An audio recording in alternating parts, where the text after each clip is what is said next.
They are not the puppets of non-owning corporate managers. What must have happened in a general way, it seems to me, is that somebody grumbled about this constant depiction of stockholders as the pawns of puissant corporate officials who came from nowhere, and the grumbling was finally bearded by the big ears up at Fortune. And now we see the beginning of the dismantling of what had become a sturdy myth, although quite a few academicians are still bemused by it and see something akin to socialism, only better, developing by gradual administrative fiat. Promulgated by expert non-owning managers to whom profits are secondary, public welfare primary. 7. The American plantation, a profile. It has been abundantly shown that the members of a small coterie, comparable in relative size to the owning class of the banana republics and other unbenign polities, own and control all important economic enterprises in the United States. And now that we have a latter-day insight into the ownership and control of the individual parts, it remains to be shown into what hole these parts fit. The thesis of this chapter is that the economic system as a whole is principally owned, and mainly though not wholly controlled but certainly decisively influenced, by or on behalf of hardly many more than 500,000 biological individuals, as distinguished from fictitious persons such as corporations. In turn, the political system is very concentratedly influenced. The instrument of this highly personal influence control is the large corporation, an Archimedean lever. Ownership in some degree may be claimed by perhaps 10% of the population, most of it in tiny bits, but outside this slice it is largely confined to chattels. Few Americans own more productive property, directly or indirectly, than do benighted Russians, Chinese, or Latin American descamisados. This fact is no doubt difficult for those conditioned by domestic mass media propaganda to accept, yet intractable fact it unquestionably is. Firms in operation. The number of American firms in operation as of 1963, the most recent date for which the information is available, was 4,797,000, an increase of 22,000 over 1962. This figure did not include agricultural enterprises or firms of professionals such as physicians and lawyers. Nearly half, or 2,032,000 firms, were in retail trade, most of them small local retail stores, often in hock to local banks. Sole proprietorships at the end of 1961 totaled 9,242,000 and partnerships 939,000. Gross national product, or the totality of goods and services transferred to consumers by all agencies, public and private, amounted to $554.9 billion in 1962. It approximated $600 billion in 1965 and may have exceeded $700 billion before this book is published. The national rate of economic growth rose to 5.5% in 1965. Sales of the 500 largest industrial corporations amounted to $229.08 billion in 1962, or nearly 42% of gross national product. About 65% of these sales, Oregon $149.4 billion, were made by the 100 largest industrial corporations, $36.2 billion by the next 100, $20.5 billion by the third 100 and $13.20 by the fourth 100. The Treasury Department for tax purposes has a category of active corporations, numbering 1,190,286 in 1961. This category with sweeping catholicity includes corporations in finance, insurance, real estate, services, non-allocable businesses, and agriculture, forestry and fisheries.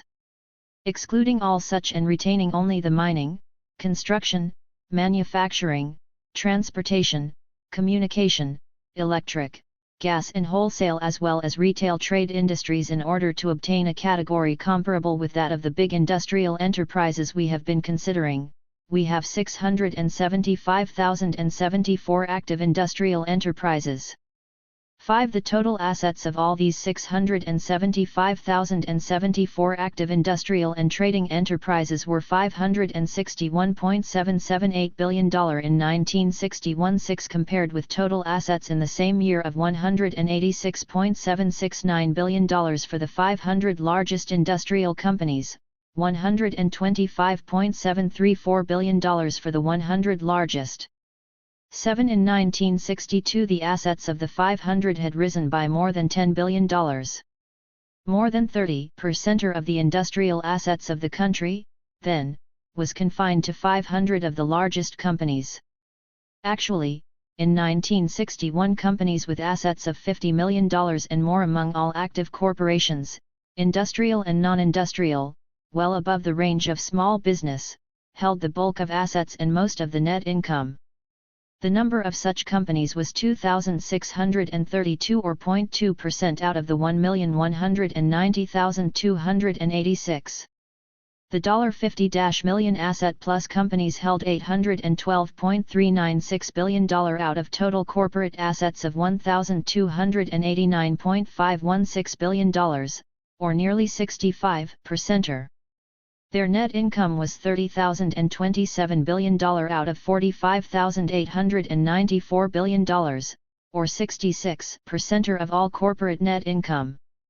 Confining ourselves once again to active industrial and trading companies, we find that 1,073 constituting the $50 million plus class had assets of $346.922 billion out of total industrial and trading assets of $561.778 billion, or more than 60%, and net income of $24.151 billion or 70% out of total net income of $35.916 billion.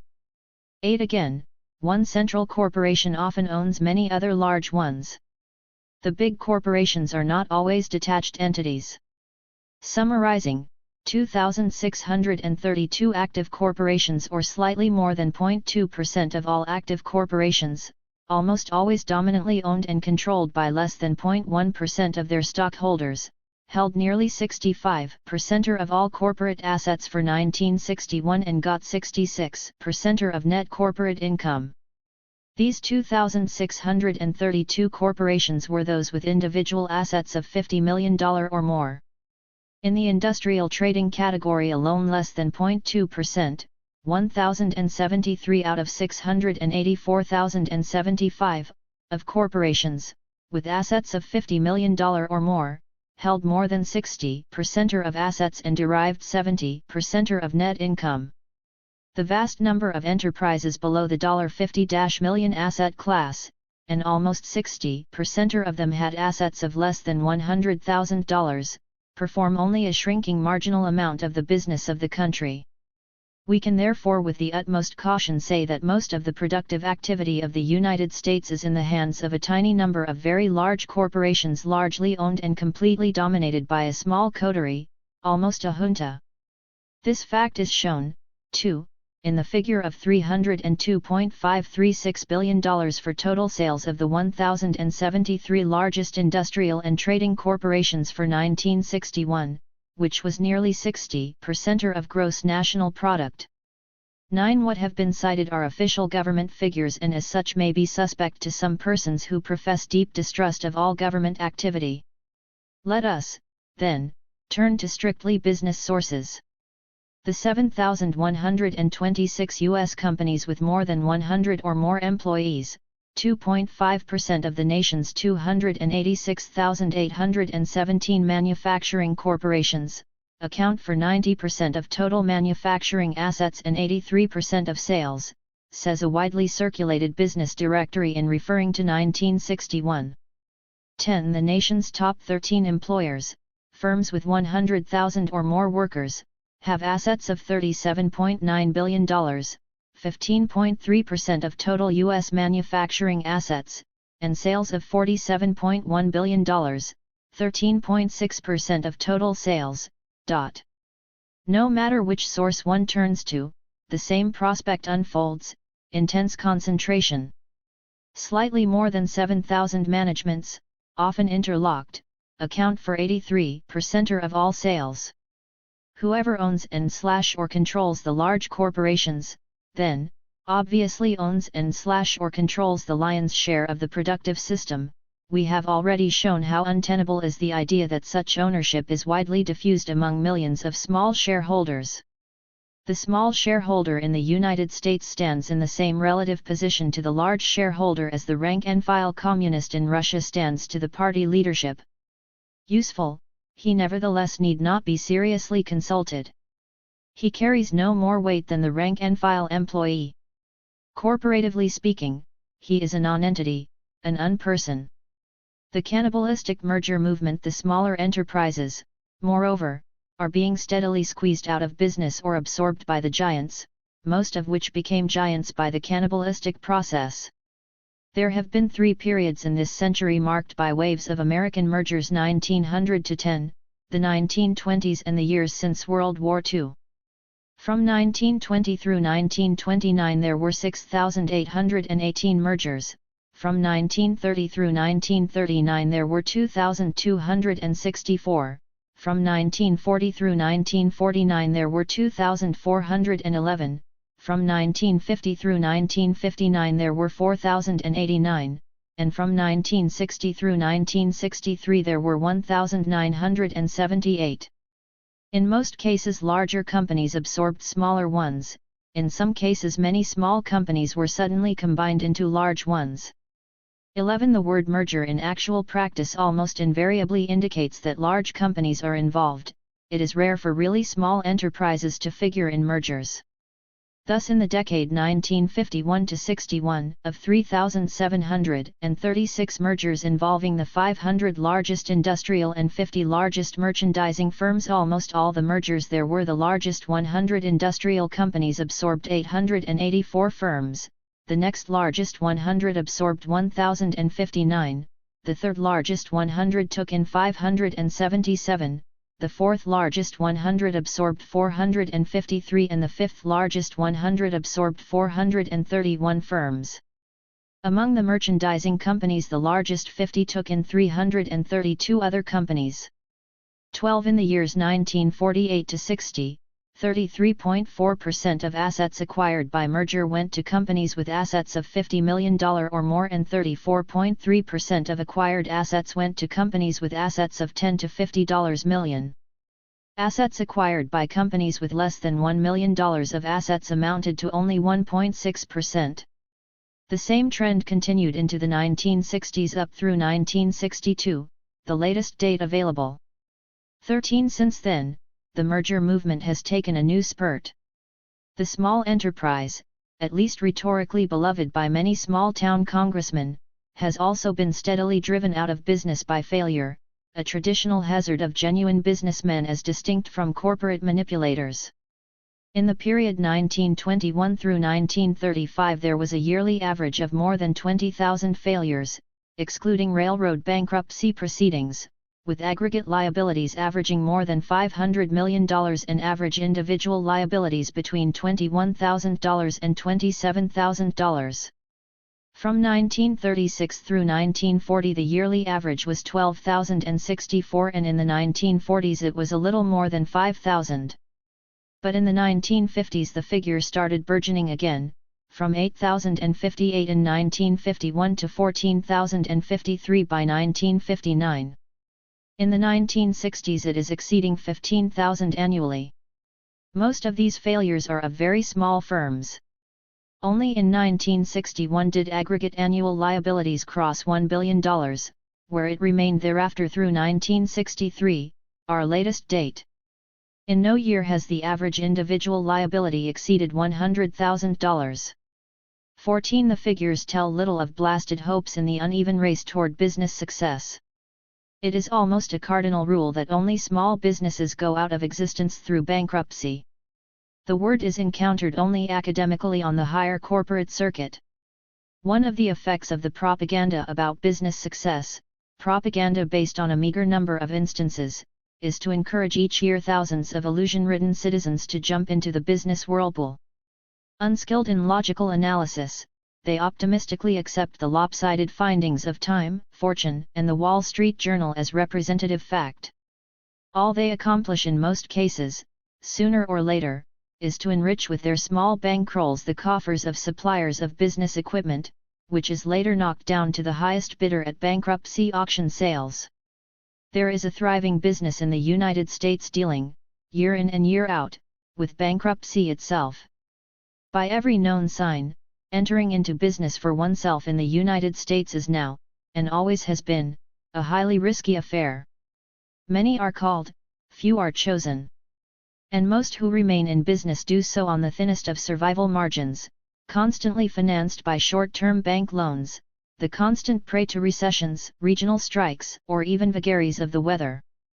A simple run of unseasonable weather regularly drives out of business hordes of hopeful operators of small resorts, hotels, stores and service enterprises. Many are hopelessly in debt. But in addition to misfortunes of local circumstance, there stand in the background the asset-heavy large enterprises, which survive all vicissitudes, like granite cliffs against the sea. Not many German enterprises survived the military disasters that engulfed the Reich this century, but the Krupp family's steel enterprises, for one, did survive and, indeed, are flourishing now as never before. Krupp in Germany could no more be vanquished by overwhelming national calamity than could DuPont in the United States. What would survive any event, perhaps even atomic warfare, would be titles, patents, formulas, certain key personnel and organization charts. One would, as the saying goes, have to get the country moving again. And who can do this better than Krupps, DuPonts, Rockefellers, Fords, Pews, Gettys, Rosenwalds and their kind? For, among other things, they have gathered unto themselves administration of the technical know-how. This is what they have, over and beyond money, general far-ranging administrative authority. Business versus the corporation as applied to the larger enterprises. The term business has become a euphemism, no longer expressing the intended content of the word. The man who owns and operates a small independent shoe store is a businessman. So, it is implied, are Henry Ford II, J. Paul Getty, Crawford H. Greenevall and Roger Blau. Yet these latter basically have no more in common with the small tradesman, either in outlook or mode of operation, than has a jukebox entrepreneur with a musician. Among the defining characteristics of any business enterprise is that it can fail, can go out of business through bankruptcy. It is risky, in short. But the major corporations can no more fail than can the public treasury. Their risks are all marginal. Their massed financial reserves and other assets are absolute guarantees against total risk and failure. Beyond this, they are so thoroughly woven into the very warp and woof of society that they are the peculiar anxious and constant concern of sovereign power itself. This last has been shown in this century, in particular in the case of railroads, many of which through gross financial mismanagement have gone through bankruptcy proceedings in which unpreferred creditors were squeezed out with heavy losses. But reorganization proceedings under the supervision of the federal courts have restored them to formal financial health, often under the same management, bankers, and holders of senior obligations. For the railroads serve a vital function in modern society. The large industrial corporations have never yet had to be individually bailed out of financial difficulties by the government, for they have not experienced overwhelming individual financial difficulties. Their financial position has been made too secure by monopolistic and semi-monopolistic practices, at times formally adjudicated illegal. What kind of business is it, then, that is impervious to failure, one of the most basic possible experiences of business in history? If it is indeed a business, then it is something distinctly new in business history. Close students of corporations feel driven to employ various devices to differentiate the big corporation from the ordinary corporation, which may indeed fail. There was first widely used the rather imprecise term big business. But, as we have noticed, the big corporation is different from the smaller corporation in crucial ways other than mere size. It is not only big, but it cannot fail, cannot, as the saying goes, go out of business. Some specialists then introduced the term supercorporation, 15, which is better, as it indicates at least some sort of superiority or supremacy. But what is the superiority? The fact of being failure-proof? Size? The big corporation, as a matter of fact, is not a business enterprise at all, at least not in the sense that business enterprise has been understood through history and as it is commonly understood even today. The linguistic habits of people have simply not kept abreast of institutional change. The big corporation, it is true, does business, engages in trade. But so do the government trading enterprises established by Soviet Russia, which seek profits but which are nevertheless not thought of as businesses or business enterprises. By definitional use they are excluded from the business category. A writer on economic affairs, reflecting on AT&T, shows awareness of the inapplicability of the term business to the functioning of the large companies when he says, AT&T today is less a company than a quasi-political state. 16 But not only is AT&T a quasi-political state, many other large corporations are in the same category and, indeed, like AT&T have foreign governments among their large stockholders. The stock is held as a national treasury asset. But it is not the participation of governments as investors that makes these entities quasi-political states, they are that even without any government stockholding. They are, too, more than an integral part of the economy. They are an integral part of the functioning political system, their acts and plans focusing the attention of legislators and political administrators, just as the acts of legislators and political administrators are of paramount concern to them. Their interests and those of government officials at many points overlap and interlock. The big stockholders and managers of these quasi-political states, again, are stockholders and managers in some sense different from people ordinarily so recognized. They not only have more power than the common run of stockholders and managers, but they must continually pass judgment and act on a wider spectrum of eventualities, a spectrum as wide indeed as that of any top government leader. What the President of the United States is thinking about is, more often than not, precisely what the big corporate people are thinking about, often in the same terms: war or peace, balance of international payments, treaties, unemployment and wages, gross national product, interest rates, consumer finance, national debt, taxes, etc., etc. Because referring to these men as corporate leaders or big stockholders or magnates is imprecise, and confusing as well to many, for what, really, is a big stockholder? A man owning 1 million shares worth $1 each or 1 million shares worth $500 each. I have coined a new term for them. They are, according to this term, finpoles, financial politicians. Their political mentalities and acts are shaped by their propertied and institutional positions. Although not recognized by the general public as politicians, whom cartoonists still regressively depict as men in broad-brimmed black hats wearing string ties and black frock coats, much of the daily activity of the biggest property holders, the finpoles, is identical with the work of government leaders. They are, first, diplomats, so much so that they can be quickly shuttled into the highest formal diplomatic posts. They are, too, manipulators of public sentiment through advertising, public relations subordinates and corporately controlled mass media in general. They make or cause to be made speeches on fundamental public questions, seeking to persuade. They select subordinates, conduct negotiations with governments, hire and fire high-level corporate personnel, manipulate political parties and, above all, make decisions of national and international import. Most crucially, they have, like the very top governmental leaders, vast financial resources at their fingertips, resources for which they are far less strictly accountable than most government leaders working within constitutional frameworks. They can, and at times do, buy legislators and judges. Most legislators are on their payrolls. As far as that goes, many of them or their aides can and do without so much as shifting gears go right into top government posts, where they feel perfectly at home. When Robert McNamara went from the presidency of the Ford Motor Company to become Secretary of Defense, he simply stepped from one to another large organization. The horizon of Nelson A. Rockefeller hardly broadened when he stepped into the governorship of New York. Even though he had not previously been in any very high administrative post, the transition from the universal concerns of the Rockefeller family to those of New York State was hardly a move into a wider domain. These quasi-political states or super-enterprises, then, are a reality. The men with the biggest stakes in them and at their helms are little different from government leaders in function, outlook, or means at their disposal. To most cases they far overshadow the domains of all except the highest political leaders. Revenues for AT&T in 1964 exceeded revenues of the 30 smallest American states, nearly equaled the 3 richest.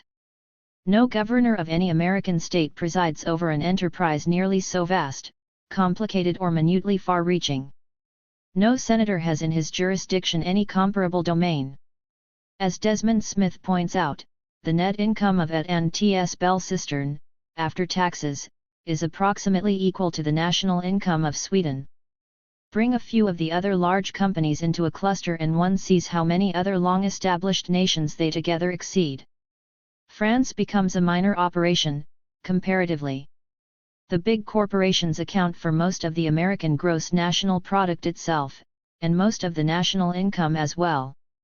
One can almost justifiably say, they are the United States. Take them out of the picture and what would be left? AT&T is certainly a gigantic affair, an octopus, or super octopus if you will. But it has many near counterparts at home and abroad: General Motors, Standard Oil, New Jersey, Ford Motor, U.S. Steel, Saucony Mobile Oil, DuPont, Bank of America, Chase Manhattan Bank, First National City Bank, Manufacturers Hanover Bank, the big life insurance companies, Metropolitan, Prudential, Equitable, New York and John Hancock, Sears, Roebuck, Great Atlantic and Pacific Tea, Royal Dutch Shell, Unilever, and still others. These are not businesses at all as the term has been historically understood. They are clearly more like governments, or government departments, and would be more aptly termed finpolities. Their influence on formal government, direct and indirect, conscious and unconscious, is enormous. Their influence, indeed, is so often peremptory that it might better be described as in the nature of quasi-decretal. For such entities, through agents, often tell governments, in secret conference, the United States government included, what they must do and what they cannot do. That, I submit, is power. And, if governments fail to comply, at the very least they will lose the considerable cooperative power of the finpolities. The top or pure executive largely symbolizes organizational authority. He is a politician, says David T. Baselin in a general analysis, The Paper Economy, Random House, NY, 1963, p. 37. Crown, baronage, and church historians in surveying the late Middle Ages of Europe often organize their narrative around 3 focal centers: the crown, the baronage or nobility, and the church. These were the 3 often rival rouse, sometimes embattled, power centers of the times. The crown came to be held by a family line that had emerged from the baronage and gradually extended its sovereignty over it. In its struggle it ran into a powerful rival in the church, represented by the Pope, who claimed universal dominion in the name of God. In time the crown, linked to rising nationalism, was victorious over the barons and, finally, also over the church. Strongly centralized national governments emerged, these contending brutishly down through the centuries with each other for imperial power. The most recent climactic acts of this recurrent European drama were colossal world wars I and II. Utilizing this same sort of schema, it is possible to discern analogous power centers in the United States today. There is the central government roughly, and blindly, occupying the position of the late medieval crown. There is the restless baronage in the form of the finpoles and upper corporate magnates, corp-pols, seeking to bend the crown to the purposes of their corporate baronies and dukedoms. Crown, church, and baronage in medieval times, although contending for power against each other, were not always at swords' points. Sometimes they cooperated, sometimes they fell apart and fought or intrigued one against the other. At times the crown itself was overturned, to be succeeded by some dominant baron. Among many additional differences in the situation, though, is the fact that the modern financial baronies have emerged under the protection of the crown. The medieval crown, per contra, emerged from among the competing baronage, subdued it. The medieval crown rose as a challenge to the baronage. The modern financial baronage has risen as a power challenge to duly established pseudo-democratic government. In their overlapping aspects, government and finpolities are almost identical, a fact most apparent in time of war and in matters of defense. The so-called defense industries are such an indispensable part of government today as to have given rise to the concept of the warfare state. Company boardrooms are departments of the Department of Defense, or, looked at another way, the Department of Defense is a special branch of the big company boardrooms. In dealings with the upper strata of government, the finpols appear as equals, very much as prime ministers of a foreign state. When the chairman of AT&T, General Motors, Standard Oil, or U.S. Steel sits down with the President of the United States to discuss some issue of mutual concern, we witness a genuine political summit conference. It is far more than a conference between a big leader and an informed citizen. It is more like a conference between a medieval king and a powerful baron, a potential kingmaker or king-breaker. On the whole, most of the time, the relations between the President of the United States and the leading finpols have been cordial. Actually, most of the presidents of the United States appear to have admired and stood in awe of the finpols, men who have mastered or have been put in mastery of the mysterious life-giving market. There have been periods, usually short, when relations between the two, like relations between the medieval crown and the barons, have become strained. But much of this strain, arising from groping attempts of government to regulate the far-ranging finpols, has been a sham, improvised to deceive a gullible populace. The aim has been to leave the President of the United States looking good in the eyes of the populace, preserving his image as a strong and puissant leader, but to give the finpols their way concretely, although perhaps in some new package. Thus, although we live under increasing government regulation, much of the regulation is purely token. And if the finpols do defy the government and break the law in some billion-dollar foray, they will, if caught, be forthrightly fined up to perhaps $50,000 or $100,000. National policy with respect to the finpolities has been paralyzed by ambivalence relating to two ideas. There has been, first, the strong national belief in competition. Without competition, the national history itself would be seen as without meaning, simply a record of random activity. On the other hand, there has been admiration for advancing technology, linked purely by association with the corporations, and with bigness. Americans generally admire competition, advanced technology, and pure bigness. The fact that one must choose between competition and corporate bigness has been evaded. It is logically impossible to have finpolity and competition, yet few are willing to make a choice between the two.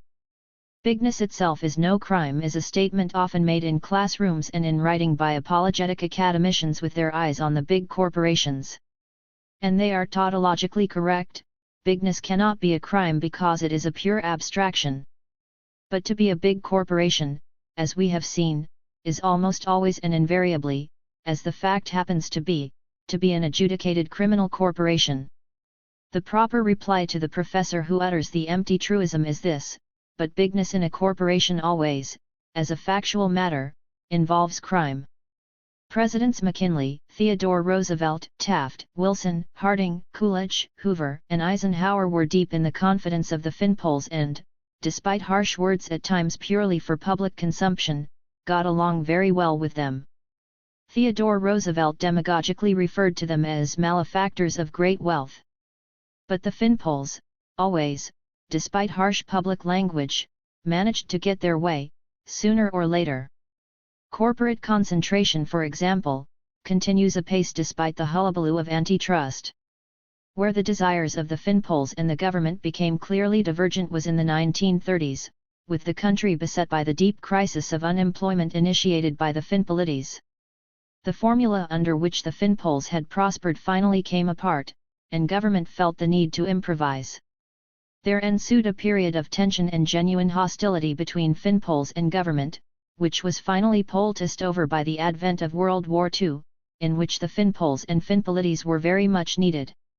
The fusion of the finpolities with the national government, with many finpols taken boldly into the national government under the rubric of patriotic effort, was again complete, and was solemnly re-cemented during the Eisenhower administration. President Eisenhower frequently expressed his admiration for the Finpoles and gave them a prominent role in his administrations. In the 1960s, the Finpoles remain restored to grace in national affairs. Most of them at the moment seem to agree that the government should be allowed to engage in somewhat wider social maneuvers than Finpolity would ordinarily approve. Presidents John F. Kennedy and Lyndon B. Johnson, seeking to rebuild Franklin D. Roosevelt's synthesis of electoral support, have been allowed to engage in much social program maneuver. And the Finpoles have been conceded many of their demands: removal of price controls, lower taxes, etc. President Johnson, like President Eisenhower, has professed great admiration and respect for the Finpoles, who are, after all, under the equal application of the laws, entitled to as much consideration as, say, the ordinary workman. The Finpoles, then, are an integral part of the great society, in which there is obviously a great deal of lucre to be made filling profitable government contracts for cement, steel, aluminum, copper, textbooks, rockets, space machines, tanks, recoilless rifles, schools, hospitals, sanatoria, and bird baths. In place of the church today, there are the intellectuals. In so saying, I realize that my remarks lose credibility for many American readers, for intellectuals are not highly esteemed in the American mass media or, presumably, among most of the populace. As I don't want to take the space to lay down a detailed argument supporting my case for the intellectuals as a domestic third force, let me, aiming right between the eyes of the dubious, simply remark that Karl Marx and V.I. Lenin were intellectuals. So, for that matter, were Winston Churchill, Albert Einstein, Thomas Jefferson, Benjamin Franklin, and John F. Kennedy. Not all intellectuals, to be sure, have attained comparable eminence. But they are nevertheless present in their various ways. It is the intellectuals, as a group, who preside and wrangle over the undulating frontiers of ideology, philosophy, scholarship, and science, in all of which they may be said to have, by popular default, a vested interest. Most broadly, and abstractly, they preside in some disorder over values. And although their concrete power today is not comparable with the power of the medieval churchmen, themselves the intellectuals of their day, supported by the propertied and psychological power of the church, it is nevertheless implicit. It is the general task of the intellectuals to make sense out of the established order, if that is possible, but the more the established order fails to make sense in the minds of the intellectuals, the nearer it is to ultimate rejection or modification. If a basic political operating rule is that all men are entitled to the equal protection of the law and Negroes and others are flagrantly denied such protection, it is the intellectuals who are most sensitive to the contradiction between rule and action, and who therefore deny that the system is what it virtuously claims to be. By the test of its own rules, by the way, ours is not an operationally virtuous system. The fact of the importance of the intellectuals as a class has nothing at all to do with the strength or virtue of the intellectuals as individuals, but has everything to do with the ultimacy of systematically applied thought. Hitler threw the intellectuals out of his system, preferring to rely upon what he called his intuition. As a consequence, he lost, among many other things, priority in the matter of the atom bomb. The currently split and diminished Reich stands as a monument to his folly. The Russian politicians, supposing Leninism to be ultimate political revelation rather than a restricted set of tactics, keep the intellectuals under close restriction. The expression of free thought is not permitted in contemporary Russia. Nevertheless, the Russian intellectuals do maintain some under-the-surface ferment in the Soviet Union. They are a force, however feeble, but of vast potential. One of the latter-day difficulties of the Finpoles and the Finpolites on the American scene is that since 1929 they have lost the sympathy of a considerable segment of intellectuals. Far fewer today than in the 1920s believe that what's good for General Motors is good for the United States. Much about the specific enterprise of General Motors, indeed, increasingly fails to make human sense in the minds of intellectuals, despite the Herculean labors of public relations men. And in view of the emergence of a vast hereditary establishment of property, it is blindingly clear that huge money rewards are not merited compensation for some overpowering social contribution, as in the creation of an industry. If Carnegie, Rockefeller, the original DuPonts, Westinghouse, Ford, Hartford, and other 19th-century men made such a contribution, a debatable point in itself, it is certainly plain that their heirs have not. Today, the biggest money rewards in the American system come from simply sitting and listening to the reading of a will, which can scarcely be construed as a social contribution. Intellectually, it looks medieval. It is a mistake, though, to suppose that it was the post-1929 denouement alone that caused the defection of many intellectuals from the old and easy ways of thinking. It was the literary intellectuals more particularly, committed to humanistic values, who reacted most strongly to the national experience after 1929. But public policy with respect to the new weaponry, from the atomic bomb onward, raised increasing doubts about the direction of events among scientific intellectuals, many of whom now look upon the joint policies of the government and the Finpolites with an increasingly dubious eye.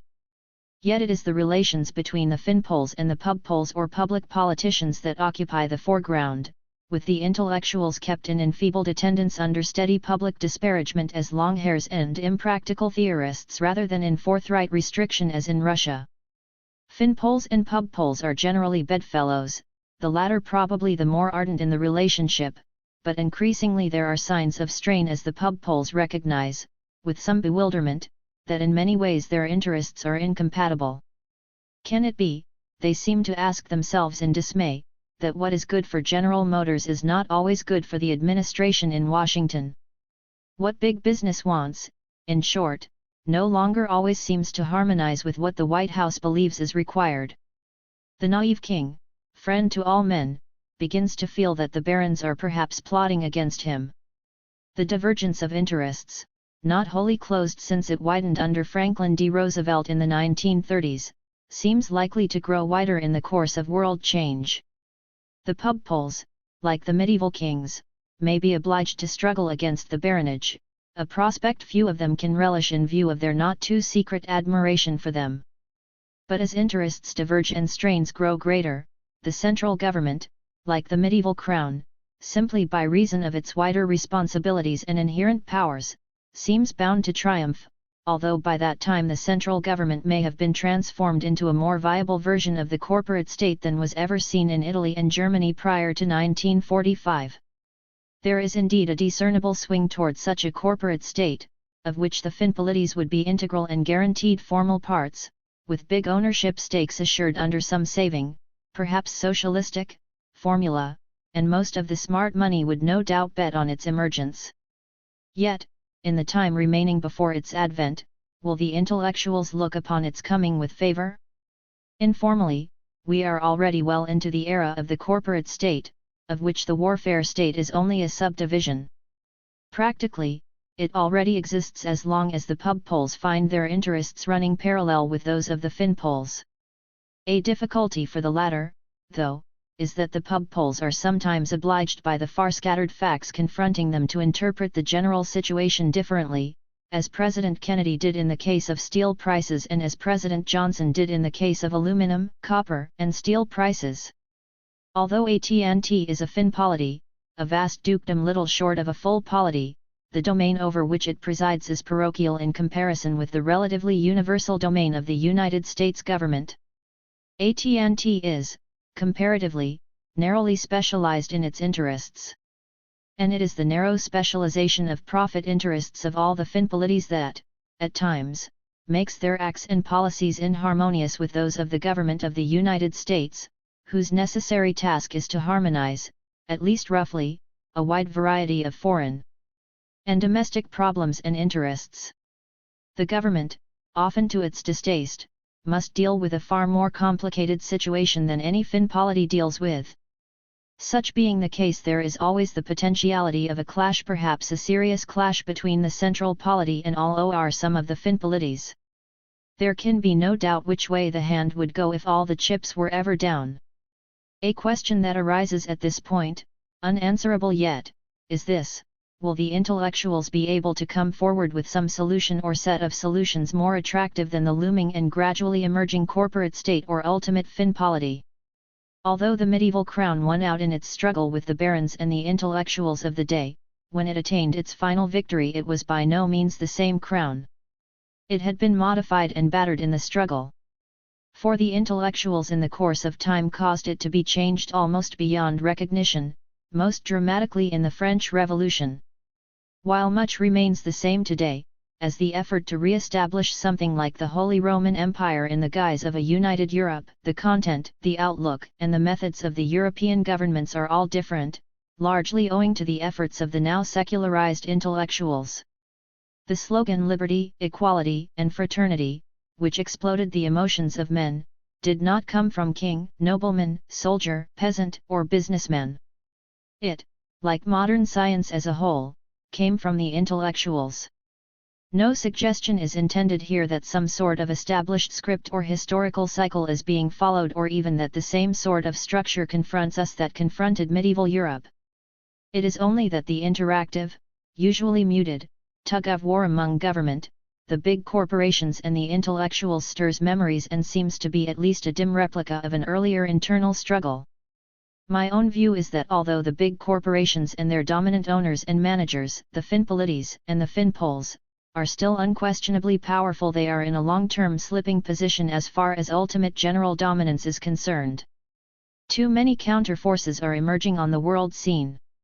That this is so has been shown both by Presidents Kennedy and Johnson, neither of whom was personally hostile to the corporate crowd.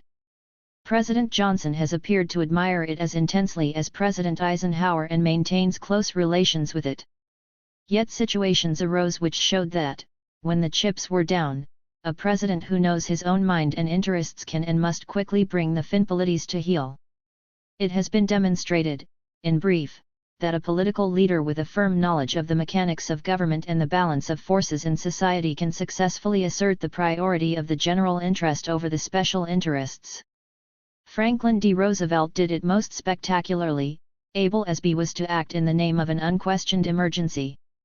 But neither Presidents John F. Kennedy nor Lyndon B. Johnson needed the excuse of an overriding emergency when they vetoed, only temporarily to be sure, the price increases of some of the most powerful industries. President Johnson, by releasing stockpiled government aluminum and by threatening to reallocate government orders for steel, showed that indirect government counteraction is always possible if the Finpolites threaten to run away with any situation.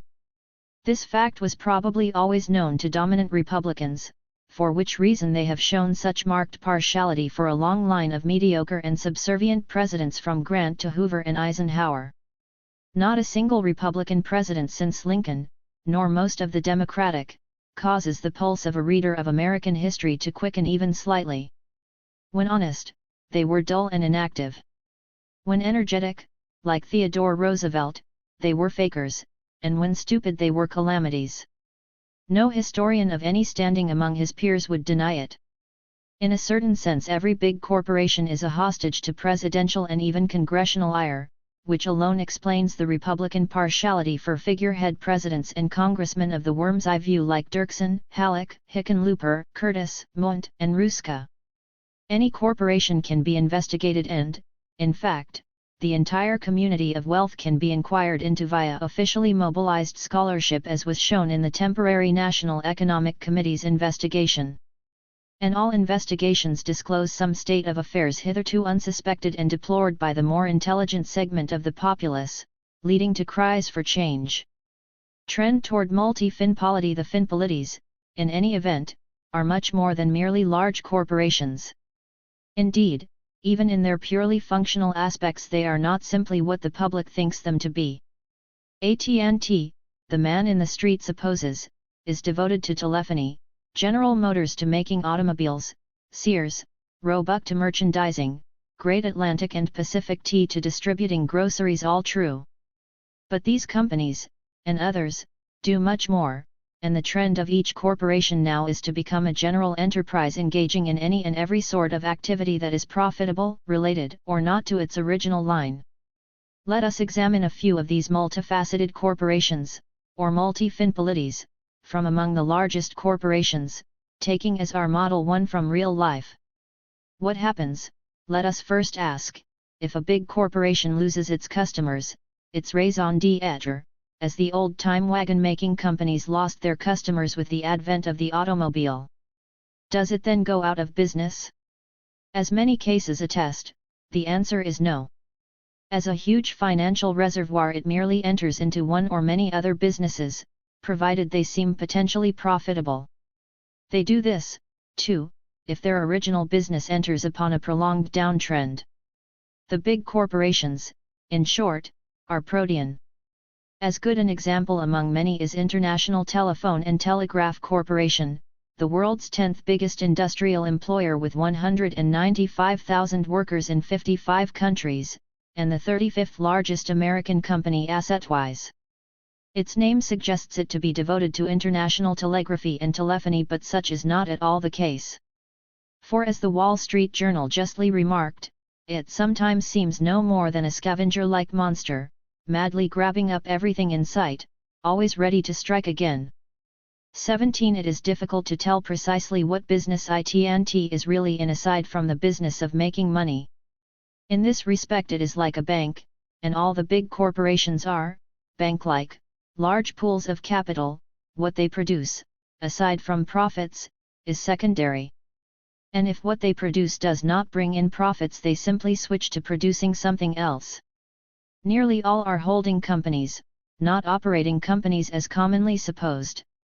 IT&T was founded in 1920, originally to run the telephone and telegraph companies of Cuba and Puerto Rico.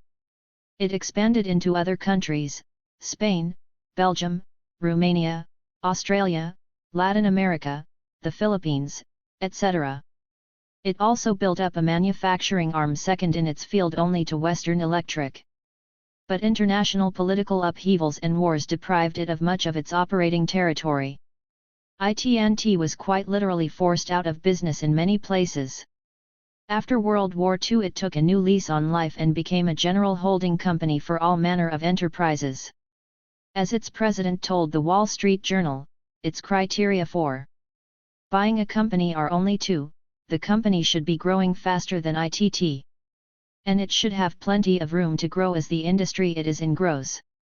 The executive steps into his Avis rent-a-car, begins the Wall Street Journal account, drives to his brokers to check on his Hamilton Mutual Fund shares, mails the quarterly premium for his American Universal Life Insurance policy, checks on financing some capital equipment through Kellogg Credit Corp., fires off a cable to Britain and then motors to Camp Kilmer, NJ, for a session with the purchasing agent at the Federal Job Corps there. It's just a routine morning dealing with a variety of matters, but so far the man's business has been entirely with divisions or operations of the inappropriately named International Telephone and Telegraph Corp. IT&T now owns and operates the Aetna Finance Company, the American Universal Life Insurance Company, part of the Great International Life Insurance Company, Hamilton Management Corporation and Hamilton Funds, Inc., Avis, Inc., Kellogg Credit Company, the McKee Telegraph and Cable System, Coolerator Company, Kellogg Switchboard and Supply, Cuth Laboratories, Inc., Federal Caribe, Inc., Airmatic Systems Corp., Havs Furnace Manufacturing and Supply, Royal Electric Corp., the telephone system of the Virgin Islands, L.C. Miller Co., Jennings Radio Manufacturing, American Cable and Radio, Alpina Büromaschinenwerke and Edward Winkler Aperitebo of Germany, a large group of Finnish, French, Swiss, and English companies, National Computer Products, General Controls Co., etc. It owns scores of companies throughout Latin America and Europe in almost everything related in any way to using or producing electrical equipment, as well as many companies without the slightest relation to electrical equipment. It is a credit insurance investment electric equipment general world communications transportation chemical computer engineering general service company. You name it, IT&T does it, almost, so long as it is highly profitable.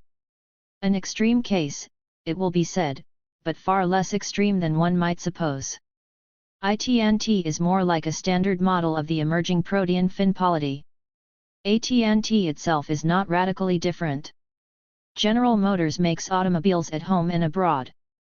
But it also makes giant diesel locomotives, industrial apparatus, a full line of household electrical appliances, refrigerators, stoves, washing and drying machines, dishwashers, etc., airplane motors, earth-moving equipment, and a variety of other items, and it can retool and make anything whatever in the electromechanical line.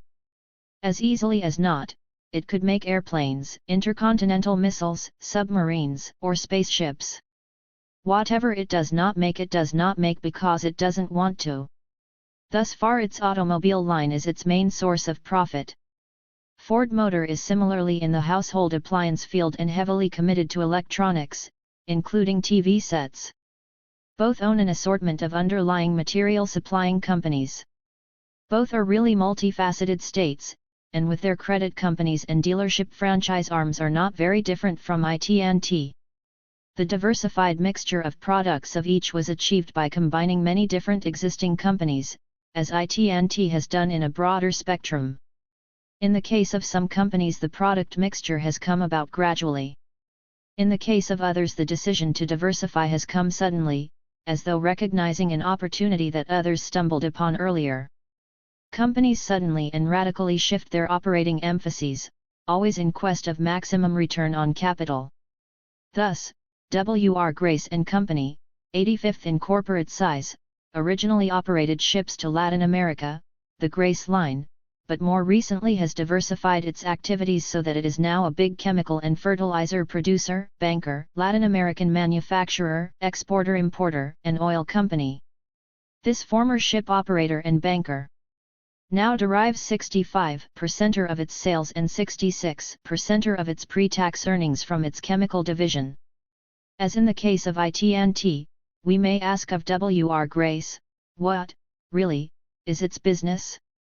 Sears, Roebuck, and Great Atlantic and Pacific Tea would be defined, correctly, as merchandising enterprises. But each owns a great many supplemental manufacturing and financial enterprises which have been developed or acquired. Each does much more than mobilize, stock and deliver a wide variety of merchandise. A&P, like many of its counterparts, would ordinarily be described as a vast retail grocery chain. Yet it now also carries a big line of cosmetics, pharmaceuticals, household hardware, and certain items of clothing, aprons, gloves, etc. It and Sears, Roebuck, and their smaller counterparts are obviously on the way to becoming general national manufacturing and merchandising enterprises oriented toward the ultimate consumer. Sears, Roebuck is usually thought of as a mail-order house, yet it operates chains of department stores as well, and engages in the general insurance business.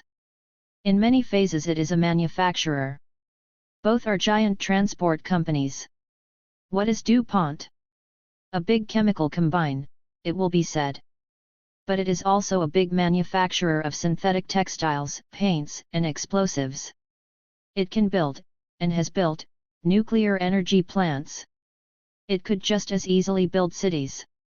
The big oil companies are chemical companies as well as huge operators of seaborne shipping, tank car fleets, and continental pipelines, and some of the big chemical companies are becoming to some extent oil companies.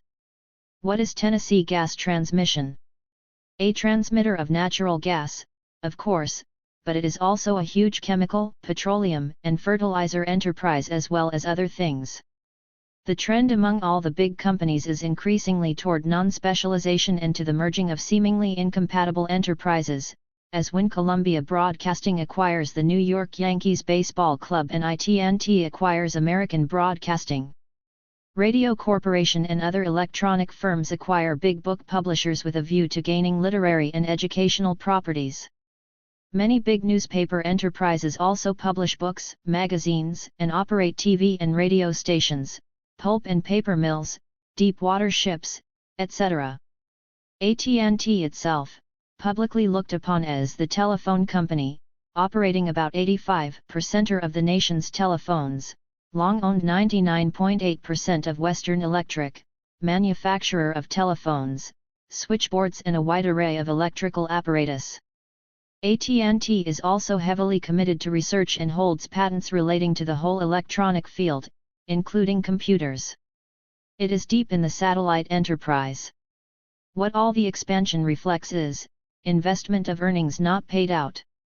As we have noted, payouts incur additional taxes for stockholders, retained invested earnings are not taxed, are like money in the bank and get accelerated depreciation allowances.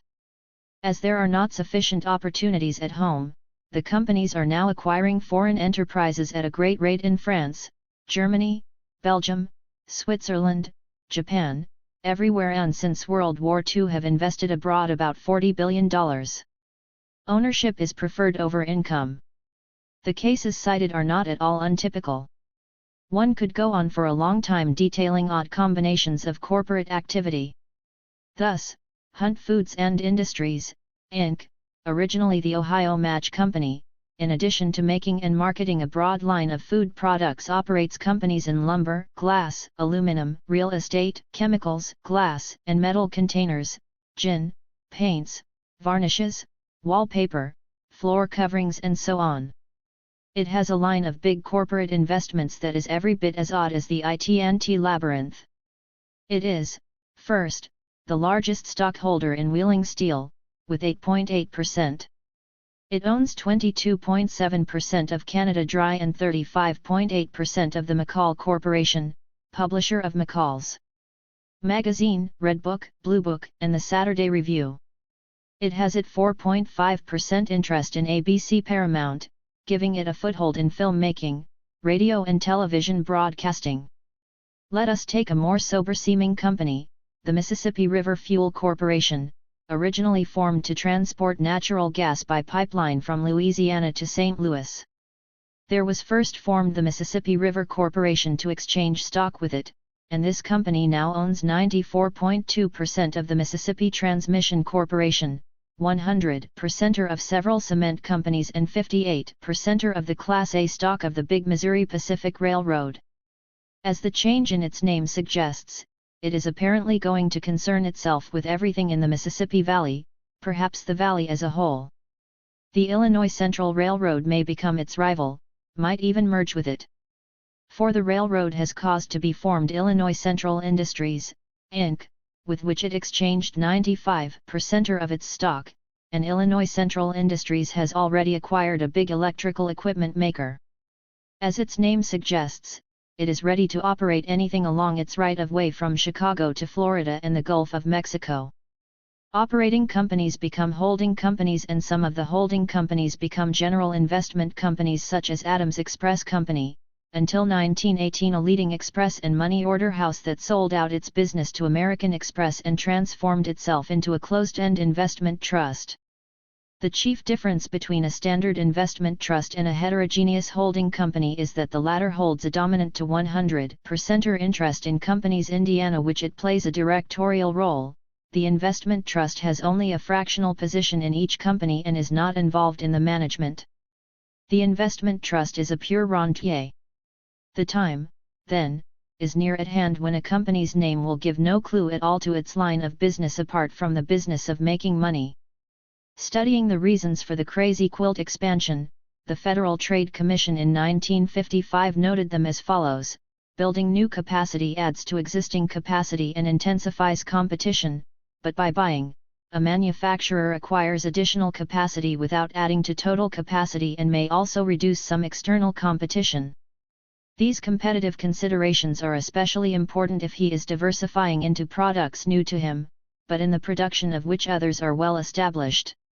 Selling companies are motivated to sell because they lack the financial resources for expansion. Here lies the opportunity of the resource-rich company. The same factor is to be noted in instances in which a company having surplus cash not immediately needed in its operations invests it in the securities of other companies, either in the same or an unrelated industry. Such investments may subsequently prove to be the initial step in acquisitions carried out either as further investment and diversification of the acquirer's business, or as a means of salvaging the investments already made. Tax savings possible under various provisions of the Internal Revenue Act granting more favorable rates on capital gains as compared with the rates applicable to operating profits of corporations and personal incomes of individuals, the provisions covering tax-free exchanges of stock, and the provisions governing the carrying forward of past operating losses as credits against future earnings are also important factors. 18 said the Federal Trade Commission stiffly. The economic forces and motives discernible are not per se different from those upon which all business judgments are based respecting the ownership and exchange of property in a free economy. The operation of these forces on a large scale, however, carries with it such adverse economic effects on third parties, and on the economy as a whole, as to bring their unrestrained operation into conflict with public policy and law. 19. What is happening may perhaps be better depicted by showing it as a small fictitious model, as follows: one man, owning all of the highly profitable Supercosmos Corporation, is causing it to hold back most of its earnings, thus enabling him to bypass personal income taxes. With these withheld tax-free earnings he is gradually buying up all other companies, large and small, causing them also to hold back earnings in order to buy other companies which in turn generate profits to buy others, etc., etc. If this Supercosmos Corporation paid its earnings to him in dividends he would be heavily taxed and not richer but poorer. As it is, he grows richer and richer, owns more and more property, expands and expands, so that finally he owns every shoeshine stand and peanut stand. He finally owns every single enterprise there is. It is not true, of course, that one man is doing this. But several clusters of men, capitalists, are doing something like it and are producing the strange multifarious sort of companies we have noted, which are becoming typical companies among the biggest ones. And concentration is being intensified. What of the antitrust laws? Why don't they prevent the erection of these huge, expanding multifarious trusts or finpolities? The average citizen is not aware that the antitrust laws are highly selective in their application at those relatively rare times when the pub polls decide to make them operative. Their application is permissive, not mandatory. The avowed purpose of the antitrust laws is to protect competition. Thus, if a company in one line of business tries to take over a company in the same line of business, they may be called into play. Also, if a company through ownership in a functionally unrelated company such as DuPont and General Motors seems likely to divert subsidiary business from others to itself, they may also be put into play.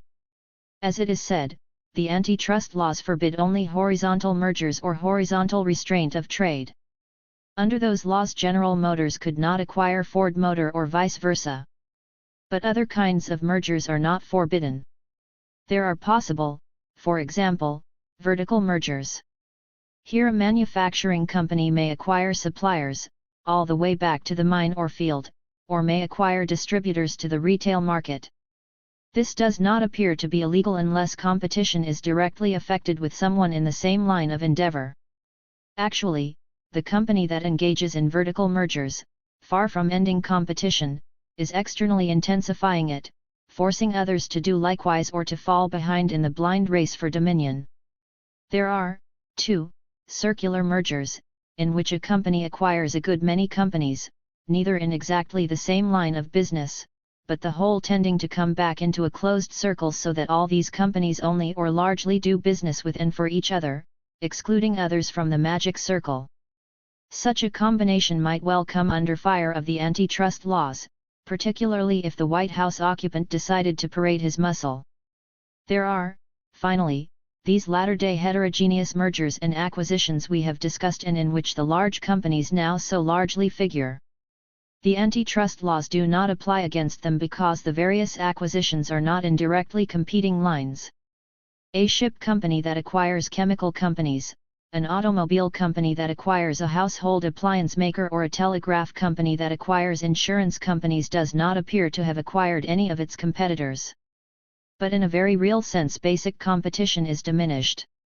For large pools of liquid capital, retained profits, acquiring most of the economy for themselves, are gradually ending competitive endeavors in making money and in running enterprises.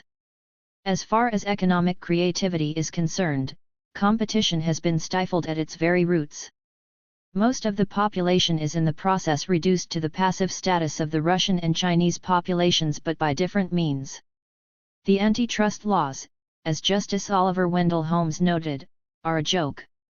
They have signally failed to preserve competition, their avowed intent.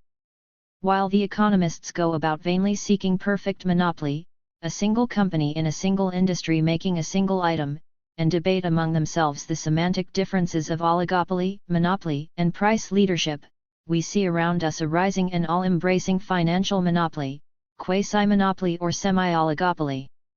It isn't that there is monopoly in one industry such as steel, oil, or motors, but that industry in general totality is monopolized in ownership, control and direction by a very few people, the rich and super rich. The money bund is a concrete literal reality rather than a hyperbolic figure of speech. The next step may be the merging, as it becomes profitably tax-saving, of the huge heterogeneous trusts. There is nothing in the antitrust laws as now written, seemingly, that would prevent the merger of U.S. Steel with Great Atlantic and Pacific Tea and the fusion of this combination with IT&T and W.R. Grace. Another possible combination among many is General Motors, Sears, Roebuck, Standard Oil of New Jersey and Heinz Pickles. Why not? They don't offer competing products or services. They are simply competitive in making money, which is the mainspring of all the activity. Take away the money-making incentive in the form of extremely peculiar tax laws and such mergers would not occur. What is happening is not only of economic and political concern but is of profound cultural concern.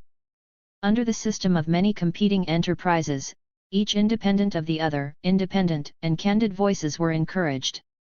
The old-time merchant, for example, was often a man of forthright, informed opinions, which he forcibly expressed. The object of going into business for oneself in the American ethos was to become independent, so that one needed nobody's permission to speak out, or anyone's aid or charity. The institutional foundations of independent expression, however, are being as eroded under spreading corporate giantism as under communist or fascist totalitarianism. Neither finpoles, their managers, or employees dare speak out on anything for fear of compromising the corporate image before a heterogeneous public. What does the corporate crowd really think about birth control, religion in the schools, civil rights, conscription, and the like? Nobody knows because they play it cool, say nothing.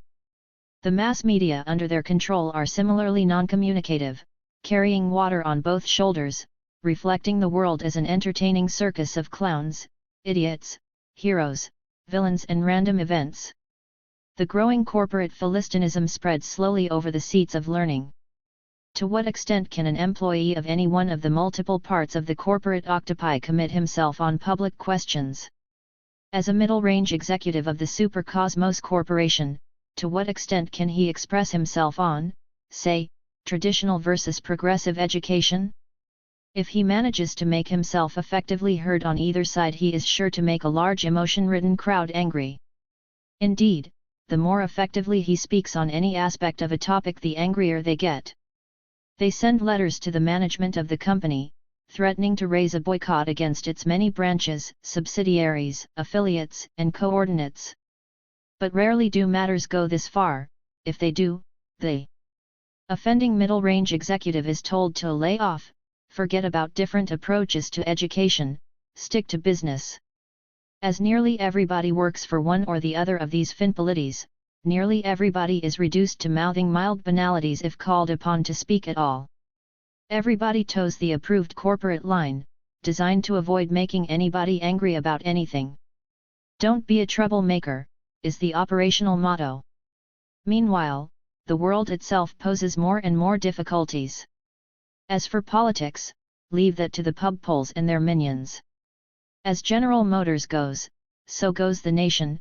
I'd die for Standard Oil, I have but one Ford to give to my country, 5440 or AT&T, nylon über alles.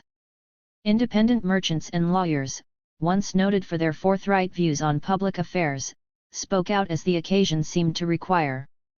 Now that they are gone down the corporate drain, theirs and other voices are frozen in corporate silence. In their place the finpoles, if they feel anything of public concern requires attention, summon their public relations men, legislative representatives, and lawyers and map out a quiet undercover campaign, but only as the interests of the finpolity itself dictate. Do the political parties themselves need an overhauling? That is something best left to the pub poles. Mind your own business becomes the prevailing rule. Live and let live. The outcome is much the same as though a totalitarian regime had imposed its will. The organization man in the grey flannel suit becomes endemic, not only on the corporate circuit but in politics and the groves of academe. The independent, autonomous mind is more and more seen as an eccentric, a knocker, a troublemaker, an agitator. "Don't rock the boat," he is admonished. "You are simply playing into the hands of our enemies abroad. Be patriotic and rally behind the foursquare guesswork of Mr. Big." The uniformity is perfectly reflected in the glacial technical slicknesses of the watered-down mass media. The payoff comes in one catastrophe or the other: Bay of Pigs, Vietnam, Watts. Catastrophe itself becomes endemic, built in as in the ghettos. The source of it all surely is found in the need to preserve the well-being of the really huge investments of the Finpolites. Any real or apparent deviation from a bland public relations norm, in word or deed, can hurt profitability, and this is the new unforgivable sin. For as profits go down, unemployment rises, parents despair, children grow hungry. Then riots begin, suicides proliferate. It is easy to see that the general well-being depends wholly upon the well-being and good temper of the Finpolites. The national maxim becomes, "Shut tip." Engineering enterprises. A difficulty in writing about corporations is that the idea of a corporation brings different things to people's minds. What people usually think of when they think of corporations is the engineering structure owned by the corporations. People sometimes visit corporations, as they say, by which they mean they visit their plants or offices. Nevertheless, nobody, not even a corporation lawyer, has ever seen a corporation, which as a juridical concept is beyond sensory experience and almost as impalpable as a metaphysical abstraction. Yet one can sue or be sued by a corporation, injure or be injured by one. The corporation is actualized, concretized, only in a set of papers, the provisions of which the courts stand ready if necessary to implement. Whatever is tangible about the corporation is in these papers: its charter of incorporation, its bylaws and the titles to its properties. Even when a corporation owns a single plant and office combined, one cannot go and look at it, one can look only at its properties, which it can sell or otherwise dispose of and still remain intact in full corporativeness. Public relations departments, in presuming to show the corporation to public view, in almost all cases show only some of its property, mostly consisting of engineering enterprises. All the leading 200 corporations listed in Appendix B are the legal representatives of such engineering enterprises. The corporation itself is a business or finpolity. The business is an adjunct of an engineering process, which could be carried on by other legal means. While there may be little difficulty in seeing U.S. Steel, General Motors, AT&T, and their industrial counterparts as operators of engineering enterprises, a brief visit to their plants will convert doubters. There may be some difficulty in seeing certain other companies as conducting such operations. The electric, gas transmission and railroad companies, of course, all clearly stand out as operators of engineering enterprises. But there might be some opposition to the assertion that Sears, Roebuck, Great Atlantic and Pacific T&R Macy and Company are also operators of engineering enterprises. It is nevertheless herewith asserted that they are. Even if we eliminate all manufacturing, that is, machine-facturing, from their jurisdiction, they remain engineering enterprises, their engineering function being to gather, transport, store, display, deliver and offer to view a great variety of merchandise. Their engineering task is logistical.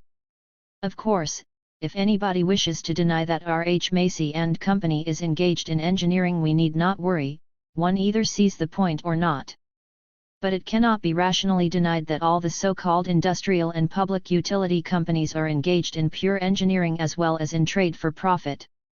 Engineering is one form of applied science, and we find the industries, taken all together, using the full range of mathematics, physics, chemistry, biology, and even, more or less to suit the taste, the social proto-sciences. With more or less growing consciousness, they apply pure science to their problems of production. The discovery of a new scientific principle, such as is involved in the transistor, is instantly incorporated into radios. New self-directed machines, automation, are installed on production lines as soon as they are created. Now, if anyone wishes to contend that all these corporate engineering plants are marvels of modern human ingenuity, he will not bear any demur from this observer. He may find, instead, that he has a rival in eloquent advocacy, for I would be the first to agree that all these big corporations in their engineering aspects are among the wonders of the modern world. But we are not considering them in this aspect, we are taking this showy aspect wholly for granted. We are considering them only in their corporate aspect, their juridical and quasi-political as well as financial economic aspects. One not only concedes but proclaims and insists upon the fact that E.I. DuPont de Nemours and all the others have marvelous plants and general offices, based upon the latest scientific principles. Few of the finpoles, however, are au courant with their enterprises in their scientific and engineering aspects. Like the man in the street, they couldn't tell one much about molecules, atoms, and subatomic particles nor about the principles of mechanics. Their knowledge has to do largely with principles of accounting and finance, law, cost analysis, taxes, prices, political negotiation, marketing, general organization and profitability. They are largely creatures of the executive suite and boardrooms and the higher political caucuses rather than of the plant. They know far more about tax structure than about atomic structure. And it is just these societal aspects, their particular area of interest, that is our area of interest. We take for granted the work of the scientists in the laboratory and the technicians and engineers in the plants.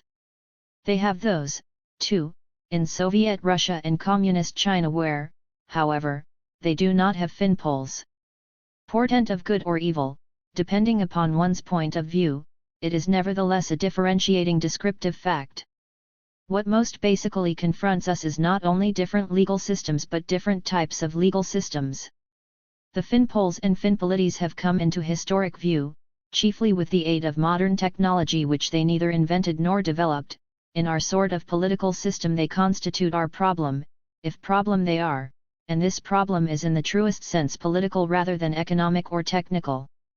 We are, then, interested in the finpoles and finpolities from a political point of view. We do not identify the corporations in their essence either with their plants, which are among the most praiseworthy structures in the land, or with their products. While nylon to the average citizen may connote DuPont, to us it connotes only chemistry. What DuPont connotes to us and Ford, Rockefeller, Mellon, and the rest is finpolity. 8. Understructure of the finpolitan elite. As the various finpoles and finpolities are rival rouse at least in respect to making and retaining money, how and in what way do they act in concert, if they act in concert at all? Do they, in fact, act in concert in imposing fait accompli and policies on the nation? To conclude that they more or less loosely act together as a money bund is to proclaim oneself at once an adherent to what is pejoratively called the conspiracy theory, widely frowned upon by latter-day organizational academics in gray flannel suits, many of them briskly on the way up to the State, Defense, or Treasury departments or to the Foundation refreshment troughs. In a broad sense, as it has been observed by unabashed exponents of the conspiracy theory, all history is a conspiracy. In this sense the word no more than broadly and perhaps privately and even unconsciously indicates coordinated action towards some mutually agreed upon end or ends at variance with public expectations. Manifestly it does not have its specialized meaning in law. In any event, overeager members of the financial elite have been caught and convicted in American courts of many literal sub-conspiracies, so that even in the narrow juristic sense many of them stand forth individually as certified, Simon pure conspirators.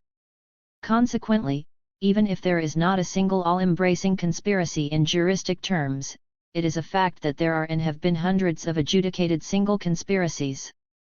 The conspiracy theory, then, has a little more to it than honorsbound academics concede. 3 theories. There are in fact 3 major sociological theories, academically certified in all solemnity, to account for the phenomenon of socio-economic decision-making, the recondite problem being to determine, who, if anybody in particular, really makes the basic decisions that govern society? Who calls the shots? To a considerable extent this is a pseudo-problem, for virtually every person knows that he isn't calling the shots, nor are any of his neighbors, co-workers, or acquaintances. Everybody knows it is some distant and obscure they. But this fact, evident to any intelligent person, is not at all evident to many academics, who have made quite a scholastic mystery out of the whole business. Doubt is raised by some that any individual whatever makes any decisions. The theory is advanced that the entire process is occultly collective. There is, first, the theory of an elite, which is employed by some masterful investigators. Next, there is the theory of an inert, apathetic, partially alienated mass society, consisting largely of P.T. Barnum's myriad suckers and H.L. Mencken's swarming bourgeoisie, the denizens of the grandstands and taverns. According to this theory, as most people are supine, unresponsive, childishly credulous, and seeking no more than a job, diversion and comfortable mediocrity for themselves, the few who are seriously active emerge spontaneously at the decision-making level, more or less by default. As Tom, Dick, and Harry won't bestir themselves and George the doer does, George finds himself willy-nilly among the decision-makers, a natural leader. But he got there more by chance than design, chosen if at all merely by fitting into the pattern of things and events. No conspirator he, no boob and no elitist. There is, finally, the pluralist theory, according to which many diverse groups, individuals, and forces confront each other in various ways, and under various cultural auspices arrive after debate by consensus or compromise at decisions, a notion that fits in neatly with democratic prescriptions. The process is presented as one of mutual accommodation. There is something to be said for each of these theories, as each explains some of the data.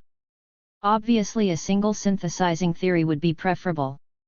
Lacking such, one can, and many sociologists do, attempt to blend them or to use them all. But as this is eclectic, theoretical purists are offended.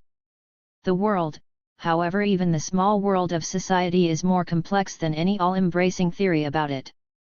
My own tacit use of these theories with respect to our subject is hierarchical and eclectic in the order stated. The facts strongly suggest to me, in other words, that the elitist theory best explains the facts. Whatever it fails to explain is then explained by the concept of the mass society. Finally, in many matters, less paramount in almost every single case, the pluralistic theory does come into play as it finds supporting data. But it is far less often significantly applicable than its sponsors suppose. Actually, the elitist theory presupposes or implies the theory of the mass society. One could hardly have an elite without a mass. If everyone was alert and on his toes, how could an elite ever show itself? The mass itself, paradoxically, would be an elite, and perfect high-level democracy would prevail. The mass society theory, then, does not stand separately. If one has an elite, one must have a mass, and, if society is to survive, vice versa. The uninspired mass team, in brief, must have a quarterback and, preferably, a coach or set of coaches. If the elite is truly aristocratic, selecting only the best, so much the better. These theories and some of their prominent adherents are briefly dealt with by a voting sociologist in an interesting book, one there is, of course, a rather large literature about them. He himself found it necessary to apply them eclectically, although he believes in the greater inclusiveness of the pluralist view. As his attention was centered upon community decision-making in a small California town, the pluralist view is most serviceable, for its most fruitful application is on lower levels that are of little interest to the financial elite. But it would plainly be useless if applied to a company or white supremacy town. He objects to the elitist theory because it allegedly imputes motivations to covered leadership groups. If they are covered by definition, they cannot, he believes, be investigated by rational methods. Next, he holds, the elitist theory smooths over and obscures the many internal struggles over decisions within an elite. With such struggles in mind, it would seem that one must apply the pluralist theory to the operations of the elite itself, a logically well taken point certainly germane to the paramountcy of theory. Thirdly, the theory of the elite must rely on the impact of events outside the elite system to explain changes within the system itself, for the elite, which does indeed change, does not change spontaneously. Most importantly, elitist studies of community power typically do not present data to support their contentions that all major decision-making rests in the hands of single leadership groups. While I recoil from the operative all, which I have emphasized, it is clearly incumbent upon anyone utilizing the elitist approach to show major decisions emanating from the elite group decisions at variance with some established consensus. If such decisions are made, and are made to stick, then I think it may fairly be deduced that other decisions are similarly made. It isn't the general consuming public, we may say in a preliminary way, that decides to raise the prices. Nor is it, in view of the system of corporately administered prices, an automatic free market. It is clearly some distant and popularly distasteful they who decide this. The elitist theory, most broadly stated, holds that the United States, for example, is a society of many dominant elites. The elite levels of science, scholarship, the arts, entertainment, and sports, but not politics or finance, are open to anyone of ability. These are, therefore, open elites, and consonant with the democratic bias. But there is, it is asserted or implied by a variety of writers, a politico-economic elite of elites, which is a closed elite. It is closed because something other than personal ability is required to belong to it. The main, although not exclusive, qualification for membership, it is here contended, is money. This elite has been referred to as the Money-Bund, the complex of Finpolites. Its leading members, I suggest, are Finpoles. This Money-Bund is different from C. Wright Mills's power elite, which is a somewhat fanciful and highly personal embroidery upon the old established basic idea of a moneyed elite. Take the money crowd away and Mill's power elite crumbles into verbal dust. Now, while the moneyed elite no doubt is pluralistically structured internally, toward the outside world it presents itself as a rather solid, small, coherent entity. Its decisions once having been taken or not taken, a decision in itself, and we can obtain at least glimpses of some of its decision-making processes. It presents to the world pretty much of a united front, even if it is not always unified internally in its views. Its members, at any rate, have various ways of knowing the difference between insiders and outsiders. The idea of an elite does not necessarily imply that it is homogeneous. Thus, Albert Mathies, the French historian on the subject of the French nobility, says, the nobility consisted, in fact, of distinct and rival castes, the most powerful of which were not those who could point to the longest pedigrees. Side by side with the old hereditary or military nobility, there had sprung up in the course of the last 2 centuries a nobility of the long robe, noblesse de robe, that is to say, an official nobility which monopolized administrative and judicial offices. This new caste, which was as proud as the old nobility, and perhaps richer, was headed by the members of the parliaments, or courts of appeal. This new nobility, as Mathies goes on to show, was in many ways more powerful than the old nobility. Albert Mathies, The French Revolution, Alfred A. Knopf, Inc., N.Y., 1926, Universal Library, N.Y., 1964, pages 6-7. One could similarly divide the American elite into the old and new money and the leading corporate officials and corporation lawyers. As for motivations, it is, first, surely possible to deduce certain overriding motivations in the moneyed elite by the way its members conduct their worldly affairs. One doesn't need to tap their telephones or induce their psychoanalysts to break confidences to see that they are nearly all motivated, 1. to retain their money and power, 2. to add to money and power if possible, 3. to make use of all the resources of modern science, technology, and politics in the retention and expansion of their power, 4. to keep their share of the tax burden as low as possible, 5. to support whatever politico-economic policies support or improve their position and to struggle against those which seem likely to diminish it, and 6. to have themselves presented to the world as especially worthy people. What they want more specifically is shown by their legislative lobbyists, trade association spokesmen and newspapers. Fortune, the Wall Street Journal and similar publications consciously and unconsciously tell us much about what they want. Beyond this, public inquiries, the taking of testimonies, the massing of evidence in the courts and occasional books by insiders have done much to reveal motivations. There have been memoirs such as those of the late Clarence W. Barron, critical and friendly biographies and even letters, although collections of letters, as in the case of the elder J. P. Morgan, have often been ordered burned by testamentary prescription. This in itself seems a bit conspiratorial. The major ends of the moneyed elite are clearer, it must be confessed, than the devious means often used to attain those ends. In view of this elite, judging purely by their outward behavior, what's good for them is good for the United States. They see their personal pecuniary interests as identical with the complex interests of the nation. This elite is known to favor, among other things, a minimum of government regulation of their corporate instrumentalities. They openly talk to this end and work to achieve it. Society, they feel, should be subject to minimal direction. Would anyone wish to assert there is any doubt about this? As far as motivations go, it is not a difficulty that inheres peculiarly in the theory of an elite. In this day of Freudian psychology, the motivations of every individual are a mystery even to himself.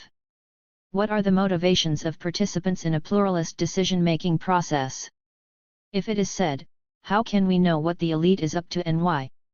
One may reply with another question, how can we know what pluralists are up to and why? Not being able to look inside people's heads, one makes deductions from external behavior. If a man hoards money in a hole in the floor, we conclude that he is a miser. Can we be wrong? Can it be that he is in fact a spendthrift? As to why he does it, we turn to the psychoanalyst and hear talk about feelings of insecurity, inadequacy, rejection, alienation. Hoarding, it seems, makes him feel less anxious. Yet, he remains a miser vis-a-vis others, an objective phenomenon. He is not merely a psychiatric case. The theoretical objections to the theory of the elite, at any rate, are not nearly so compelling as they may seem when viewed only dialectically on the purely theoretical level, before testing against the facts. But there are stronger reasons, compelling to any rational mind, for rejecting the idea of the greater serviceability of the pluralist theory in explaining decision-making on the national level. For if the pluralist theory indeed held, if major decisions in the United States were in fact the product of countervailing and balanced groups, with each group element of society making itself fully heard, the outcome in terms of money, position, and prestige would be a great deal more equitable than it is. Sociologists can indeed show many decisions arrived at by pluralist means. But we are talking now about the humanly fundamental decisions, the decisions about who gets what, where, how and why. Those decisions, I assert, are elitely determined, sometimes against considerable opposition. If the decision about the distribution of the basic economic means is arrived at pluralistically, why is the payoff so uneven? If one goes along with the pluralist view, we must conclude that people have acquiesced in their relatively low reward by the economic system. Yet millions of people protest all the time that they are being underpaid. They sound as though they had not consented to the decision-making about the distribution of money. Most people in the United States, including very many outstandingly intelligent and highly trained, are much like the participants in a dice game in which the opponent throws a long series of 7s and 11s, losing seldom, but when the dice change hands it develops that they follow the laws of randomness and show no runs of 7s and 11s. In a real dice game, most such losers would quickly conclude that the dice were loaded and they were being rooked. Now, if the social dice weren't subject to manipulation from behind the scenes, would so many people be so far below par in the matter of money and property? Such sub-parity elements, it is often said by way of explanation, are the no-goods without ambition or energy. But, we may ask, is this also true of Nobel laureates, university professors in general, the trained professional classes, whose pay in comparison with that of corporation executives and big dividend recipients is absurdly meager? Are we to suppose that highly skilled professionals have acquiesced in their relatively niggardly compensation? Hearing them complain, reading their complaints in professional journals, one would not suppose so. They sound very much as though they are complaining futilely against loaded dice. Again, to look at the bottom of the labor force, are we to suppose that the poverty-stricken itinerant agricultural worker or the ghetto denizen has acquiesced through some pluralistic decision-making process in his low estate? In looking at the history of organized labor, the long record of anti-labor violence and counter-violence, one gets the strong impression that basic decisions were imposed upon unwilling and eventually maddened victims. Those who worked in Andrew Carnegie's steel mills at $10 for a 72-hour, and longer, week of punishing effort under intense heat had never willingly agreed to perform in this manner. Nobody had ever asked them or their representatives. They were driven by stark necessity to accept a one-sided bargain. It is true that all the persons to whom I refer have their compensation determined by a market. The elite, however, do not have their revenues impersonally determined by a market, to the dictates of which they submit. They make market rules pretty much to suit their inclinations. It does, then, look as though members of the labor force, high and low, have come up against a decree that says, so far and no further. They have not acquiesced in this decree, they have not been consulted about it. They are often opposed to it, but are as powerless to push it aside as Russian workers are powerless to push aside a state decree. It looks very much as though this decree has been handed down from some esoteric group, for there is no general rule against having an expansive income in a booming economy.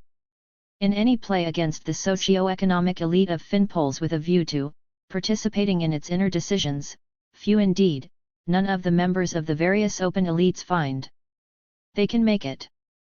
They don't have the hereditary tickets, and even if they had the tickets they might not possess other qualifications.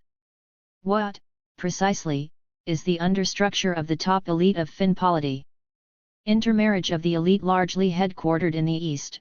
This elite, first of all, is heavily intermarried. This fact has been shown in great detail and need not detain us. Most of the world of Finpolity and its environs is interlaced by complicated cousonages, as in the case of the longer established European nobility. Intermarriage among the big propertied elite, the bourgeoisie, the Finpoles, continues, as the society pages of newspapers show nearly every week. As a fairly recent and uncomplicated example of upper-crust family structure, let us take the Fords.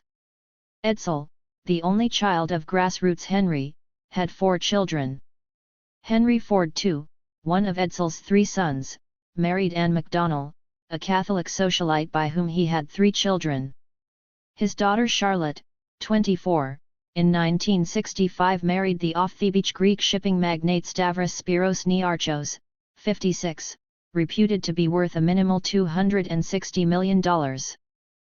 Her coming accouchement was duly announced early in February, 1966, not long thereafter a prospective divorce. Her debut in 1959, according to the Times, took a year to plan, was attended by 1,200 guests and cost about $250,000, of which $860,000 went for flowers alone. Recalled the Times nostalgically, December 17, 1965, 2 million magnolia leaves were flown from Mississippi and were used to cover the walls of the corridors leading to the reception room in the Country Club of Detroit, which had been redecorated to look like an 18th-century French chateau. Sister Anne Ford, 22, was married with less fanfare a few days later to Giancarlo Uzielli, an international stockbroker of New York. Henry Ford II, in his second marital venture, after a divorce that led to his excommunication from the Catholic Church, married the divorced, also excommunicant, Mrs. Maria Cristina Vetteri Austin, of Italy and England, who is more particularly one of the European Rothschilds of pecuniary repute. William Ford, another of Edsel's sons, married Martha Firestone of the rubber fortune, by whom he has 3 children. Here, among the comparatively late arriving Fords, one finds a rococo interlacing of diverse elements, the common social denominator of which is property, and this is typical of the upper ownership strata. As to inward and outward twining cousonages among the moneyed elite, the DuPonts provide perhaps the most spectacular example, interlinking with a number of other established and unlikely cousonages such as the Peabody's and Roosevelts. It is not usually easy in the hereditary strata of wealth to find someone unjoined to one or more other wealthy families by cousinly ties, and many of them link with what in Europe is known as nobility. Consanguinage threads through many apparently disparate propertied families. To avoid detention here by details readily available elsewhere, let it simply be said that much about the affairs of the Finpolides is a family matter. These families, it is true, are often subject to strains within themselves and vis-a-vis other families, pluralism, but they together present pretty much of a unified front to the world, eliteness. Pretensions to aristocracy. The American wealthy, as Cleveland Amory shows in considerable diverting detail, have confused money, ostentatious partying, politico-economic position and far-ranging power with aristocracy, of which they very commonly think themselves representative. For by the hundreds they have dug up for themselves, or caused to be devised, European coats of arms, more than 500 of which have been suitably proved and registered with the New England Historic and Genealogical Society, easily the country's outstanding authority on coats of arms. 5. The stress on coats of arms, both among bearers and disappointed non-bearers, suggests that the wealthy themselves, unlike some unaccountably obtuse outside investigators, regard themselves as part of family enterprises, not as isolated persons who have won in an individualistic rat race. These families, to be sure, are placed within a certain setting of historically developed institutions of which American children sing innocently in school. As the redoubtable H. L. Mencken remarked in 1926, the plutocracy, in a democratic state, tends to take the place of the missing aristocracy, and even to be mistaken for it. It is, of course, something quite different. It lacks all the essential characters of a true aristocracy, a clean tradition, culture, public spirit, honesty, honor, courage, above all, courage. It stands under no bond of obligation to the state, it has no public duty, it is transient and lacks a goal. Its most puissant dignitaries of today came out of the mob, only yesterday, and from the mob they bring its peculiar ignobilities. As practically encountered, the plutocracy stands quite as far from the Honnête homme as it stands from the holy saints. Its main character is its incurable timorousness. It is forever grasping at the straws held out by demagogues. Its dreams are of banshees, hobgoblins, bugaboos. The honest, untroubled snores of a Percy or a Hohenstaufen are quite beyond it. The plutocracy, as I say, is comprehensible to the mob because its aspirations are essentially those of inferior men. Money. What it lacks is aristocratic disinterestedness, born of aristocratic security. There is no body of opinion behind it that is, in the strictest sense, a free opinion. Its chief exponents, by some divine irony, are pedagogues of one sort or another.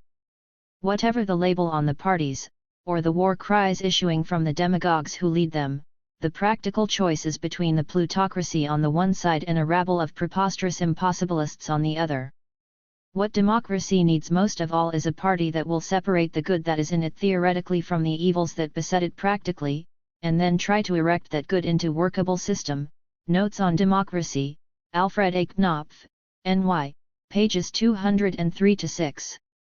Schools of the elite. The children of the Finpoles and their higher servitors are early separated from the common run of children by being sent to special private schools, which exist as part of a different world. This point was inquired into by C. Wright Mills. 6. Not all the children in these schools are from the elite, because such a prescription would defeat educational ends. The private schools are democratic, in that they take students, many on scholarships, from a wide social spectrum. Some now take able Negroes, although their quest is not exclusively for intellectual ability. But firmly sandwiched into the unquestionably mixed and in part subsidized mass are the children of the moneyed elite. The formal education offered by the best of these private schools is no better, as far as any evidence shows, than that offered by the best public schools. But they do a better job for laggards, who are numerous in all strata, because their classes are smaller. The schools are isolated from distracting influences and the faculty supervision over studies is stricter. A highly motivated student in a good public school, which is not too frequently encountered, can get as much out of his school experience as he could at one of the better private schools, but the less scholastically motivated will probably get greater benefit from the good private school, which is more of a hothouse. The products of the older private schools, at least, tend to form much closer ties to each other than are formed at the public school or college level. They are cemented, as it were, by the bonds of exile. Indeed, if asked about his educational background, the private school product is far less apt to say that he went to Harvard, Yale, or Princeton, even though he did so, than to say he went to Exeter, Andover, Choate, Groton, Hotchkiss, or whatever the case may be. Few children of the rich attend public schools, although there are rare exceptions. As inquiry will convince anyone, most of them attended one of the old-line private prestige schools. People who like to make the point, as though it was significant, that Jack Kennedy attended Harvard and Adlai Stevenson Princeton, simply aren't aware of the nuances. Both were Choate schoolboys and would still be Choate boys if they had gone on to Swampwater College, O'Keefe University, or Oxford. Anybody might go to Harvard, Yale, or Princeton. But anybody cannot go to Choate. 7. As Mills points out, the private school boys do tend to stick together and to be found disproportionately later in or near the upper echelons of insurance companies, banks, investment trusts and general corporations. For the big owners of these enterprises are themselves products of the same schools. 8. The schools serve as unintended centers to bring bright members of lower social classes in as corporate personnel. Until the recent past, the products of the private schools tended to monopolize Harvard, Yale, Princeton, and other Ivy League universities. This trend has been diminished as private universities have intensified the intellectual rigor of their undergraduate colleges with a view to producing more teachers and scientists and fewer executives and salesmen.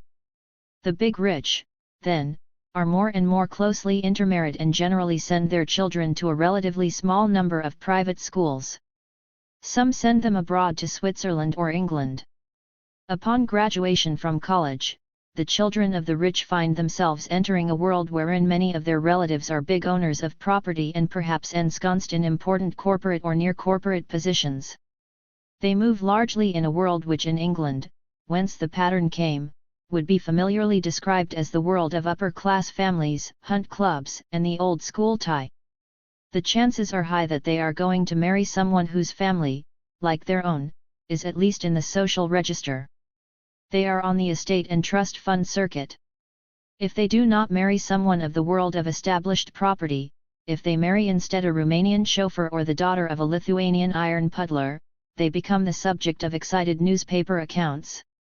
For whenever wealth marries non-wealth, it is a case, to the newspaper editors, of man bites dog. Although such marriages are not uncommon, the plain implication of all the fuss is that the marriage should not have taken place, any more than the King of England in the eyes of British Tories should have married Mrs. Simpson. Readers await news of the almost inevitable divorce. The exclusive clubs neither family, coats of arms, nor attendance at private schools guarantees elite soundness. Elite families, lamentably, sometimes produce odd characters. The best private schools unfortunately turn out people who sometimes become songwriters, actors, photographers, or even Kennedys, Stevensons or Roosevelts. The higher elite must therefore mark itself off more precisely than either family, coat of arms, school, or the possession of money can do.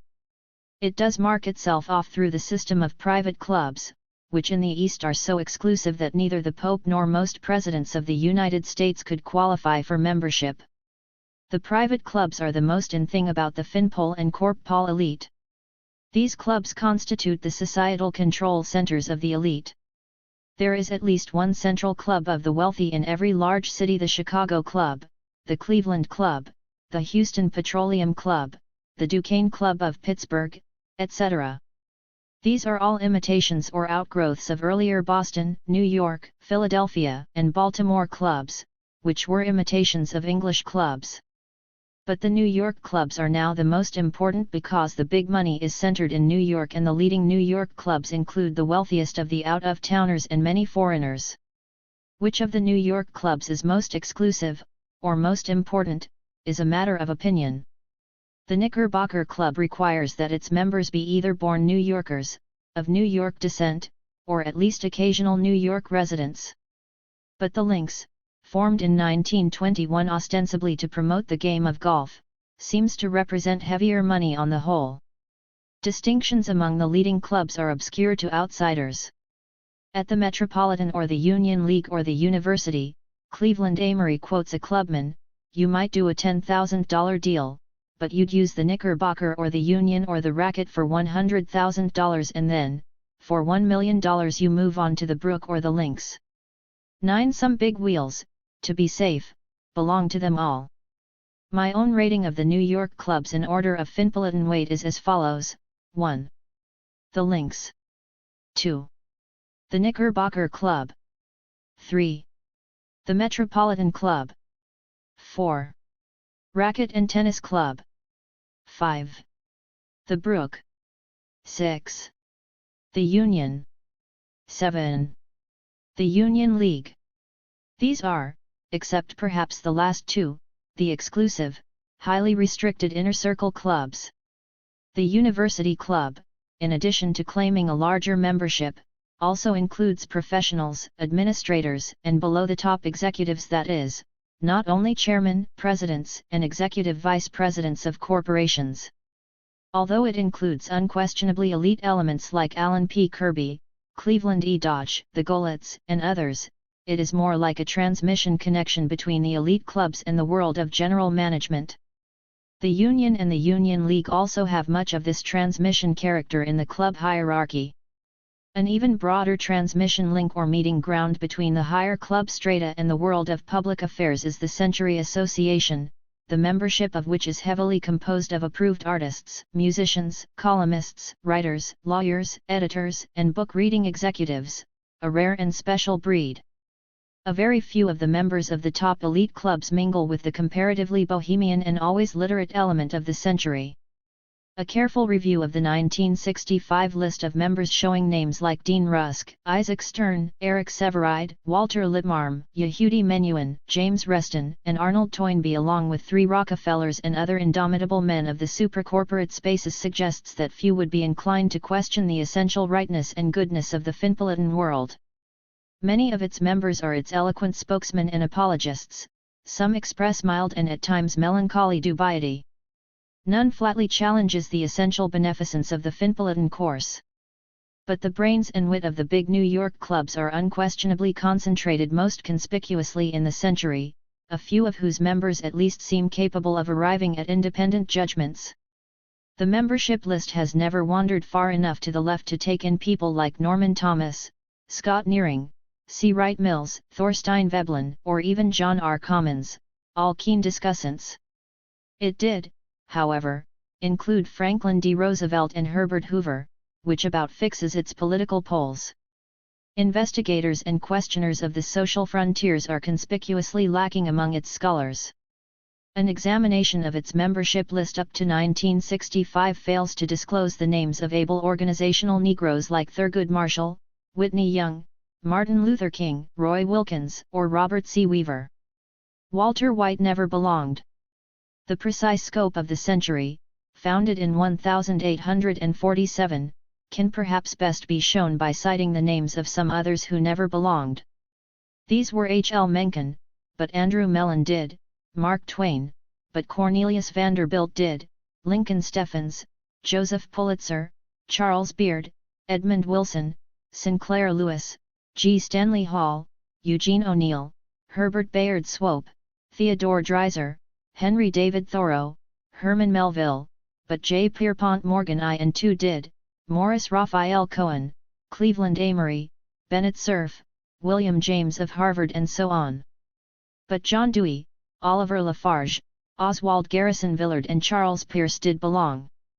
In any event, the Century does not appear, either today or yesterday, to be intellectually, morally, and artistically representative. Its precise rationale for membership selection does not readily show itself. The heterogeneous membership shows little common denominator, and some mighty big intellectual guns, past and present, are conspicuously missing. Deeply critical temperaments or anyone who comes on strong are notably absent. But a function the university and century clubs also perform is that of reciprocal transmission. The Finpol members in them also hear much about the outside world, the below-stairs world as it were, from the more bohemian elements who may move easily from the club precincts to a Greenwich Village coffee house or Yorkville saloon and then back. The bohemian element's greater down-ranging mobility may at times be the envy of some of the Finpols. Each of the leading clubs appears to have spawned a cluster of offspring or imitators, founded sometimes by dissidents. They specialize in various things, some such as the Brook, touchingly named after Tennyson's poem, in continuous 24-hour service. Lesser clubs, in the opinion of Amory and other alert club watchers, appear to be the non-exclusive Manhattan, Lotus, the Coffee House, of which Nelson A. Rockefeller is a member, the Harvard, the Yale, and the Princeton. Better known to the public perhaps because of their association with the entertainment world are the Lambs, the Friars, and the Players, but these, in all candor, are the bottom of the barrel in relation to the clubdom with which we are concerned and should really not be mentioned except by way of indicating what an upper-class club, properly speaking, is not. The only one of the New York clubs John D. Big John Rockefeller got into was the Union League. His son, John the Good, had no interest in belonging and was advised against it by his investment mentor, Frederick T. Gates. However, he did join the university and the Century. The grandsons belonged to the cream, variously the Lynx, Knickerbocker, the Metropolitan of Washington and others. None lists the Union League. The original Rockefeller was not only in bad odor with radicals, populists, and liberals, but, it may come as strange to some readers, he was looked upon askance in the old-established elite. Says Cleveland Amory, only a generation ago, for example, Mrs. David Lyon Gardner, Dowager Empress of New York's proud Gardner family, was informed that her young grandson, Robert David Lyon Gardner, was about to go out and play with the Rockefeller children. Mrs. Gardner forbade it. "No Gardner will ever play," she said, "with the grandchild of a gangster." And de Golyer, Dean of Oilmen, told Amory he could never decide whether John D. Rockefeller was the greatest oil man who ever lived, or a goddamn lying pirate who made a monkey out of the whole capitalistic system. 10 Nelson Rockefeller is looked upon today as the savior of the Knickerbocker Club, which in 1954 was nearly submerged into the Union Club out of which it had sprung. A few leading members agreed to accept 10 cents on the dollar for its bonded indebtedness, and Rockefeller bought the premises and permitted the club to occupy them rent-free for 10 years and then rent-free for 10 more years if he was still alive. 11 It seems fair to conclude that the Rockefellers have an interest, perhaps only sentimental, in keeping this distinctive club extant. It should not be thought that the top clubs are purely sociable haunts where the rich idle away the time, although such is the impression conveyed by Amory, Wechter, and the long line of cartoonists and satirists who have shown elderly members snoozing over newspapers in the windows and who have derisively quoted club nincompoops. The clubs, one may be sure, enjoy being mildly derided as centers of futility and senile naivete. As they say in Spittam, this gives their serious members a good cover for serious purposes. Nor should it be thought that the big tycoons are in constant attendance. The membership of even the biggest clubs is obviously layered or hierarchical, and consists of inner coteries according to specific serious and frivolous interests. There are, of course, always some amiable hangers-on and some retired from active life, and these provide something of a background Greek chorus or mob scene for the members with weightier concerns on their minds.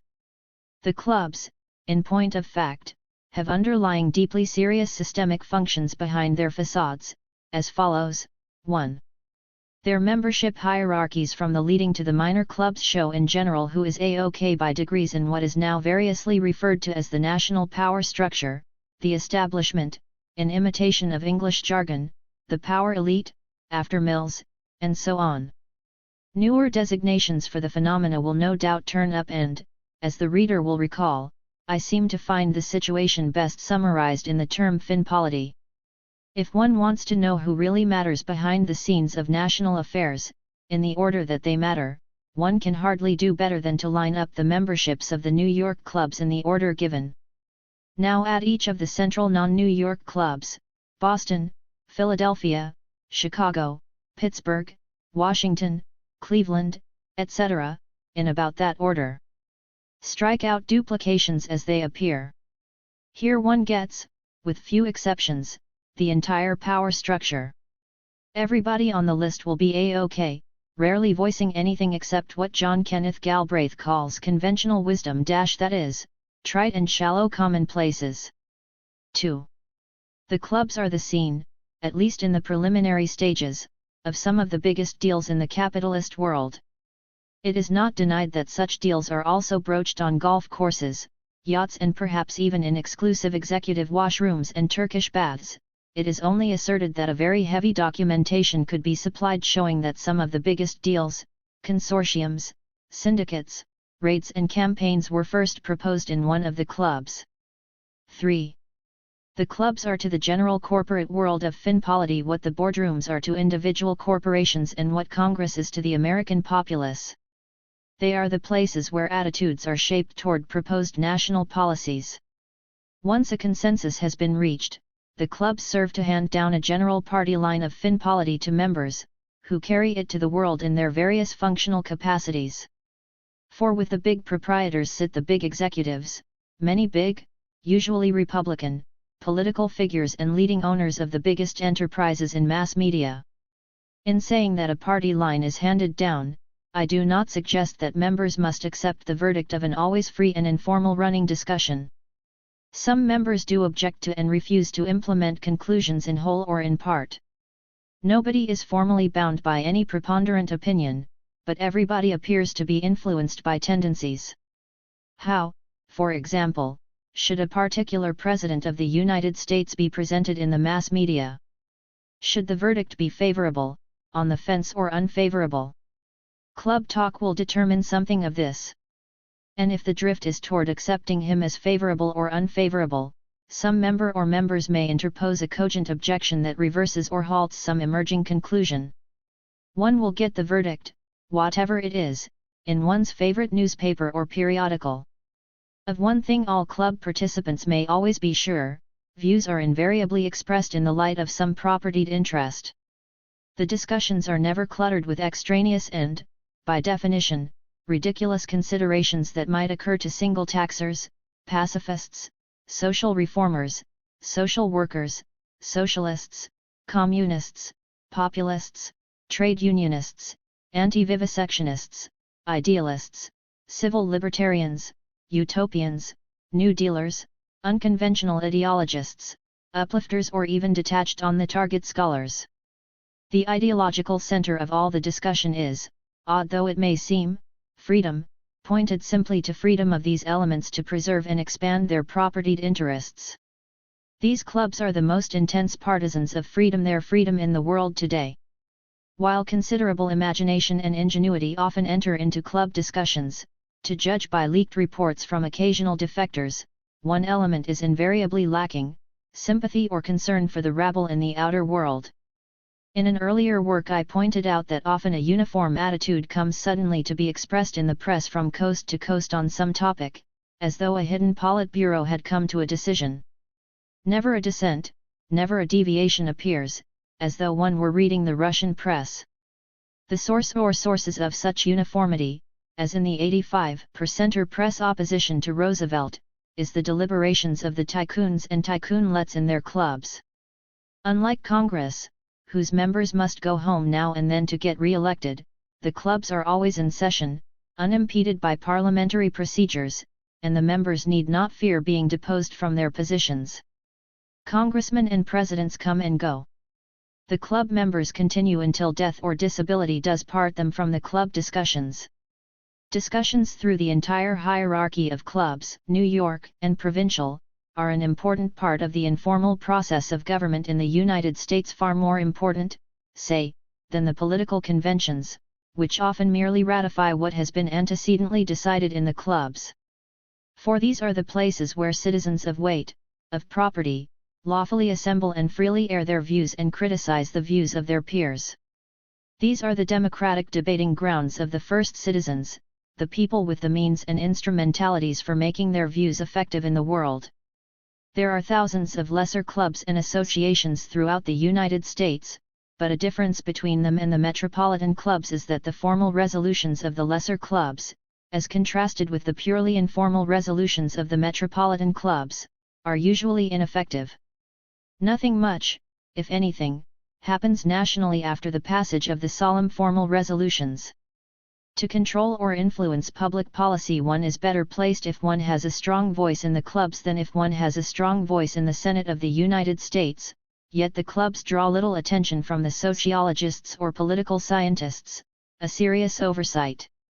The leading clubs, such as the Lynx and the Knickerbocker Club, in their yearly alphabetical directories list members living and dead. These are like roll calls of American fin polity and corp polity, past and present.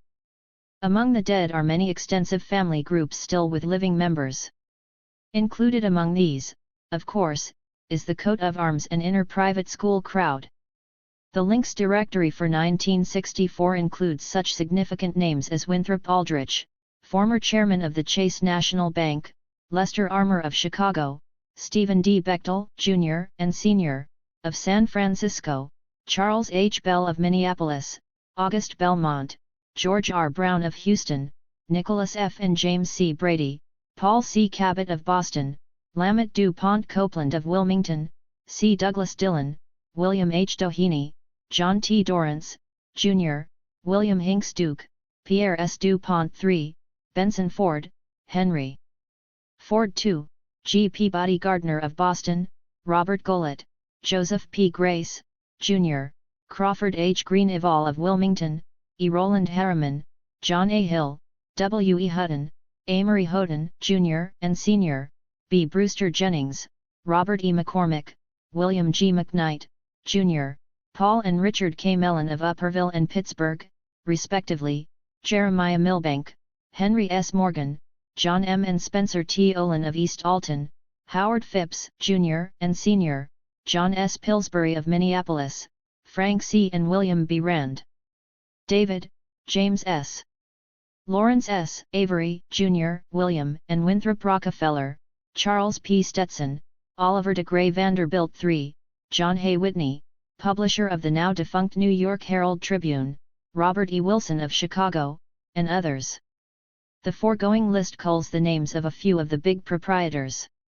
But the Lynx includes among its members also top-level corporation executives, bank presidents, special entree journalists, upper-echelon Pentagon and diplomatic figures, corporation lawyers and Republican political figures of the inner sanctum, people like Joseph W. Alsop of Washington, Owen R. Cheatham of Georgia-Pacific Plywood, General Lucius D. Clay, S. Sloan Colt of Bankers Trust, Ralph J. Cordiner, former chairman of General Electric, during its conspiracy conviction, Arthur H. Dean of the Key Law Firm of Sullivan and Cromwell, and numerous top-level diplomatic conferences, Thomas E. Dewey, Nelson Doubleday of the book publishing world, Lewis W. Douglas of Arizona, Frederick W. and Frederick H. Ecker of Metropolitan Life Insurance Company, Dwight D. Eisenhower, the late Walter S. Gifford, former head of AT&T, Gabriel Hogg, president of Manufacturers Hanover Trust, Herbert C. Hoover,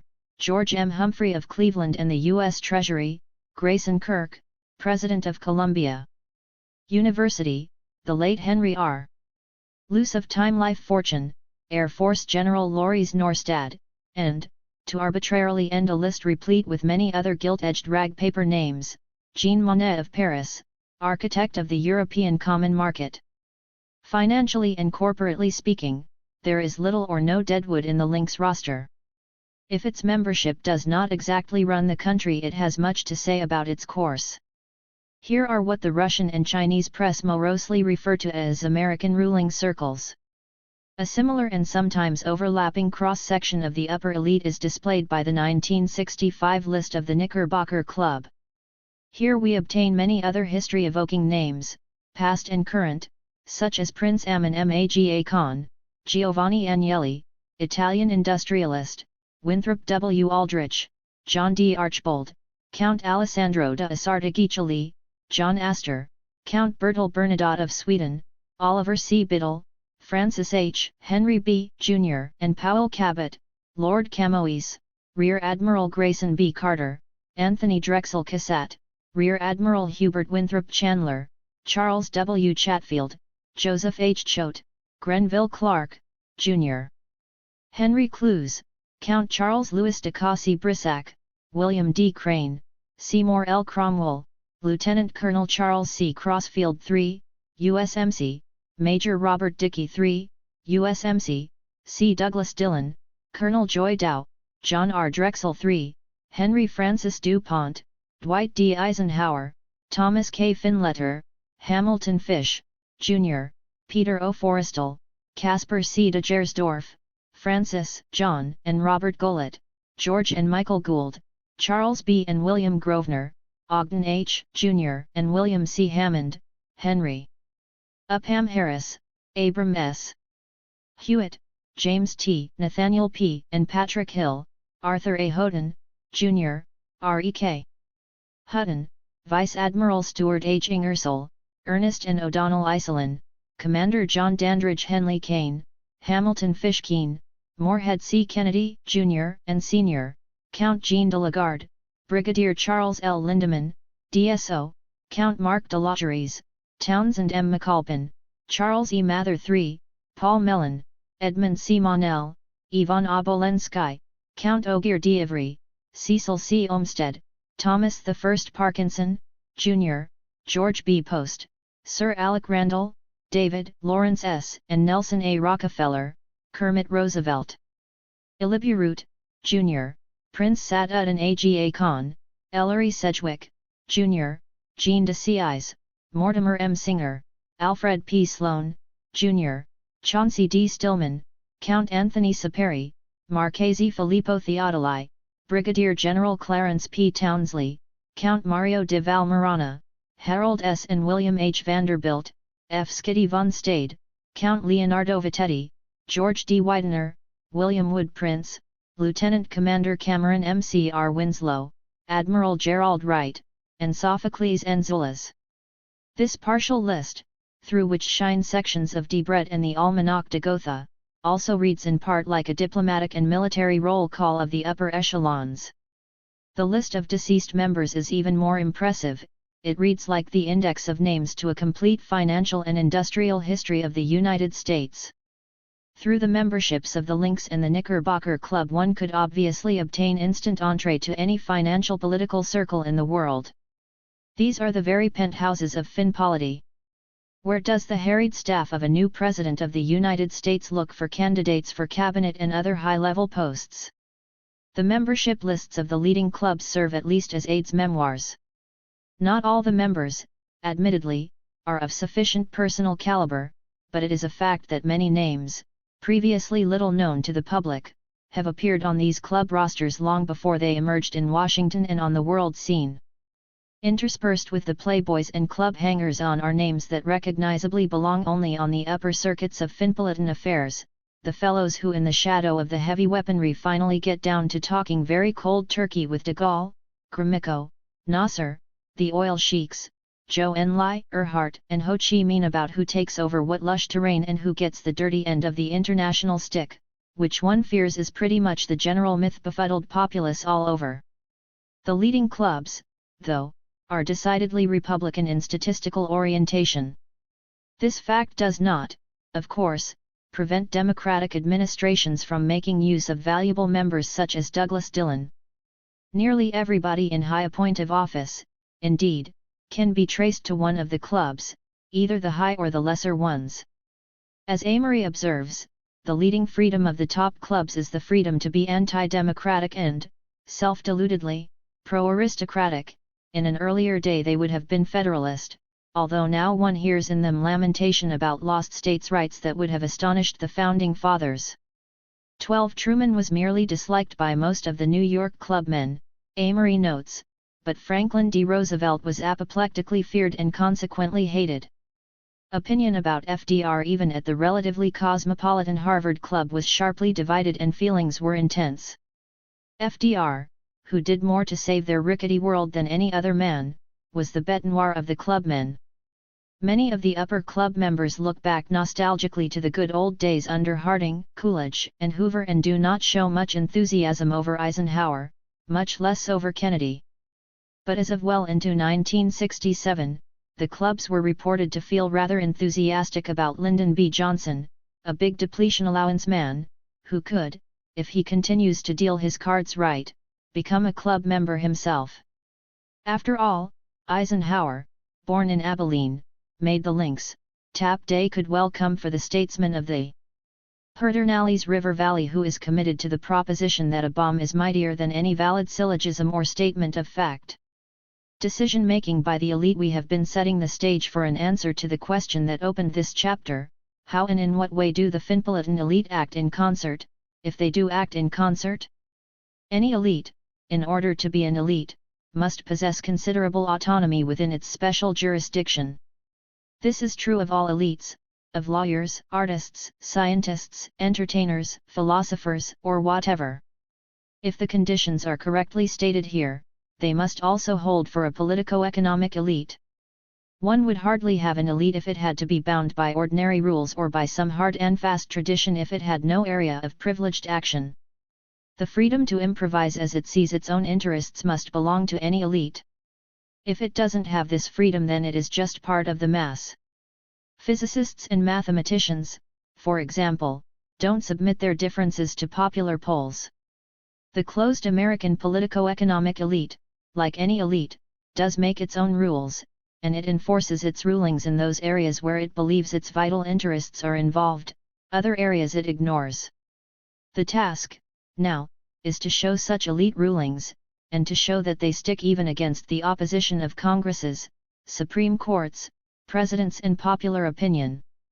To claim that there is a privileged class and then not to be able to show it exercising privileges would be absurd. Returning to the higher clubs, then, it should first be noticed that they do not allow any outright or avowed Jews to become members. Jews are not specifically barred in the bylaws, but the procedure for admitting new members is such that none gets in, a fact noted by close students of the clubs. 13. The term outright Jews is used advisedly because in certain cases Jews on the family tree, as in the case of the Bellin line of DuPonts or the Belmonts, do not apparently provide sufficient ground to bar from membership in the leading metropolitan clubs like the Lynx and Knickerbocker, where names such as Rosenwald, Warburg, Lehman, Baruch, Schiff, Kuhn, Loeb, Gimbel, Guggenheim, and the like simply do not appear, even though their holders are of big money stature and even though the grounds for claims to gentility of some, such as Baruch and Warburg, antedate those of the most ancient transplanted Bostonians. Gentility has nothing to do with it. But what all this shows is only that the Hitlerian racist definition of what constitutes a Jew is not applied.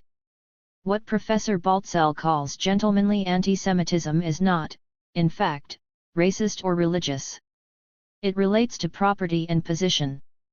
But even in the case of approved persons with Jews in the family tree, the barriers often go down slowly, as in the case of Douglas Dillon, member of the Lynx and the Knickerbocker Club, whose paternal grandfather was Sam Lapowski, son of a Polish Jew and a French Catholic, who emigrated to Texas after the Civil War, adopted his mother's maiden name of Dillon, prospered as a clothing merchant in San Antonio and Abilene, and finally moved to Milwaukee, where he entered the machinery manufacturing business. 14. But while a very few top-ranking people with Jews on the family tree are found in the top New York clubs, there are no avowed or full-fledged Jews, whatever their qualifications, none at all such as the otherwise technically eligible Meyer Kastenbaum or corporate bigwig Sidney Weinberg of Goldman Sachs and Company, with multiple upper-level corporate directorships and yachting companion of the mighty. 15. It is Weinberg who is credited with the scheme for preserving the Ford fortune in the Ford Foundation, thereby eluding a mountain of taxes. How much more cooperative can anyone ever be? The first of the well-known middle-level clubs in which unambiguously Jewish names are encountered is the Century, with 2 Warburgs as well as others. The Manhattan Club, founded in 1865, has many Jewish as well as a few local Italian and Irish names. Its roster shows that it is obviously an unlight Democratic opposite number to the Republican Union League Club. It included Franklin D. Roosevelt, Herbert and Irving Lehman, Alvin and Irwin Untermeyer, Joseph M. Proskauer and Alfred E. Smith. But the Manhattan, like the Century, is not considered by club experts to be an upper strata club. Club-wise, in terms of inner corporate power, it is merely so-so. This isn't where the massed armored divisions of finpolity are controlled. Hope is expressed by some optimists that the pattern of club exclusion may be changing. In Boston, Chicago, Minneapolis, Newark, New York, Philadelphia, Pittsburgh, Portland, Syracuse, and other cities, prestige clubs have admitted Jews in some cases, ending nearly a century of exclusion, say two observers. The change has begun to affect all three of the major groupings of prestige clubs in the country: the University Club, Union Club, and Union League Club. In addition, new, equally distinguished clubs without discriminatory policies have been launched in Atlanta, Dallas, and Denver. In 1960, only 2 of the 28 university clubs in the country had any Jews on their rolls. 2 years later, the University Club of New York City began to accept Jewish members. This breakthrough paved the way for similar developments elsewhere. As of 1965, 7 university clubs had accepted Jews to membership, 1 was about to do so, and 5 were engaged in exploratory discussion. Thus, 13 university clubs had dispensed or were about to dispense with the discriminatory process, in contrast to 2 only 5 years earlier. The Union Club in Boston has enrolled its first Jewish members, and the Union League Club in Philadelphia is taking a similar step. The latter development is truly historic, for one of the founders of the Union League Club more than a century ago was the banker Joseph Seligman, who is remembered today as the first prominent victim of social discrimination against Jews. In 1877, Seligman and his family were refused accommodations at the fashionable resort of Saratoga Springs, New York. In the years that followed, the anti-Semitic virus spread rapidly, and soon Seligman's own club instituted an exclusionary policy. 16 While the foregoing is true of what the authors call prestige clubs, it is not yet true of the 5 top finpolitan elite clubs, nor, for that matter, of the central elite club in each of the leading cities. The Union, University, and Union League constitute pretty much a national club chain, offering inter-regional club privileges mainly to intermediate people. There may, in time, be a breakthrough, so that at least some token Jews are accepted as members of the very top clubs, but even that is doubtful, for reasons we shall see. Something to be noticed is that the anti-Semitic bias, never prior to the 1870s a feature of American life, entered with the new industrialists, themselves from the fundamentalist grassroots, poor boys like Rockefeller, Carnegie, Frick, and others who struck it rich. Professor Baltzell ascribes the barring of Jews to Protestant values, but here I think he commits the post hoc fallacy. True, the members of the clubs are almost exclusively if nominally Protestant, but they would just about all find the writings of Martin Luther, John Calvin, and Soren Kierkegaard so much gibberish, the utterances of far-out clowns. The club members of late industrial derivation, the top dogs, came from the grassroots Horatio Algers, who introduced the anti-Semitic rules. In addition to being nominally Protestant, they were culturally and educationally of no higher level than the 19th century immigrants from Europe whom they despised. Not only were they of poverty-stricken origins, but they were all educationally distinctly en retard. It was the attenuated and confused cultural values of this element, straight from the cracker barrel, that were applied. To trace it to Protestantism, especially in view of the long European Catholic anti-Semitic tradition, seems to me off target. Earlier American attitudes toward Jews, though tinged here and there with the European virus of anti-Semitism, were on the whole respectful, perhaps unduly so, for Jews were widely regarded as children of the Holy Book. Some Americans claimed to belong to lost Jewish tribes. American Protestant colleges made a point in the 18th and early 19th centuries of offering Hebrew as well as Latin and Ancient Greek as the classical languages, in part because of the mistaken belief that the original New Testament had been written in Hebrew and that Jesus spoke this language. An early American classicist had to know Hebrew as well as Greek and Latin. Jews were friends and collaborators of a number of the Protestant founding fathers, were received into leadership circles north and south and were associated in vital early federal affairs.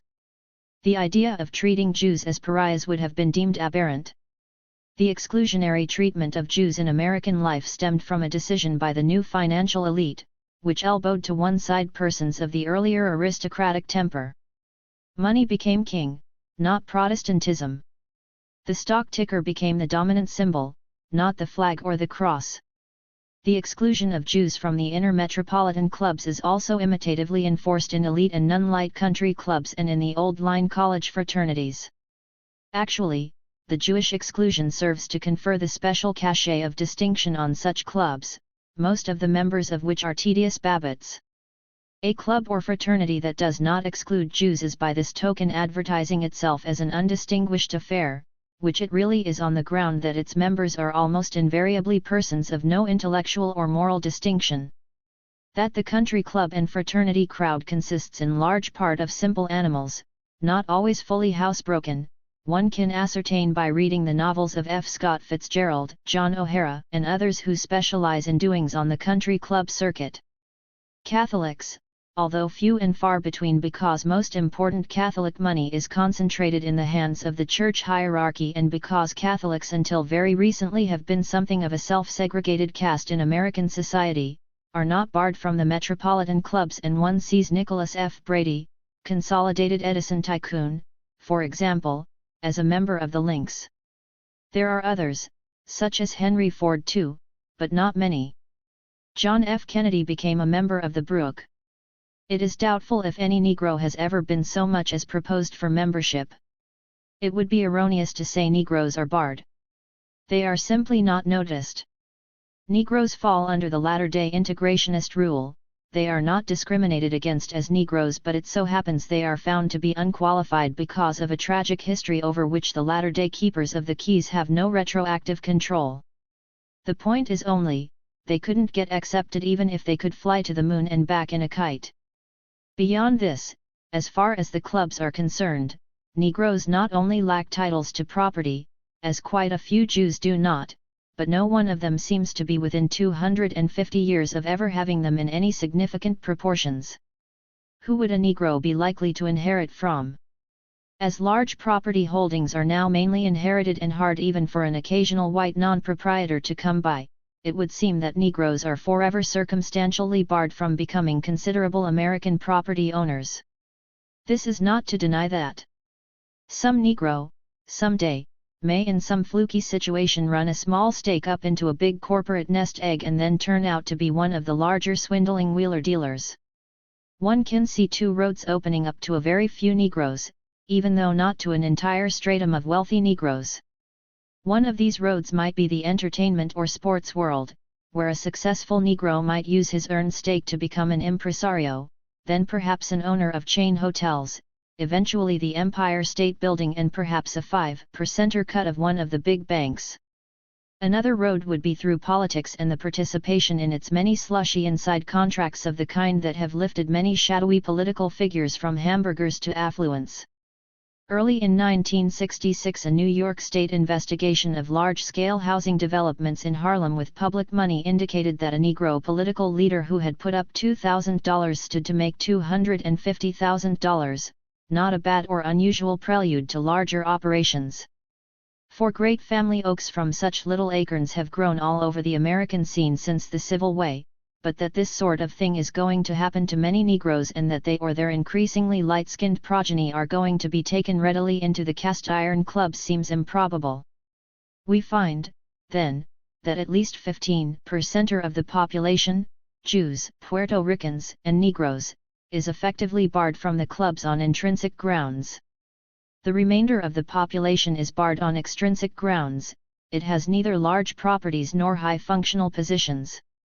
All this, it might be argued, is perfectly reasonable. These are private clubs, and clubs may choose their own club mates. But these are not only social clubs, they are the staging areas of national policy and of the big deals that make Harlem real estate deals look like penny ante poker. Some of the clubs, indeed, in court actions over tax privileges have denied point blank that they are social clubs, have claimed that they are in fact business clubs. This is true of the 90-year-old Merchants Club of New York, located in the old textile district and allowing no Jews to belong, and it is true of the ultra Duquesne Club of Pittsburgh. 17. As it can be shown that many of the progenitors of club members came into their money via party politics, such as through early public utility and railroad franchises, and as their members shuttle in and out of high government posts with almost metronomic regularity, and are big political campaign contributors, it must be evident, prima facie, that they are also political clubs. They are concerned with finance and with politics. They are, in brief, finpolitan, perhaps 45% are devoted to business, 45% are to politics and 10% are to blessed sociability. While the inner pattern of arrangements differs from club to club, we may take a look at the redoubtable Duquesne Club to find out what they are all really about. It is when you go upstairs in the Duquesne that you begin to enter the substratosphere of executive power, says Osborne Elliott. On the second floor there are no fewer than 5 dining rooms, including the main one, and in each of these, day after day, the same people sit at the same tables. As you enter the main dining room, the Gulf oil table is across the way. Gulf's chairman David Proctor sits facing the door, surrounded by his senior vice presidents. In the corner over to the right is the Coppers table, populated by most of the top men in that company, and next to it is the U.S. Steel table, where sales vice presidents break bread together. In another smaller room nearby, Pittsburgh Coke and Chemicals president, chairman, and vice presidents gather daily. In still another, Pittsburgh Plate Glass has a central spot, while Alcoa's executive committee chairman, Boy Hunt, holds forth in the corner next to Jack Hines's table. If the Duquesne's second floor feeds the captains of industry, many of the field marshals are to be found on the 4th and 5th floors, where 35 suites are rented out by the year, at $12,000 and up, to such companies as U.S. Steel, Gulf Oil, Jones and Laughlin, Knox, and Alcoa, to name just a few. These attractively decorated apartments usually have a bedroom, living room, and dining room.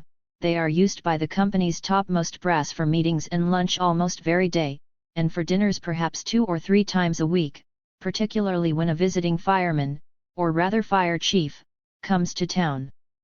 In these company suites new products and mergers are planned, bargaining strategy for labor negotiations is hammered out, multi-million-dollar financing arrangements are made.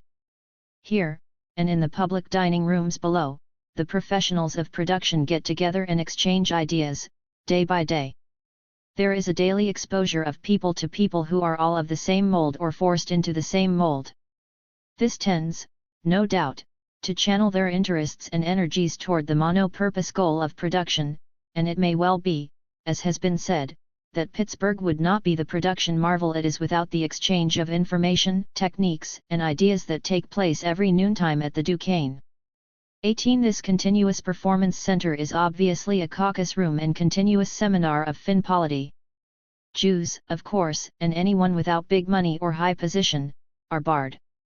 Baltzell relates that even today there is in Pittsburgh an executive at the very top level of leadership in one of the nation's major corporations who has never been taken into the Duquesne because of his Jewish origins, even though he has never been associated in any way with the city's Jewish community. But as this executive's high functional position would ordinarily demand Duquesne Club membership, other arrangements have been made. In other words, although it may seem absurd, he is allowed and encouraged to entertain important business associates in his company's private suite on the upper floor of the Duquesne. And he does this in spite of being barred from membership in the club. It may seem hard to believe that such a dehumanizing situation would be tolerated either by this talented executive of Jewish antecedents or by his Gentile office colleagues who are also leaders at the Duquesne. 19. Baltzell also tells of a high Jewish executive in Chicago who was denied the presidency of a corporation founded by Jews because he would be barred from membership on religious grounds from the leading club. He resigned and, a man of proper temper, refused to reconsider when the board of directors changed its mind. 20. Many such dreams of corporate and financial empire building have been consummated within the halls of America's more exclusive clubs, notes Professor Baltzell after relating how Cecil Rhodes had used his club to buy out Jewish Barney Barnato in the De Beers Diamond Syndicate, the greatest financial imperialist of them all, J. Pierpont Morgan, belonged to no less than 19 clubs in this country and along Pall Mall. One of his dreams was realized on the night of December 12, 1900, in the course of a private dinner at the University Club in New York.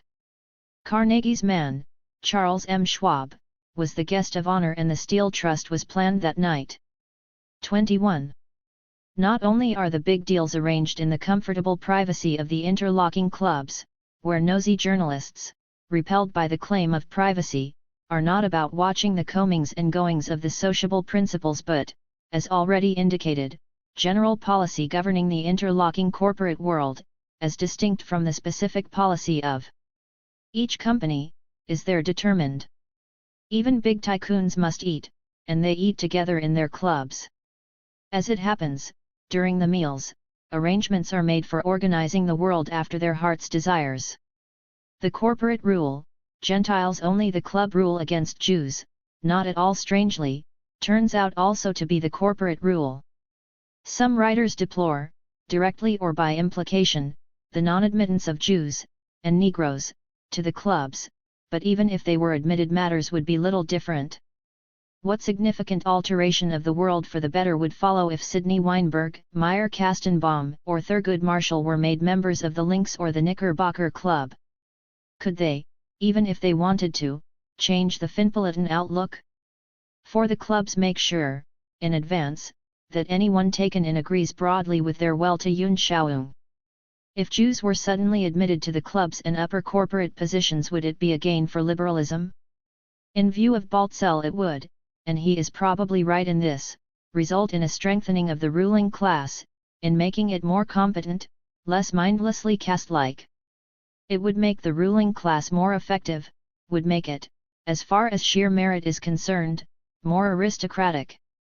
But merely the selection of the best people in a certain limited scale of values is no guarantee of general aristocracy.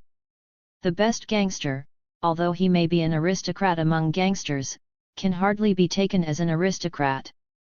Baltzell defines aristocracy as follows: by an aristocracy I mean, 1. A community of upper-class families whose members are born to positions of high prestige and assured dignity because their ancestors have been leaders, elite members, for one generation or more. 2. That these families are carriers of a set of traditional values which command authority because they represent the aspirations of both the elite and the rest of the population, and 3. That this class continue to justify its authority, a. by contributing its share of contemporary leaders and, b. by continuing to assimilate, in each generation, the families of new members of the elite. As with the elite concept, I do not conceive of the aristocracy as the best or the fittest in the sense of the term natural aristocracy as used by Jefferson. The aristocratic process means that the upper class is open. 22. He is not, however, making a plea for aristocratic rule but, as he stresses, it is the central thesis of this book that no nation can long endure without both the liberal democratic and the authoritative aristocratic processes. 23. He sees the true aristocrat as a public leader. But aristocrats, in Jefferson's sense of the naturally best, are not produced invariably or even generally from a community of hereditary upper-class families, as Baltzell's tracing of the class origins of Abraham Lincoln shows. If an upper class degenerates into a caste, moreover, as Baltzell so well puts it, the traditional authority of an establishment is in grave danger of disintegrating, while society becomes a field for careerists seeking success and affluence. And this is the present American position. A true aristocracy developed in the clubs, or elsewhere, might indeed change the world for the better. But merely lowering the barriers to Jews and Negroes would not accomplish this, as the clubs also bar on other caste grounds. It is the general values of the clubs more than their exclusionary policy that are most open to question. The very caste structure of the American propertied elite, as Baltzell agrees, shows it not to be an aristocracy, shows that it is afraid of competition from natural excellence. Plato, an aristocrat, would not have barred a man from his academy because he was a Jew, but he did bar him if he did not know geometry. Nor would he have barred from discourse a man just because he disagreed with him, he even reported for history the crucial difficulties for his beloved theory of ideas raised by Parmenides.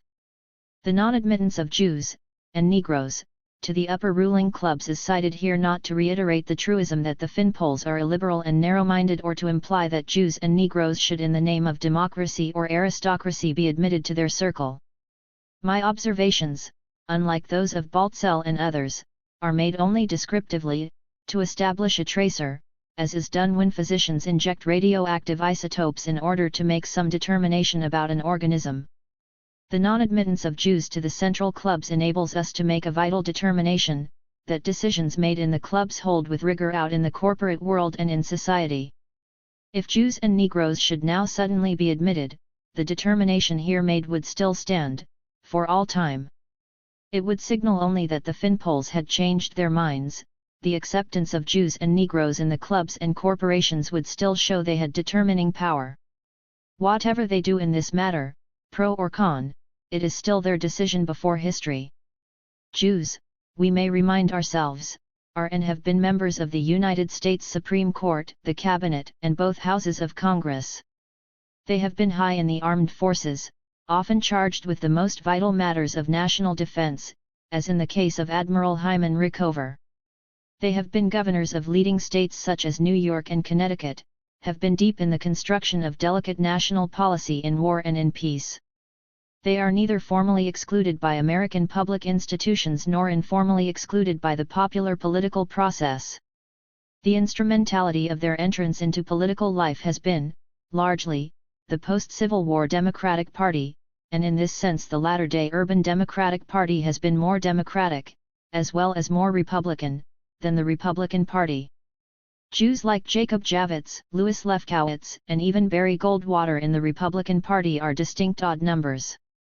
But Jews, although very much to the fore in public life, and quite distinguished, Brandeis, Cardozo, Frankfurter, Lehman, Rickover, Baruch, Arthur J. Goldberg, Morgenthau, Ribicoff, and others, disproportionately distinguished in the fields of learning and the arts and disproportionately few in prisons, are rarely acceptable as middle-range executives of the leading corporations and seldom appear as chief executive officers.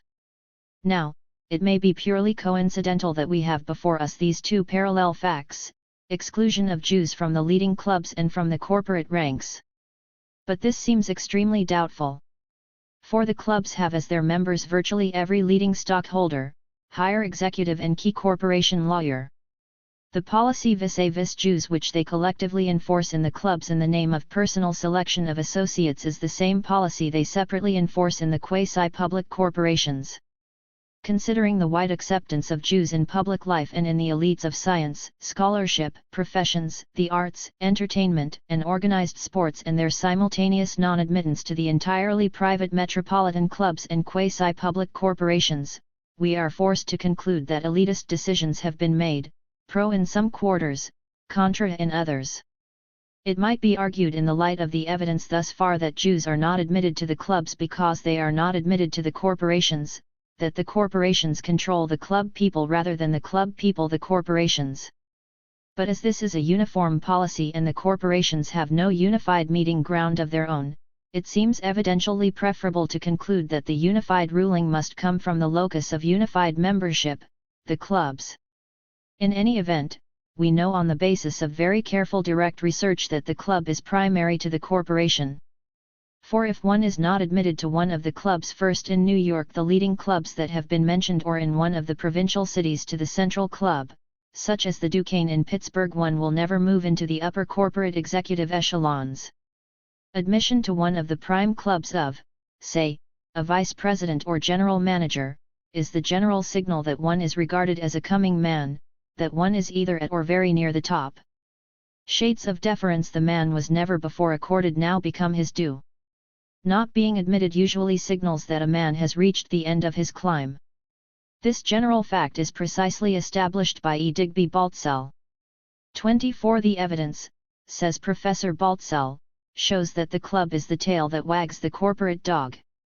Others, such as Osborne Elliott, traversing the same ground, cite evidence pointing to the same conclusion.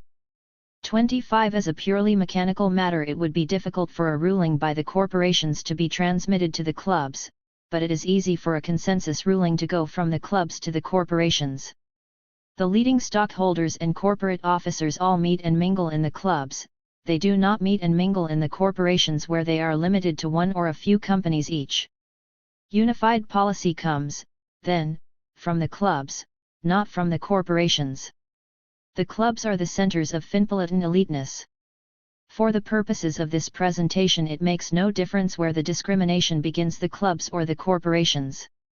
But by reason of the fact that it prevails in the leading clubs as well as the leading corporations, in the private sanctuaries of the controlling large stockholders, it seems clearly evident that the discrimination is the consequence of a decision in a closely knit group at the top. As we have seen, the corporations are controlled by very small groups, with ownership stakes ranging from 10 to 100%. If these owner-controllers wished policy to be otherwise, they could easily order it, in the corporations as well as the clubs. They do not want a different policy, however, at least not yet, so the present policy prevails. As this is a policy neither required by law nor sanctioned by formal public policy, it clearly emanates from control quarters outside the framework of formal government or public discussion. It is policy based upon an autonomous elite decision. That decision was probably never taken after a full-dress discussion, but originally emanated from, and has since been repeatedly endorsed in, innumerable informal club conversations. Now, what are the grounds for saying that Jews are excluded from corporate managerial employment? In the United States, says a key University of Michigan study, Jews are no longer disadvantaged with respect to education or income. Their training and educational background are conspicuously underutilized, however, in the executive ranks of most major corporations. The evidence need not be recapitulated here. Every serious effort to collect data on this subject has yielded the same general conclusions. In recent years, for example, Jews have comprised 12 to 15% of the graduating classes of the Harvard Graduate School of Business Administration, an institution to which the executive recruiters of many large companies regularly turn. Among the executives of such companies appearing at Harvard's seminars and training programs for businessmen, fewer than 0.5% were estimated to be Jewish. 26 Exclusion is contrived, says this study, by the ostensible utilization of easily manipulated knownability factors in evaluating prospective personnel's social connections, religious background, attendance at the right schools, membership in the right clubs and fraternities, appearance, residence in good neighborhoods, and circumspectly self-assured deportment. Baltzell, however, cites instances where highly competent applicants for corporate entry who had all the knownability factors on their side in abundance, and seemed to be on the way in, were turned down as soon as it became clear they were Jewish. One sees this, in fact, very frequently. Approximately 8% of the college-trained population of the United States is Jewish, says Vance Packard. Against this, consider the fact that Jews constitute less than 0.5% of the total executive personnel in leading American industrial companies. 27 This figure should also be considered in relation to the fact that 3% of the population is Jewish. Jews, very clearly, are glaringly underrepresented in corporate management in relation to their frequency in the population and among college graduates. Out of 2,000 management people at U.S. Steel, a researcher for the American Jewish Committee could find only 9 or 10 who were Jews, less than 0.5%. 28 The facts are established as well in a number of careful special studies, national and local. Even in cities with large Jewish populations, like New York and Philadelphia, where frequency in the population might be expected to be reflected at least locally in management ranks, the percentage of Jewish participation is negligible. 29 Exceptions have been few. Gerard Swope, one-time president of General Electric, was never accepted by the leading clubs, nor was David Sarnoff of the Radio Corporation of America, which was developed with Jewish money. Sears, Roebuck, although built by Jews, goes along with the practice of preferring non-Jewish executives. Of perhaps more significance to most people is the fact that this exclusion extends to lower levels of employment in companies and industries. Many companies and industries discriminate boldly in lower-level employment of Jews as well as Negroes. Some discriminate only against Negroes. It was reported in 1965 to Secretary of Labor W. Willard Wirtz that major corporations, recipients of huge government defense contracts financed out of public tax money, were discriminating against Jews and Catholics as well on managerial and lower levels. Secretary Wirtz promised to seek laws to stop the practice. 30. When discrimination against Catholics can be shown, it becomes political dynamite owing to the frequency of Catholics in the national electorate. Jews, in addition to being fewer, are more concentrated in certain regions, and anti-Jewish discrimination is more easily and slyly applied. It is, moreover, approved by the mindless generally, Catholic or Protestant. Because corporations have grown so that they extend over such a great portion of daily life, discrimination in corporations on managerial and lower levels serves to cut people off from positions where they can function. Among the many things corporations are tending more and more to monopolize are human functions. Most members of the labor force now work for a large organization, the $50 million asset plus corporations, government, or the public-private educational system. It is increasingly difficult to find people who do not work for one of these. When corporations, thrusting into larger and larger areas of local and personal life, practice discrimination, it simply cuts the victims off from a chance to function. Jews particularly, and Negroes, sometimes Catholics, are denied such functional opportunities, although some Jews have unwittingly benefited by being forced into independent though marginal enterprises of their own. The most keenly felt loss, perhaps an loss to the country, stems from the fact that many positions are classified as managerial when they are really technical and semi-professional. But the reason the barriers will not be as easily removed as some seem to suppose is this: the modern corporation is organized very much along military lines, although its military lineaments are carefully cloaked in all sorts of public relations formulas. There is a chain of command, from the directors and top officers down to the department foreman. In this chain of command one obeys orders. The orders are not usually passed on brusquely, as in an army, and failure to obey the orders does not bring one before a court-martial. The process is much subtler. The successful organization man can hear orders that are never uttered. In order to move up in the managerial ranks, one must be smart enough to catch on without being told everything. As William White makes clear in The Organization Man, the members of the managerial chain of command are carefully selected with the minutest attention to detail. One can be shunted into numberless corporate Siberias, never to emerge, for all sorts of sins of omission and commission. If one's wife does not qualify for the country club set, this can impede promotion. Queer people in the family, like pacifists or single taxers, can create doubts. Wearing the wrong clothes, too gay, too funereal, inharmonious, can earn disapproval and lack of promotion. One is usually fired only for some overt infraction or glaring blunder. But not being promoted is often tantamount to being fired. What is wanted, as White makes clear, is the pleasantly agreeable conformist, an intellectual and moral castrate. Like the German soldier, it is not for him to reason why, but only to follow orders or to anticipate unvoiced orders. The aim of it all is maximum profitability amid public acceptance for the corporation.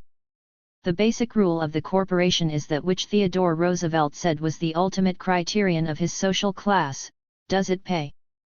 31. This chain of command in the corporations with their huge assets is obviously very important. It is no place for deviance, real or supposed. And the big owners of property are extremely nervous, very defensive, as some of their memoirs show. 32. One could deduce the same conclusion by considering their elaborate electronically guarded safe deposit vaults, high electrified fences and stone walls around estates, and complicated systems of guards, watchmen, and locks in their dwellings. And it is true, as demonstrated by the existence of bank robbers and safe crackers and the utterances of radicals of the left, that many persons have designs on their enormous wealth and position. They are, therefore, unduly sensitive, perhaps hypersensitive, about their property domains. They don't want any wrong elements in their precious chain of command, and any element they don't fully understand is apt to seem unsuitable. While Jews and Catholics and Negroes, like other groupings of people, distribute according to the normal curve of probability, showing certain percentages of every type and most of them concentrated in the middle area, Jews like Negroes have a higher visibility. In the case of Jews, the higher visibility, where it is present, comes from cultural differences.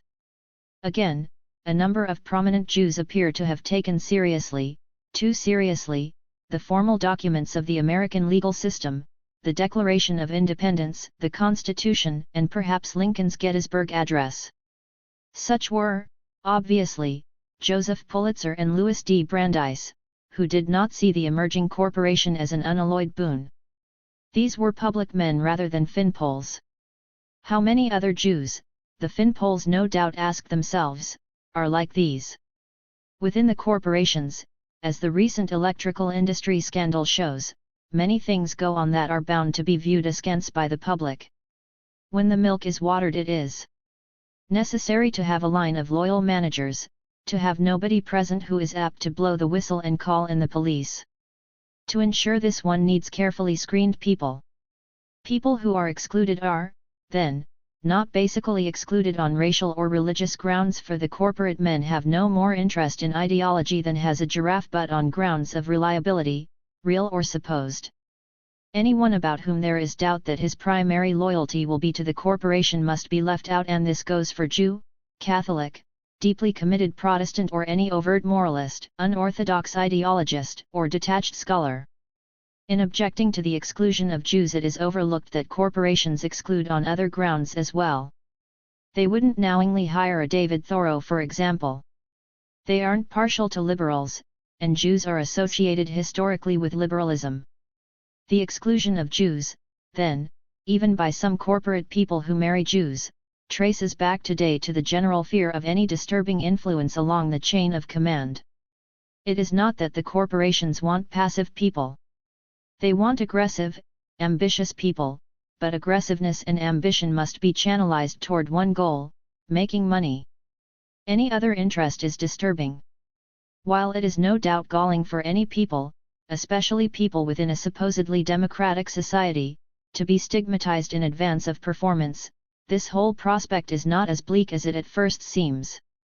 Corporations, on behalf of their owners, get their way in society by both the proper and improper use of money. In one of the approved ways, they constantly entice personnel away from government, the educational system, and other socially supportive areas. A man may be doing an excellent job as a personnel director for a school or hospital at, say, $8,000 to $9,000 a year when he is spotted by an alert corporation scout, who offers him, say, $18,000 a year plus other prospects. As the saying goes, the man cannot afford to turn down this opportunity to better his condition, and few would ask him to. His family stages a celebration over father's promotion. He joins the corporation, where his work may not be nearly as socially effective as it was. It may, indeed, be socially destructive, depending upon what policies he is required to implement. He may have chosen people before on the basis purely of talent, now he must take into account known ability factors. The corporations in this way constantly drain to themselves directing personnel of talent, whose talent they often misuse in the service of profitability and a sense of corporate security. But an uncalculated social advantage to the barring of Jews by the corporations, although not relished by Jews themselves, is that they are left undisturbed in society as freelance teachers, lawyers, physicians, editors, publishers, writers, surgeons, accountants, and what-not. As the corporations don't want them, they come to form something of a reflex professional caste. Their services, thus, are available to non-corporation elements. Lest some readers think I strain at a minor point, let it be noticed that many lawyers, physicians, surgeons, even publishers, refuse to handle certain types of cases or accounts for purely caste reasons. They feel the eye of Big Brother in the clubs, in the newspapers, is upon them. Many lawyers won't take certain cases because the elite of the community frown on the plaintiff or defendant, who presumably is not entitled to due process. Some doctors won't heed the wishes of those who call them if handling the case by purely medical canons violates the rule of some perhaps religious caste to which they belong, won't abort at the request of a patient but will remove a wart or lift a face, won't give godless injections, etc. Certain publishers won't publish books that reflect upon the nobly born and well-connected or upon caste-approved ideas, although they will publish books that show such in a deceptively favorable light. It is an advantage, then, for the majority of non-caste people to have available to them the services of competent people uncontrolled and left at liberty by the corporations. One is more apt to get untrammeled skill. We see in prospect, similarly, the lifting of Negroes from a caste of unskilled workers to one of prize fighters, athletes, entertainers, and purely Negro politicians, the American dream converted into a comedy of errors. The unsought creative effects of barring Jews from corporations are perhaps most evident in publishing, although they may be found elsewhere as well. For the American cultural scene is incalculably richer for the presence of Jewish publishers, originally barred as higher functionaries for the older Anglo-Saxon publishing houses.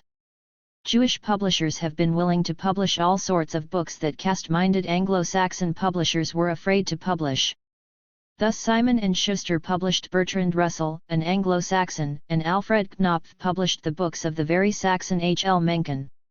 Random House, Inc., and Viking Press have been right up in line, also publishing various non-establishment Anglo-Saxon writers. There was, too, Joseph Pulitzer.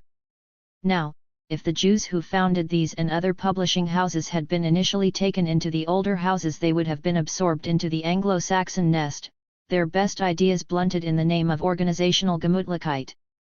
This is not to say there are no independent publishers other than Jews, but Jews were clearly the pace-setters who kept the publishing tracks wide open, as anyone can see by looking up the early experiences of American writers like Theodore Dreiser. The most threatening feature about Jewish and Negro exclusion by elite establishments, though, is that it reinforces the ever-present biases of the mindless, who are always with us. Gentlemanly anti-Semitism in Germany, as Baltzell points out, paved the way for the later demonism of Nazism.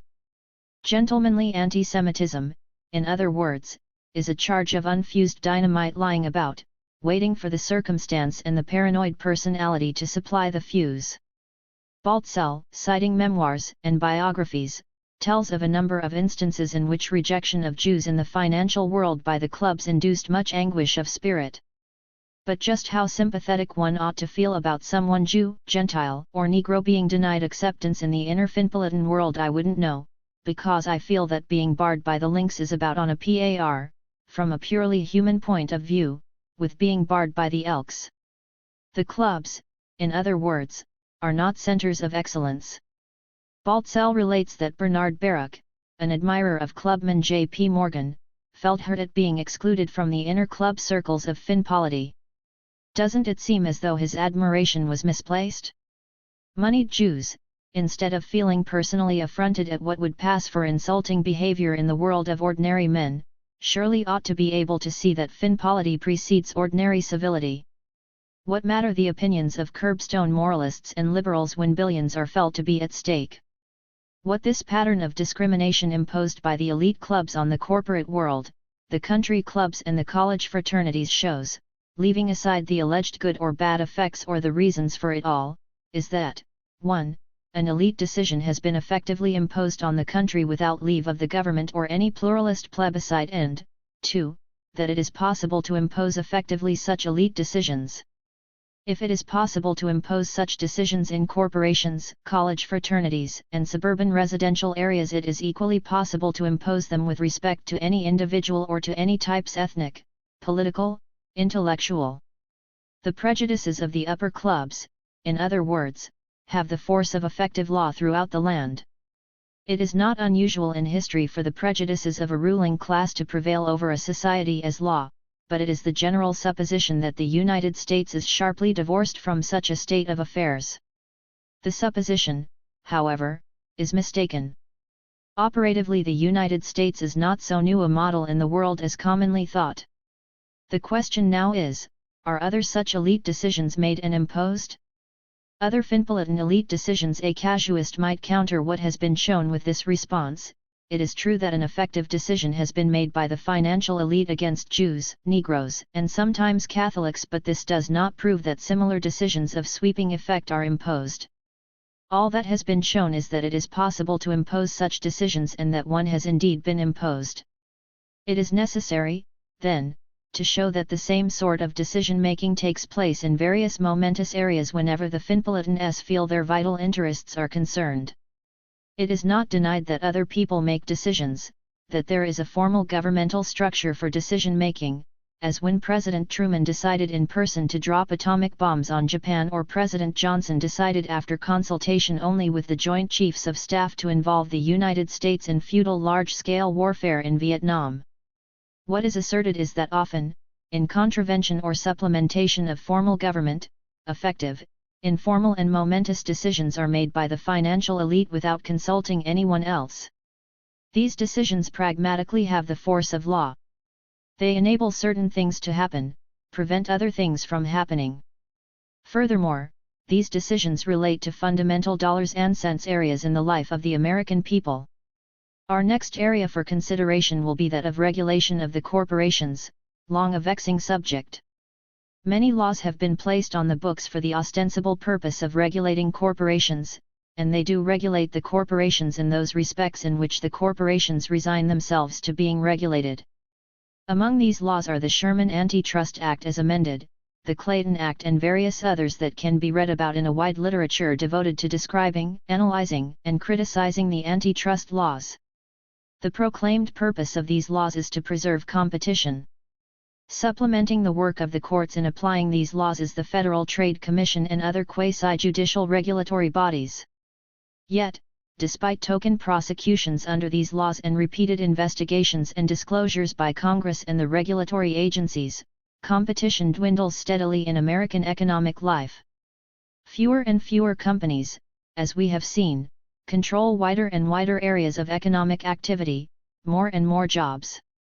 Except on the margins, small, independent owner-operated businesses are being slowly squeezed out of existence. Nearly everybody is being forced to work for the corporations or not to work at all. As Professor Sutherland of Indiana University has pointed out, the token regulation of corporations follows the same lines as the probation system for juvenile delinquents, who are irresponsible of tender years. The corporation, like the delinquent, is found to be doing something forbidden by law and is haled before the court or commission. Light punishment and a suspended sentence are prescribed for both, and from each is exacted a promise not to repeat the forbidden act. In fact, each is enjoined against a repetition and is told that if it does repeat it will be called back and now seriously treated. The delinquent will be sent to jail, the corporation could be fined for contempt of court. This last proviso is a criminal sanction, held in reserve. But the corporation, unlike the juvenile, may offend against some other law, and may indeed be a constant offender over the legal spectrum, as many have been. If the juvenile delinquent did this, he would be locked up for a long stretch. Despite the continuous outcry about antitrust law enforcement, it was demonstrated to the country recently in the great electrical industry case that the big enterprises are no more impressed by the government than are gangsters by a fixed police force. It will also be recalled that those officers who were convicted and fined and either made to serve 30 days in jail, or given suspended sentences, felt greatly put upon because they had done nothing that was not being done throughout every industry. Not all monopolistic trusts break the law so precisely as the electrical industry brazenly did, carefully touching all the illegal bases, and those that do are careful to avoid having the proof as available as it was in the electrical industry case. The same situation prevails, there is strong reason to believe, in many industries, but the judicial proof is not at hand or is not sought.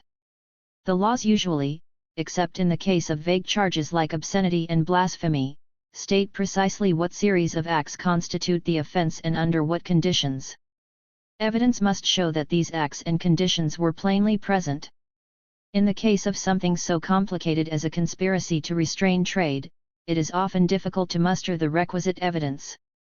Not many open and shut convictions, therefore, have taken place under the antitrust laws. And they have not been much of a deterrent, as the electrical industry case showed. But, as we have seen, monopoly proceeds to establish itself also in many ways not stylistically forbidden by law, as in the case of heterogeneous or conglomerate mergers. Here we see companies in one central industry gobbling up companies in all sorts of directly unrelated industries, finally producing a giant finpolity of massive proportions with much concentrated economic and political power. There is up to this writing no law whatever against such combinations, which have the effect of giving a small group of owners and controllers monopolistic control over huge sectors of the economic system itself. The antitrust laws did not apply at all to the public utility holding companies which had acquired operating companies all over the country and were milking them for excessive service charges, which were passed on to the public in the form of higher rates. The participants favor mergers because they broaden opportunities for screened internal, intradivisional lucrative transactions, all ultimately affecting the prices paid by the public. Prices in the wake of the merger movement, as anyone can see, do not go down, they go up, and up, and up. Instead of proving monopoly now, so much of it having been shown in hundreds of court cases, Federal Trade Commission hearings, congressional investigations, and a voluminous scholarly literature devoted to the subject, the burden of proof has shifted to the other side. What must now be done as far as a public defense of the big corporations is concerned is to show a single clear instance of free competition on the upper corporate circuit. One doubts that this can be shown. Now, it will be noticed that virtually all the leading stockholders, all the leading executives and all the leading lawyers of 1. Big corporations that have been convicted in open court of monopoly or restraint of trade or related practices, 2. Big corporations that have consented under threat of judicial proceedings to desist from certain practices. 3. Big corporations that have been shown in Congressional and Federal Trade Commission investigations to be monopolistic or quasi-monopolistic, and 4. Big corporations that have been found guilty in open court of breaking other laws and ordered either to desist or fined. All these leading stockholders, executives, and lawyers are members of the restricted clubs of the Finpolitan elite. If it could be shown as positively that they were all members of the Communist Party, everybody would agree that the corporate practices were unquestionably part of a subversive communist plot, directed from Moscow. The cry of subversive conspiracy would be raised from coast to coast. There is, of course, no plot. There are certain shared attitudes and ways of doing business in a small continually consulting group, and these are reflected in the public behavior of the corporations. In a group committed to pecuniary aggrandizement as a major aim in life, there will, naturally, be calculated breaking of rules made by plebeian outsiders who are, by definition, cranks, screwballs and crackpots. The dominant feeling in the clubs, one may surmise from publications owned and religiously patronized by club members, is basic opposition to any and all effective antitrust laws. For regulation of the corporations by government agencies amounts to interference in private business affairs, one of the worst sins government can commit in the Finpolitan view. Less bad, to be sure, is purely token regulation, which is mere insistence upon a principle, but even it is bad enough. Hands off the corporations is the covered club slogan vis-a-vis the government. No club member would seriously disagree with it. Still other Finpolitan decisions in the clubs, too, are matured various campaigns to influence public opinion with a view to making it possible for basically accommodating government to modify policies. As such campaigns number into the hundreds, there will be mentioned here only the post-war campaign to remove price controls, which were very irksome to the corporations. The case was loudly made throughout the press that the economy would do much better with the controls removed. They were removed and the economy moved on, as predicted by experts, into endlessly troublesome inflation. Leading club people, such as Henry Ford too, spoke out in this campaign. But as profits outpaced the inflation, and eventually outpaced lower taxes, the decision to remove price controls was correct from the Finpolitan point of view. The populace as a whole, however, grew poorer and proceeded to run over its neck into personal debt.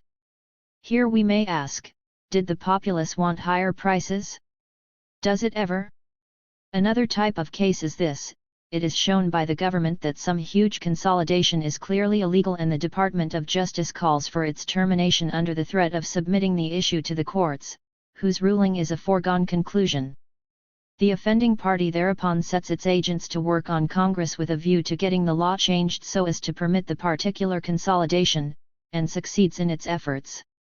This, of course, takes power, especially as many congressmen initially opposed to passing the enabling legislation must be won over. But, apparently so strong is the case for the consolidation, or the radiant power of money, that even the most antitrust congressmen finally agree. Such a case was in 1965 and 1966 provided by the Giant Manufacturers Trust Company of New York, Kirby, which had merged with the competing Hanover Bank and Trust Company and had absorbed the many directly competing Hanover branches into its system. The more the Department of Justice studied this merger, undertaken without anyone's by your leave, the more it was convinced that it violated the applicable law all around. The department served notice it was going to the courts. Efforts thereupon began with Congress, which in 1966 passed the enabling legislation that permitted this and some other challenged bank mergers to stand. Here is a clear case of a corporate decision that was made in violation of the law, with the law later changed in order to permit the initial elite-level decision to stand. Again, many persons, some in Congress, made pointed note of how rapidly Congress, after the Supreme Court ordered DuPont to divest itself of improperly held General Motors shares, acted to exempt the recipients of the General Motors distribution from a capital gains tax. The oldest and largest holders, owners of the greatest capital gains, were the DuPonts themselves. Many observers thought it would have been more seemly if Congress had at least dragged its feet, as it ordinarily does, before passing this special bill. But congressional leaders, it seemed, were anxious in this matter to give especially rapid service, thus showing profound deference. Had Congress not acted as it did, the Internal Revenue Service would have reached out for all the taxes it could get in the situation, as it usually does whether gains have been made legally or illegally. So here is a case of another after-the-fact law being passed to facilitate top elitists in holding on to gains made out of what the Supreme Court considered a legally dubious situation. Controlling police actions in personal affairs. Private elite decision-making extends to more personal matters involving the violation of the law, literally to murder. For the elite decision-making process can interfere with and prevent investigations and prosecutions for murder. Cleveland Amory notes that in the case of at least 7 notorious society murders since 1920, the investigations were quashed for the sake of the families. 33. The greatest amount of publicity had attended all these cases, and yet investigations fizzled out. The killings were all unsolved. The pattern in every case was of wealthy, black sheep philanderers or cut-ups rebels who were variously shot, stabbed or bludgeoned, sometimes in the proximity of other people, often in peculiar, veiled circumstances. While the plea of dropping investigations for the sake of the family has a sentimental appeal, in all the cases the waywardness of the victims was known to family and social set, and in some instances had been brooded about in the tabloids. News about the black sheep would hardly be novel or unduly shocking to family or friends. But a broader reason for quashing the investigations is found, perhaps, in the idea that ventilating all the circumstances would tend to indict a broad class of moneyed people in the eyes of the populace, which retains certain illusions about the gentry. The painstaking presentation of evidence in court, then blazoned in the circulation-hungry tabloids, and the sketching in of sordid background hijinks, would tend to document many doubts about the aristocratic pretensions of the moneyed social leaders. There is no suggestion here that initial steps to quash investigations were taken in any of the metropolitan clubs, although they could have been, or that the police were the initiators of negative action. The police, as professionals, are normally inclined to proceed with investigations. Nor, in any of the cases, is it necessary to suppose that any of the families in any of the cases initiated the negative action. The mechanics of these affairs are, in general, as follows.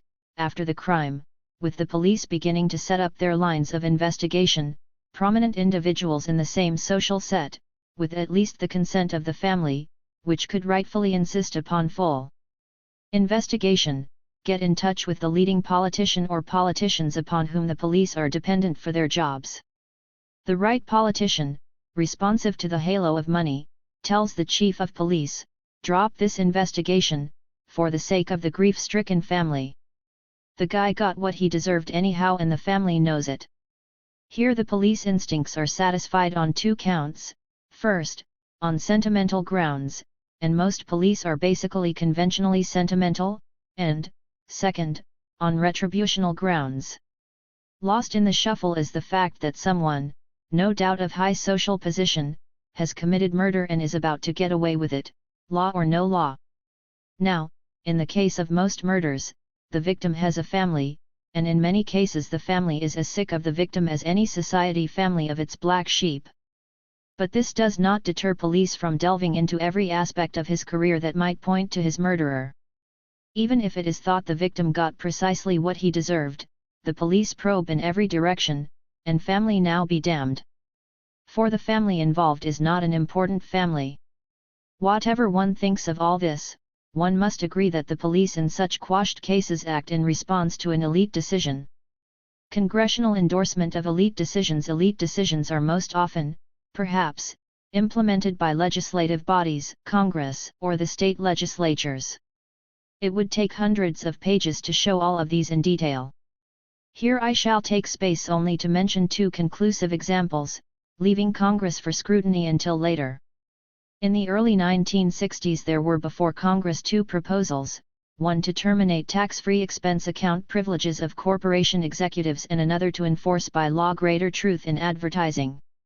After some minor trimming with respect to the first, much to the disgust of the New York Times editorial board, which favored an end to the tax privileges, the tax-free fringe benefits were allowed to stand virtually unchanged.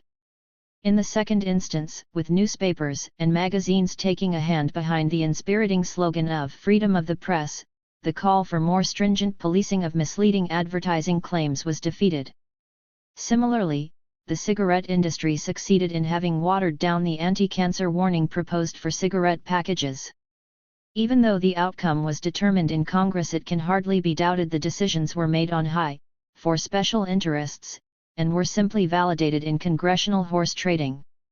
Who in the country, apart from the corporations, corporation executives, and pleasure resorts, want these executives to have untaxed expense account privileges, which amount to a hidden, untaxed raise in pay? The ordinary citizen cannot deduct the cost of car fare to or lunch on his job, even though these are clearly expenses in his way of doing business. Again, who in the country aside from advertisers and their publications and other outlets will stand up in favor of free and easy deception in advertising? Both of these are clearly elite decisions carried out against what would be the true wishes of nearly all people if the issue were ever effectively submitted to them. Let us recall another among many salient cases wherein Congress obliged. In 1948, as mentioned earlier, Congress changed the inheritance tax law so that half of a married person's estate would be untaxed, the marital deduction. As most people are married, they no doubt favor anything that favors the marital state, and marital deduction has a fine, solid, home-building ring. Who would be so abandoned as to oppose a marital deduction? Again, as we live under the principle of equality before the law, it is well to notice that this law applies to everyone provided only that he have a taxable estate, which means that it does not in fact apply to about 95% of people. In the present law, the first $60,000 in any estate is tax-free. Thus, if a married man dies and leaves a net estate of $100,000, only $40,000 of it was taxable before the revision of the law and only $20,000 after the revision. In each case only a small tax was paid. But after the law was revised, a married man who left an estate of $100 million was subject, first, to the deduction of $60,000 of taxable estate and then of $50 million. As of 1966, the estate would have paid a tax under the pre-1948 law of $75,342,000. But under the revised law such an estate would pay only $36,149,000. This represents a saving of $40 million, worth going to some trouble to obtain. Cui bono, who benefits, was a Roman principle used for determining the instigator of an action. Could anyone claim that the decision to revise this tax law, of appreciable benefit to very, very few people, was the consequence of some pluralist process? The country was not even aware that the law was being revised in this sleight-of-hand fashion, thus tending to preserve the very large estates and giving a minor tax benefit to small taxable estates. The decision to revise this law was obviously taken among some wealthy discussants, possibly in one of the clubs, and the assignment to procure its revision was obviously given to some legislative representative of the elite. Not only do the Finpolitan elite make decisions such as the foregoing, mostly in their clubs, but they make all other decisions deemed relevant to their vital interests on taxes, wages, prices, price controls, interest rates, ethnic and religious employment policies, investment expansion or contraction, the evaluation of public personalities in the mass media, etc., etc. Hence the propriety of referring to them as a ruling class. But they don't, it will be said, make the decisions on war or peace. This is usually true, although they did make the decision to involve the country in World War I, a decision fraught with many troublesome consequences for themselves and the world. But at other times they are usually not heard on the question of war or peace, which they leave to constitutional officers, because they are ready to play their cards either way. Whether there is war or peace, they adjust their profit enterprises to the situation and make out very well in either case. No doubt, like most people, particularly in the age of catastrophic weapons, they prefer peace. But if constitutionally formal decision-makers decide for war, they interpose no visible objection. They are, however, always interested in defense contracts. None of these decisions is made conspiratorially. All are arrived at after purely informal discussion, although now and then leading figures may retire to some private club room when delicate subject matter is to be broached. But the general atmosphere in the clubs is quite free and easy, open and aboveboard, with no hint of conspiracy afoot. These matters are just part of the ordinary course of Finpolitan affairs, like shop talk in any professional or vocational club. New ways of contriving mergers, avoiding taxes, or circumventing labor unions amount to so much club chit-chat, but one should always note that club chit-chat on various matters becomes translated into external effective action in society. If club members happen to feel that Jews are not suitable as corporation executives, it just so happens, without any fuss or noise, that Jews do not become corporation executives. Smooth, smooth. Everything about club decisions is in this way informal, offhand, in a low-key, unhurried, unhysterical, gentlemanly. The high-pressure atmosphere of the corporation sales meetings is noticeably lacking asterisk here, if not elsewhere. The judicious reader may pause and ask himself, how can a writer, and an outsider at that, be so sure projects are handled so easily on the upper strata? The answer is, one turns to entirely credible, literal reports. Thus, George Santavana, long a professor of philosophy at Harvard and for many years an intimate friend of Charles A. Strong, son-in-law of John D. Rockefeller, reports an incident in the first decade of this century at Rockefeller's Lakewood, New Jersey, between seasons residence. One day when I had mentioned Spain, he, Rockefeller, asked me, after a little pause, what was the population of Spain? I said I believed it was then 19 millions. There was another pause, this time rather longer, and then he said, half to himself, I must tell them at the office that they don't sell enough oil in Spain. They must look the matter up. George Santayana, Persons and Places, The Middle Span, Vol. 2, Charles Scribner's Sons, N.Y., 1945, p. 134. Santayana makes this penetrating observation about Rockefeller: he was beyond comparing himself with his competitors, he compared himself with himself. Ibid. As it seems to me, it has been shown that the Finpolitan elite unilaterally makes momentous decisions that in one way or the other, in contexts large or small, are imposed on the country whenever the elite feels its vital interests are affected. Where it does not see its vital interests involved, either collectively or singly, it simply stands aside and lets others decide in issues such as, say, whether or not a new school should be built or whether a park should be located here or there. The Finpolitans have little interest in such details and allow anyone who presses to make the decision. There may be some, however, who will say that I haven't proved my case.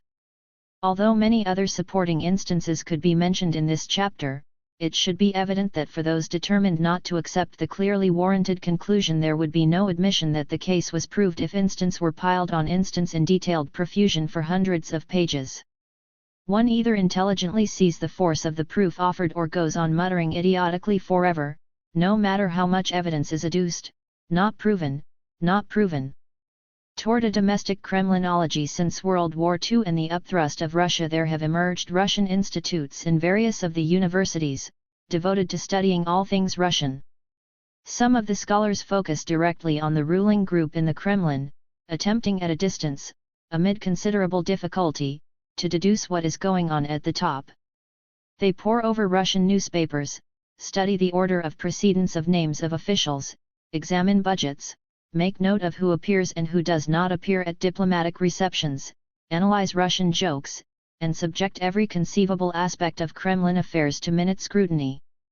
Many problems challenge attention: who is the number one man, who is number two, and what is the likely line of succession? What are the rival rouse groups within the top leadership and what policies does each stand for? What is the current dominant policy? What are the temperaments of the top men: irascible, bland, suspicious, etc.? With this in mind, it may be said that a purely domestic variety of Kremlinology or American Finpology could well be developed as a subsection to university departments of political science. What is the main current orientation of the Finpoles? What are their alternate policies in the event of a variety of possible occurrences? Who, if anyone, is the chief arbiter of the Finpoles? If they have no chief arbiter, do they have a committee, a sort of sub-executive committee of the ruling class, or may any accredited person take a hand? This sub-executive committee, if it exists, has how many members? 5, 11, 26. Where, if it exists, does it meet? 08 the Lynx, the Knickerbocker Club, or in one of the suites at the Waldorf Astoria Hotel? What does it call itself, if it answers to a name? Who is the top man, or is there collective leadership? What are the respective orders of priority among Richard King Mellon, Crawford Greenevall and, say, David Rockefeller? Do these ever consult? Does Nelson Rockefeller join them with an admonitory word? Is anyone else ever consulted? Where do they go? What do they say? Do their jokes, if any, have hidden meanings of national or world significance? Or, if they do exchange views, is such exchanging done through underlings? What, in other words, is the procedure, always assuming there is some sort of at least informal procedure? The answers to these questions I do not know. That would be something for Finpologists to determine. Not to know the answers is not to know what is taking place in an important sector of American government. But we do already possess certain deductions in Finpology analogous to those in Kremlinology in our knowledge of how to determine who is moving to the top in the corporations. As E. Digby Baltzell and Osborne Elliott tell us, one can spot the coming men in the corporations by their admission to the metropolitan clubs. This is as good as seeing a name unaccountably moved up near the top in a list of officials published in Pravda and Izvestia. Some corporate vice president, not a member of the clubs, suddenly is made a member. We know enough now to know he is next in line for executive vice president or president. Again, we know where to look for who really counts. We look to the metropolitan clubs. There we find future cabinet officers and diplomatic negotiators. If I have arranged the clubs in their right order of priority, we know in what laver of eminence personalities are to be found. Some other Finpologist might want to dispute the point. Some, I know, would have their reasons for rating the Brook and the Racket and tennis ahead of the Metropolitan Club. They should make their reasons known, and we might, as the Kremlinologists do, thrash it all out in a weekend seminar at Aspen financed by the Ford Foundation. It is more difficult today than it was 35 years ago, it seems to me, to determine precisely where the center of gravity in all this lies.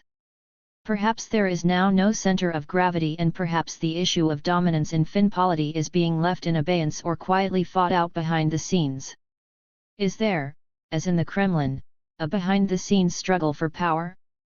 35 years ago, prior to the disruption caused by the Depression and the New Deal, any knowledgeable Wall Streeter could have named the Inner Executive Committee in the exact order of precedence: J.P. Morgan, or 23 Wall Street, John D. Rockefeller I, or 26 Broadway, and Andrew W. Mellon of Pittsburgh.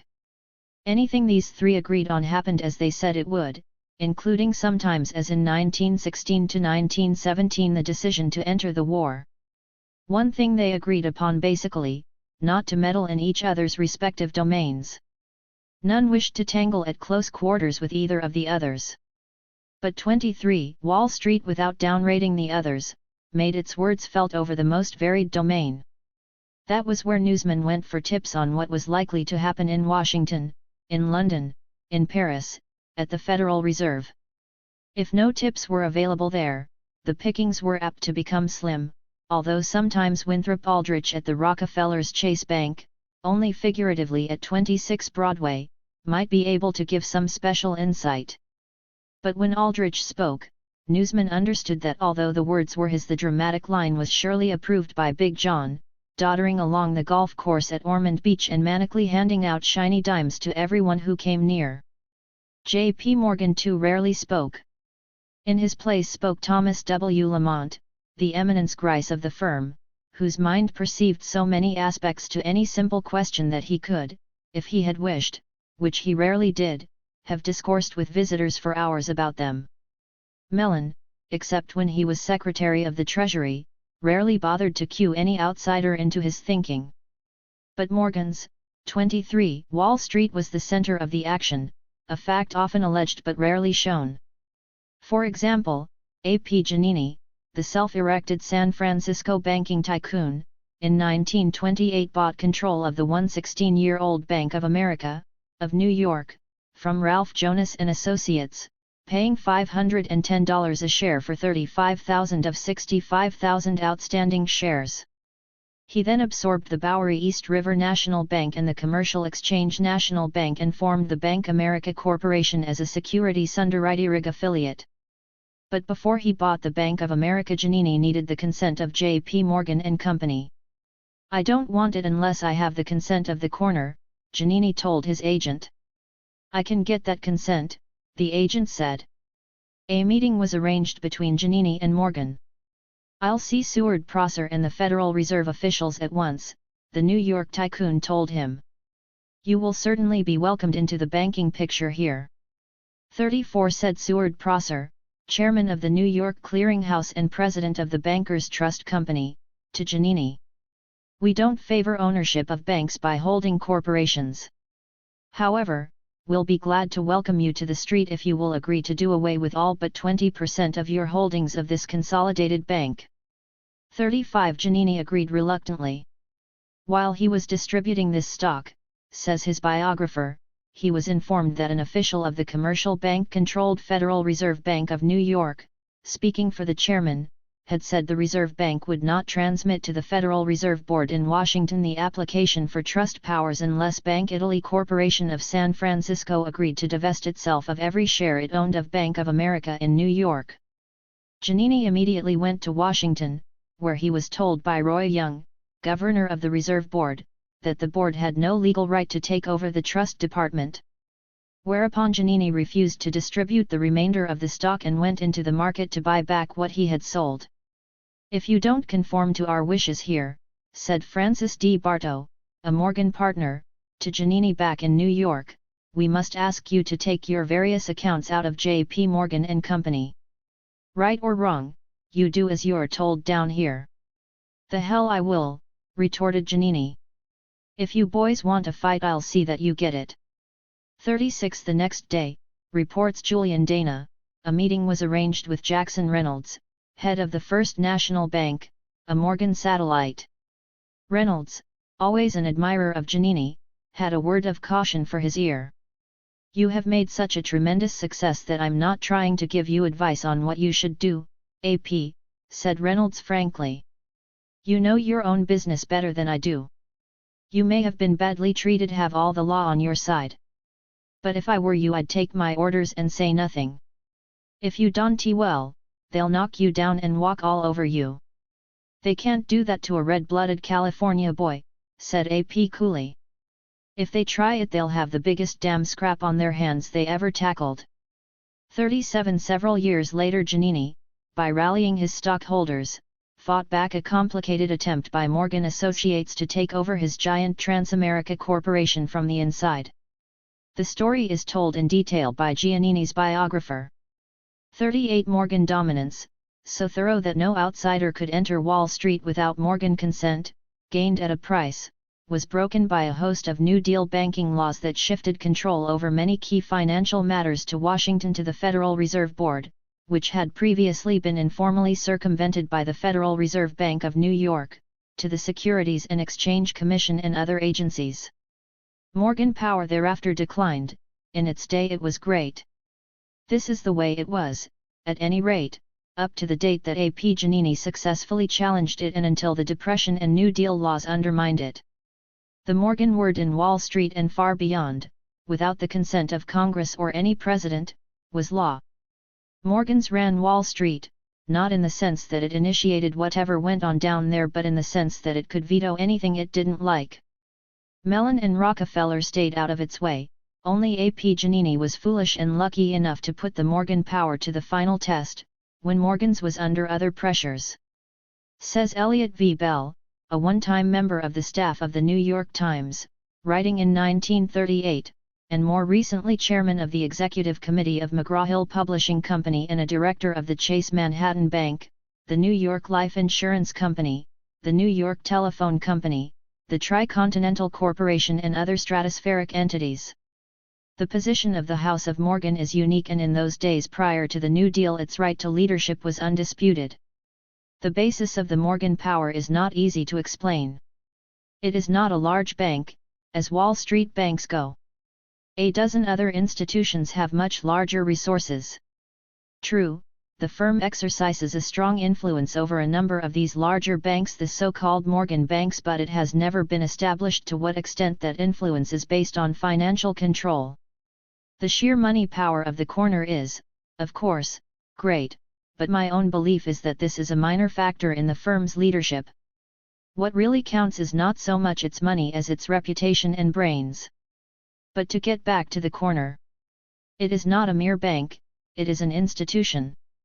It has become a symbol of Wall Street itself, viewed variously as a predatory creature, exercising a spiderweb control over most of the banking and business resources of the country, or, at the other extreme, as a semi-philanthropic organization whose benign ministrations cause great banks and corporations to flourish, giving employment to millions of workers and causing the stocks of widows and orphans to rise in value and give off dividends.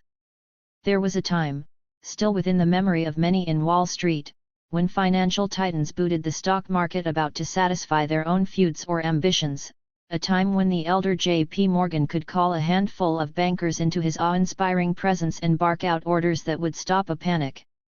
There was a time, much more recent, when government turned first to Wall Street's leaders for advice and means in meeting economic problems, when it almost seemed as though Wall Street regulated Washington. In the early years of the Depression, it was not unusual for one of the big bankers to tell me that he had just been talking to President Hoover on the telephone about this or that proposal to accelerate prosperity's coming around the corner. The comments on these consultations were often by no means flattering to the chief executive. 39 Although the Rockefellers and Morgan partners never tangled and sedulously kept to their own backyards as far as they were each concerned, Mr. Bell relates succinctly the Rockefeller thrust that really undid Morgan's. John D. Rockefeller, actually, had never liked the bullying elder Morgan. This thrust was administered in 1933 by Winthrop W. Aldrich, then head of the Chase Bank, when he publicly proposed precisely those banking reforms that struck at the heart of the Morgan financial empire and which were later enacted into law, notably the elimination of joint investment and deposit banking. In openly challenging the Morgan system, says Mr. Bell, Mr. Aldrich displayed at its most daring his flair for anticipating events. Probably few people realized at that time, despite the attendant collapse of the banking system, how greatly the power and prestige of the Morgan firm had been impaired and how much it was to be clipped in the events that were to come. Mr. Aldrich by his action made certain that the searchlight of the Senate investigation, already bearing upon his own bank, should be turned with full force upon the Morgans. What has been shown here, now, is what once was and is no more. But the crucial question is, what, if anything, has replaced the old order behind the scenes, if it has been replaced? To believe that all the strings have been moved to Washington would be too naive, although elected officials now do unquestionably have more to say about the country than they had prior to the New Deal. But they don't appear to have enough say-so to open all opportunities in the economic and social system to Jews or Negroes, Puerto Ricans, Mexican Americans or intellectual independents, or to stop the continuing concentration of more and more assets into fewer and fewer hands. One assumes, as they don't oppose it, that they tacitly consent to all of these as well as other practices such as informal publication censorship. The fin polls, we do know, after actions by Presidents Kennedy and Johnson, can no longer dictate prices. They must at least get acquiescence from Washington, which appears to have moved into a closer partnership with FinPolity whether the fin polls like it or not. They can no longer dictate interest rates either. As long as affairs proceed more or less smoothly, this unsolemnized partnership will no doubt continue. Money talks. But when, as and if matters get out of hand and crises strike, it will again be a case of each for himself. While the Crown and the baronage appear to be honeymooning just now in the welfare warfare state, it is probable that in some great crisis analogous to the Great Depression they will find they are pulling in different directions, have different basic interests. Should that happen, should the fin polls find they are once again confronted by pub polls with overwhelming problems on their hands, what will happen? Assuming that the crisis is not too great, it seems that the pub polls, always able to wrap themselves in the flag and point to the apostolic succession since George Washington, will have the edge. The fin polls are at their best in behind-the-scenes maneuvering. When public questions must be openly dealt with, the pub polls are able to make use of the vast, if temporary in the life of every pub poll, reserve powers conferred upon them by the Constitution. What will happen, though, if the pub polls in charge are abject servitors of the fin polls, their sincere admirers? What happens to pub polls who follow too slavishly the fin poll script was shown by Herbert Hoover? They expire in futility and the national situation deteriorates. Sooner or later, and for the sake of the public one hopes it is always sooner, the pub polls must be guided by the remorseless logic of the situation as it confronts them and must address it forthrightly in terms of the values their culture has provided them. The newspapers, largely owned, controlled or patronized with advertising by the fin polls do, with the emphasis on Washington affairs, practice pub pology assiduously. Not much in the goings, comings, and doings, even private thinking, of the pub polls escapes minute scrutiny and repeated review. It would be too much to expect these same Finpolitan newspapers to turn the spotlight of critical attention on their esteemed friends, the fin polls. But what the newspapers don't do, perhaps some nonconformist political scientists might do. Very possibly what we have today at the top is not a tight little committee that hands out the party line of FinPolity. The leading clubs appear to function more as a committee of the whole, with no personality presently thrusting itself forward. They function, not as an open Vatican Council nor as an organization under a pope, but more as the secretive Roman Curia, though always very, very informally. Their determinations, however, are far-reaching and penetrating, having the operative force on true believers of a papal decree. 9. The Great Tax Swindle. If the propertied elite can enforce basic socio-political decisions such as denying employment in the labyrinthine corporate bureaucracy to large numbers of qualified people on irrational ethnic grounds when the basic laws do not support such discrimination, the experience of history would suggest that they would go farther and also deal themselves enormous tax advantages. For down through history the dominant classes, groups, factions, clans, interests, or political elites have always been scrupulously prudent in avoiding taxes at the expense of the lower orders. The aristocracy of France before the French Revolution, for example, gave itself virtually total tax exemption. The burden of supporting a profligate royal court with its thousands of noble pensioners was therefore laid upon commoners, thus supplying not a little fuel for the onrushing tidal wave of blood. 1. It would be foolish to contend that there is a propertied elite in the United States and then not be able to show that this elite accords itself fantastic tax privileges down to end, including total exemption. And, true enough, the large propertied elements in the United States see to it that they are very lightly taxed, many with $5 million or more of steady income often paying no tax at all for many years, while a man with a miserable $2,000 income, perhaps after years of no income, denies his family medical or dental care in order to pay tax. Taxes are a changing product of earnest efforts to have others pay them. In a society where the few control the many, the efforts are rather simple. Levies are imposed in response to the preferences of the governing groups. Since their well-being is equated with the welfare of the community, they are inclined to burden themselves as lightly as possible. Those who have little to say are expected to pay. Rationalizations for this state of affairs are rarely necessary. It is assumed that the lower orders will be properly patriotic. 2. And, as anyone may ascertain any day, aggressively expressed patriotism increases markedly in intensity, readily crossing the borderline into spontaneous violence, the further one looks down the socio-economic and cultural scales into the lower middle class and downward. There is a fundamental view, widely shared and often overtly expressed in schools and in the mass media, that the American socio-political system is, if not completely fair, as fair to everybody as the ingenuity of man can devise. This belief is monumentally false, as analysis of the tax structure alone discloses. 3. What is to be proved? Prosecutors at the opening of a case in the law courts customarily state to judge and jury what they intend to prove. In adopting this procedure here, let it be said that it will be proved beyond the shadow of a doubt, 1. That the American propertied elite with the connivance of a malleable, deferential Congress deals itself very substantial continuing tax advantages at the expense of the vast majority of the population. 2. That the national tax burden is largely shouldered, absolutely and relatively, by the politically illiterate non-managerial labor force rather than by big property owners or by upper echelon corporate executives, who are often tax-free. 3.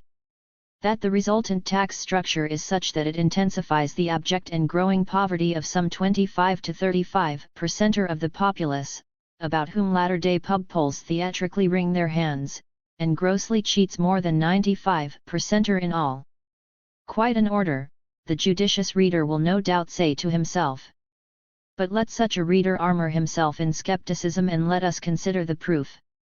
Some preliminary remark. While the American propertied element is not ordinarily completely tax-exempt, it is subject in general to extremely low taxes. In many salient areas it is absolutely tax-exempt, like pre-revolutionary French aristocrats. This happy condition derives, as Eisenstein often points out, from special obscurely worded congressional dispensations. The situation, far from being mixed or a matter of shading, is absolutely black arid white.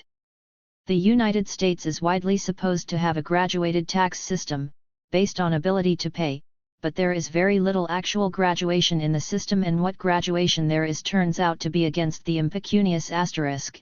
I prefer the somewhat pretentious sounding impecunious to the simpler poor man because it is semantically cleaner, less streaked with the crocodile tears of latter-day politicians and professional social workers. A poor man, after all, is only a man without money and is often very little different in cultural attainment or outlook from many beneficiaries of multiple trust funds.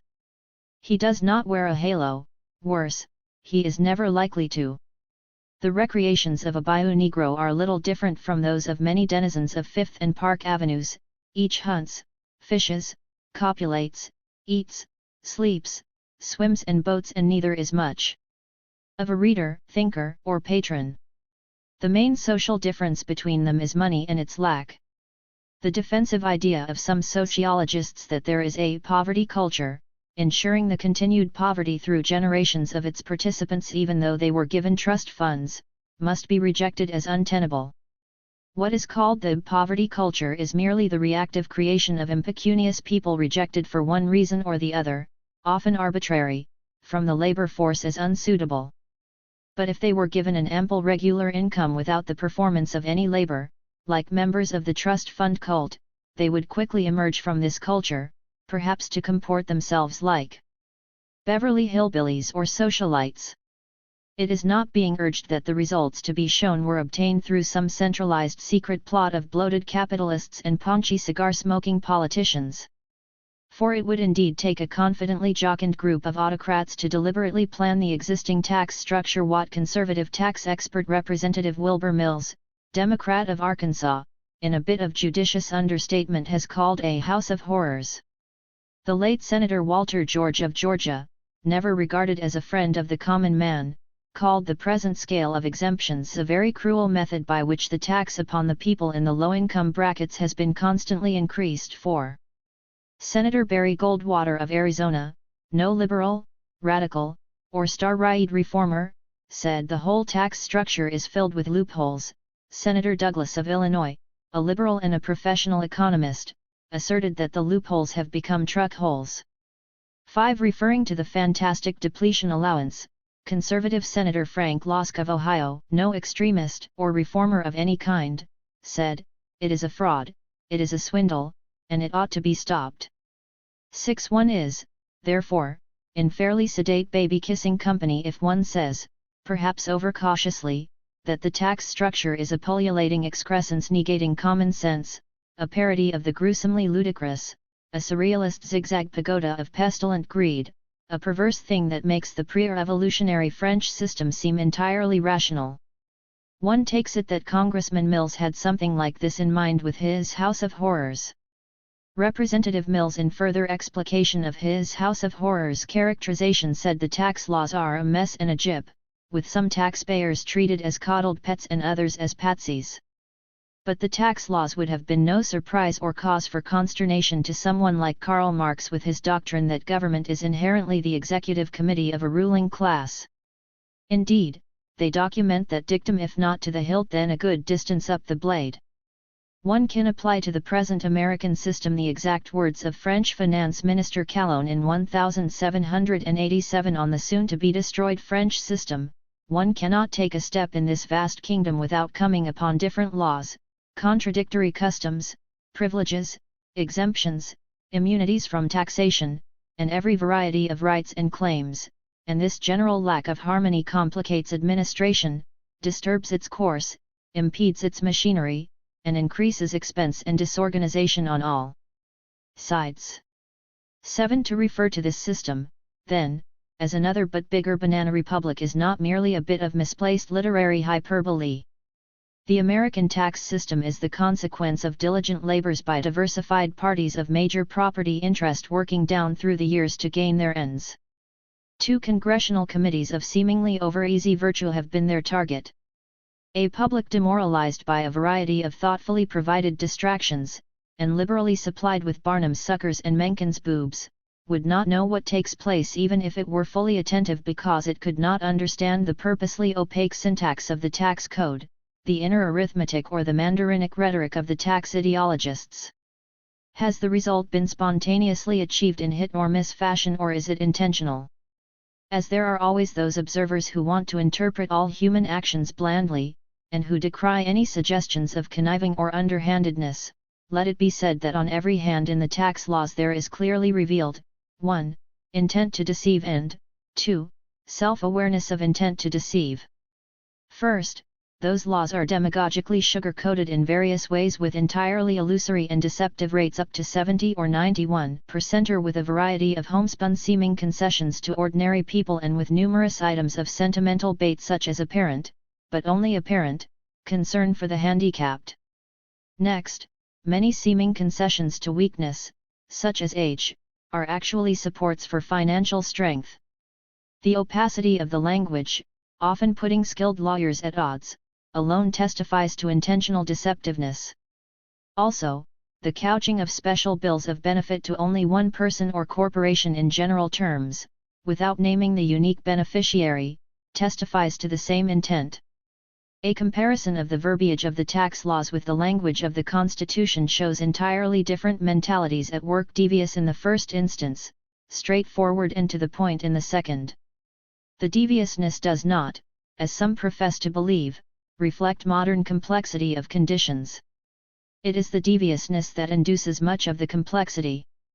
The writers of the tax laws evidently consider the broad populace and, what is worse, the rational critic as yokels at a country fair, to be trimmed accordingly.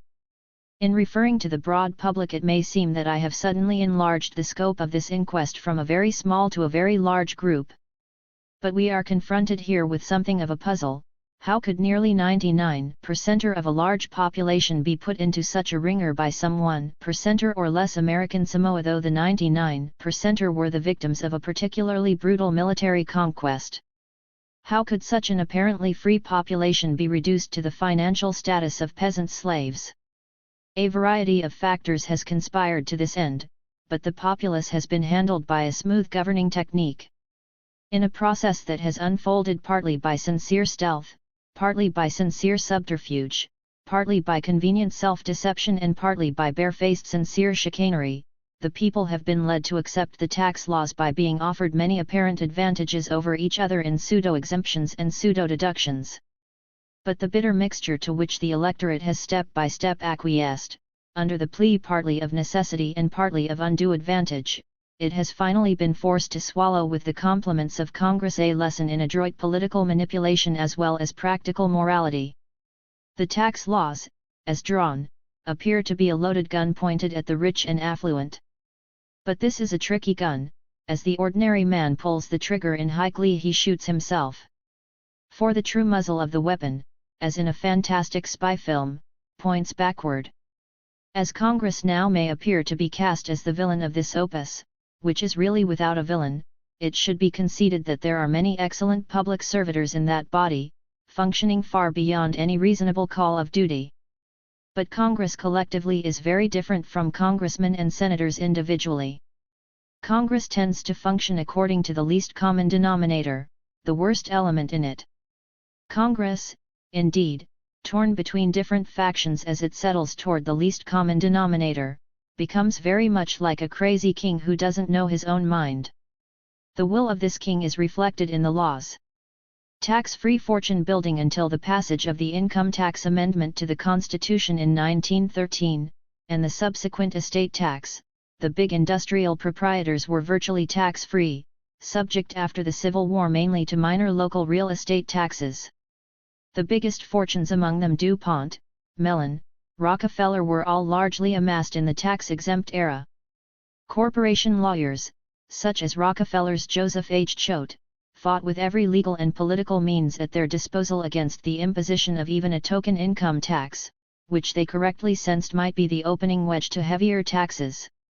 What it became, finally, was a siphon gradually inserted into the pocketbooks of the general public. Imposed to popular huzzas as a class tax, the income tax was gradually turned into a mass tax in a jiu-jitsu turnaround. Thus it provided the pub poles with the present stupendous sums for reckless overspending in the areas of defense, overkill, and the letting of lucrative construction contracts in the sacred names of education, medicine, housing, and public welfare. Consequently, as far as disposable monies at their fingertips are concerned, the pub poles are now on a basis of approximate parity with the fin poles.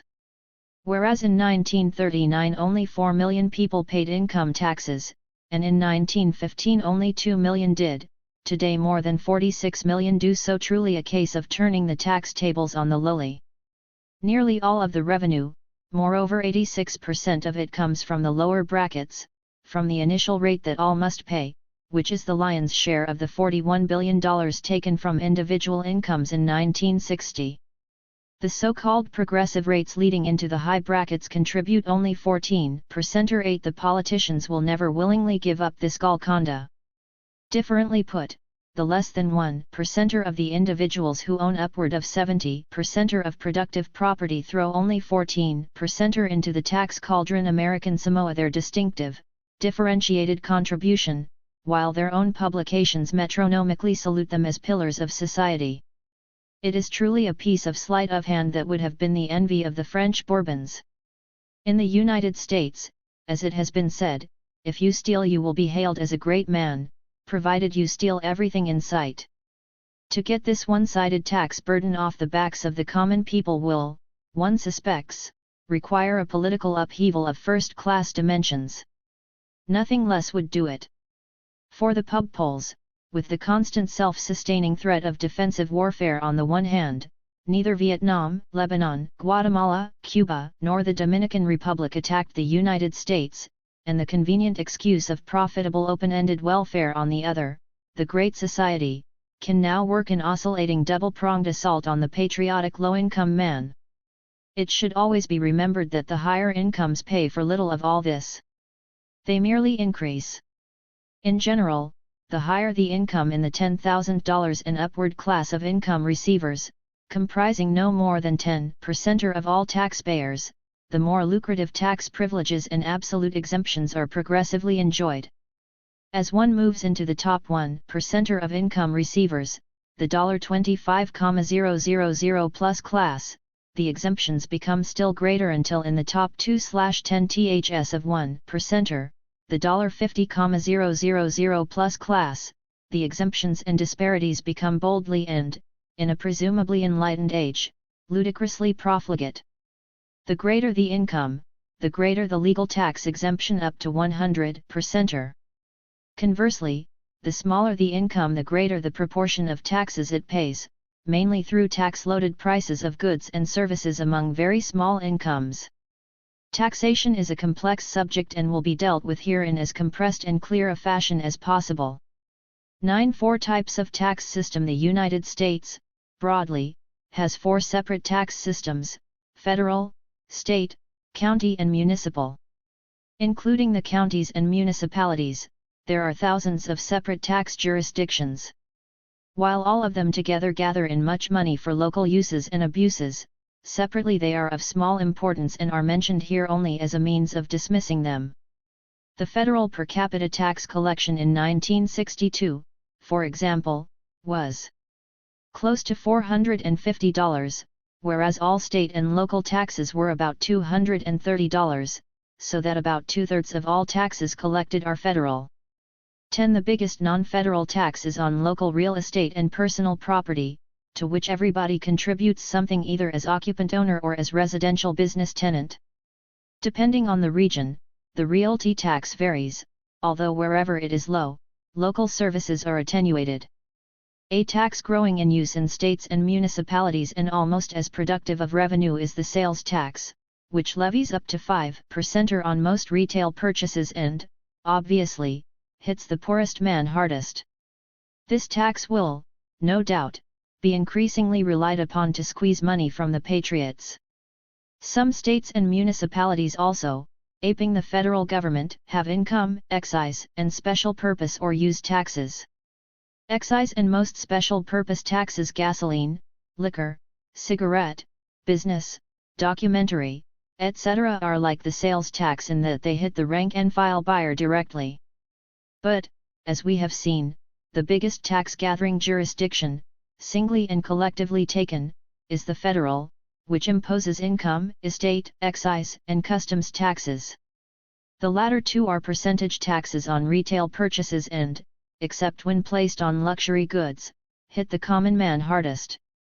This exposition will largely confine itself to the federal income and estate taxes, for with respect to most other taxes the unmoneyed man pays exactly the same as the rich man, although the proportion of income paid by the impecunious man is always astronomically higher. The sales tax steal. In order to make this clear initially, we may note that a man who pays sales taxes of $60 a year out of a $3,000 income has paid 2% of his income on this tax. He would incur such an outlay at 5% or enough to buy a good deal of medicine or dental care, on purchases amounting to $1,200. As the same amount of purchases by a man with $100,000 income incurs a tax of only 0.06%, or the lower income receiver pays at a rate more than 3,300% higher in relation to income. In order to incur a recurrent sales tax that would be 2% of his income, at a 5% rate, the $100,000 a year man would have to buy $40,000 of sales taxable goods, hard to do unless he buys a Rolls-Royce or a seagoing vessel every year. But the disparity is often greater even than this, difficult though it may be to believe. The lower income is almost always in already taxed dollars. For on a $3,000 income, an individual has already paid $620 in income taxes at the pre-1964 rate, $500 at the post-1964 rate. The $500,000 income, however, is often tax-exempt or, owing to the diversity of its sources, is taxed at a small fraction of the cited 88.9% pre-1964 or 60% or post-1964 rates. As in all these tax matters, there are always further ramifications. Let us in this instance pursue one, allowing readers to work out the ramifications of others. Whatever is paid in sales taxes in one year is deductible on the federal return the next year and has an in-pocket value to the taxpayer at whatever percentage tax bracket he is in. The individual with $3,000 taxable income is in the 16.6% bracket as of 1966. Which means that the following year his sales tax of $60 will be good for $10 against his federal taxes. But the $100,000 man who paid $2,000 sales tax on $40,000, improbable, sales taxable purchases is in the 55.5% bracket and will on his return receive a federal tax credit worth $1,110. The leveraging influence of the higher brackets greatly reduces the impact of sales taxes on his purse. If he, like the low-income man, bought goods sales taxed at only $60, he would get a tax credit of $33.30, or more than 3 times that of the low-income man. But a married man with 4 children and a gross income of $5,000, and who paid no federal tax, would get no compensatory reduction in any federal tax at all. Those low-income people, in other words, who have no federal tax to pay, are hit flush on the job by the sales tax. A married couple with 1 child and $2,000 of gross income, $40 per week, not uncommon in the American economy, might pay 5% of sales taxes on $1,000 of goods, clothing, and medicine. This would be $50, or more than a week's pay. If one traces indirect taxes they pay through prices and rent, one sees that they pay many weeks' income in taxes. The sales tax clearly is a heavy levy directly on the least pecunious citizens. Tax-exempt corporations as well as individuals apparently pay income taxes. In 1965, for example, the official statistics tell us that every dollar received by the government came from the following sources: individual income taxes, 40 cents, corporation income taxes, 21 cents, employment taxes, 14 cents, excise taxes, 12 cents, miscellaneous taxes, 11 cents, and borrowing, 2 cents.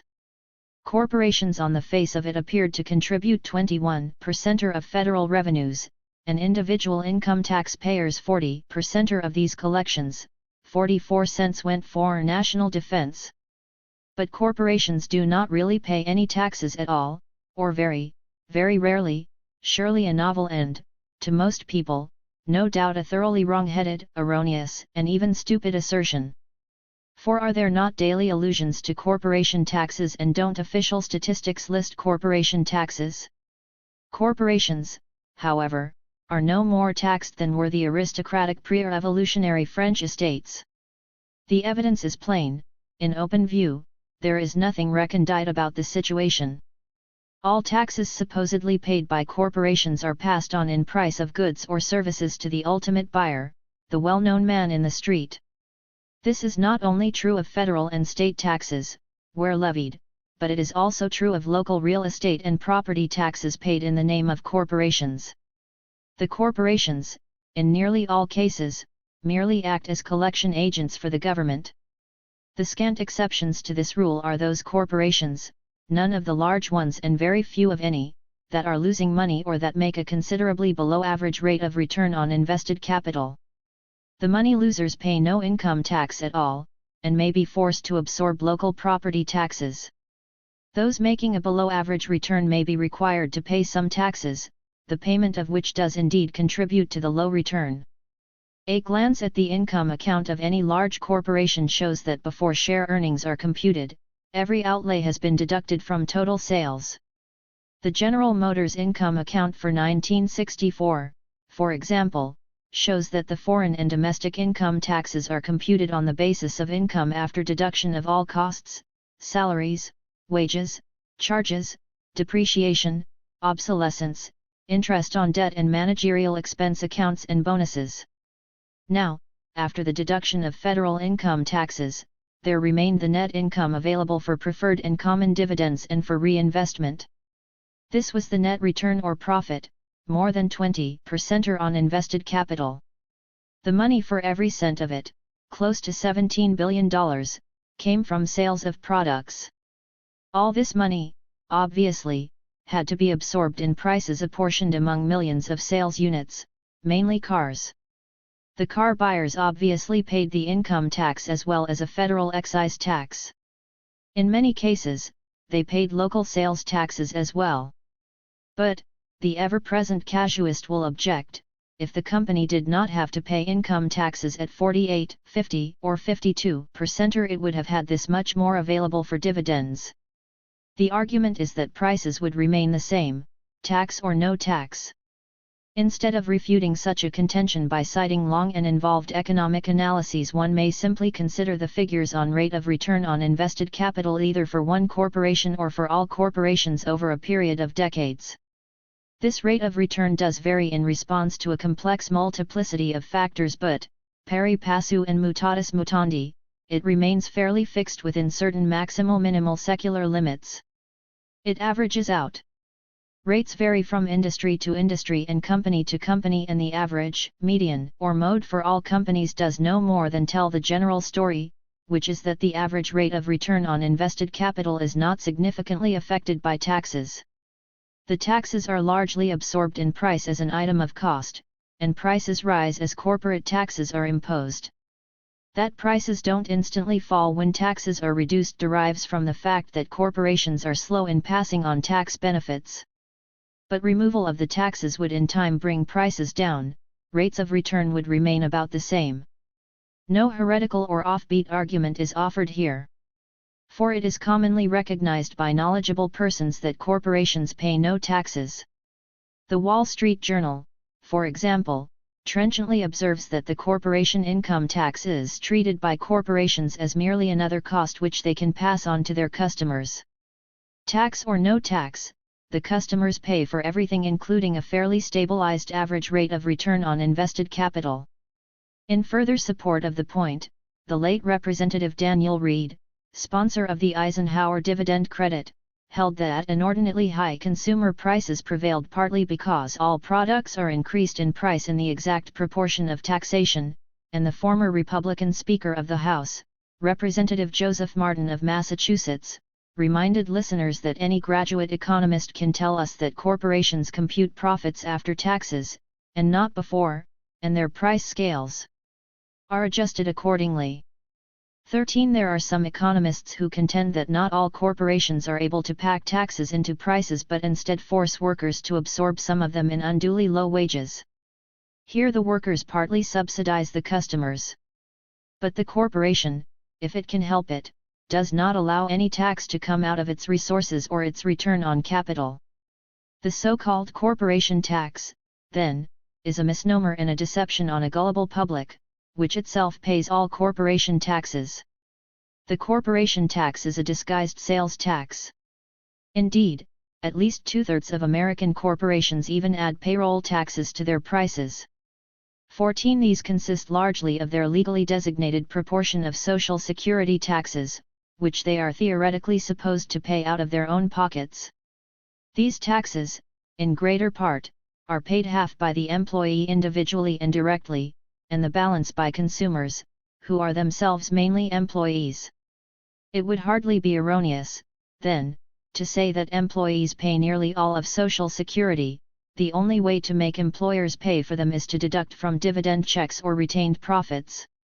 Even if this were done, the companies would simply, by inner bookkeeping shifts, transfer money now earmarked for payroll taxes, and passed on in price, to money available for dividends. A greater sum would be made available for dividends and retained profits, so that after any deductions for employees' social security the same amount would go to dividend recipients. Rate of return would remain the same. There is really no way of forcing a successful profit-making corporation to pay taxes other than by levying on its capital, thereby reducing it at least as fast as retained earnings build it up. But this action is ruled out under our legal system as confiscatory. It is absolutely taboo.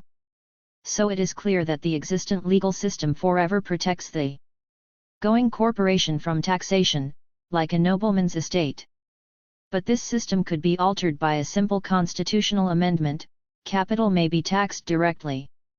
While undermining the growth power of corporations, for good or ill, and giving politicians another weapon, such a law would profoundly alter our economic system by making it possible to shift the tax burden at least in part to corporations.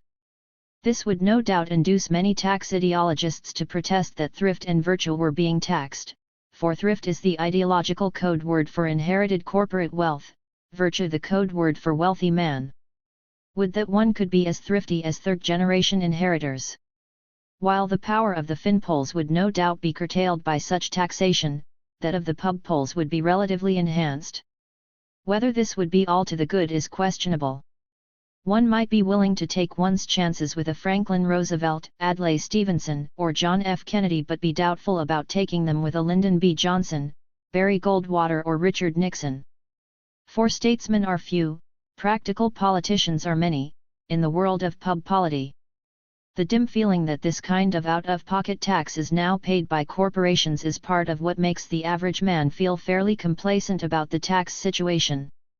But that federal taxes are no impediment to corporations we can see by observing their rates of return.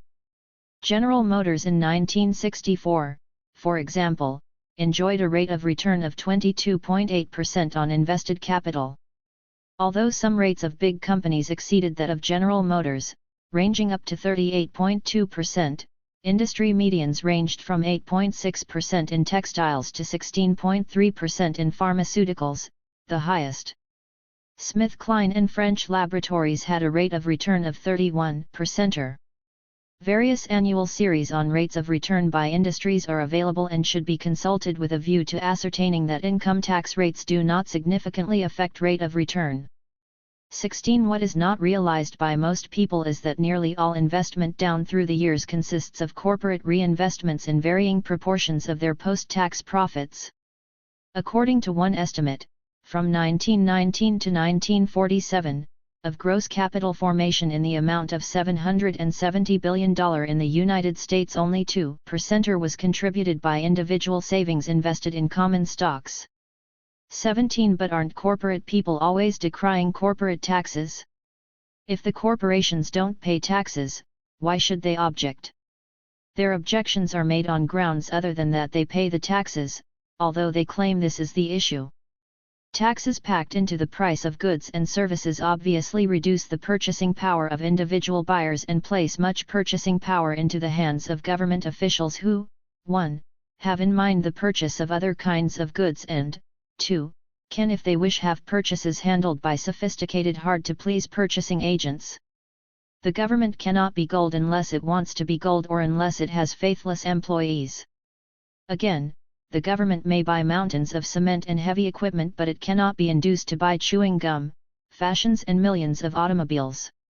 Corporations obviously prefer the less sophisticated, happy-go-lucky types of purchasers to the pubpoles who, beyond any orders they place, may also require extraneous payments for their patronage, such as campaign contributions and retainers. In one way or another, the pubpoles exact kickbacks for their massive tax-supported business. In any event, corporations rarely pay any taxes but merely act as collection agents for the government. This fact is shown most formally and precisely in the case of the utility companies, which are always trumpeting to the world how much they pay in taxes. Because these companies hold a franchised monopoly, they are subject to rate regulation, usually within states but in some cases nationally, but by reason of many court rulings against confiscation of capital they are legally entitled to a certain minimum generous return on invested capital, at least 7%. Taxes therefore may not be allowed to intrude upon rate of return but, as they are imposed, must be followed by increased consumer rates.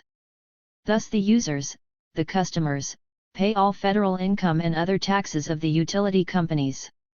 The point here is that the situation is the same with the non-utility companies, except that they don't have their prices set by a regulatory commission. The market, subject to monopolistic manipulation, supplies whatever limitation there is. Landlords and business partnerships. It is the same with the revenues of landlords and of business partnerships.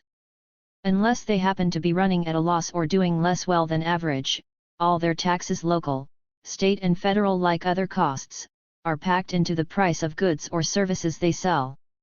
The buyer pays the taxes. Where a landlord owns an apartment building, his tenants obviously must pay his taxes as well as all other costs in order to leave him with a profit. Yet it is the landlord who constantly laments about the taxes, which he collects for the government, and the tenants who live light-heartedly unawares. If anyone is to lament about taxes paid, it is obviously they, but they are inattentive to the actual process. Multiple taxation. The Eisenhower administration became very indignant about multiple taxation, holding it to be, if not unconstitutional, at least unfair. It felt stockholders were most unfairly treated in this respect, and purposely devised a system of dividend credits, 4% of dividends discount on the tax itself, that gave very little to many small stockholders but a great deal to a few big ones. A small dividend received credit remains in the tax laws, but the theory on which it is based, unfair double taxation, is false from beginning to end. For stockholders as such have not, directly or indirectly, paid any tax prior to receiving their dividends. Again, multiple taxation has long prevailed on every hand. The way these dividend credits worked in 1964 was as follows.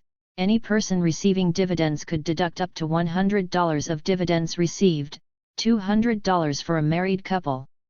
Up to $200 of dividends, in short, were tax-free for a married couple, and so remained in 1965 and 1966. Beyond this, 2% of all dividends received from domestic tax-paying corporations were deducted directly from the tax total. If a man had $1 million of dividend income, he could deduct a flat $20,000 from his final tax. But a married couple receiving $500 of dividends beyond the tax-free base could deduct only $10.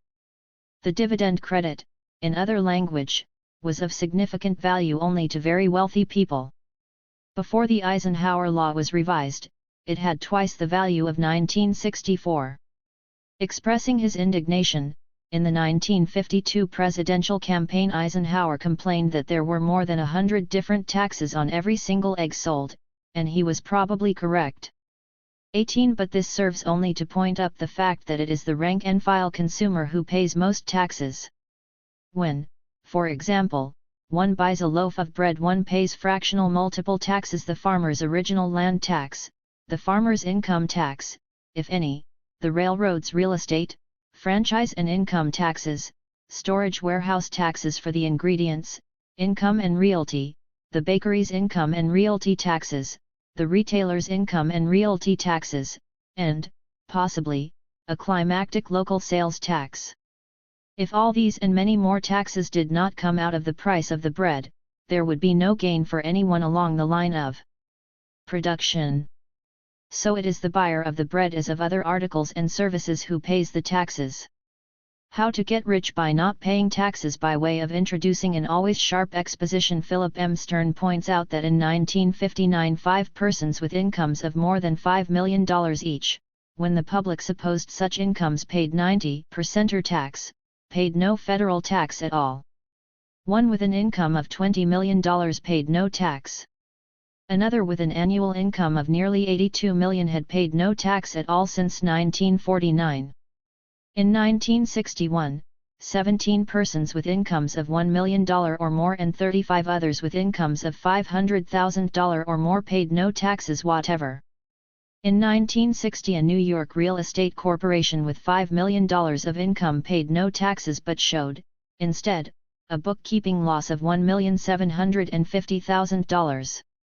And various persons with huge investments in tax-free bonds regularly pay no tax whatever on their aggregate incomes. Not only is this sort of thing continuing, year after year, but the number of tax-free big incomes is multiplying like the proverbial rabbits. The United States, very evidently, has gone a long way toward aping pre-revolutionary France, where court favorites were given complete tax exemption. Corporations, like noble French estates, are not taxed.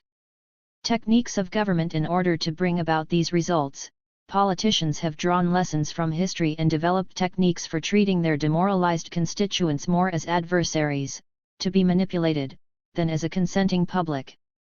And they use the very strivings, selfishness, and divisiveness among people to bend them to their own dubious purposes. When Jack Dempsey was the world's heavyweight boxing champion, he went on an exhibition tour of the hinterland. As a feature, a goodly sum was offered to any man who could stay in the ring for 3 rounds with him. In a certain region of the Tennessee Hills, the champion was challenged by the local strong man, who had beaten men for miles around in boxing and wrestling and who could bend iron bars with his bare hands.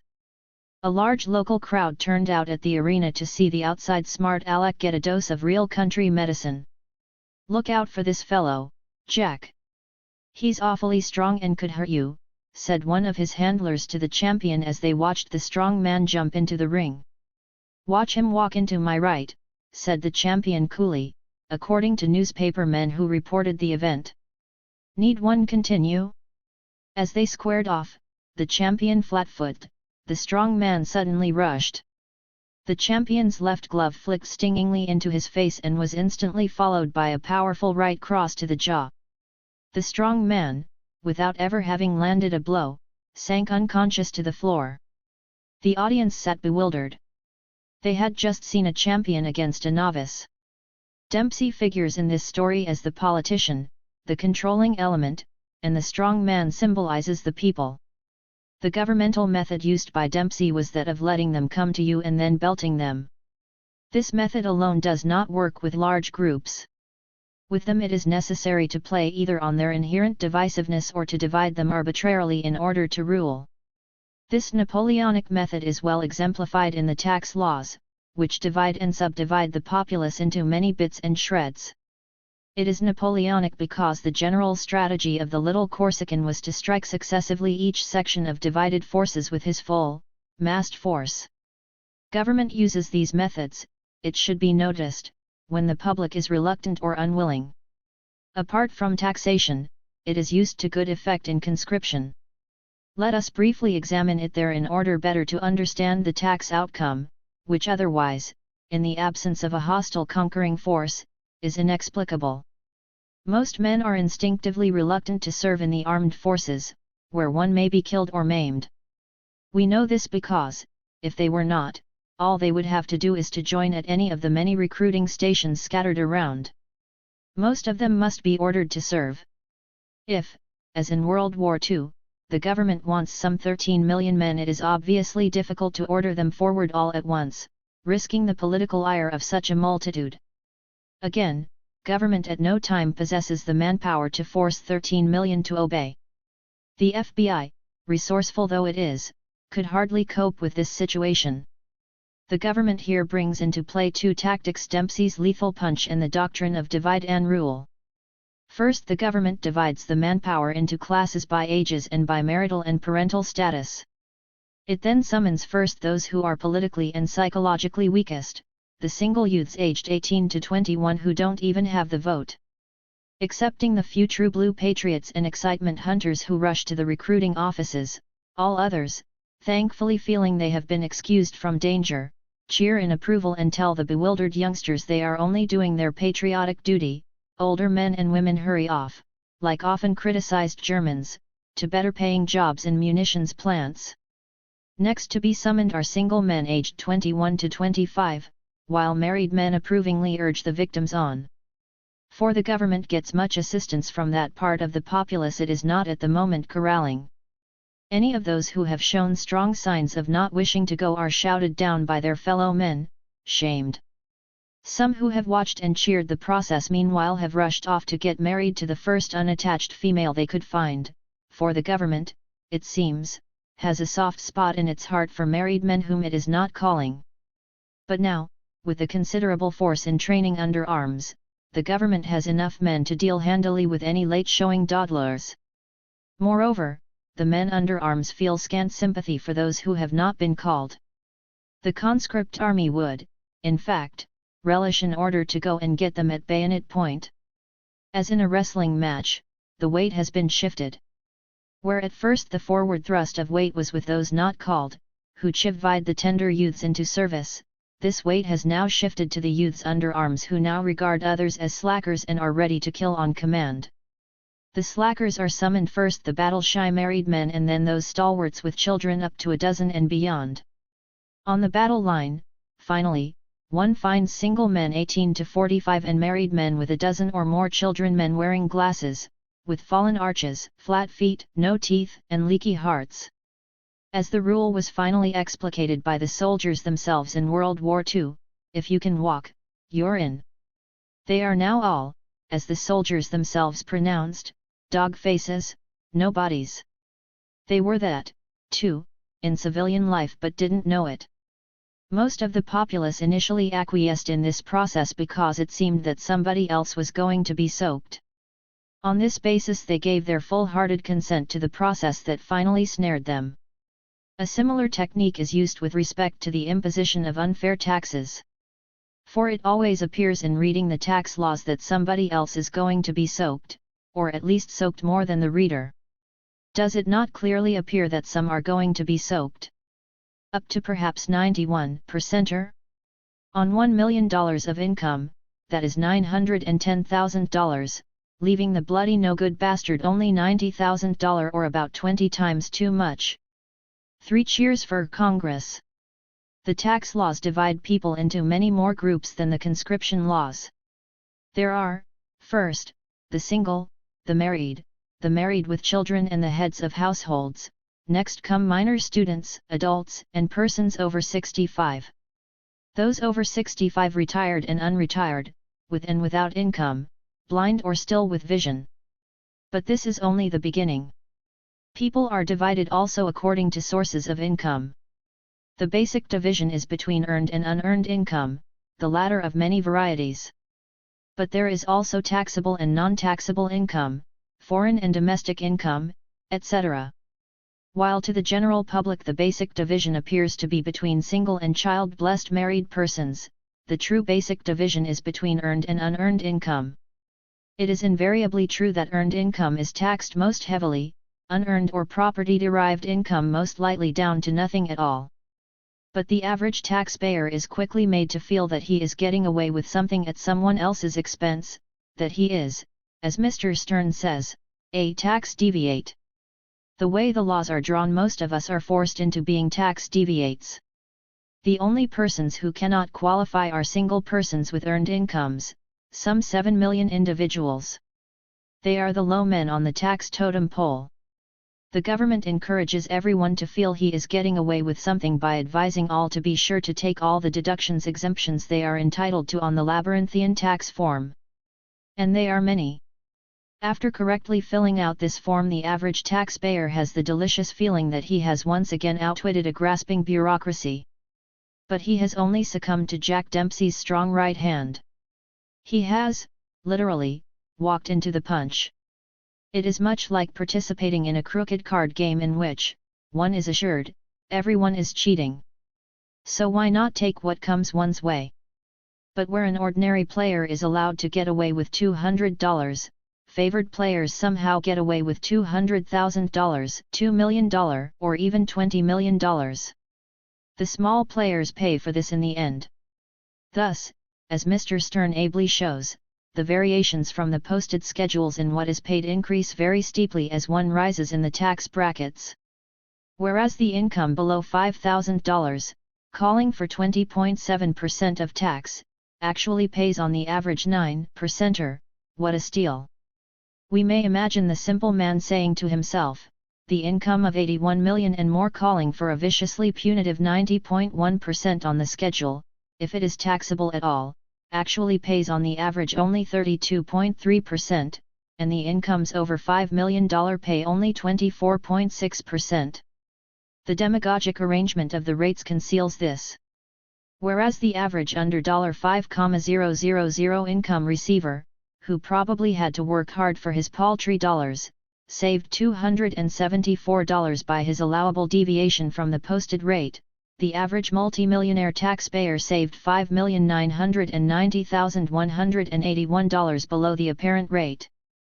While the small man was allowed to cut small corners by an apparent 50% or perhaps to his intense satisfaction with a benign Congress, the recipient of $1 million cut big corners by 66% and the $5 million man by 75%.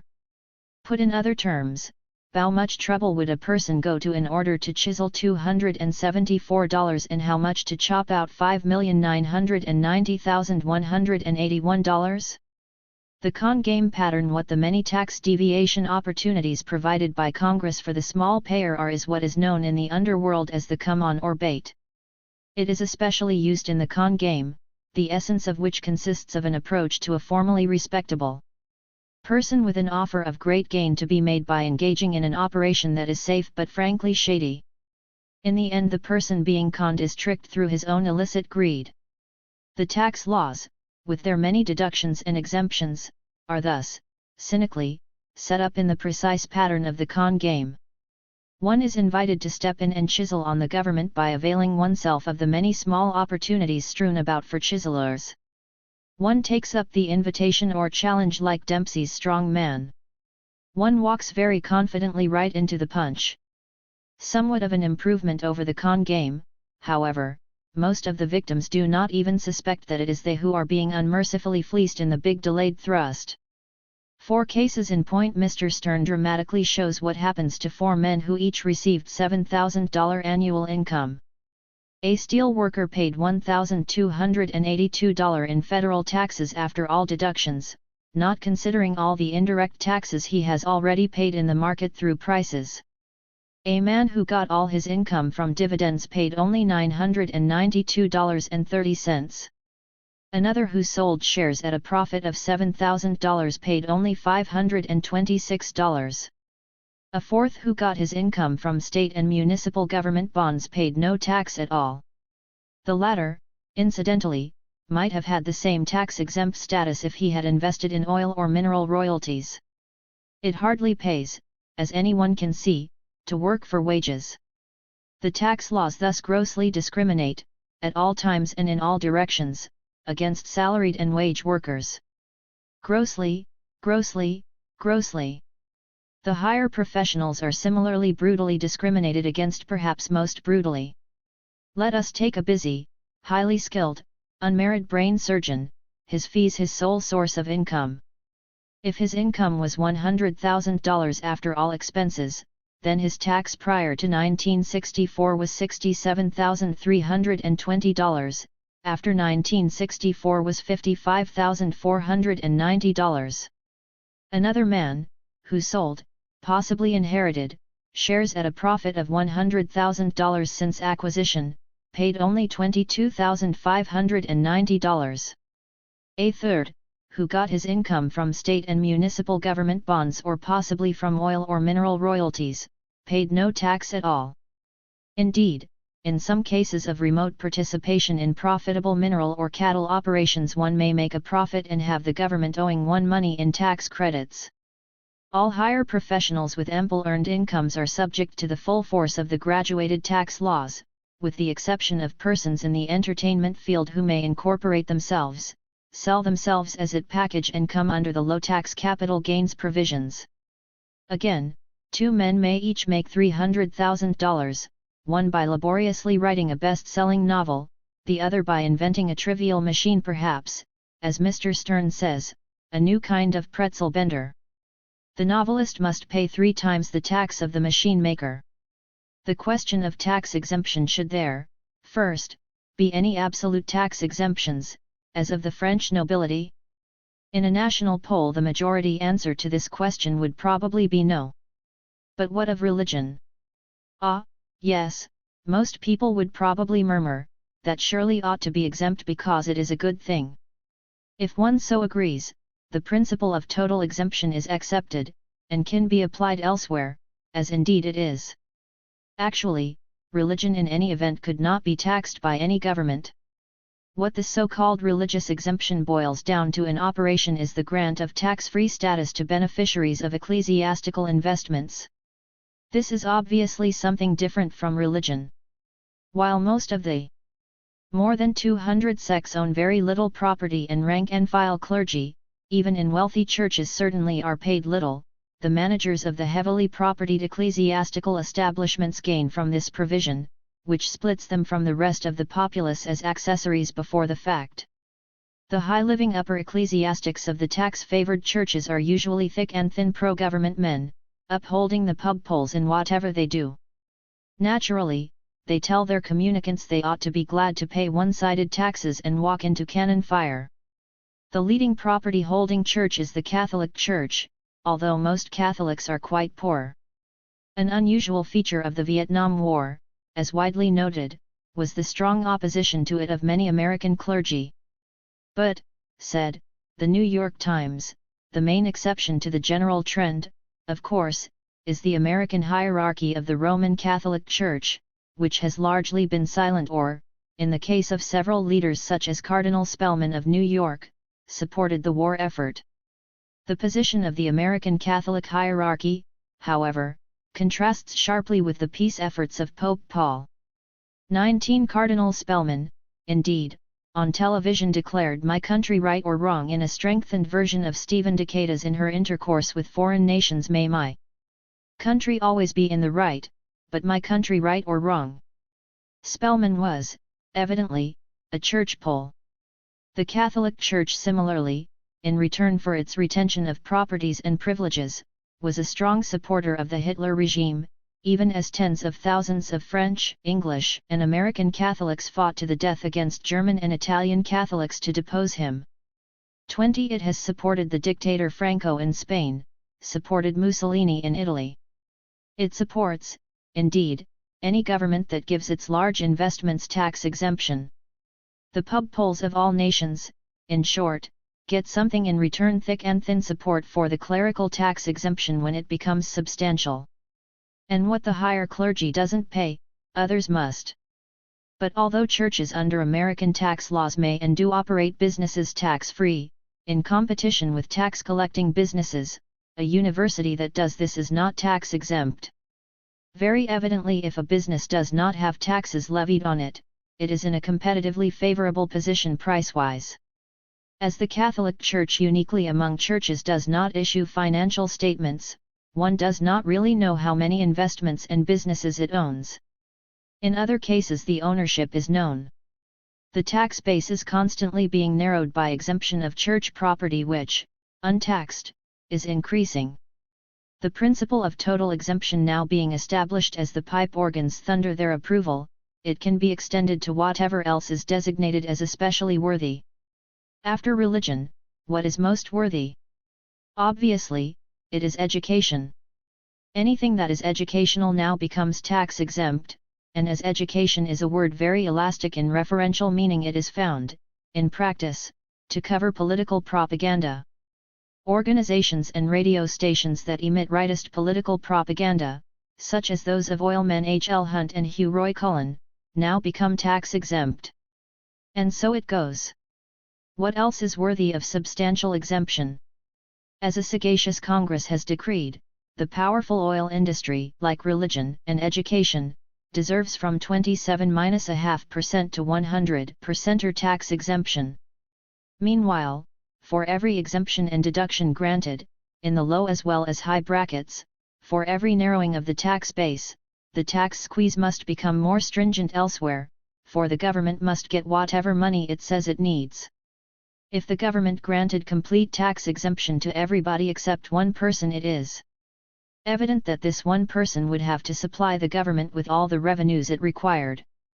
The baited trap in order to set the public up for the big tax swindle, the proceeds of which accrue only to the wealthy elements, the government must dangle before it various obvious injustices in which it participates as a beneficiary.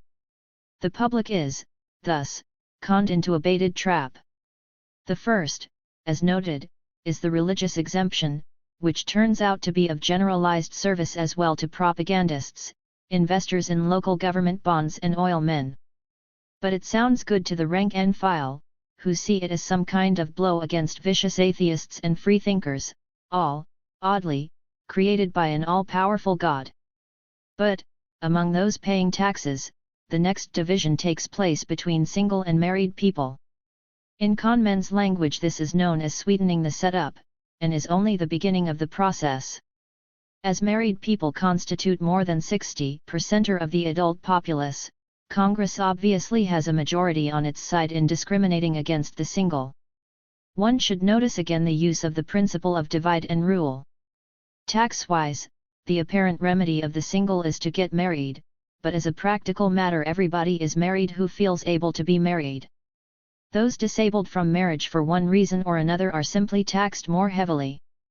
Thus, under the 1965 tax law, as under previous laws, the taxable income of the single person incurs an initial tax at a much lower sum.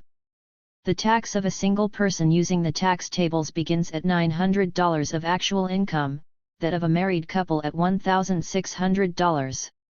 On the first $500 of taxable income, 1966, after all deductions, the single person pays 14%, the married couple pays 14% on the first $1,000. Whereas the married couple pays $140 on the first $1,000 of taxable income, after all deductions, the single person pays $145. The disparity gains force as one ascends the tax ladder. On a taxable income of $8,000 the single person incurs a tax of $1,630, the married person only $1,380. On $20,000 the single person pays $6,070, the married person $4,380.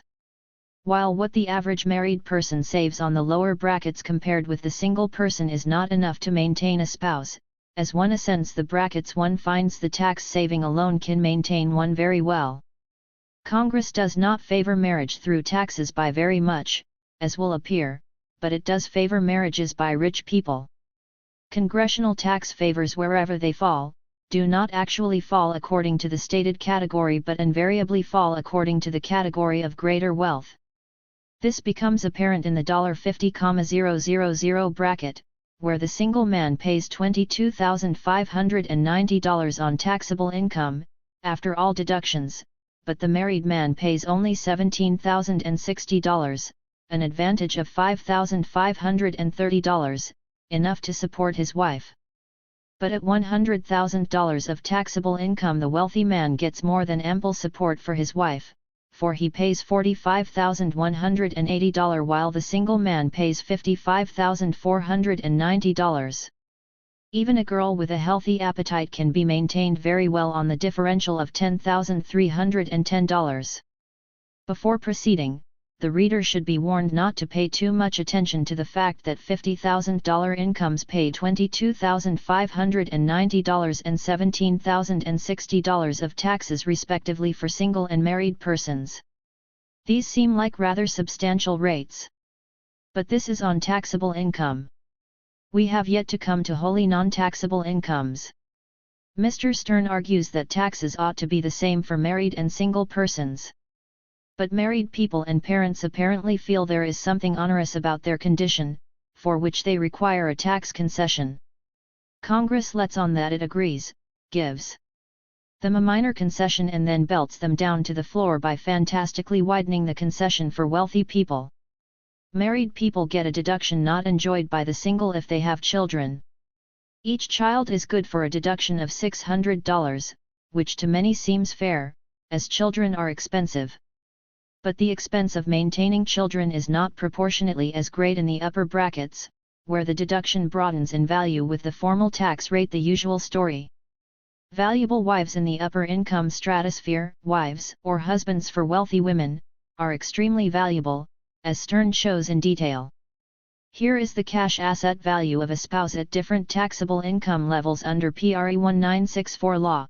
It is only slightly less now taxable income asset value of spouse.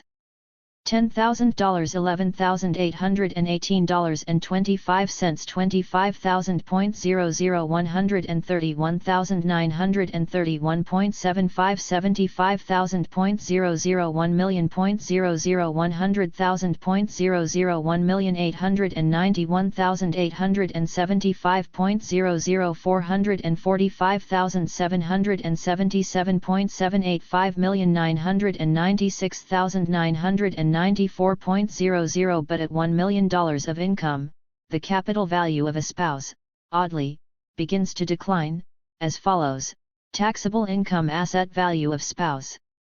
$1 million $2,7166,153.75 $1,399,555.55 and higher 0 under $2,889 The point about capitalizing a wife in these ways is that one can compute at going rates of return what a wife is worth to one in yearly retained income. The wife capitalized at a value of $1 million at 4% is worth $40,000 a year in income to her husband.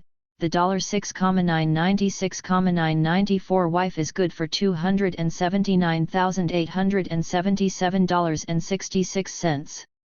But in the tax bracket below $5,000 a wife is worth in tax benefits only 73 cents per week, no bargain. 21 Tax support for rich children. A married man with a taxable income of $8,000 under the tax laws of 1965 paid $1,380. Against $1,630 for a single man. If the married man had 4 children, his tax liability was reduced to $924.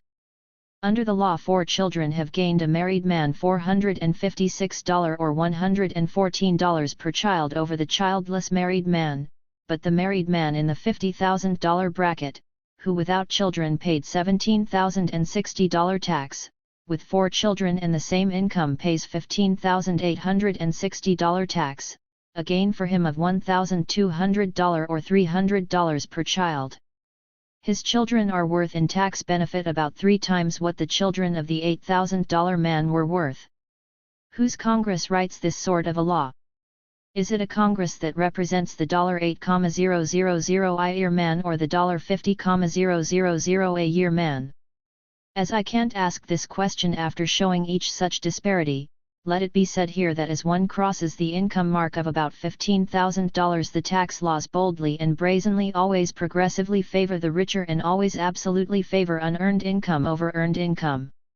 While the tax laws subsidize only very slightly the wives and children of the poorer man at the expense of single people, they do absolutely subsidize those of the wealthier. Here is a flat statement of incredible fact. The upkeep of wives and children of the wealthy is subsidized generously by the existing tax laws. It would, in other words, cost a wealthy single man nothing additional if he suddenly married an impecunious widow with 4 children. He would retain as much in-pocket spending money as he had before marriage and might also gain a fine ready-made family. If a single man earning $8,000 a year and itemizing deductions did this, he would gain only $820 compared with a gain of $7,030 for the $50,000 a year man. Most families live on far less than a $50,000 a year bachelor would get an annual tax reduction by marrying a hungry widow with 4 children. But the lower taxpayers, while computing their paltry marital and children's deductions, perhaps feeling pity for the single persons, get the feeling of getting away with something, or at least of getting some concession from the government because they are married and have children. Actually, however, they are only being conned by a wily Congress.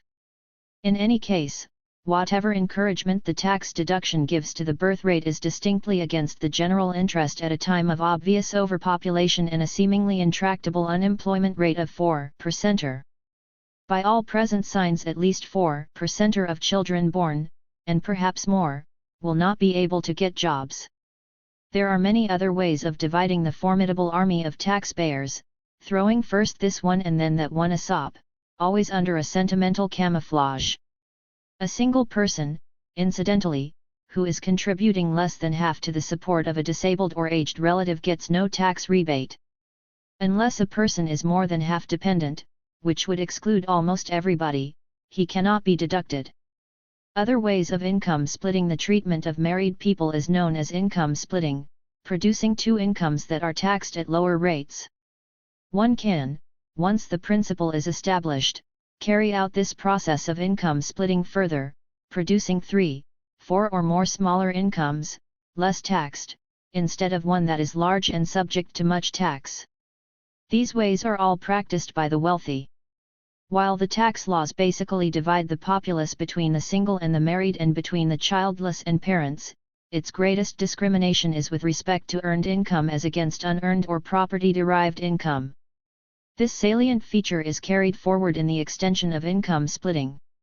One way of income splitting is to allot partnerships in businesses to children, thus giving them a taxable income. If the partnership can be split many ways, among children, grandparents, and other dependents, into smaller incomes, substantially smaller taxes will be encountered all around. Retained income for the family group will be much larger. Another way, as we have seen, is to establish trust funds, and the use of trust funds has grown enormously. While trust funds have many aims, one of the objectives they serve is to split assets and incomes among many people, often among many trust funds for the same person. But the income of such a recipient is not limited to the trust funds. He may also draw salary, have low tax capital gains and tax-free income from government bonds or oil mineral royalties. He may, indeed, draw every kind of income there is, taxable and non-taxable. Does anyone actually do this? They do much better. As President Roosevelt observed in a message to Congress in 1937, one thrifty taxpayer formed 64 trusts for the benefit of 4 members of his immediate family and thereby claimed to have saved them over $485,000 in 1 year in taxes. But that is ancient history. More recently, the Stranahan family, the leading owner of Champion Spark Plug Company, created more than 30 trusts and thus saved $701,227.48 in 3 years, according to Mr. Stern. But a certain Dr. Boyce, misled by the logic of the tax laws, in one day established 90 identical trusts to hold a mere $17,000 of stocks and bonds. The $100 dividend exemption left them each tax exempt. Appealed to the tax court, the plan was found preposterous. Straining reason and credulity, the learned court said, it ought to be struck down forthwith. And, as Mr. Stern remarks, it was. Another device for income splitting, thus obtaining lower taxes, is to establish many corporations in place of one. In one of many instances, a finance business split into 137 corporations to avoid $433,000 of taxes annually, and a retail chain divided itself into 142 corporations to avoid $619,000 annually. 22. The surest way of keeping money today is to steer a proper course through the crazy quilt tax laws. Additional tax dodges. A man who is 65 or over, in the best of health, gets an additional deduction of $600 whether his income is $1,000, $10,000, $100,000 or $1 million, although most people over 65 have little income at all beyond meager Social Security. But if he is in chronic poor health, unable to work except spasmodically, and under 65, even if he is 64, no extra deduction. A blind person gets an extra exemption of $600, suggesting to the reader of tax instructions that he lives under a Congress with a heart. But if a person retains his sight and is stone deaf, without hands, has had a stroke or is paralyzed from the waist down, he does not get this compassionate exemption. Whenever such a disparity is pointed out to Congress, it usually gladly, in the name of consistency and equity, spreads the inequity to include others. We may, therefore, soon see Congress giving an exemption to all disabled or physically handicapped people, thereby further narrowing the tax base. The point here is not whether a person is handicapped but whether he has income. What value is an extra exemption to a blind, disabled or aged person who has no income? The only person such an exemption could benefit would be one with an income. And all such special exemptions are taken by persons with incomes, often very substantial incomes. They are props to financial strength, not supports of weakness. Just how much good the exemptions for over age 65 do may be seen by considering the income statistics for 1962, the latest year available. Of 7.4 million male income recipients over 65 years old, 18.6% got less than $1,000 gross, 34% are from $1,000 to $2,000, 18.4% from $2,000 to $3,000, and 9.9% from $3,000 to $84,000 to -80.9% under $4,000 gross. Of 7,491,000 female recipients, 56.2% got less than $1,000, 30% are from $1,000 to $2,000, and 6.7%, from $2,000 to $3,000, 92.9% under $3,000 gross. 23 Much of this income was from tax-free Social Security, which averaged $74.33 per month in October, 1965. In other words, exemptions for persons over 65 can be of significant advantage only to affluent persons, property owners, retired corporation executives on large pensions with big stock bonuses, and upper professionals who have managed to save and invest. Like marital income splitting and deductions for children, it is of significant advantage only if one has a large, preferably unearned income. For a man in the 70% tax bracket, each such exemption is worth in cash 70%er. For a person with zero income, it is worth zero. In order to benefit slightly from the extra exemptions for being over 65 and blind, a single person using the standard deduction must have in excess of $2,000 taxable income. If he receives $4,001, he will pay tax on $1,800, standard deduction plus 3 exemptions, or $294. But, having saved $80 by being blind, he will then be in a minority income group of less than 20% of overaged males. He will, despite the smallness of his income, be in a small, highly privileged income group. If it is a woman with an income of $3,001, she will pay $146, but she will then, despite the smallness of her income, be in a restricted group of less than 8% of overaged females. The tax deductions for the aged, blind and retired are of significant benefit only if one belongs to a small group of persons with taxable incomes higher than 81.8% of the males and 92.9% of the females actually do have. The ones most benefited are the affluent aged, blind and retired. These income statistics for the aged throw a curious light on the propaganda about the United States as a land of opportunity, the richest country in the world and the home of the individual success system. Under this system, most people, economically, appear to be failures at the end of the road. And were it not for Social Security, the figures in each of the income brackets cited would, on the average, be about $900 less. Some hidden hand, force, or influence appears to cause most people, after a lifetime of effort, to show up very patently as losers. Could prices, taxes and overpersuasive advertising, as well as individual shortcomings, have anything to do with the result?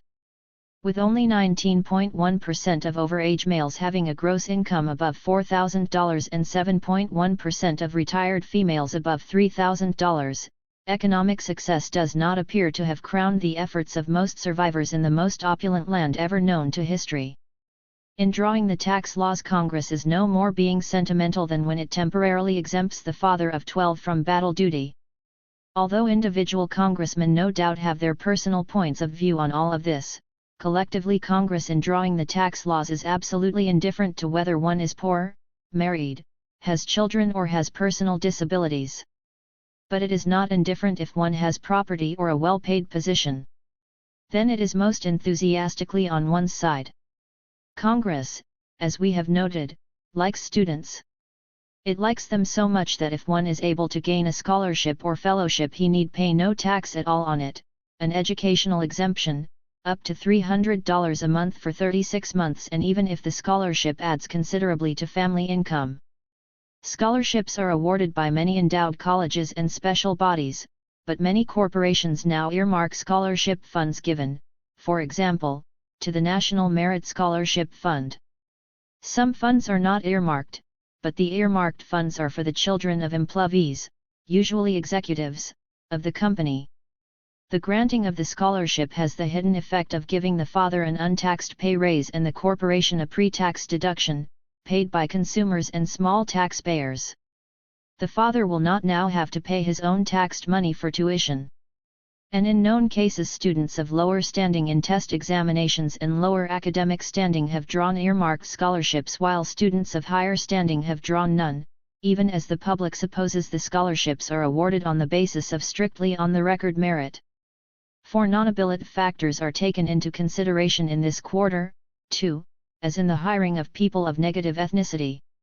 24 Divide and prevail. My object in going into this small stuff is to make this point: Congress is not really sentimental at all, but is just busy dividing the taxpayers into separately manageable little bands of overreachers, each of whom feels particularly and unwarrantably virtuous about some feature of his status: that he is married, has children, has a student in school, contributes to a church, has one out of many possible disabilities, is over 65 or was never arrested while robbing the Bank of England on a bicycle ridden on a high wire with a monkey on his back.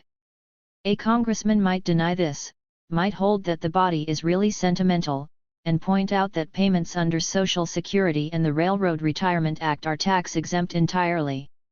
But every recipient of Social Security and retirement provisions is not automatically entitled to special sympathy. A number of them are survivors from among many who have succumbed before them, and as such, someone might argue, ought to pay a special tax or at least be taxed equally with others. A long-employed utility company executive, no-risk competitor, who retires at age 65 with a pension of $40,000, a rather standard figure for his industry, plus owning accumulated stock, money in the bank and a large home, may draw the maximum Social Security payment, tax-free, plus the special exemption for over age 65. Upper bracket officials of long service in their personally owned corporations as well as lower bracket wage earners are equally under Social Security and get the same tax exemption whether they need it or not. When the average man retires, his income drops sharply. But when an executive or owner who has worked over the years for his own company retires, his income from stocks, bonds, pensions, annuities, etc., does not decline.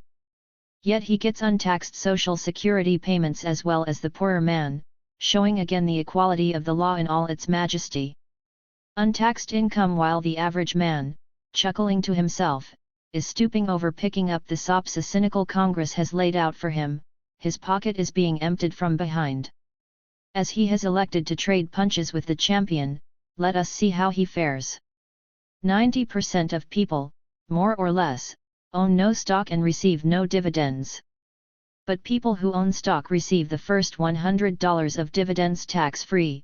A husband and wife each owning stock get $200 tax-free. However, so-called dividends from mutual savings banks and building and loan associations, usually received by low-income people, do not qualify for this strange deduction. Furthermore, dividends paid in stock or in rights to subscribe to stock pay no tax at all even though the company has taken money from earnings with which to increase invested capital. This feature of the laws explains the popularity of the stock dividend: it is tax-free. The stockholder is in a more favored tax position than even this shows because most companies do not pay out all their earnings in dividends. The dividend payout rate varies among companies from 0 to 80 or 90% but averages at about 44%. What this betokens is that accrued earnings, not paid out, are credited to the capital account and amount to so much untaxed money at work for the stockholder. Let us imagine that someone owns 100 shares in a company that earns an average of $10 a share but pays out an average of $5 a share in dividends. The stockholder receives $500, deducts $100, and puts $400 into his gross taxable income. But the $500 not paid out is at work for him in the company, growing each year. It is tax-free unearned capital. But if a wage worker receives a $500 bonus at year-end and the employer deposits it in a bank for his account, the $500 must be reported as taxable income and will be taxed. Not to pay a tax on it would be a violation of law, and punishable. Some companies, although they are big earners, pay no dividends at all. Known as growth companies, they grow by leaps and bounds. If a man invests $10,000 in such a growth company and it grows at 10% a year, rather modest for a growth company, the investment will be worth $16,105 at the end of 5 years and $20,600 in a little more than 7 years. On all this accrual he has paid no taxes, yet is becoming wealthier and wealthier. If he decides to take his profit at $20,000 he will pay a maximum of 25%, or he might pay less, on $10,000, or $2,500. But he need not do this at all, need never sell and never pay a tax.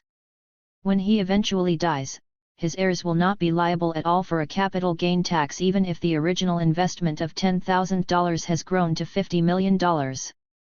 Nor need they even pay estate taxes if he has prudently placed it in trust funds for their benefit. While his heirs may receive from him stock worth $50 million, his estate tax may be zero, so that all along there has been incurred no income tax, no capital gains tax and no estate tax. But if he split the original investment of $10,000 among 4 trust funds, at his death 4 beneficiaries would have estates worth $12.5 million each, on which there had never been paid income taxes, capital gains taxes, gift taxes, or estate taxes. All would be completely legal. This road to wealth is not only theoretically possible but is actually traveled in various degrees by many of the rich, as their final accountings show. They die stripped of assets. The amount of untaxed undistributed profits of corporations each year is very large. In 1950 it was $16 billion. It was $16.5 billion in 1955, lowered to $10.8 billion in 1958, rose to $15.9 billion in 1959. Since then it has ranged between $13.2 billion to $16.8 billion in 1963.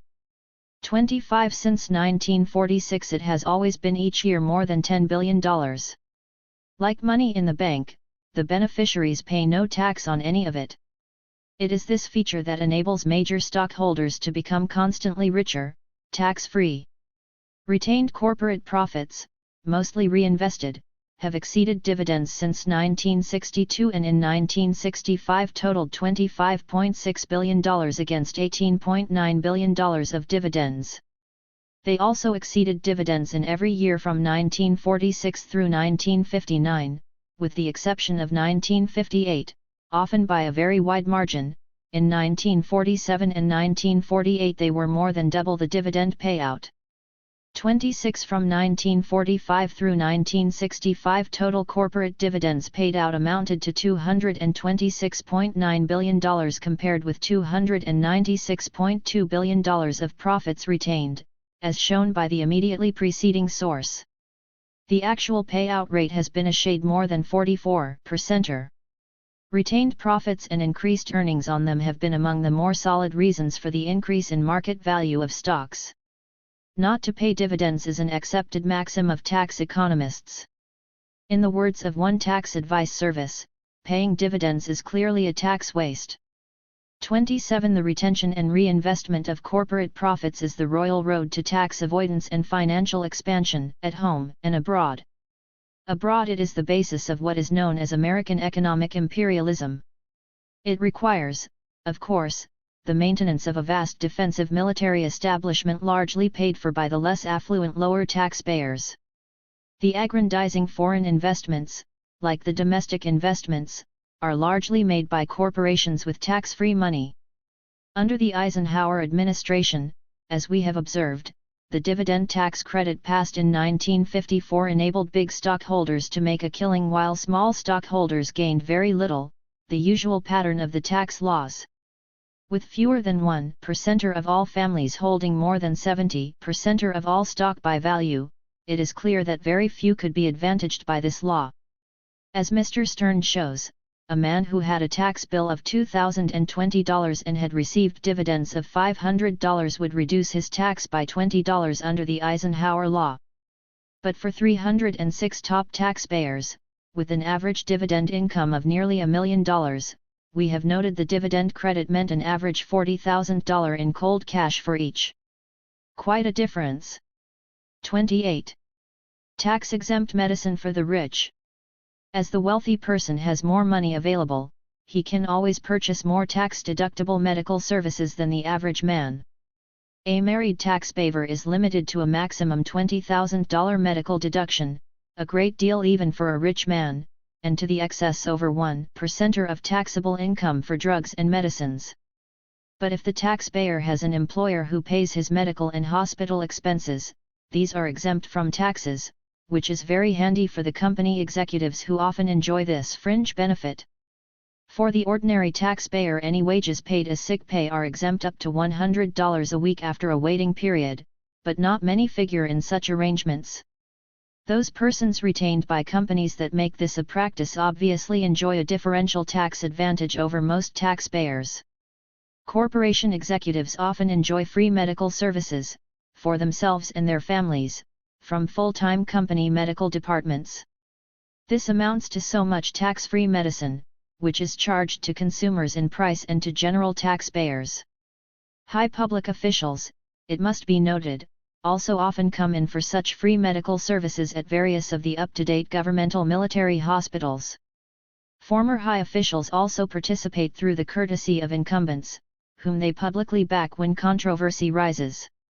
If he has no organization he can charge for the medical services, the rich man does have up to $20,000 of medical attention each year as a tax-free deduction from spendable income, thus reducing his taxable income.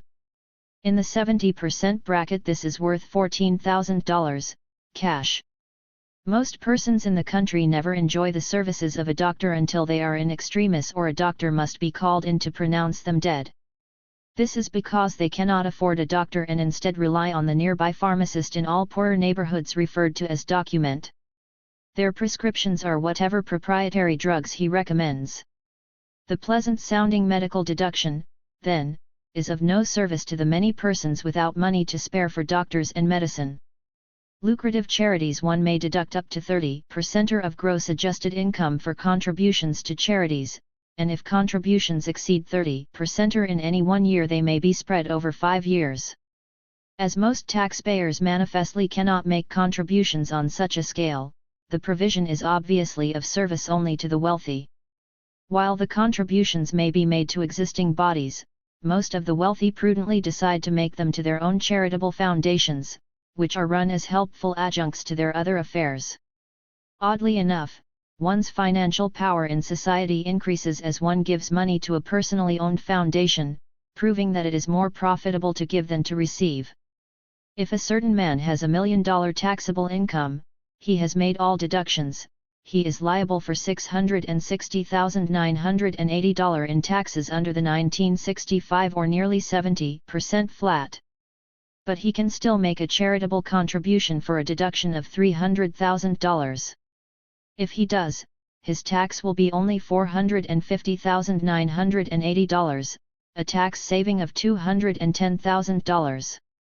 But as he has given $300,000 it looks as though he is deprived of $90,000 more than if he had paid straight tax.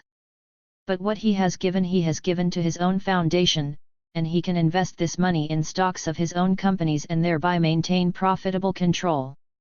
Again, the earning power of this $300,000, at least $15,000 a year, is now tax-free itself, greatly increasing its effectiveness. It will recoup his $90,000 out-of-pocket cost in at most 6 years and thereafter show a tax-free profit. He has more income to dispose of now in philanthropic patronage than if he had retained his taxed earnings and invested or spent them, for the proceeds of such retained money would be taxed. What does his foundation contribute to? It contributes, as actual cases show, to laboratories seeking cures for various diseases.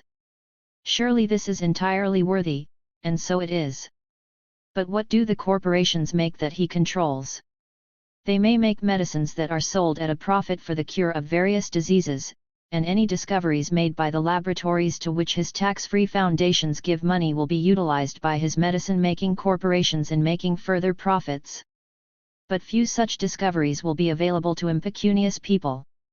It usually takes money to buy medicines. Charity under our tax laws can be highly profitable. It can be monetarily more profitable, indeed, than non-charity. Big killings via interest received, except from tax-exempt bonds, is taxable. Every man who gets interest from a bank account, a mortgage, or on a federal or corporate bond is liable for taxes on it. Interest paid out, on the other hand, is 100% deductible. The man who buys an automobile or household appliance on the installment plan may deduct the interest paid before computing his income tax, just like the man who deducts for the payment of $100,000 of interest a year on a margin stock market account. For the latter, the interest is deductible as an expense of doing business, and in the 70% bracket is worth to him $70,000.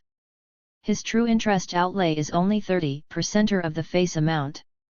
All such big interest payments are of major advantage to the big operators in stocks, real estate, and oil lands who borrow a great deal in order to contrive their killings, which are sometimes sure things, as in the case of the metropolitan realty operators who mortgage out.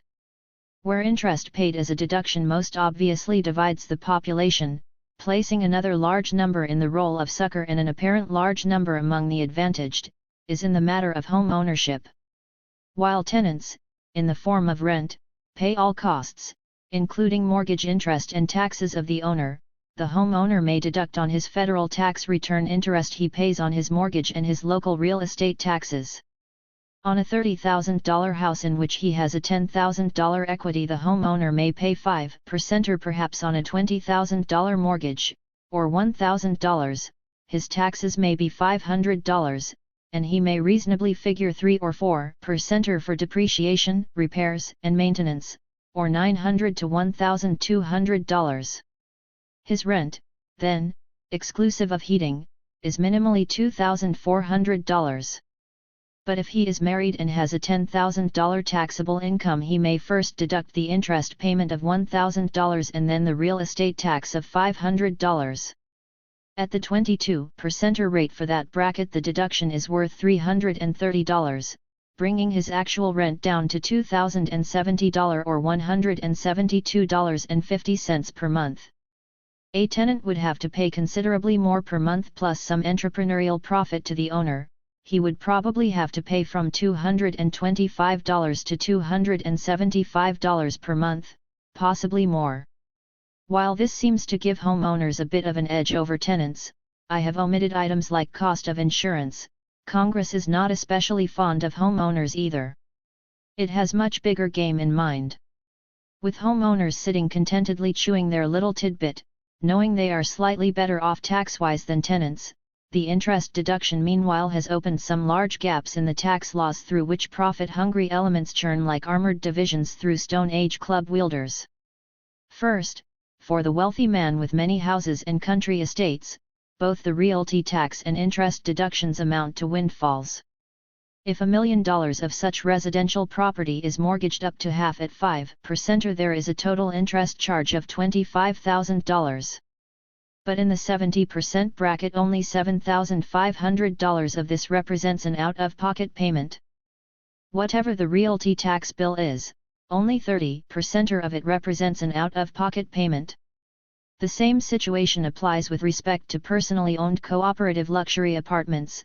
The general taxpayers defray up to 70% of the interest and realty tax outlay. The interest and realty tax deductions, then, are extraordinarily valuable to holders of extensive properties. But this is only the beginning of the story. Metropolitan real estate operators, as we have observed, use interest as a lever with which to mortgage out and then obtain tax-free income. Here, in other words, is the real milk of the interest deduction coconut. Whereas the average homeowner is getting away with peanuts at the expense of tenants, both tenants and homeowners in the end must make up out of other taxes they pay, mainly in the form of prices, what the big operators have been able to avoid paying on their profits. Congress, although not loving homeowners, is surely infatuated with big real estate and stock margin operators. And why not? It is these chaps who have the money to kick in for campaign funds, always a matter of concern to the office holder. One may agree that the ordinary citizen is entitled to complain. He knows he is in some sort of squeeze. But, politically illiterate, he clearly does not realize its nature, nor does he see that he won't get out of it by obtaining some petty advantage over the single, the childless, the tenants and other fellow rank-and-file citizens. He cannot understand that it is the very type of person he likes as a legislator that is his undoing. For he prefers con men to seriously honest men. Tax-exempt bonds. One of the biggest tax exemption loopholes consists of state and municipal government and school bonds. Here, whether one draws $1,000 or $50 million of income, one pays absolutely no tax ever. Very few people invest in such bonds, and nearly all who do are very rich. Tax-exempt bonds are, clearly, a rich man's investment vehicle and are provided for this very purpose. In the last available Treasury report issued about such bonds, the top 0.1% of the population owned 45% of all outstanding, the top 0.3% owned 66%, and the top 1.5% owned 87% or 29%. In short, no down-to-earth people own such bonds. How many such bonds are outstanding? As of 1963 there were $85.9 billion outstanding, compared with only $17.1 billion in 1945. 31 can see they are very popular with their buyers. At an average interest rate of 3%, this amounts to $2.577 billion of untaxed annual revenue falling into the hands of wealthy individuals and a few banks and insurance companies. The ordinary man would not find such investments attractive, as he can get from 4 to 5% on savings. The advantage enters through the leverage exerted by the tax-free feature as one ascends the formal income brackets. As Mr. Stern has worked it out, for a person with a taxable income of $4,000, a 3% tax-free bond is equal to a stock yielding 3.75%, for a person in the $20,000 to $24,000 bracket to 4.8%, for a person in the $32,000 to $36,000 bracket to 6%, but to a person in the $88,000 to $100,000 bracket it is equal to 10.7% on a stock.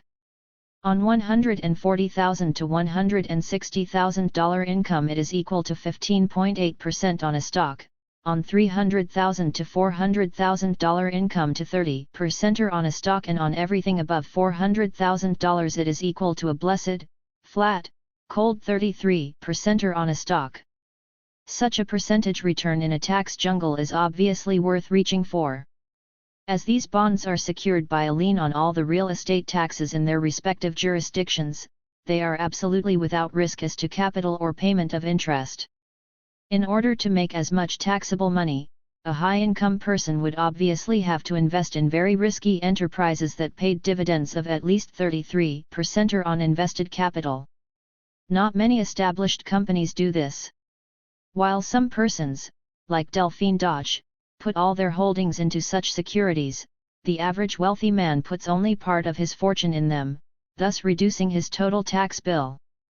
A possible diversified portfolio and the taxes paid on it might be as follows: investment income tax. $100 million tax-free, $3 million, cash, none bonds. $100 million oil, $15 million, cash, none royalties. $100 million growth stocks, $15 million, accrued, none earning 15% but reinvesting all, no dividend payout. Total investment, total cash income, total tax $300 million, $18 million none. Total accrued income $15 million. Total real income, total tax $33 million none. But such a man's chauffeur, if single and receiving $6,000 a year, would have paid a tax of $1,130 a year at 1965 rates. Not only is it possible, but it actually happens, that the house servants, chauffeurs, cooks, maids, gardeners of some ultra-wealthy people pay income taxes and the employers pay none at all, year after year. For this, as one must understand, is a democracy where the lowly pay taxes but many of the rich do not.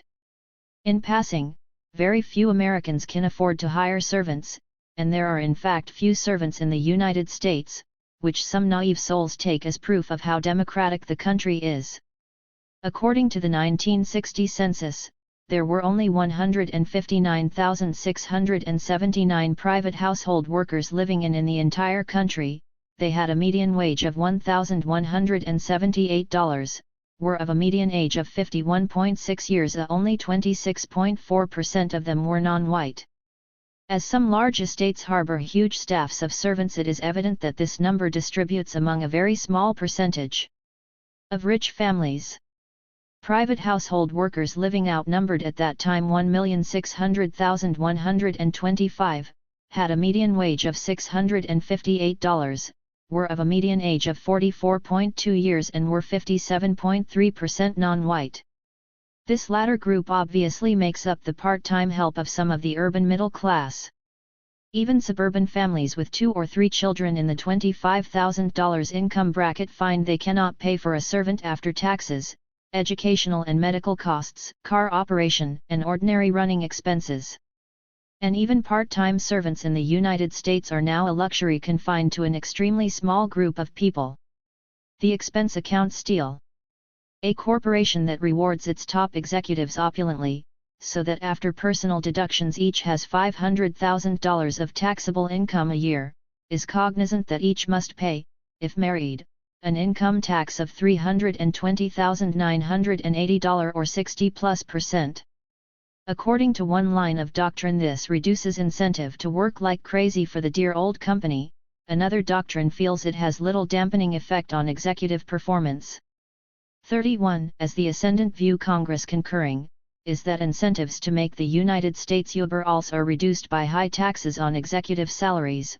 Ways have had to be devised for putting additional but refreshingly tax-free money into the hands of discouraged upper corporate executives, among whom some of the big hereditary stockholders are included. The two major additional ways are, 1. Expense accounts and, 2. Cut-rate stock options. Many corporation executives derive most of their take-home pay from these two sources, insouciantly allowing the government to clip their direct cash salaries up to 70%.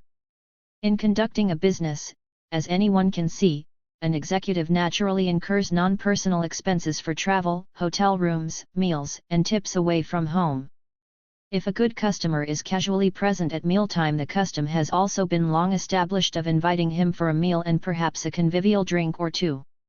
But controversy over expense accounts does not relate to these facts of ordinary business life, which may be termed proper expenses. The controversy centers on improper expenses, which are a much criticized way of directing tax-free revenue into the hands of a corporation executive or representative, either giving him money he would not otherwise have had or relieving him of paying for luxurious recreation and diversion out of his own pocket and thereby reinforcing his personal finances while he has fun. The controversy over expense accounts has succeeded in removing some of the more ludicrously blatant abuses, but in essentials the expense account remains a perfectly legal tax-evading racket. In the 1930s, for example, wealthy people formed special corporations to operate their yachts, racing stables, and country estates. The operating cost was deducted as a business expense, thus reducing taxable income. One woman caused her personal holding company, which ran her country estate, to hire her husband at a generous salary to manage the place. His ample salary was a deductible expense before taxes. 32. In such cases, standard corporate methods were applied to personal finances. And why not? If a corporation can do it, why not a profit-seeking individual? A spouse, from an accounting point of view, is clearly a deductible expense. But, despite a narrowing of some expense account latitude, the field is still rather wide open to free and fancy improvisation.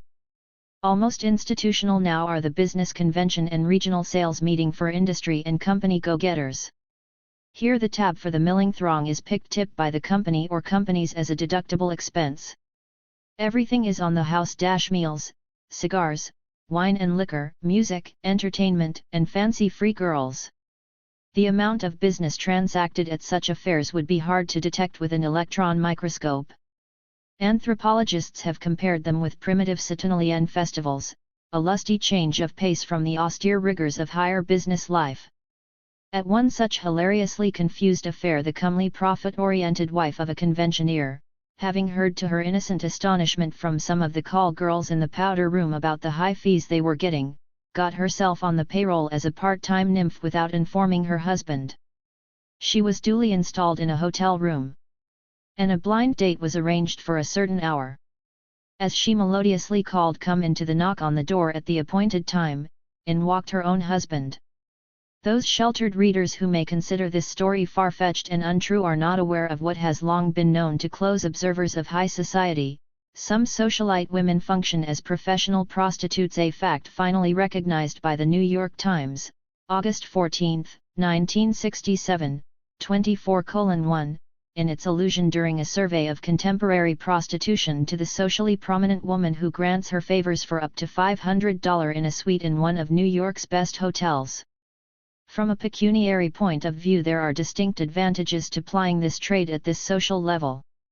At $500 per séance, and with only one such choice séance per week, such a practitioner would gross $26,000 per year tax-free.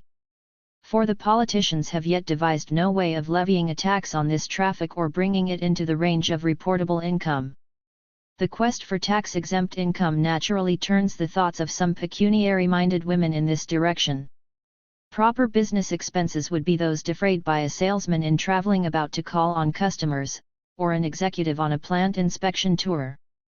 But such outlays on expense accounts are minor. The larger expenses are incurred in providing elaborate entertainment for actual or potential customers, unnecessary entertainment for colleagues and business peers when the sole business topic is ordinary shop talk, and in providing executives with a wide range of recreational expenses. It is a succession of Roman holidays financed by the public. As to lavishly entertaining customers, if it is done by individuals for their own account, the cost is tax deductible up to 70%, or which makes the government, i.e., the general public, pay for it up to 70%. If the bill is paid by a corporation, all of it is deductible as it cost of doing business, paid for in prices. Under the entertainment feature, corporations make lavish gifts to customers, particularly at Christmas time. A very minor gift is a case of whiskey, and corporation liquor purchases have been estimated at more than $1 billion annually. 33 corporate gifts in general, involving Cadillacs and jewels, are estimated to exceed $82 billion. 34 The public bears such costs in price directly. Here is a big patronage sewer. The Internal Revenue Bureau has fought many of the weirdest claims for deductions but has often lost in the tax courts to corporate-minded judges. The owner of a large dairy and his wife were allowed to deduct the $16,443 cost of a 6-month African safari as an ordinary and necessary business expense because the showing of movies of their trip resulted in presumably beneficial advertising for the dairy. A well-known actress was allowed to deduct the cost of expensive gifts to her agent, dialogue director, and dress designer. As she was in the upper brackets, the cost of the gifts was borne almost entirely by the government. She would, had she not made the gifts, have had to pay out most of this money to the government, that is, the general public. As it was, she garnered for herself some personal goodwill with it. 35 President John F. Kennedy proposed some mild curtailments in expense account deductions but was largely overruled by Congress. Under his scheme, the government would have picked up an estimated additional $250 million in taxes and would no longer have allowed deductions at public expense for theater and sports tickets, nightclubs, and the maintenance of yachts, hunting lodges and Caribbean hideaways. Congress allowed such expenditures to remain tax-deductible but stipulated that the maintenance of facilities like yachts, hunting lodges, and tropical resorts would be disallowed unless they were used more than half the time for business purposes, not a difficult provision to comply with. Making it a bit more annoying, Congress now required itemizing of expenses. Previously itemizing was not necessary. But itemized lists are not difficult to supply.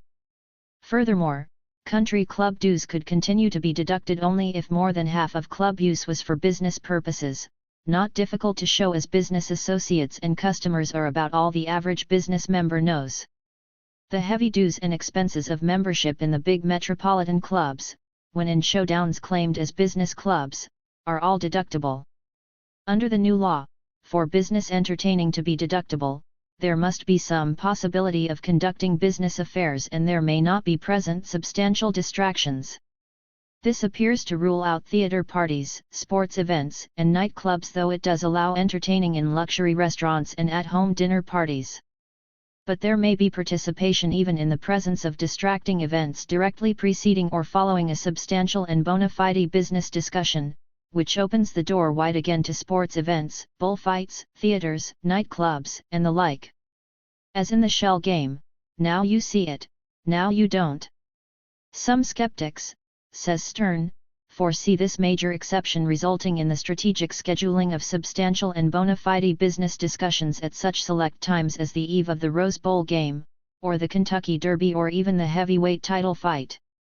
As one threads one's way back and forth through the yes and no fine print, it becomes evident that anything goes for which the shadow of a claim can be made, including Alex Pence trips to Caribbean resorts, gifts of Cadillacs and objets d'art to key customers, and the placing at the disposal of executives of fully serviced, chauffeured cars for business and personal use. Said one businessman, a member of a coterie of business acquaintances whose companies picked up their lunch bills serially, "I haven't paid for my lunch in 31 years. Credit cards are largely paid for by corporations, hence their wide use. The basic intent of the improperly used expense account is to pay most of the recreational entertainment bill of executives and some of the recreational bill of customers, and to siphon directly tax-free money into the pockets of upper sales personnel who are given expense accounts, no questions asked, of up to $700 to $900 per week. 36. They pay no tax on such largesse. There is really no point in picking one's way through what is paid via the expense account and what is not paid. Basically, the whole recreational bill is put on the shoulders of the public, thereby relieving the beneficiaries of this considerable out-of-pocket expense. Expense money may serve in lieu of salary and has the advantage of being non-taxable. In one case, an unmarried president of a small Eastern corporation was paid a salary of $25,000 on which he paid $8,300 taxes. He wanted no more because his company paid his apartment rent, club dues and expenses, meals and drinks, entertainment expenses, and an occasional trip abroad to study business methods overseas and improve his firm's competitive position. He thus had the equivalent of a $98,000 salary on which income taxes would have been $62,600, nearly 8 times what he actually paid. 37. Where a man has a stipulated expense account, it is, of course, understood that he does not have to spend it all. Some of it is keeping money, tax-free. After all, who knows the difference? One of the subjects faced by Congress in slightly revising the expense account provisions was the business mixed with pleasure trips of corporate husbands and wives. These latter are an indispensable feature of many business affairs and are fully tax deductible. When the ordinary citizen takes his wife out for a trip or entertainment, he foots the bill fully, but for a man on the expense account circuit, she is fully deductible, a pleasant feature of corporate matrimony. Whereas before Kennedy, on a business mixed with pleasure trip the whole cost was deductible, even if a brief conference in Europe or the Caribbean were followed by a prolonged vacation. Under the new law, when a trip lasts more than a week and where the pleasure component is greater than 25% or only a partial deduction of transportation costs will be allowed unless it can be shown that the pleasure component was the prelude or the aftermath to portentous discussions. Then, apparently, the sky is the limit. While the percentage stipulated seems very precise, it cannot, in fact, be applied. What if a business executive and his wife, he can't do without her presence, journey to Rome where there is a business conference of half a day about a possible oil deal of $250 million? Now the man and his wife tour the Mediterranean for 3 to 6 weeks. Does one now measure the pleasure component by time, by intensity, or by magnitude of outlay? If it is the latter, then it is a flea bite in relation to the magnitude of the possible deal. If it is by time, then close to 99% of the component has been pleasure. If the whole trip cost $12,000, how can this be reasonably questioned as an adjunct to a possible $250 million deal? The fact is, of course, that big deals can be, and have been, arranged with the expenditure of just 10 cents for a phone call. A large deal does not necessarily require expense outlays commensurate to its size, does not need to be arranged in a palace in the presence of dancing girls, whirling dervishes, and musical clowns at a Lucullan feast. These are thrown in because they are diverting and are at public expense. Clarence B. Rendell, former chairman of the Inland Steel Company, is a sharp critic of the expense account racket, which he rightly sees as adding nothing of value to the economy and as conveying a damaging image abroad of the American businessman's way of life. 38 But he is a minority of one in the business community, as far as the record shows. The New York Pleasure Belt, extending roughly from 34th to 59th Streets and 1st to 8th Avenues, is largely supported by expense account deductions, that is, by the general public. This was made evident when leading restaurateurs and theatrical producers, supported by their congressmen, protested to Congress that they would go out of business if the Kennedy proposals became law. A host of expensive shops would also presumably go under. Although all these establishments are regarded as play areas of the rich, not many rich people would patronize them if they had to pay for them with their own money. For a wealthy man, often in mortal fear of being considered a sucker, is more apt to overrate than to underrate the value of a dollar. If he spends, he prefers that it is other people's money. This whole area, where the mere serving of a meal may be a ceremony rivaling the high mass of the Catholic Church, is underwritten by the general public in the price paid for goods and in lost tax money made up by the lower brackets. New York City is the mecca of the nation's big retail establishments, which send buyers there by the hundreds. These buyers, man and wife, are ordinarily royally entertained, providing many a tale for telling at the hometown country club. If, however, no entertaining whatever were done, tax deductible or not, would the nation's total of business suffer? Would the buyers refuse to buy and the customers at home go unappeased? While it is true that all this may make business more pleasant and exciting, it would make everything more pleasant and exciting if such tax-supported antics were available to everyone. If two scholars have lunch and incidentally discuss the number of commas in Chaucer's writings, should not the lunch be tax-deductible? If a physician or lawyer takes acquaintances to dinner, should the cost not be tax-deductible on the ground that they might someday become patients or clients? What if two philosophers meet to discuss the cosmos? This is obviously a large matter, larger than a merger of all companies into one. Should they not be tax-exempt for life? Does not the government really owe them billions in view of the magnitude of their task? Why should not the ordinary office worker's lunch be tax-deductible? Is not the lunch an ordinary and necessary expense ancillary to carrying on business? Should not, by the same line of reasoning, everybody's outlays for anything food, housing, clothing, chewing gum, tobacco, entertainment be tax-deductible? Is not clothing an ordinary and necessary expense for attending to one's job? Could one show up for work clad only in a pair of slippers? If business expenses, proper and improper, are all deductible, why should not all personal expenses be similarly deductible under the principle of equality under the law?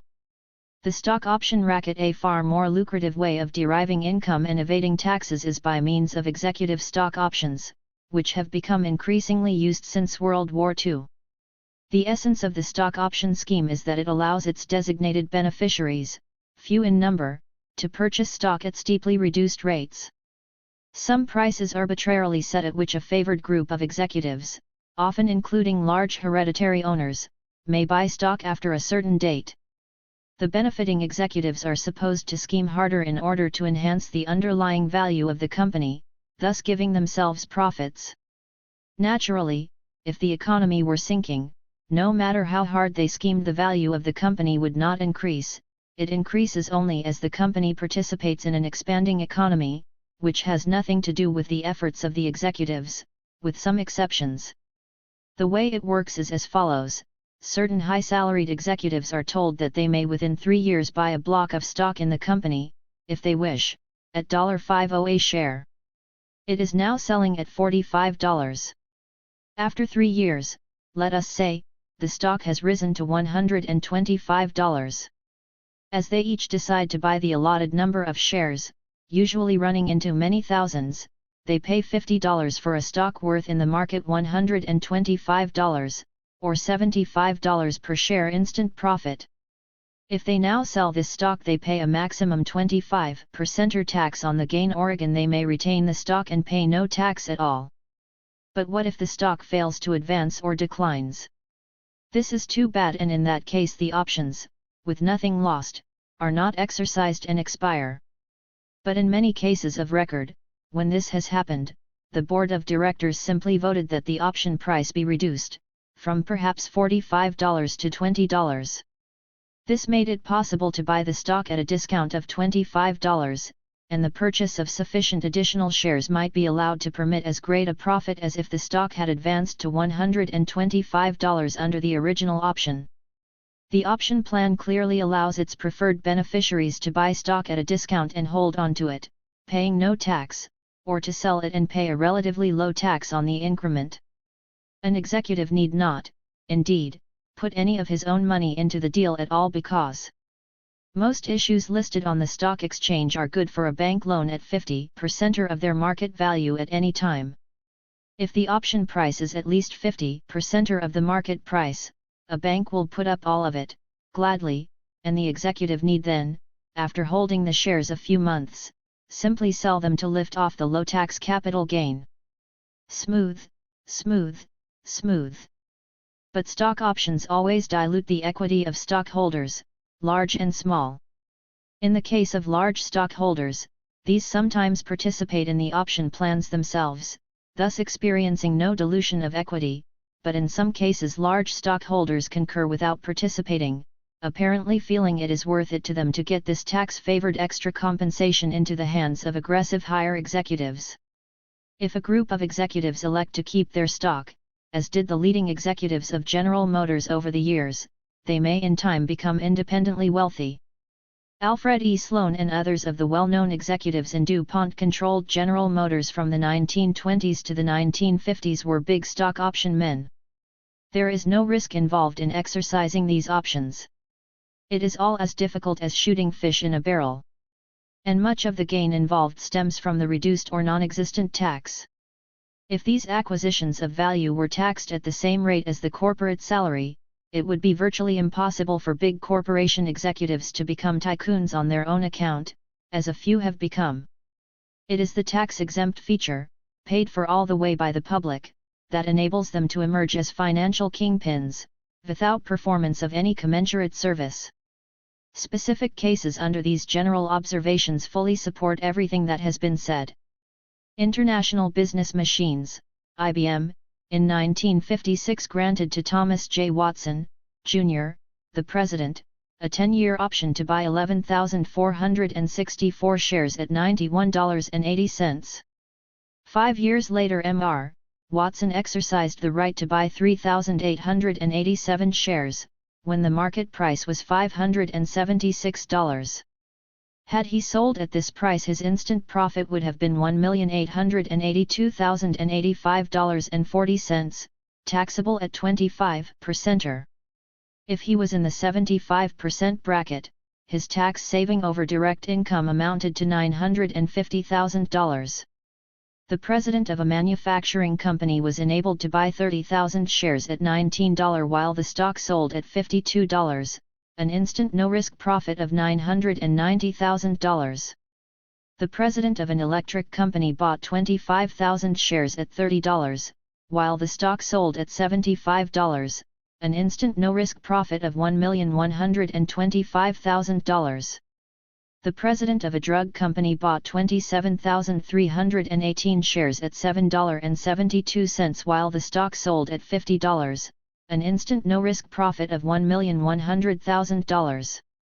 What is made from stock options often exceeds regular salary by a wide margin. Charles H. Percy, head of Bell and Howell and more recently Republican senator from Illinois, in the 1950s got $1,400,000 in option benefits, twice his salary. L.S. Rosenstiel of Schenley Industries made $1,267,000, 2–1/4 times regular salary, and W.R. Stevens of Arkansas Louisiana Gas Company got option benefits 10 times regular salary. It would take a separate book to list all such option benefits. As salaries are taxed at standard graduated rates, it is only natural for corporate officials to prefer compensation in some untaxed or low-taxed form. But the potential gain of outstanding options, as yet unexercised, is tremendous. For U.S. Steel executives it was recently $136 million, for Ford Motor executives $109 million and for Alcoa officials $164 million. 39 There are various arguments on behalf of the option system, all of which fall apart under analysis. 40. One is that the options attract and hold high-powered executives. But one firm gave more than half its optional stock to 9 executives averaging more than 60 years of age and 35 years of service. Watson of IBM at the time of his option purchase already held more than $40 million of the stock, which he had largely inherited. Would he have left the company without the option allotment? Was the option necessary to make him feel a proprietary interest? Actually, the option scheme was only a method of passing to him a large bundle of additional no-tax or low-tax money. Another argument is that the options enable companies to compete for executive talent. But as more and more companies come to have option plans, no competitive advantage actually accrues. A third argument is that executives with a big option stock interest will make the company boom. But, as Stern shows, even as a company's position is deteriorating, its stock often rises sharply in price under buying in speculation on a recovery, enabling officials to cash in on options. In a comparison between the performance of companies with and without option plans, more companies without option plans did well than companies with option plans. 41 Still another argument is that the option plan enables officials to become stockholders and thus have a strong personal interest in the company. But many officials sell out their option stock as quickly as they can and in fact hold no continuing ownership in the company. They are simply profit hungry. It is further contended that the options make company officials work harder to make a good showing. But there have been cases, as with Alcoa, where the stock has moved down in price and the option price has thereupon been moved down. The option plan has often worked profitably for insiders whether the stock goes down or the company deteriorates. Again, it has been charged that company officials, in order to kite the price of the stock in the market and thus make possible an option killing, have reduced necessary company outlays in order to show misleadingly high and entirely temporary profits. Objections to the option schemes, particularly to their tax shelter, far outweigh any alleged public advantages, as one can see by reading Mr. Stern's analysis. The option schemes are simply a method of passing tax-free or low-tax money into favored hands and are often voted into effect by their own direct beneficiaries. But they always dilute the equity, reduce it, of non-participating stockholders. When an option plan is introduced into a company, the book value of all non-participating stock is shaved or clipped, much as gold and silver coins used to be clipped by money dealers before governments introduced the milled edge. In some cases, minority groups of stockholders have successfully gone to court to have option plans of big companies either set aside or modified. This has been done in American Tobacco, Bethlehem Steel, and General Motors, among others. A General Motors option plan in one instance was set aside by court order on grounds of fraud.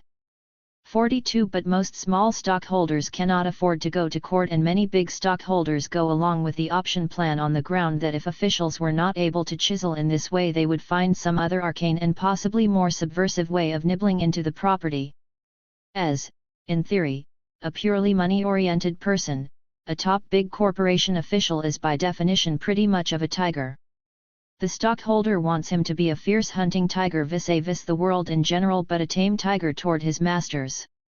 Yet a tiger, as many cases in corporate history show, has a strong tendency to direct himself toward the fattest and nearest carcass, the company itself.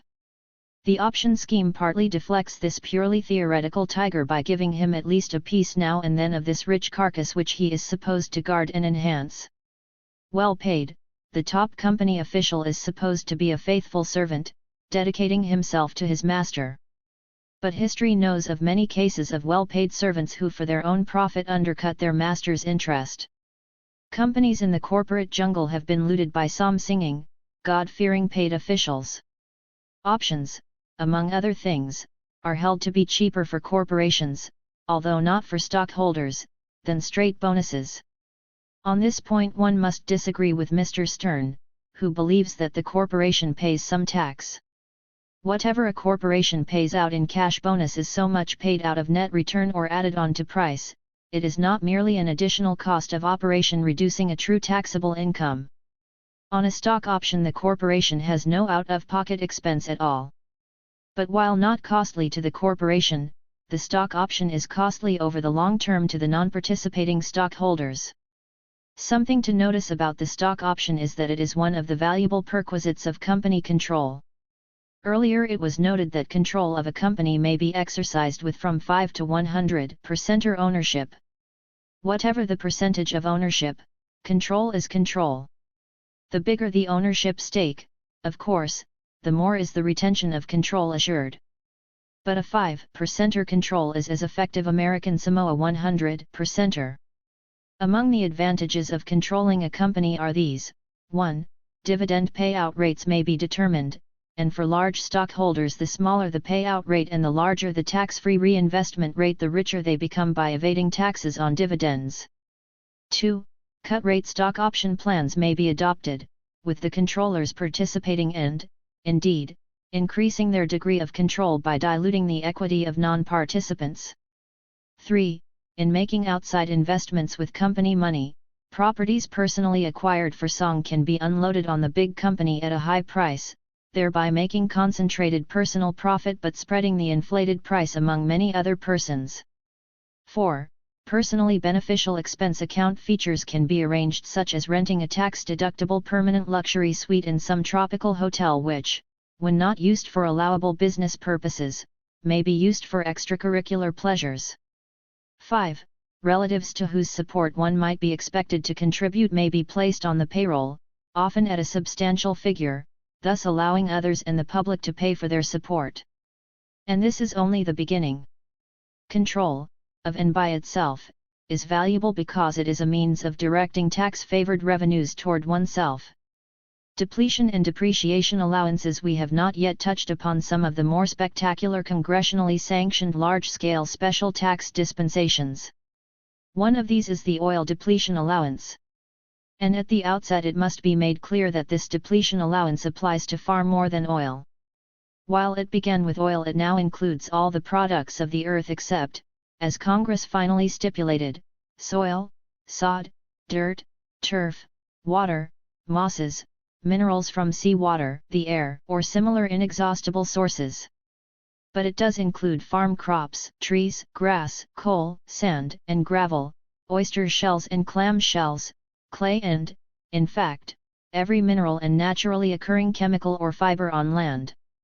The percentage depletion, according to the Supreme Court, is an arbitrary allowance that bears little relationship to the capital investment and is available though no money was actually invested.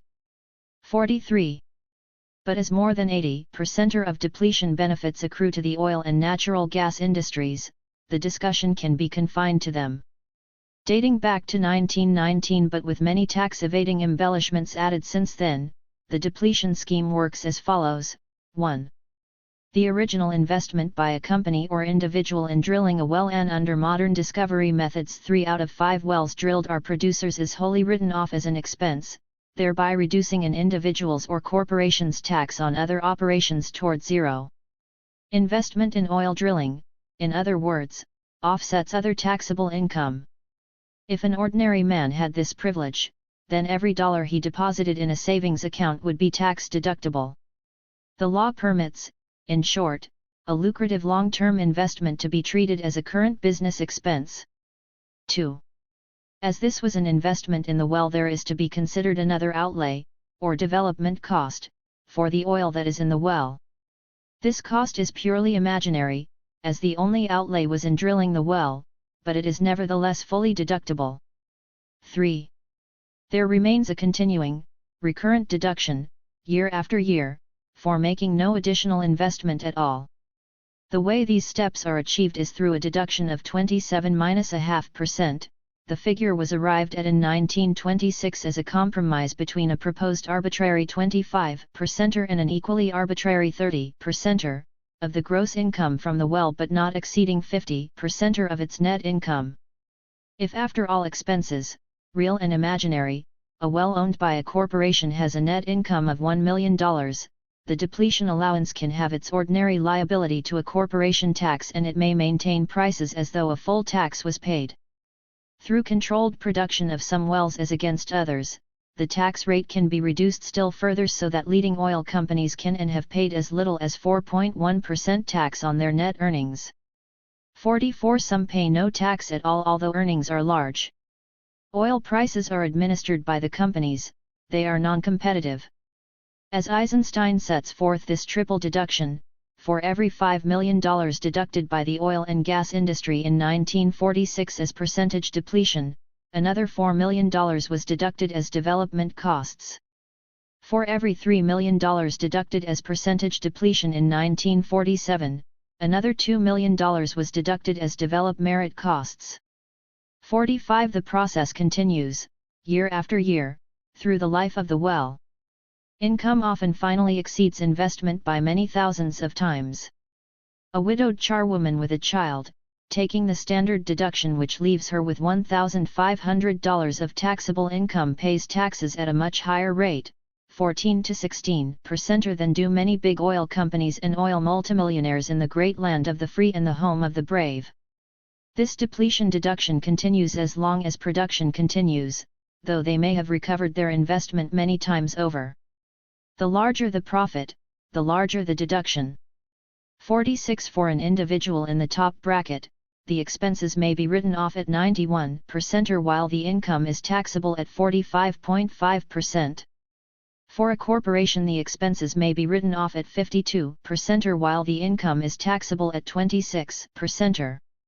47. A company may work this percentage a good deal lower and even to nothing. We have noted that the Supreme Court has called the depletion allowance arbitrary, that is, as having no basis whatever in reason. Eisenstein examines in detail all the excuses given for permitting the depletion and in detail shows them all to be without a shadow of merit. Instead of reproducing any of his analysis here, I refer the interested reader to his book. The depletion allowance is a plain gouge of the public for the benefit of a few ultra-greedy overreachers and is plainly the result of a continuing political conspiracy centered in the United States Congress. What it costs the general public will be left until later. Even more sweeping results are obtained by means of legally provided accelerated depreciation, long useful in real estate and under the Kennedy tax laws applicable up to 7% annually for all new corporate investments. In brief, whatever a corporation invests in new plant out of its undistributed profits, it may take, up to 7% of the investment, and treat it as a deductible item. On an investment of $100 million, this would amount to $7 million annually. Because Stern traces, step by step, the process by which accelerated depreciation operates in the real estate field to eliminate taxes entirely, the reader is referred to his book. 48. But the results in real estate alone, as related by Stern, are as follows. In 1960, the following events occurred. 8 New York real estate corporations amassed a total of $18,766,200 in cash available for distribution to their shareholders. They paid not 1 penny of income tax. When this $18,766,200 was distributed, few of their shareholders paid even a penny of income tax on it. Despite this cash accumulation of nearly $19 million, these 8 companies were able to report to Internal Revenue losses, for tax purposes, totaling $3,186,269. One of these companies alone, the Crata Realty Corporation, had available cash of $5,160,372, distributed virtually all of this to its shareholders and yet paid no tax.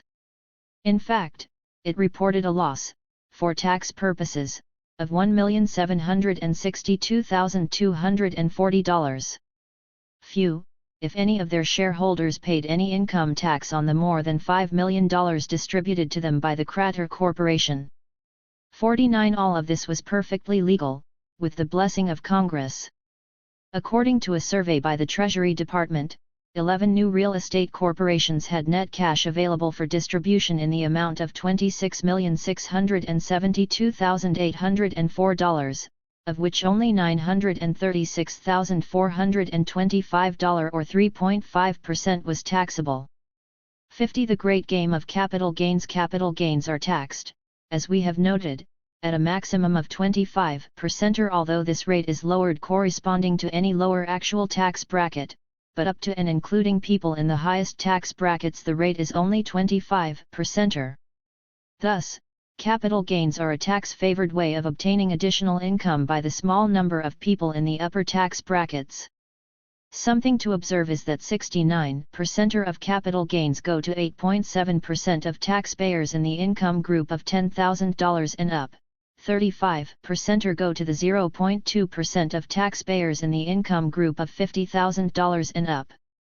51. The cut rate. Capital gains tax, like many of these other taxes, is therefore obviously tailored to suit upper income groups only.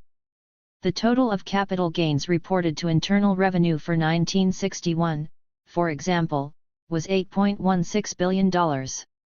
Of this amount, $465 million of gains were in the $1 million and upward income group, $1.044 billion in the $200,000 to $1 million income group, $1.63 billion in the $50,000 to $200,000 income group, $1.6 billion in the $20,000 to $50,000 income group, and $1.3 billion in the $10,000 to $20,000 income group.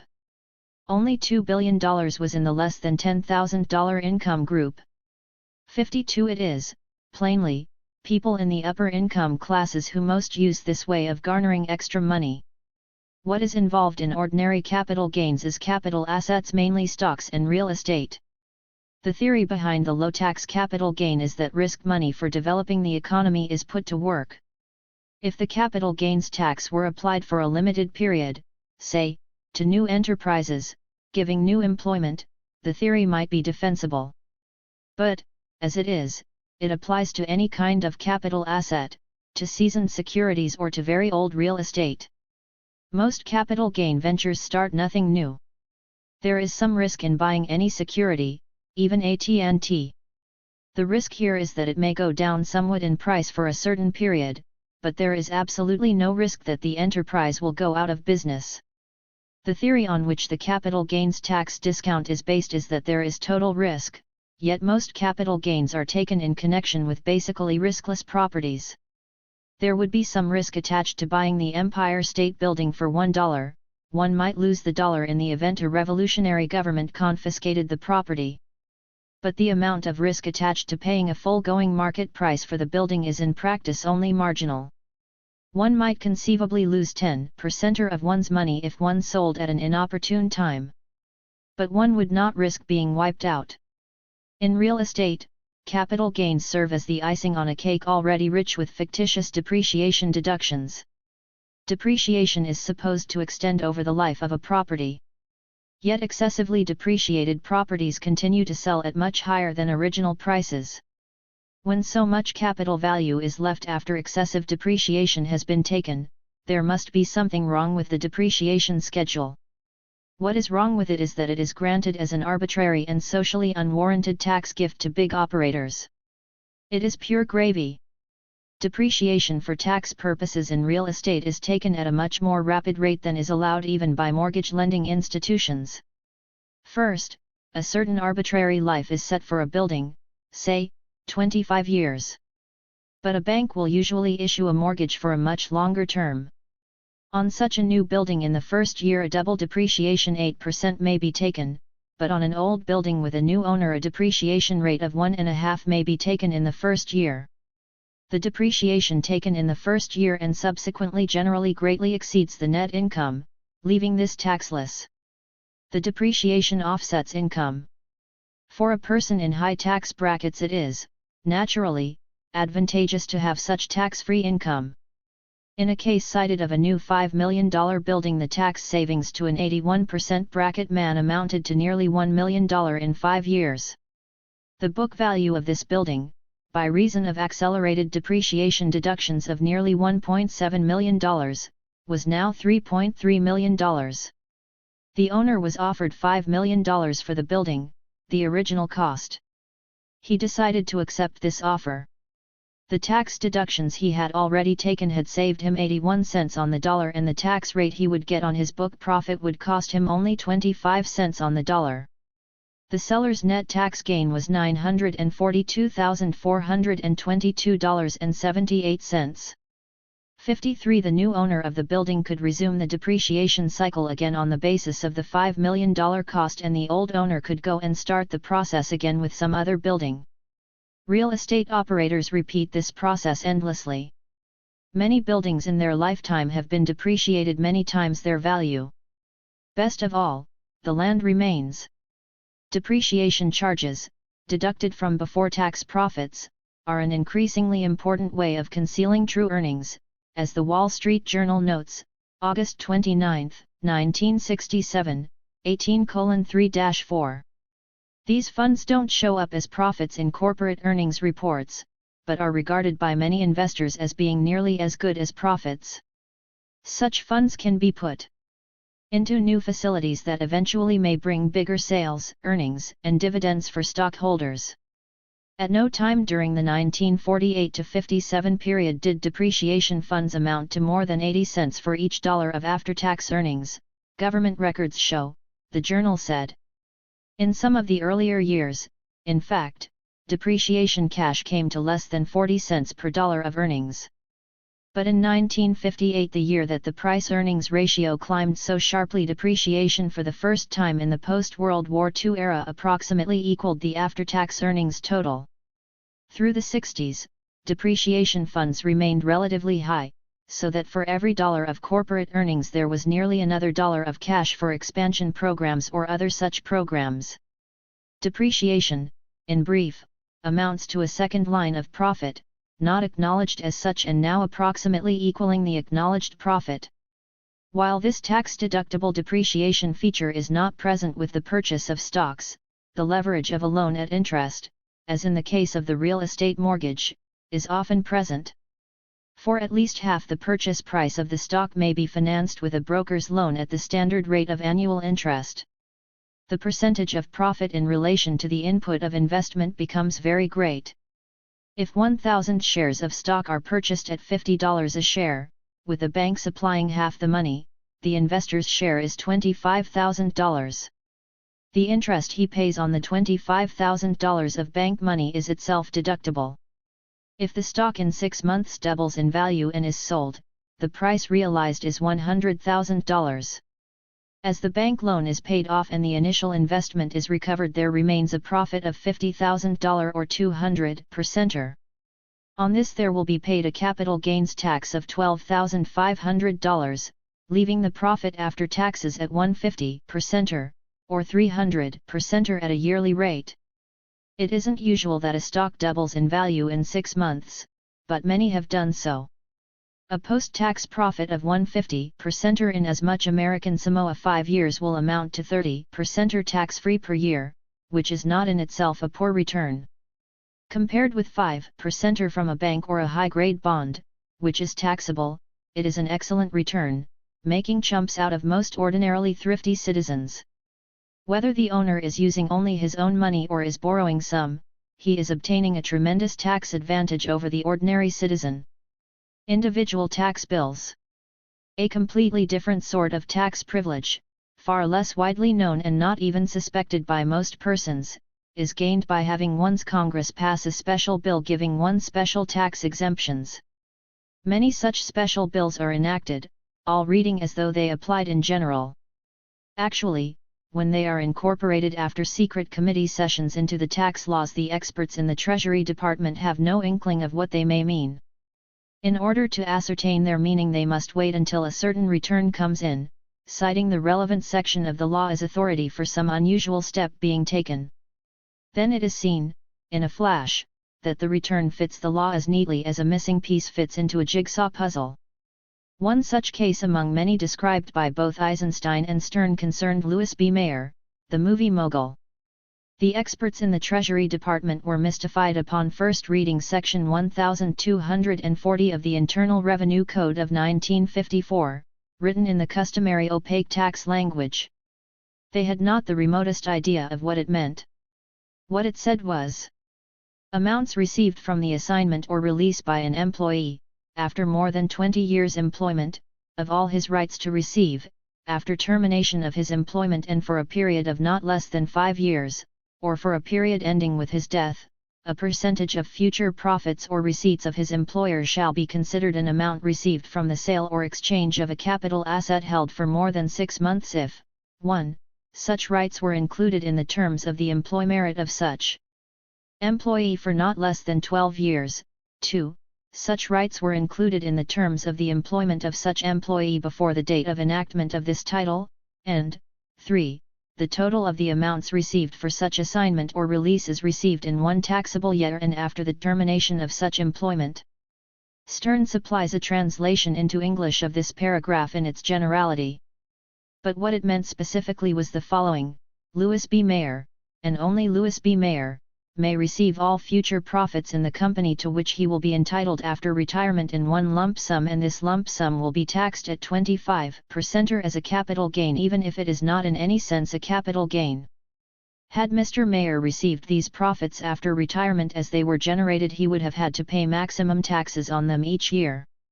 The special bill for his benefit, Section 1240, gave him $2 million of PIN money. 54. How did it come to be enacted?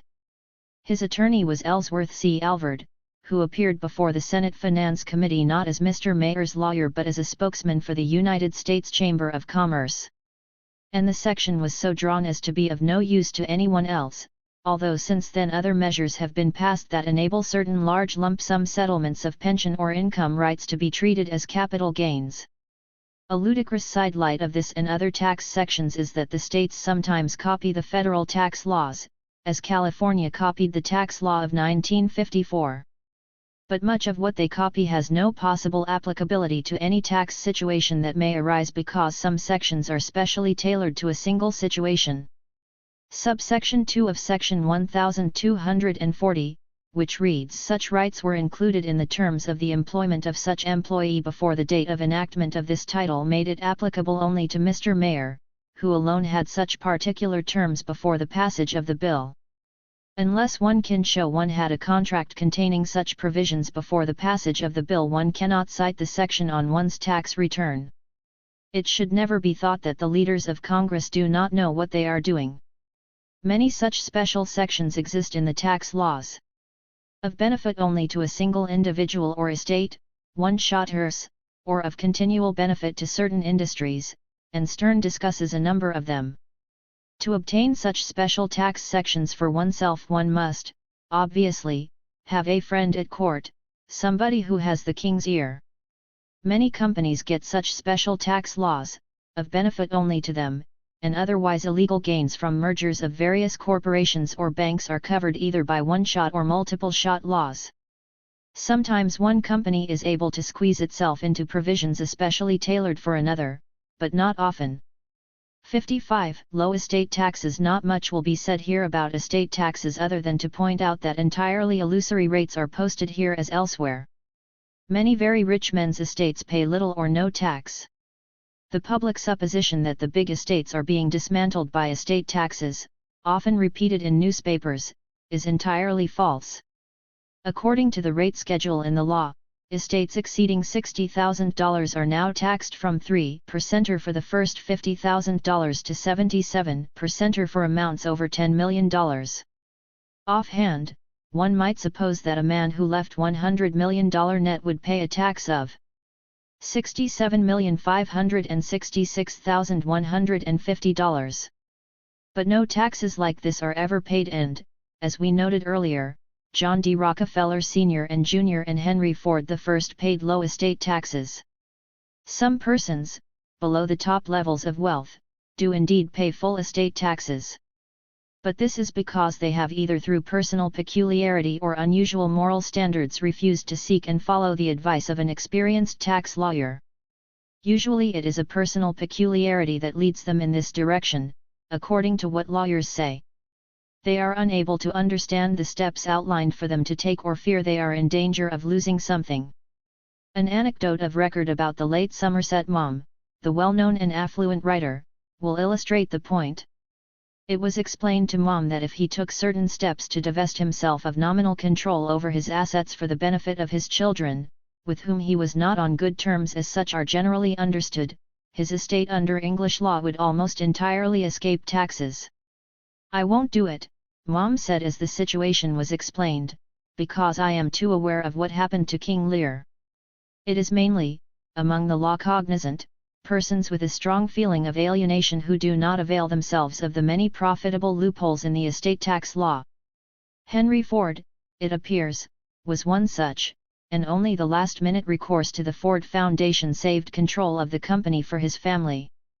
Ford was obviously either a tenaciously grasping person, indifferent to his family, or simply could not understand the ins and outs of the law, which one assumes were thoroughly explained to him by able lawyers.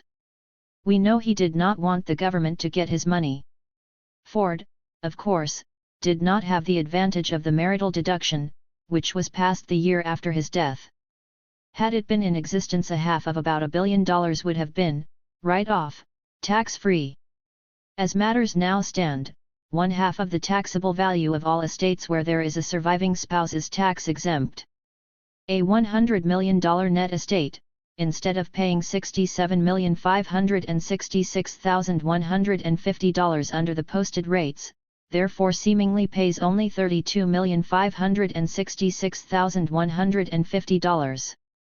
This is quite a bit, but it isn't anything like the posted 70%, it is 32.5%. Even this 32.5% is illusory under the various leveraging amendments to the estate tax law and, to make a long story short, we may simply show in this table what the real against the posted rates are. 56 scheduled actual average percentage rates tax, 1958, of discount gross estate, percent, approximate. 500,000 to $1 million 29 to 33 15.351 to $2 million 33 to 38 18.252 to $3 million 38 to 42 19.350 plus 3 to $5 million 42 to 49 21.250 plus 5 to $10 million 49 to 61 23.250 to 60 10 to $20 million 61 to 69 24.460 plus $20 million and higher 69 to 77 15.780 plus 1 may obtain the actual rate for any year by averaging the actual payments in each bracket as reported by the Treasury Department. From year to year the actual rates vary slightly. So, when one reads in a newspaper about high estate taxes, one is reading something untrue. The maximum actual estate tax by percentage is about the same as the income tax on an individual $10,000 to $20,000 income. Similar low actual rates prevail on large incomes as shown by the Chase Manhattan Bank in 1960 in its bi-monthly newsletter, as follows: percentage adjusted gross scheduled rates actual rates of income, percent, discount. Under $3,000 2019 $5.10,000 $14,999 25 2020 $20,000 $24,999 36 23 35 plus and number 9, $50,000 to $99,999 55 38 33 plus $200,000 to $499,999 80 42 48 $1 million and up 87 38 57.5. But a man with a family will not ordinarily pay anything even like the actual rates on a $100 million estate. 4. Being sensible and knowing that he must someday die, he has long before death begun transferring assets to his wife and children. Let us suppose he has 2 children. He can transfer $100,000 a year to each of them at a gift tax cost of $15,525 each or 15.5%, with the sums held in trust. In 30 years $9 million will have been transferred. He can make his own law firm trustees. He can transfer an equal amount, at once or gradually, to his family-controlled foundation, entirely tax-free up to 30% of annual income. He can increase his transfers at slightly higher gift tax rates. Whatever he transfers brings the actual estate tax lower. But he can do even better than this. He can transfer to members of his family, at extremely low gift tax rates, properties of grossly understated value whose true value he alone knows. Such, let us say, would be mineral-bearing but unexploited lands, since privately surveyed and proven. If such land had been acquired at $100,000 it could be transferred for purely nominal taxes, and this big asset would be in the hands of his heirs long before his death. Times of downswings in the market, as during the Depression, are a good time to make corporate gifts. Overdepreciated real estate or foreign property, with a low book value but a high actual value, is another good thing to transfer by gift. The heirs can sell it at full value without paying any capital gains tax. At no stage need he lose practical control over any of his properties, leaving aside his moral authority over his family. Many of those who do not avail themselves of these provisions apparently feel they have no moral authority over their heirs or believe their heirs will take these properties and leave them in the lurch, as Mr. Mom publicly feared. While such a possibility may exist in some families, even it can be guarded against by a knowledgeable tax lawyer. The value of wives here is again outstanding, as in the case of the marital deduction in the upper brackets. It might be asked what value it is to a man that half his estate escapes any taxes if his wife gets that money. But the first advantage is that she halves the tax. He must be interested in this feature because he could avoid all taxes by simply leaving all the money to the public in some form. As he usually doesn't do this, one must conclude that he is interested in preserving the fortune for some reason. What he leaves to his wife can be left in a life trust, he naming the ultimate beneficiary but giving her the right to change this.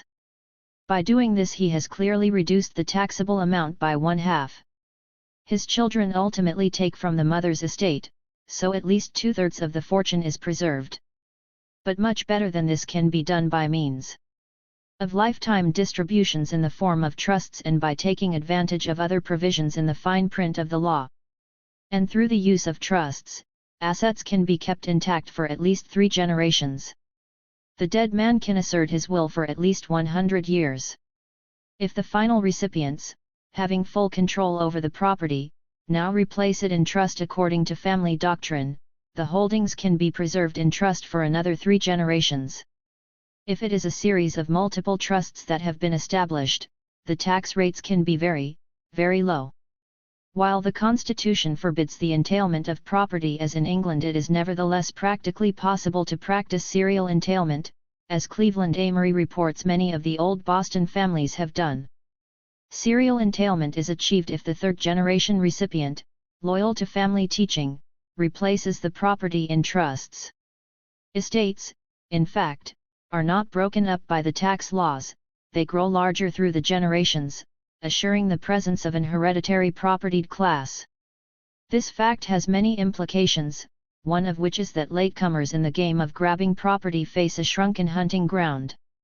The whole point is this: plenty of escape hatches exist in the estate tax law for those who wish to avail themselves of them.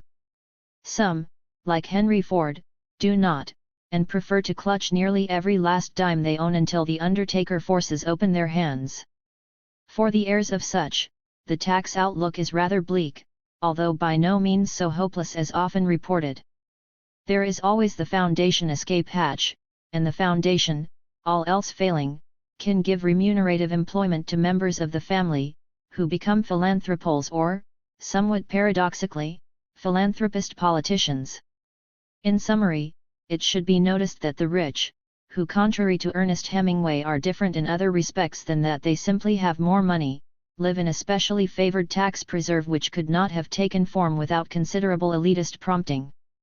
Congress alone would not have had the Kafkaesque imagination to devise this labyrinth of fiscal illusion. The public itself did not demand these tax laws. All deductions and exemptions available to rank-and-file taxpayers in trifling amounts, as we have seen, have far greater weight when applied to the receivers of big incomes from property and its manipulation. Deductions for wives, children, general dependents, education, medicine, and social investment have an in-pocket value up to the maximum of the tax rates for the rich. Beyond this are all the special tax dispensations provided especially for big property holders, accelerated depreciation, depletion allowances, expense accounts, low-tax capital gains, specially tailored exemptions, mortgage and interest leverages, tax-exempt bonds, multiple trust funds, light estate taxes, family partnerships, low-tax lump sum settlements of a large variety of fictitious capital gains, etc. It is very evident that, as government expense has gone up attendant upon fighting corporately profitable wars, the rich have decided to play very little part in defraying it. Results such as those depicted could have been attained only as the consequence of much elitist work, thought and conniving. Can anyone believe the results are accidental? Or that they are remotely equitable? Taxpayer terrorization while the tax rates gouge the general populace, the Internal Revenue Service in recent years, by all accounts, has been conducting a high-handed reign of terror against small delinquent taxpayers, often confused by the crazy quilt tax forms. Tax disputes more than any other have given many harassed citizens a glimpse of the other face of Uncle Sam when he scowls, writes Washington political columnist Jack Anderson. The face of Uncle Sam that many citizens now see closely resembles the skinflint depicted by hostile foreign cartoonists. While making advantageous settlements with delinquent large taxpayers, says Anderson, the government was relentlessly pursuing a host of small tax debtors, poor but loyal Americans, many of whom were in debt for reasons beyond their control. Uncle Sam garnished their wages, seized their property, confiscated their bank accounts, and deprived them of their jobs, stripping them of almost everything they possessed except the mere clothes on their backs. More than one hard-pressed taxpayer has found himself in trouble because of a trivial or unintentional error in an old return, the failure of an employer to withhold the correct tax, or a personal tragedy that cleaned him out of the money he set aside for Uncle Sam. The files at Internal Revenue are stuffed with complaints from taxpayers who say they have been hounded, bullied, and browbeaten by collectors whose methods would put a loan shark to shame. Many a widow's last mite has been snatched from her. Men have been stripped of their livelihood and, along with it, their only means of paying the government. A committee of 22 tax lawyers and accountants appointed by Chairman Wilbur Mills of the House Ways and Means Committee found many acts of overzealousness by tax agents that infringed the vital rights and dignities of individuals. 57. If a taxpayer subjected to arbitrary internal revenue rulings is affluent enough to be able to hire a lawyer, he on the average, in appeals, has 85% of the tax assessments sharply reduced or eliminated. Only a small percentage of individuals whose deductions are disallowed, whether right or wrong, do use existing systems to challenge IRS auditors, writes William Surface. Why not? The small taxpayer's first and usually last impulse is to quit, says Senator Warren Magnuson of Washington. Just throw in the towel, pay the deficiency, no matter how unjust he believes it is, rather than face the tears of faceless bureaucracy. The small taxpayer is faced with staggering disadvantages in his dealings with the federal government in comparison with large, corporate taxpayers. The bigger taxpayers proceed otherwise. About 10% of those assessed additional taxes request an informal conference with the auditor's supervisor, and about half of those who do this win some concession. In 1965, a total of 26,301 corporations and individuals who were assessed additional taxes, or 1%, appealed their cases to the Appellate Division, an autonomous body. No less than 85% of the cases so appealed each year have their cases settled for about $200 million a year, less than what IRS originally assessed. Beyond this there is the tax court, where an average of 8,500 appeals from IRS rulings are heard each year. 4 out of 5 cases that reach tax court are settled without trial for only 31% of the amount that Internal Revenue had initially demanded. 58 On this showing, IRS is clearly overzealous in many cases, and most people readily knuckle under in fear of being suddenly confronted, apparently, by an unbenign Uncle Sam. Anderson, Surface and various congressmen blame it on petty bureaucrats in IRS, with which judgment I emphatically disagree. IRS people are civil service employees, all of them small people. They only follow instructions from higher up. They act only in response to orders passed down along a chain of command from the White House and the Secretary of the Treasury. When they get very tough and arbitrary, it is because they feel their jobs are in jeopardy if they do not make a good showing. It is true that underlings in all large organizations, governmental and corporate, often tend to be overzealous in carrying out very mild orders, thus giving the organization eventually a bad name. Mild orders from on high tend to gain strength as they are passed down, and at their point of final execution are often brutal. At times, with the approval of higher UPS, the Internal Revenue Service acts illegally. The Commissioner of Internal Revenue has admitted that for 7 years, from July 1958 to July 1965, agents had made improper or questionable use of electronic eavesdropping devices on 281 occasions. The information was elicited by the Senate Judiciary Committee. One senator charged that electronic devices were used during routine investigations of ordinary taxpayers. The charge was denied. Planting of such devices by means of trespass, the Supreme Court ruled in 1961, is unconstitutional, illegal, violates the prohibition against unreasonable search and seizure, invalidating evidence so obtained. 59 Whereas the Bourbons, drunk with power, proceeded forcibly against the peasants en masse to collect unfair taxes, in modern states, including the United States, the full force of sovereignty is brought to bear against single individuals. Intimidated in advance by any sort of authority, the ordinary citizen here is in no position, even under constitutional government, to invoke his rights. He does what many intimidated innocent people do in the courts, he pleads guilty to a lesser charge. General remarks: what has been put down so far represents only part of the story of shoving the tax burden onto the patriotic labor force by the finpoles and corppoles with the consent of the pubpoles, who in turn thoughtfully misapply, overkill, at least 30% of the tax money they do take in. This percentage of profitable misappropriation, largely on the excuse of defense, more recently of welfare, is put very conservatively. A thorough direct examination of what is obtained by the expenditures would probably show a larger percentage. A careful comparison of the fiscal situations in the United States and 18th century France, which was under candid autocratic rule, shows that the American populace is being shortchanged far more efficiently than was the French populace under Bourbon rule. Indeed, the American process is more effective because most of the people are not even aware they are being trimmed under the twin banners of anti-communism and anti-poverty. Most rank-and-file citizens would be the first to deny it vehemently while bursting into strains of Yankee Doodle. The French were fully aware of the process because many of their taxes were collected by force, often after pitched battles between the peasants and the troops. The American process of making the labor force shoulder most of the tax burden takes place in much subtler ways, behind the formidable barriers of deceptive language, high-flown ideology, simple arithmetic, and the full panoply of sovereignty arrayed against isolated individuals.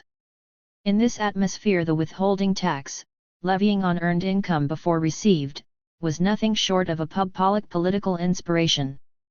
The general results: what is not paid by the higher UPS must be paid by the rank and file. The government, despite all the tax loopholes, is never deprived of whatever revenue it says it needs, even for waging fierce undeclared wars of its own bureaucratic making. What revenue the government decides not to take from the influential finpoles, it must take from the poor and needy, over which the pubpoles weep and wail like the walrus and the carpenter did over the happy trusting oysters they had eaten. Stern has reported various shrinkages in the tax base and the attendant cost to the Treasury, which cost must be made up by the patriotic rank and file. 60. Here these various shrinkages and costs are presented somewhat differently. First, those shrinkages and costs of advantage solely to the wealthy. Secondly, those shrinkages and costs participated in and preponderantly of advantage to the wealthy. And, thirdly, those shrinkages and costs generally of advantage only to rank N filers. Lump sum tax evasions of the wealthy only shrinkage of cost to tax-based treasury, $1 billion, depletion deductions $3.70 $1.50 intangible oil and gas drilling deductions 0.5 excessive expense account deductions 0.3 real estate depreciation 0.2 dividend credits 0.5 capital gains deductions 6.0 2.4 estate tax evasions 12.5 2.9 interest on tax-free bonds 2.0 1.0 undistributed corporate profit * 25.6 1965 and number 9 12.8, EST. Totals $49.80 $22.10. Asterisk Stern does not include this significant item. The wealthier class of taxpayers, in brief, fails to pay $22.1 billion of taxes which it might properly pay. Nor is this all, because it participates in tax loopholes available to others. Lump sum tax evasions in which the wealthy participate with the less wealthy middle class's shrinkage of cost to tax-based treasury, $1 billion. Extra exemptions for the aged and blind. Most of these deductions percentage-wise and in totality must go to those few with substantial income. The higher the income, the greater the deduction. $3.20 $0.9 non-taxable income from Social Security, unemployment and veterans benefits, etc. Except for unemployment benefits, the wealthy participate to some extent. 11.93.6 rent equivalent, deducted mortgage interest, etc., on owned homes, greatest advantage to wealthy as residents and as real estate operators. 6.52.0 itemized deductions, most profitably used by wealthy. 43.0 11.9 income splitting for married people, of most percentage and dollar value for wealthy persons. 5.0. Total $64.60 $23.40. Lump sum tax dodges in which the wealthy probably have little participation. Shrinkage of cost to tax-based treasury, $1 billion. Fringe benefits, some participation by well-paid executives, $9.0 $3.0 interest on life insurance savings 1.5.4 sick pay and dividend exclusions, some participation by wealthy, 0.9.3 standard deduction 12.02.6 unreported dividends and interest, mostly small people, 3.7.9. Totals $27.10 $7.20. According to this approximate computation, which would vary in detail from year to year, there is a total tax diversion from the Treasury of $52.7 billion a year. This diversion must be compensated for, with national budgets now rising above $100 billion, and it is compensated for at the expense of the smaller taxpayers, who pay more than $20 billion of corporate and other taxes in price and also pay most of income and excise taxes. The rates on the lower incomes are far higher than they would be if an equitable system of taxation existed. While the less pecunious classes are able to evade most of $7.2 billion, for which they nevertheless pay elsewhere, the more affluent classes, with the wealthy participating by individual proportions most extensively, evades paying $23.4 billion, for which most of their members pay elsewhere. The wealthiest class as a whole evades directly a total of $22.1 billion, which it unloads on the impecunious and less pecunious classes. What the extent of its participation is in the evasion of $23.40 by the middle group can only be surmised.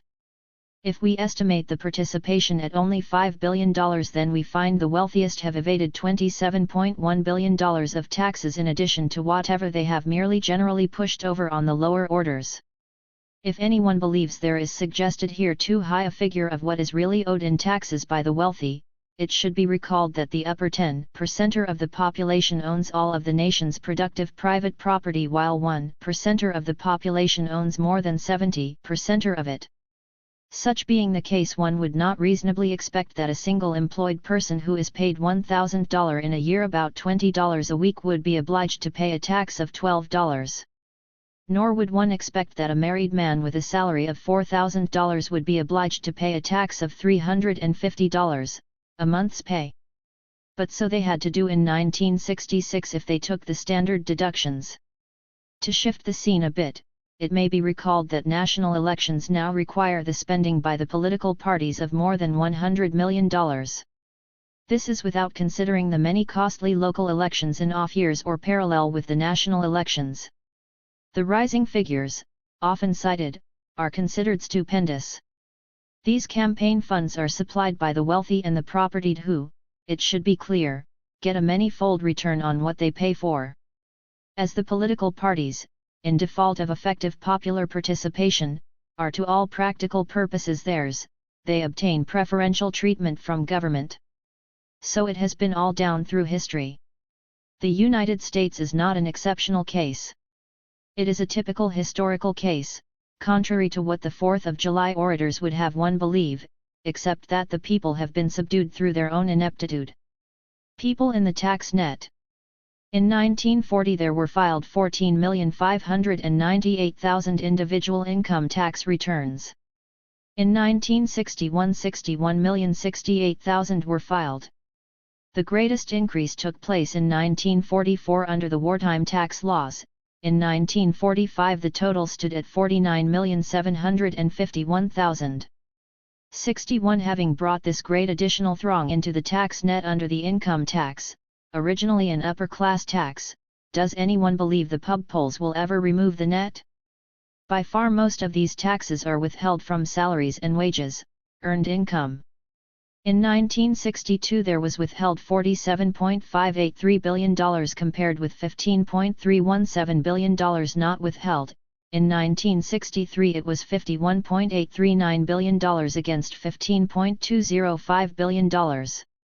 62 The income tax has been transformed largely into a permanent wage tax, a gargantuan political joke on the workers. One often hears of tax cheats, individuals and organizations, that are proceeded against unceremoniously by the government. As this chapter should make blindingly clear, however, the greatest tax cheat, perhaps in all history, is the United States government itself, which by means of the federal tax code stupendously cheats the vast majority of its trusting citizens on behalf of its political pets. Not only does the government do this, but its prime beneficiaries daily boast to a bemused world that in the United States everyone enjoys full equality under the law. The government, of course, to give it its due, is staffed by the weird people put into office by an idiotic electorate, which is fittingly hoisted by its own petard. The boobs are overwhelmed by boobs of their own choice. The chances of reform. What are the chances of reforming the tax laws? Here it must suffice to say that most experts see little prospect of reform. At most there will be further deceptive rearranging and ideological tinkering. And even if taxes were fairly apportioned, past gains would remain in the hands of the advantaged. A colossal historical inequity like the American tax structure, a mechanism subtly fastened on a people with a view to extracting from them the produce of their labors not necessary for subsistence, is never removed by means of elections or the passage of laws. At least, it never has been thus far in history. The beneficiaries, having gone to a great deal of trouble and expense to devise and maintain this structure, are not going to stand idly by and see it dismantled. They will use every considerable power at their command to defeat all substantial reforms. In history fantastic, capricious, and arbitrary structures such as this have vanished only in some sort of climactic explosion, revolution, conquest or collapse. A far less onerous tax structure in the early American colonies was terminated not by reform but by revolution and war. These remarks, needless to say, are purely descriptive, intended to bring out the very serious purpose underlying these laws. This earnest purpose, which is to run a vast society in a certain way for certain hereditary beneficiaries and their retainers and emulators, cannot be lightly pushed to one side, particularly when it is well wrapped in the accepted ideology of freedom. Anyone who proposed such action at this time, indeed, would be very foolish, as the populace is hardly aware and shows no signs of wishing to be aware that it is fastened in a straitjacket only slightly less tight than in many other ideologically unhallowed societies that could be mentioned. Anyone who doubts that this is so may set about the task of tax reform. If he succeeds, these concluding observations will have been set at naught. And whether he fails or succeeds, he will get a sound political education. 63. Note: the reader should not suppose that this chapter is a full treatment of the tax situation. It touches only the highlights and allots no space at all to many publicly costly ludicrous oddities, such as the decision allowing Kathleen Windsor to pay 25% her capital gains taxes for the sale of her book Forever Ember, because under a tax court ruling she was not a professional writer and had written the book primarily because she enjoyed the research and writing which went into its composition.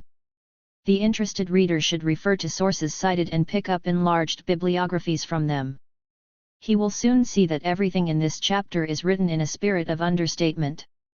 As to the cause of it all, the socialist will murmur capitalism. Yet the American tax structure has no intrinsic relationship to capitalism and can, indeed, be shown as functionally inimical to it. Other capitalist countries such as England, Western Germany, or Japan do not have similar tax structures. The source of the tax structure is clearly the popular electoral system and an inept electorate, which places in office smooth-talking men of a disposition to trade tax and other favors in return for personal emoluments. This the legislators do, in stages and by bits and pieces, resulting in an increasingly peculiar tax structure that may be subtly undermining the capitalist system itself. Capitalists clearly would be paragons of unusual virtue if they did not, for inner competitive reasons, take full advantage of the fact that a politically inept public had placed into strategic offices men who are deviously accommodating on a quid pro quo basis. If capitalists and a gullible public were faced by a preponderance of true public men in office, they would hardly seek to have written into the laws these various tax monstrosities. But the kind of electorate one finds in the existing political system is unable to ensure the presence in office of a preponderance of true public men. Instead, the electorate gives us people of the stripe of Senator Thomas Dodd, Congressman Adam Clayton Powell, Bobby Baker, the late Senator Robert Kerr, Judson Morehouse, Senator Everett Dirksen et.al. The basic causes obviously lie out in the broad electorate. The overriding problem in the United States is not economic. It is political. 10. Philanthropic vistas. The tax-exempt foundations. Wealthy men and women today are almost all freely labeled by the public prince as philanthropists.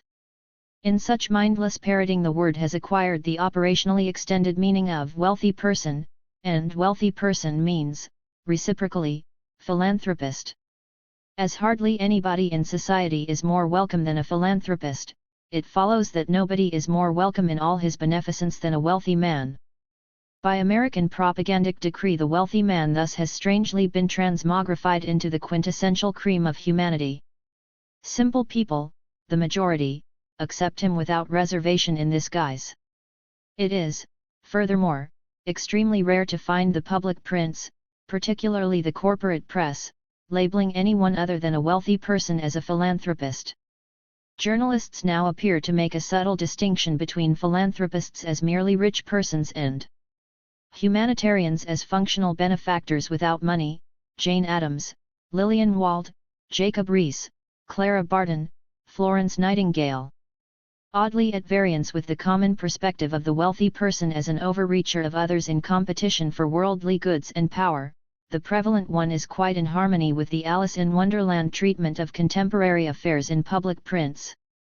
As it is practiced on the American scene, it is a variant of Orwellian newspeak, in which war means peace, peace means war, and liberation means enslavement. For the United States, as much as Soviet Russia has its own newspeak in which defense against communism means invasion of Vietnam, or the Dominican Republic, defense means attack.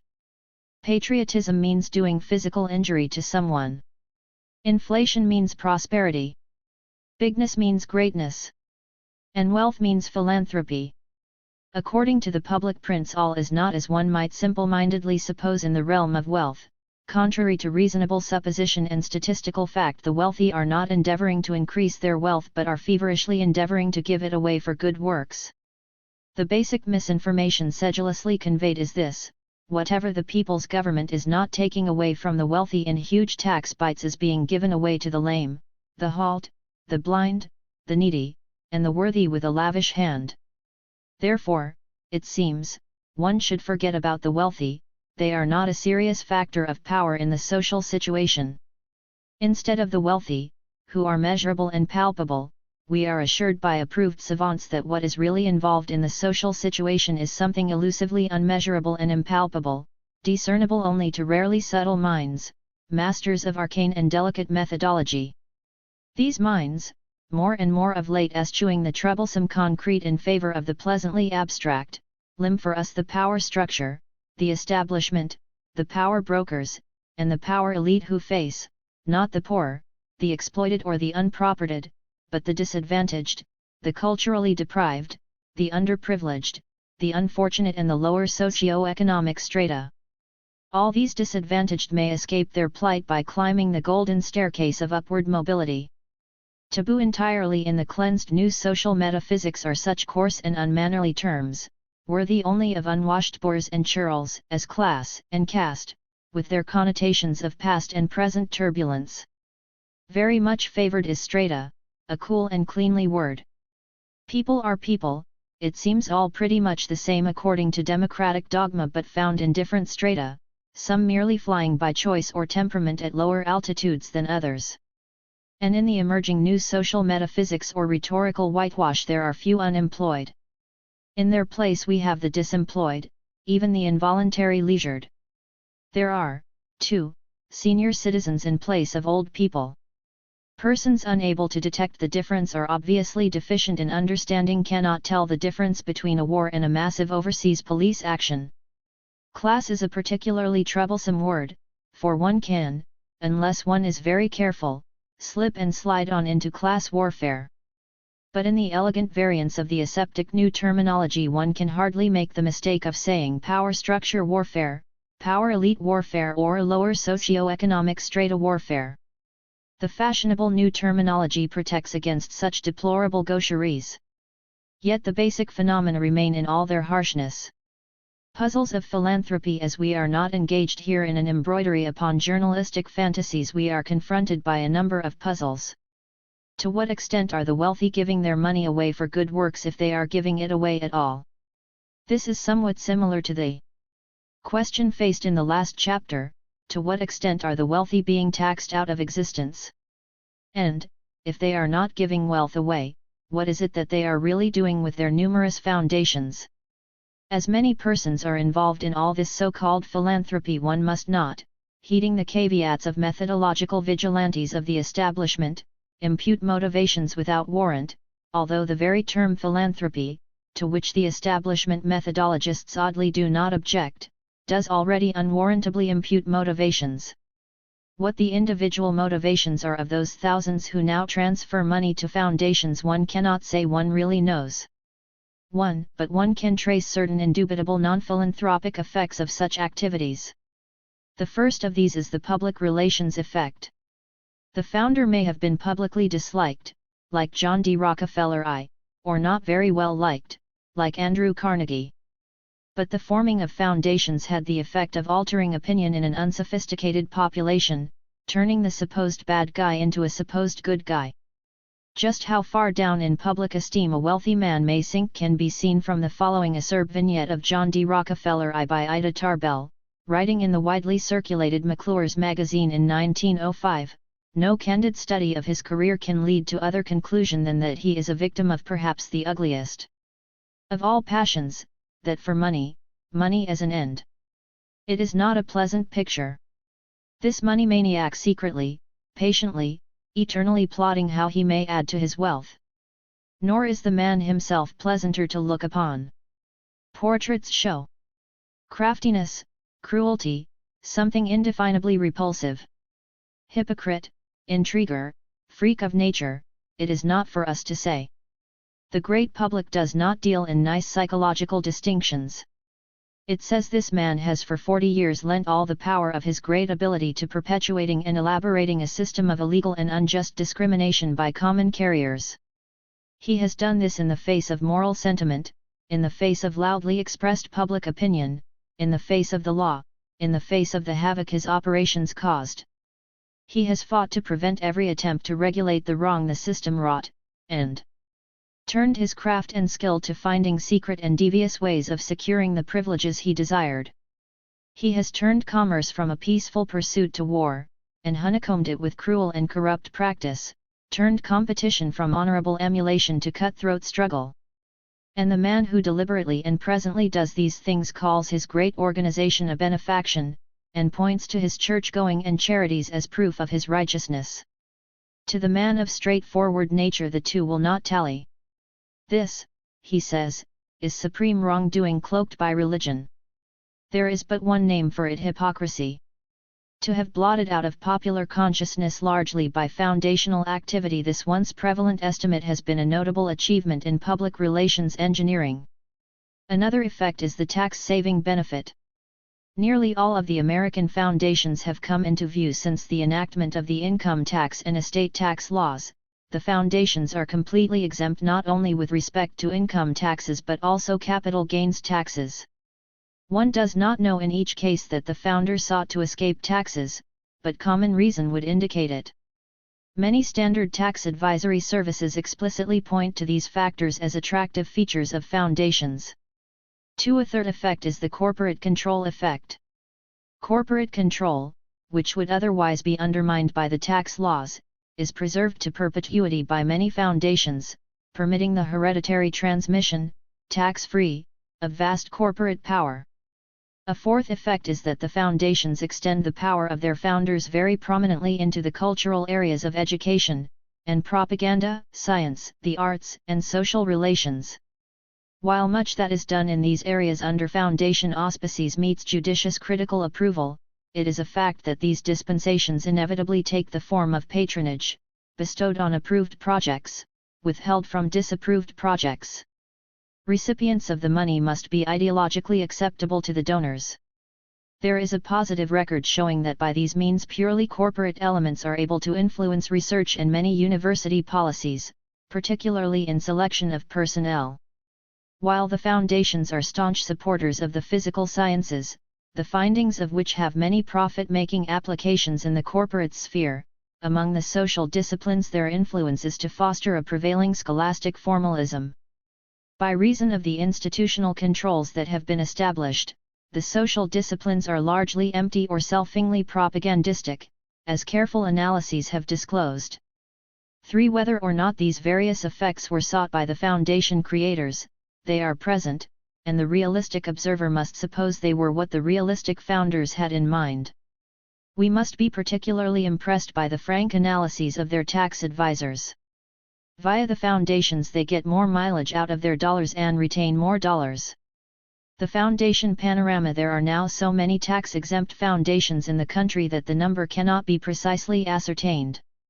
The Foundation Directory, 1964, published by the Russell Sage Foundation, lists 15,000 foundations but says the number is increasing heavily year by year. For in this figure it challenges the total of 45,124 given by Representative Wright Patman, Chairman of the Select Committee on Small Business of the House of Representatives. Patman's figure, the directory holds, included civic, educational, welfare and religious organizations as well as pure foundations. But the Patman investigation of the foundations in the early 1960s is the most complete available and will be cited throughout this chapter. It was focused, moreover, on the 534 largest foundations, within the Russell Sage meaning of the term, with total book value assets exceeding $10 billion at the end of 1960. As of early 1967, a total of 6,803 foundations in the United States had total assets of $20.3 billion by market values, as distinct from book values, an increase of almost $6 billion in 3 years, according to the foundation-supported Foundation Library Center of New York, as reported in the New York Times, April 4, 1967. 32:3-4. These were record-high figures, a measure of lush prosperity in foundation land. Total foundation assets in the period 1960 to 63, according to the Foundation Directory, were $14,510,765,000, so it is evident that Patman's inquiry covered most of the field. 6 of these, $8.161 billion, were concentrated in New York. Pennsylvania came next with $853 million, then Michigan with $752.9 million, and Texas with $744 million. New York is far in the lead here as in all other aspects of finance. Prior to 1910 there were only 18 American foundations, with just one exceeding $10 million. Until 1913 there were no income taxes, until 1916 no estate taxes. In the next decade 76 were launched, in the 1920s 173, in the 1930s 288, in the 1940s 1,638 and in the 1950s 2,839. Of 5,050 leading foundations, 32% were launched Indiana the 1940s and 56% in the 1950s. 7 in their magnitude and pervasiveness, then, the foundations are something recent, a new thing. They are plainly a reflex to the tax laws which give them exemption. The Foundation Directory sets forth 13 foundations with $100 million or more in assets. But this listing, although impressive, is misleading because some interests have established many foundations, and small foundations in their various ways are themselves significant. Patman more revealingly shows them by groups. The 13 leaders according to the Foundation Directory are: Source Assets, millions. Ford Foundation Ford Motor $3,320. Rockefeller Foundation Standard Oil $632. Duke Endowment Duke Power $478. John A. Hartford Foundation Great Atlantic and Pacific Tea $360. W. K. Kellogg Foundation Kellogg Cereals $310. Carnegie Corporation Carnegie Steel $268. Alfred P. Sloan Foundation General Motors $223. Moody Foundation W.L. Moody, Texas Oil, Realty, Newspapers and Banks $188. Rockefeller Brothers Fund Standard Oil $152. Lilly Endowment, Inc. Eli Lilly Pharmaceuticals $151. Pew Memorial Trust Sun Oil Company $135. Danforth Foundation Purina Cereals $126. Commonwealth Fund Harkness Family, Standard Oil $125. The inadequacy of the above listing on the side of understatement is readily shown. Patman detailed 11 out of 14 Rockefeller-controlled foundations with aggregate assets of $1,016,440,732. These represented about 1/7 of all foundation assets. Among 6 in all there were 4 Mellon-controlled foundations, none with assets of $100 million but with aggregate assets of $160,651,388. 9 Mellon foundations, according to the Foundation Directory, held $372 million of assets. There were 8 Ford-controlled foundations. 7 of these were infinitesimal in size compared with the monster Ford Foundation, which holds nearly a quarter of all foundation assets. 5 Carnegie foundations had aggregate assets of $413,465,429. Out of 9 DuPont foundations 6 were stated to have aggregate assets of $18.9 million, but the Alfred I. DuPont estate, set up in the form of a trust destined for the Nemours Foundation, had aggregate assets of $292 million at the end of 1962 compared with its originating valuation of slightly less than $40 million in 1935. 9 Patman in his text seriously understated the value of the DuPont foundations as compared with the showing in his detailed table of foundation assets, which shows the Longwood Foundation, Wilmington, Delaware, alone with total assets of $122,712,483, and the Winterthur Corporation, a foundation, with assets of $32,271,151. Putting these together with the Nemours Foundation and other DuPont foundations mentioned in earlier chapters, one finds DuPont foundations totaling nearly $500 million. 10 protean uses of foundations. While the largest foundations and flotillas of foundations have been mentioned, size is not alone important. Smaller foundations act as conduits and control points, useful in all sorts of secret business affairs and especially in tax evasions. Nearly every large corporation and many of the large banks now have their own foundations. And small foundations often suddenly flower into huge growths. Among other things, as Patman found, foundations can become tax-free receptacles for capital gains. An individual or corporation may have an investment it wishes to liquidate but which stands to incur a huge capital gain on large long-term appreciation. Payment of a capital gains tax may be avoided by turning the investment over to a foundation, no gift tax, and then having the foundation sell the investment, no capital gains tax. The foundation may now lend the entire liquid sum back to the donor at a nominal interest rate.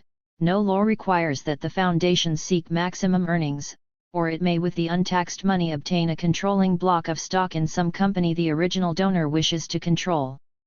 With this control he can raise or lower the company's dividend rate, obtain power over its possibly large cash funds and management, and perhaps even obtain for himself some further low-interest loans. With low-interest loans received, a donor can make lucrative investments. He could, for example, with a loan on which he paid 1% itself tax deductible, go out and buy tax-free local government bonds paying him a tax-exempt 3%. Let us suppose that an original investment of $10 million was now valued at $100 million. If it were sold it would incur a capital gains tax of approximately $22.5 million. But if it were all given to a foundation, the foundation could sell it and pay no gains tax. Now if the foundation lends the whole sum back to the donor at 1%, he pays it $1 million a year. And if he makes $3 million on a tax-free investment in government bonds, he keeps $2 million annually, tax-free. But if he had sold the original amount, he would have had only $77.5 million after-tax capital, which, invested at 5%, would have brought him $3,875,000. After payment of about $2,712,500, or 70%, income tax, he would have remaining $1,162,500 annually, or almost a half less than by the first procedure. It was clearly financially advantageous to filter the money through the charitable foundation. If he so desires, he can in 50 years build the original sum in his personal name back, all tax-free.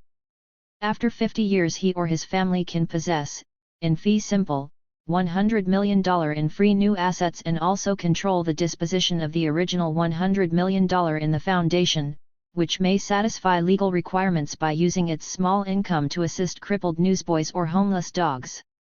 But this is only a minimal sort of deal that can be arranged either once or preferably in a confusing series through the handy medium of a foundation.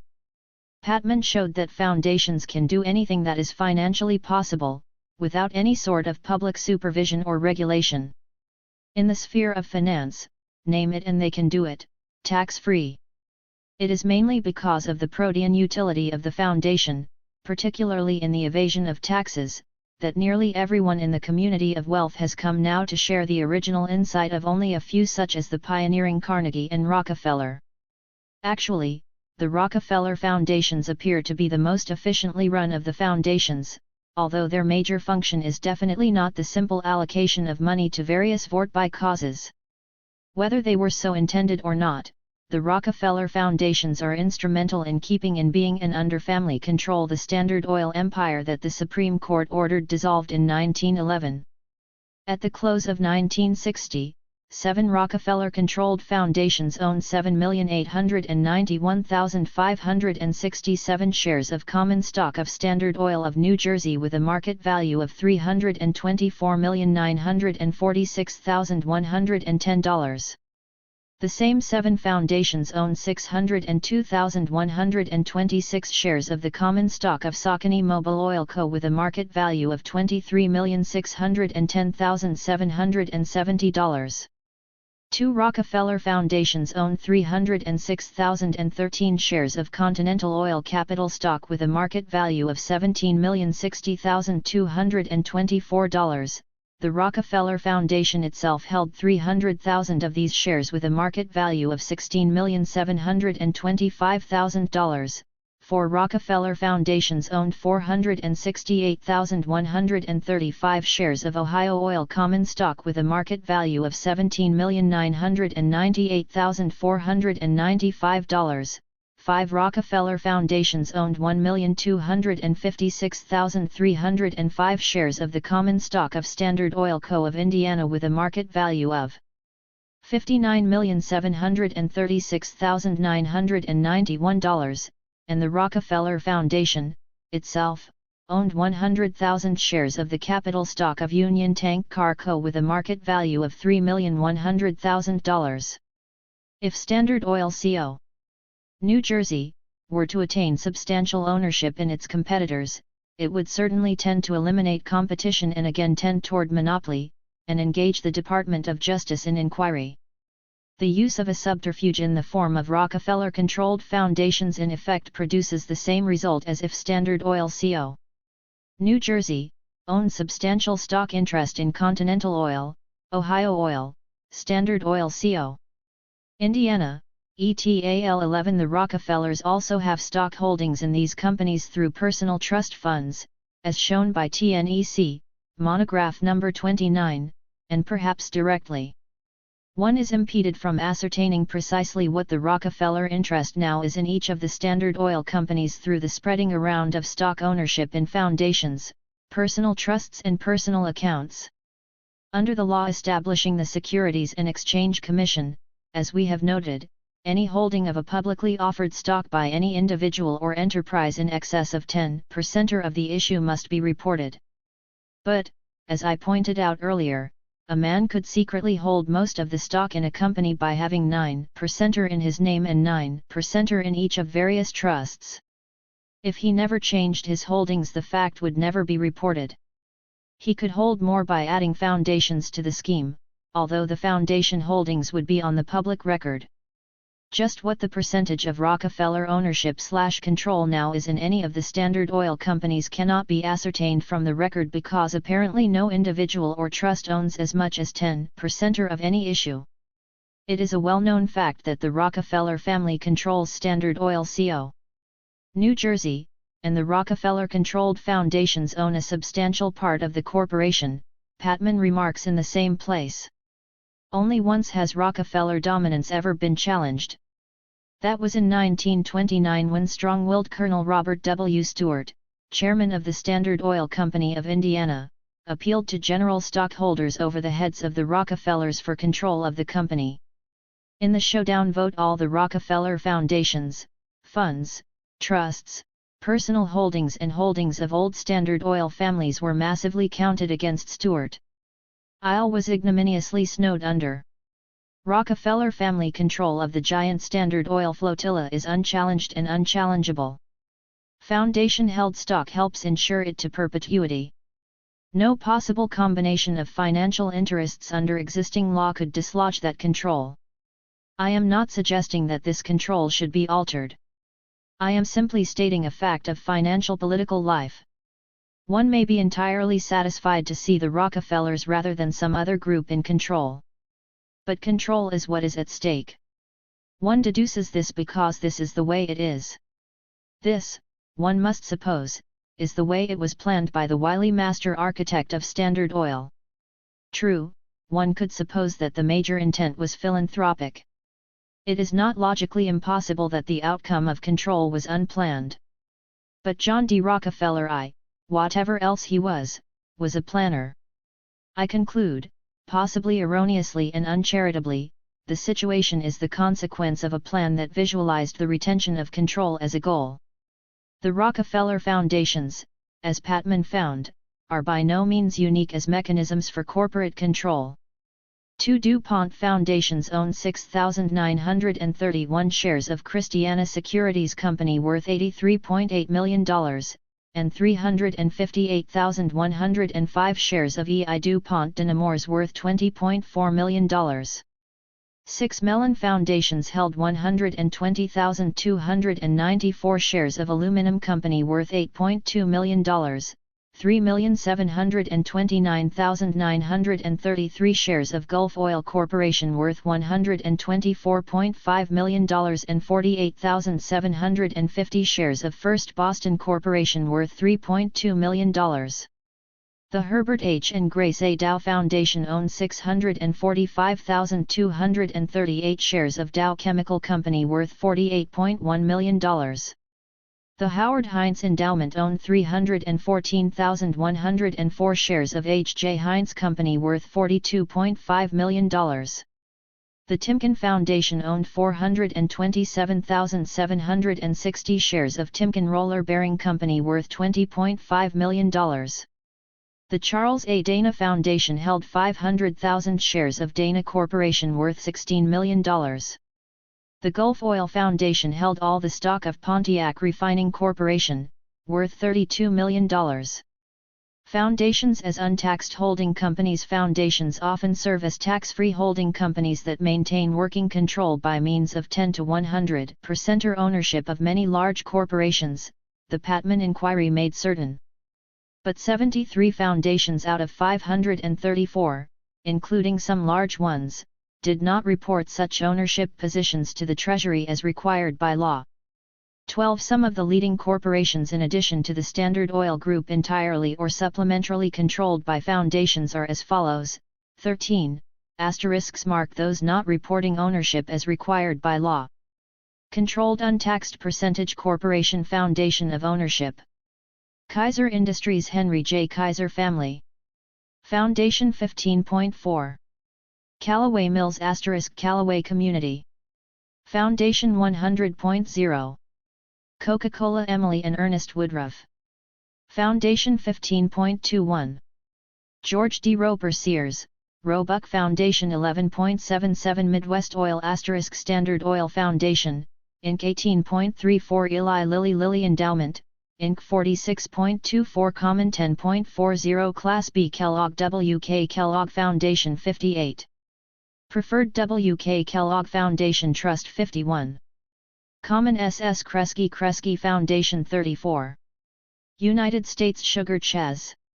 Stuart Mott Foundation, General Motors, 48.2 B. Altman, N.Y., Altman Foundation 84.59 Connecticut Railway Charles Ulrich and Josephine N. Lighting Bay Foundation 99.25 Preferred 51.07 Common Duke Power * Duke Endowment 57.24 Common 82.02 Preferred Ford Motor Ford Foundation 100 Class AWT Grant Foundation 10.7 Great Atlantic and Pacific T * John A. Hartford Foundation 33.98 Common SH Kress Samuel H. Kress Foundation 41.9 American Chain and Cable William T. Morris Foundation 17.8 Federal Cartridge * Olin Foundation 100 Preferred Reinsurance Corp of NY Richardson Foundation 14 Faberge * Samuel Rubin Foundation 100 Common 100 First Pref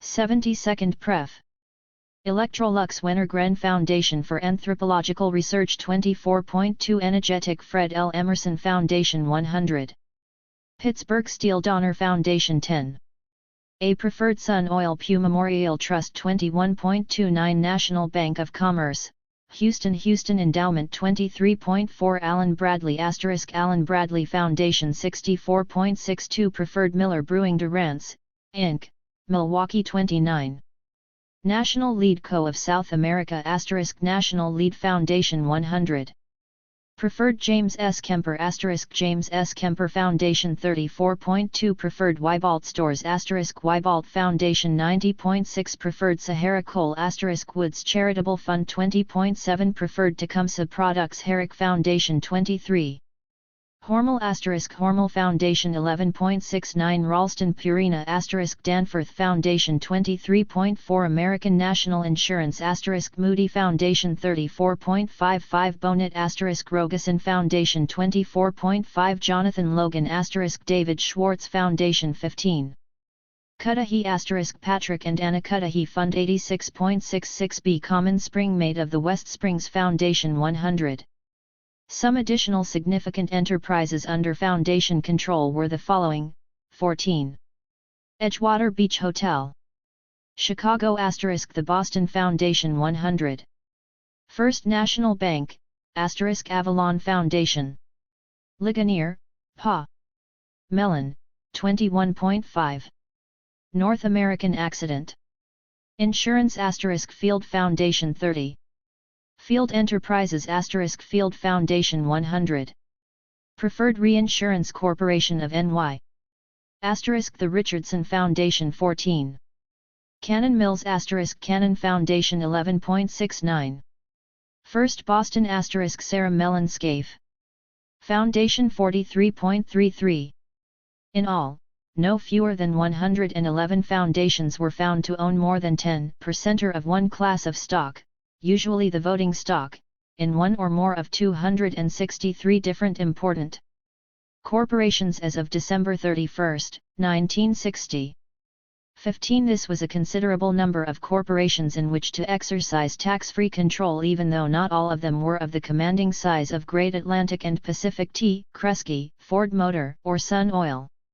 The Ford Foundation does not directly control Ford Motor, but its holding of non-voting stock enables the Ford family, which also controls the foundation, to control the company absolutely with its own block of stock of weighted voting power.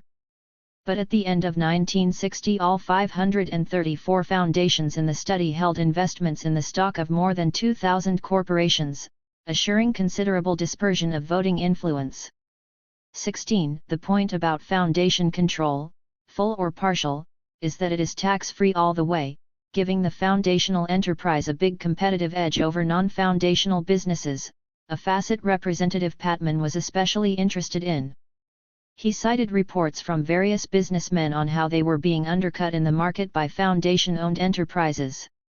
The 534 foundations had aggregate untaxed receipts of almost $7 billion during the period of 1951 through 1960. During the 1 year 1960, their total receipts were $1.34 billion as against $554 million in 1951. I find it difficult to reconcile the withdrawal of $1 billion annually from the reach of the Treasury with the federal government's pressing need for revenue.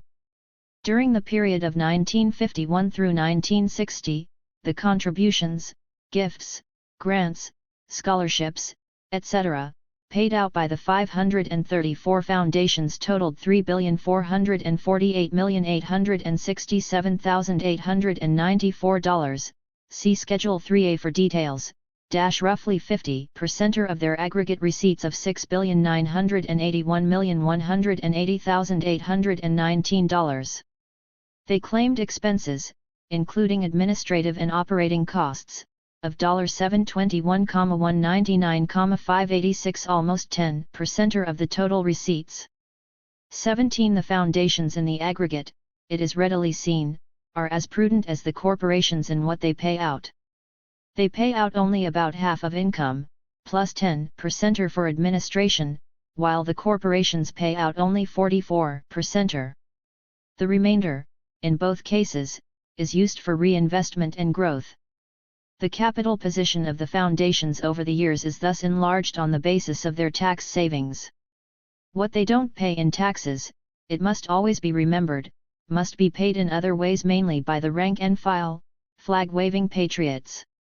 To show the magnitude of income for only 534 foundations, Patman points out that 7,213,000 families in 1960 had incomes of less than $2,000 each before taxes, aggregating $8.04 billion.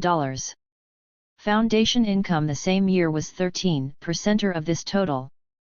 But the foundation income of $1.034 billion for 1960 was more than 20% or greater than the $864,435,000 net operating earnings after taxes of the 50 largest banks in the United States. 18 at the end of 1960, indeed, the net worth of the 534 foundations studied was 23% or greater than the capital, surplus and undivided profits of the nation's 50 largest commercial banks. 19 As to accumulation of income, the Patman findings, apart from showing payouts in pro forma beneficences of only 50% or of earnings on the average, placed into view some startling findings. Retained earnings of only some of the largest foundations, which are supposed to be doing the most public good, were as follows: through 1960, 20 retained earnings; through 1960 Ford Foundation $432,916,492, Carnegie Corporation $65,854,287, William Folker Fund, California $17,204,824.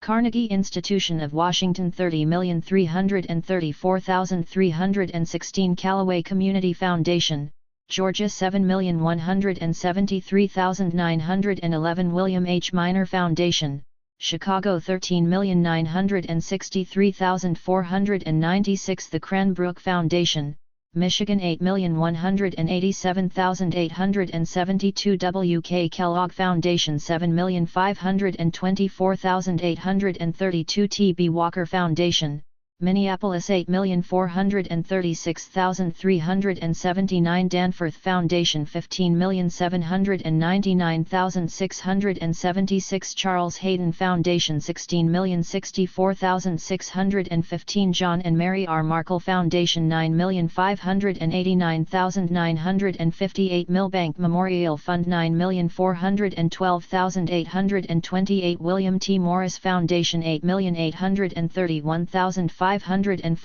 Olin Foundation $15,239,780, Research Corporation $10,070,661, Rockefeller Foundation $51,019,677, Alfred P. Sloan Foundation $33,152,735, Fred L. Emerson Foundation $9,394,815, Thomas J. Emory Memorial $6,847,411, Samuel Roberts Noble Foundation $8,154,763, Sarah Mellon Scaife Foundation $6,198.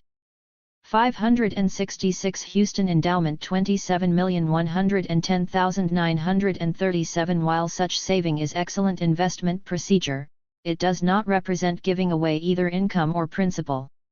Yet the law, only since 1950, in allowing tax exemption to such enterprises stipulates that there shall be no unreasonable accumulations of income. Prior to 1950, foundation income could be retained without even nominal restriction. Untaxed, unfair competition. Representative Patman's main concern was that the foundations steadily shrink the tax base, thereby increasing the tax burden for others.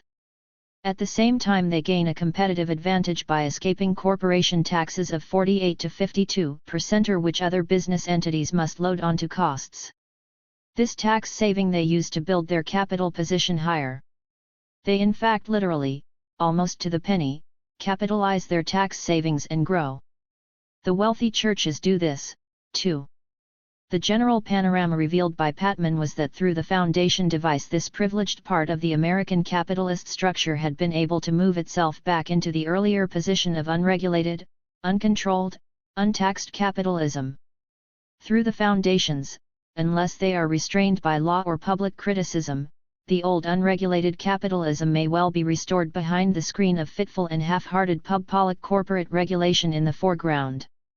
The Internal Revenue Service of the Treasury Department, Patman showed, paid only the most cursory attention to the foundations, apparently taking them at their face value as beneficences.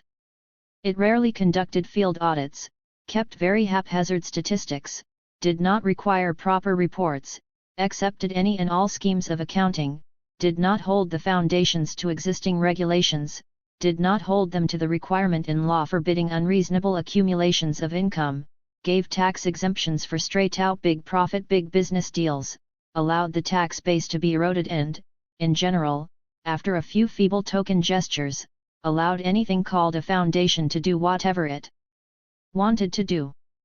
21 As a first step in correcting this situation, Representative Patman called, futilely thus far, for a moratorium on the granting of further tax exemptions. He showed, further, no less than 28 accounting defects in the law-required reporting procedures of foundations. Among other questioned practices, he showed that big New York banks turned over to their own foundations appreciated assets, which the foundations then sold, thus evading a capital gains tax. 22 In the matter of holding controlling blocks of stock, he showed them to be agents of more intensive corporate concentration. 23 He showed foundations operating wholly owned enterprises in competition with tax-paying enterprises, with the foundation-owned enterprise paying no taxes because it was ostensibly operated for charity. 24 Funds were given by certain foundations to certain universities which used them in applied, profit-making research for enterprises with which the foundations were connected rather than in basic research available to everybody. Such activities were carried on in competition with tax-paying firms of engineering consultants which should, it was suggested, more properly have been hired. But as the whole ride was tax-free on gifts to university and institute research departments, there was more mileage to be had from the money. Had the services been purchased, the purchaser would have had packed into the price be paid, as the ordinary consumer has, profits and the business income taxes. 25 Certain large enterprises are established, indeed, to carry on applied research, without any shadow of charitable intent, and yet are given sweeping tax exemption. 26 Foundations, as the Patman inquiry showed, carry on, tax-free, the following kinds of operations. 1. They buy up properties from large companies and lease them back, thus providing the companies with ready cash so that they need not enter the competitive capital market. 2. They lend money at cut rates to very large corporations, thus enabling the latter to bypass banks and the capital market. 3. Some of their donors are given convenient cut-rate loans. 4. The foundation stock holdings are used in struggles for corporate control. In 1960 the Patman report said, during the battle for control of the Endicott Johnson Corp. The Albert A. List Foundation, of Byram, Con., received 54,000 shares of Endicott Johnson from the J. M. Kaplan Fund, of New York City. These shares were used by Mr. Albert A. List in his unsuccessful attempt to acquire control of the corporation. According to press reports, during the struggle over the Allegheny Corp. Between Allen P. Kirby and the Murchison brothers, the Fred M. Kirby Foundation purchased Allegheny shares, which had not previously paid a dividend. 5. They return capital to donors when, as and if the latter need it. 6. They render research, market study, and other services to related businesses on a preferential basis. Staffs of large foundations serve as a minor governmental advisory staff for the donors. Parenthetically, one should observe that foundation staffs regularly interchange high and middle-level personnel with formal government. The barons at times serve the crown, and officers of the crown at times serve the baronage. For a good many years secretaries of state have mainly been foundation officers, corporation lawyers, or both. Among the former has been Dean Rusk. Among combinations of the two have been John Foster Dulles, E. R. Stettintinius, Jr., Henry L. Stimson, Frank B. Kellogg and Charles Evans Hughes. Corporation lawyers in the post have been Elihu Root, Philander C. Knox and Robert Lansing, to go no further. Secretaries of the Treasury have long been drawn for the most part from banks or investment funds. John W. Gardner, recent Secretary of Health, Education, and Welfare, was drawn from the presidency of the Carnegie Corporation. Government reciprocally supplies, from time to time, high foundation personnel. McGeorge Bundy skipped from the position of Presidential Advisor on Foreign Affairs to the presidency of the Ford Foundation. Rusk originally went from the State Department to the presidency of the Rockefeller Foundation. The reciprocal interchange of personnel is heavier on the middle levels between government on the one hand and foundations, investment houses, and corporate law firms. Only here and there on both middle and top levels does one find professional politicians, disparagingly referred to in the newspapers as political appointees. This means, between the lines, that the man is more or less incompetent for the job but useful in snaring votes. Foundations, law firms and investment houses form in relation to government part of what is known in football as the platoon system. They have entire specially trained teams ready to be sent into the highest strata of government as conditions require. As all of these are organization men of the finest tooling, they fit as though pre-engineered into whatever slot they are assigned. And the reason for this is that the world of finpolity is itself a world of government. 7. They pay excessively for certain assets. 8. They sell certain assets to certain parties for unaccountably low prices. 9.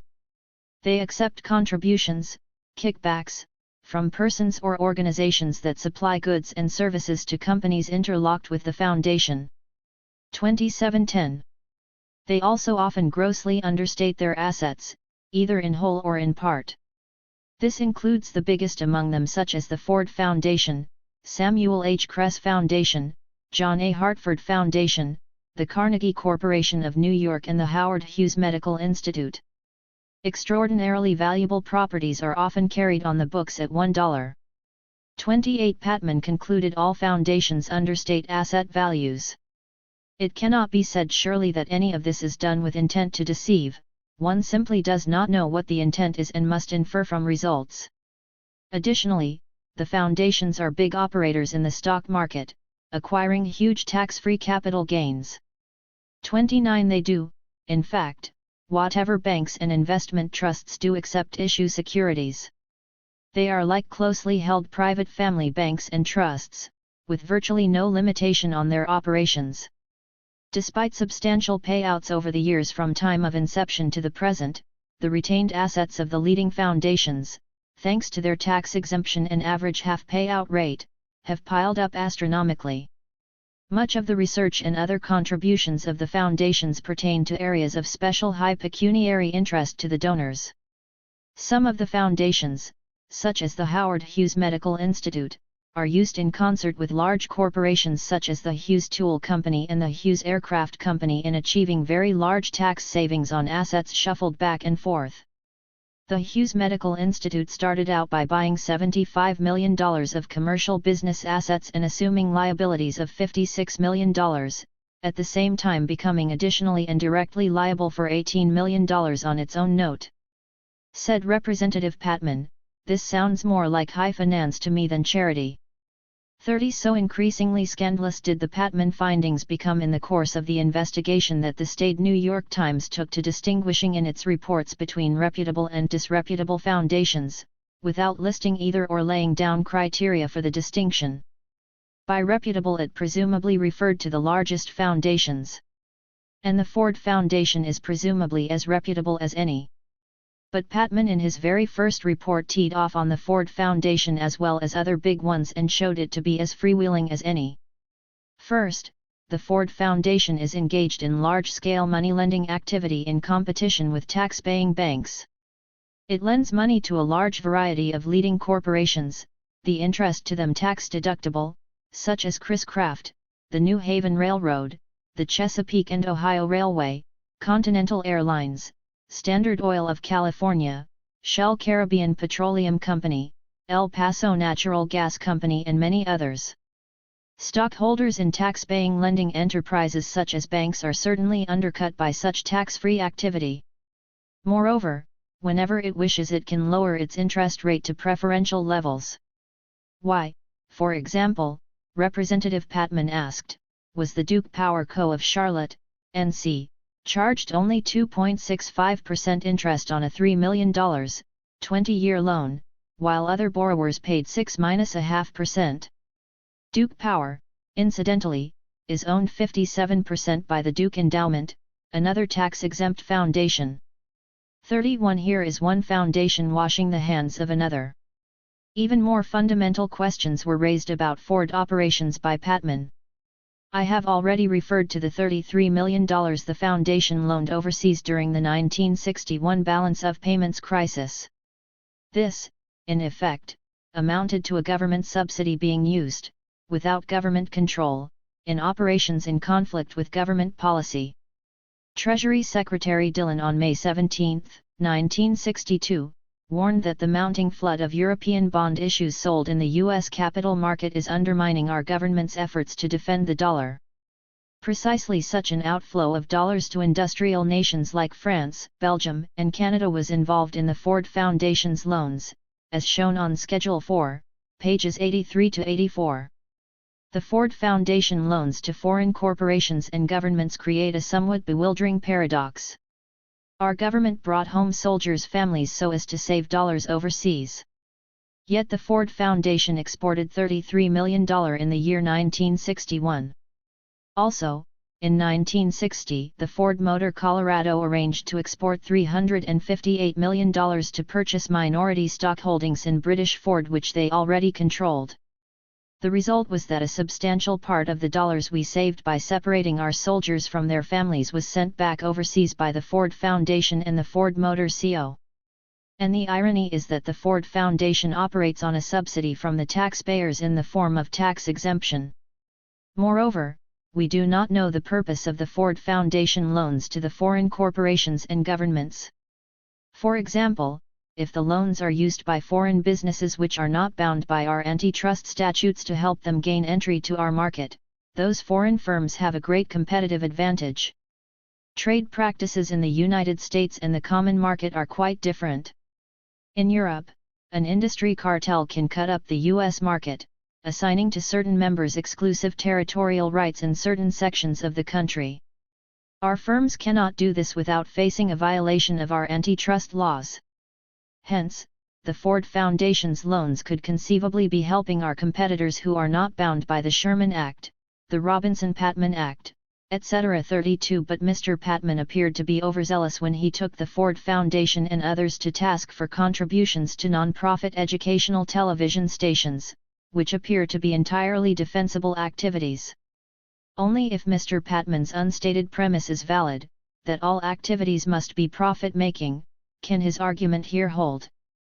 33. If this is so, then contributions to non-profit hospitals and schools are questionable. The Patman inquiry, one must conclude, fits well the thesis of sporadic friction between the Crown and the baronage, between pub poles and fin poles. Patman's, it is evident, is not the prevalent view of the foundations among pub poles.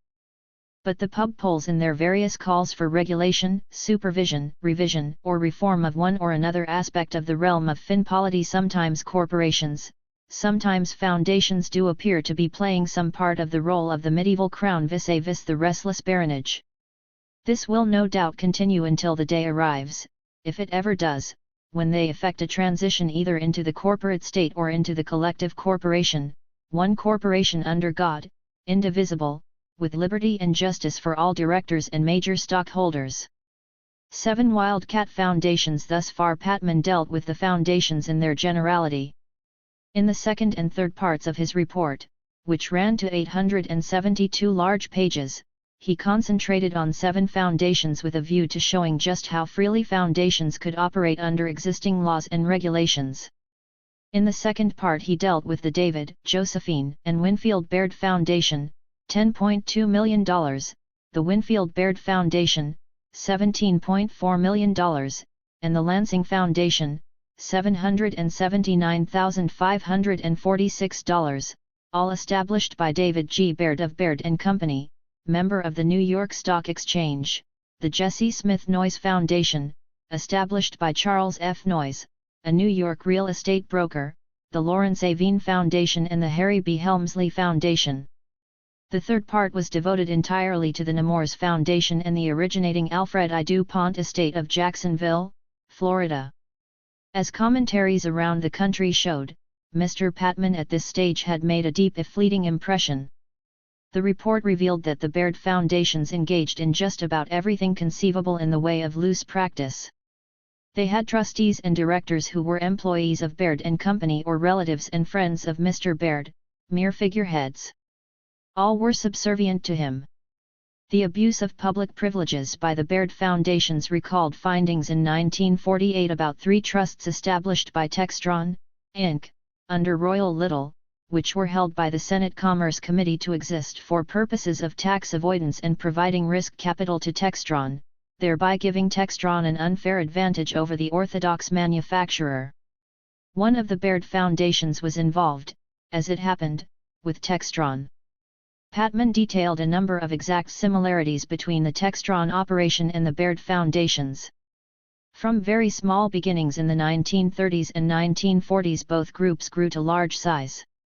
The Textron Foundations consisted of the MIT Trust, the Rhode Island Charities Trust and the Rayon Trust.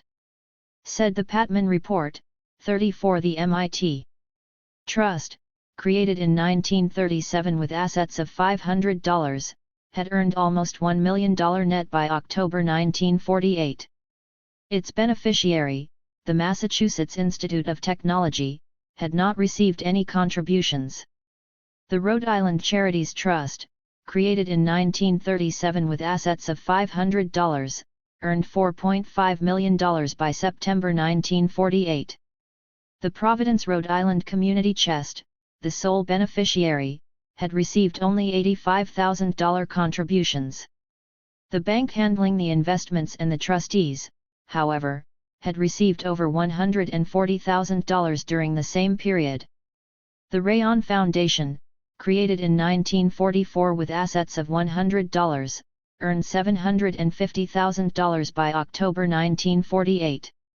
The Rhode Island School for Design, the sole beneficiary, received only $75,000 in contributions. All of this was tax-exempt. Benefits accruing to Mr. Baird and Associates were set forth as follows: 1.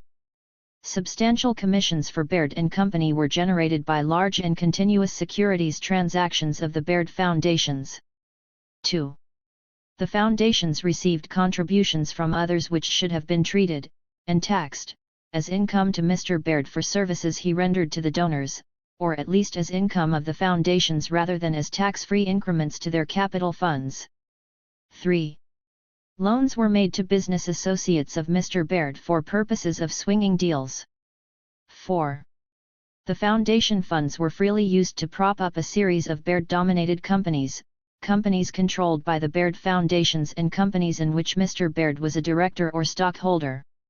35 All of this had gone on for at least 12 years without any intervention from the Treasury Department. There is little interference by government with business conducted by foundations, as Patman showed conclusively. The records of the Baird Foundation prove beyond doubt that these organizations have operated as multi-million-dollar, tax-free securities dealers dispensing millions of dollars of credit to prominent businessmen customers. 36. No less than 70 persons and companies used the Baird Foundations as securities dealers and/or uncontrolled lenders for securities purchases. 37 Interdealings of the Baird Foundations with similar foundations were frequent. The significance of such sources of unregulated credit is that fiscal authorities have no way of preventing the credit, under existing law, from entering into wild speculative sprees that terminate in crises like the stock market collapse of 1962. While nominally facets of capitalism, such operations in fact undermine formal capitalism at its very wellspring. These operators, despite protestations, have no more piety toward capitalism than a Lenin or Trotsky. They appear as no more than pecuniary anarchists. The Patman Report, in many pages and exhibits, details many of these deals.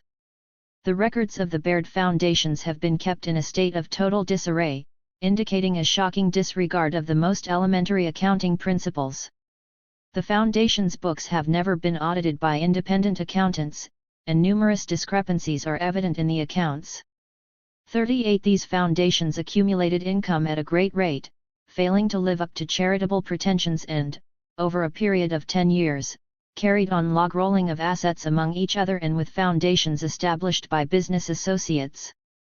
According to the tax returns of the Baird Foundations, they paid out $28,476,567 in contributions, gifts, grants, scholarships, and the like for the decade through 1960. But about half of this sum represented solely wash transfers to each other and to 9 other foundations owned by business associated. 39 Not a vestige of public charity was involved in such transfers. According to the Patman findings, the foundations made unsecured loans to friends, failed to report stock ownerships as required by law, engaged in purchases and leaseback transactions that should have been taxable, made loans at usurious rates, collected fees in the form of contributions, accepted gifts from business associates of Mr. Baird, engaged in unlicensed private banking, etc. On the basis of an avalanche of these and other alleged abuses, it is difficult to characterize the operations of the Baird foundations. They appear to have been carried on without imaginative limitation, as though no government or laws existed, as though they were infinitely privileged. While the Baird foundations, like many others, are not individually of great size in the foundation world, the Patman analysis of their operations showed what any foundation can do if it likes under the existing law and regulations. The sky is literally the limit on foundation operations. Broadly similar states of affairs were shown to exist with respect to the Jesse Smith Noyes Foundation, the Lawrence A. Veen Foundation and the Harry B. Helmsley Foundation. 40 The last two, with participations in the Empire State Building, were in many deals with the Baird foundations. With respect to the Nemours Foundation, the Patman inquiry traced the building up of a huge foundation fund over the years on the basis of property left by Alfred I. DuPont, who died in 1935. Laid bare here for the first time, said the report somewhat melodramatically, is the detailed anatomy of one of America's great fortunes, a fortune that will one day slip away forever from the payment of any income taxes. 41 This DuPont estate only one among many, and the Nemours Foundation were not included in the prior reports. The DuPont estate has been used to build up an extraordinary economic empire controlling wide banking, industrial, railroad and real estate interests. These interests center in the state of Florida, but they also spread into many other states. The fortune represented by the DuPont estate was worth no less than $292,720,413 at the end of 1962, according to reports received from the Nemours Foundation. By way of comparison, the estate was valued at $39,374,845.38 on April 29, 1935, based on an appraiser's valuations. According to the DuPont estate's federal income tax returns, it had total income of $74,392,126.47 in the 12 years 1951 through 1962, including dividend income of $72,885,402.93. In the year 1962 alone, the estate received total income of $8,196,244.50, including dividend income of $8,038,636.14. Most of the DuPont estate's income down through the years has been paid out as annuities of certain beneficiaries. These annuities are taxable income to the tax-paying beneficiaries, subject to federal and state income tax. After the death of the annuitants, their portion of the estate's disbursements will go to the tax-exempt Nemours Foundation. Thus all income from the DuPont estate's vast fortune will in time escape federal and state income taxes entirely. 42 Nor will the fortune pay any estate tax. Taxable distributions to beneficiaries in 12 years exceeded $67 million, with $7,597,675.25 distributed in 1962 alone. Of this last, $6,633,482.22 went to Jessie Ball DuPont, widow of Alfred I., $877,293.03, non-taxable, to the Nemours Foundation, and the balance, all taxable, to 18 members of the DuPont clan. 43 At the time of the inquiry, Mrs. Alfred I. DuPont was 80 years old, living in comfortable hothouse retirement on the Social Security funds provided by her husband after a life constructively spent in the harvesting of vast hereditary revenues. Upon the death of the beneficiaries, the estate will pass, tax-free, to the Nemours Foundation. Once again, according to the Patman report, the cream of one of our nation's great fortunes will go completely tax-free. Once again, the skim milk incomes of the hard-working majority of the American people will be forced to bear a still heavier share of the total tax burden. 44. The major assets of the estate were found to be as follows: 1. Direct ownership of 44% to 87.5% of 30 banks in the Florida National Group of Banks, indirect ownership in the 31st and control in all cases. These banks held 11% of all bank deposits in Indiana, Florida. The trust department of the Jacksonville Bank alone had assets of well over $1 billion, thus exercising far-reaching corporate influence. 2. Direct ownership of 75.01% of the common stock of the St. Joe Paper Company of Jacksonville, worth $35,515,148.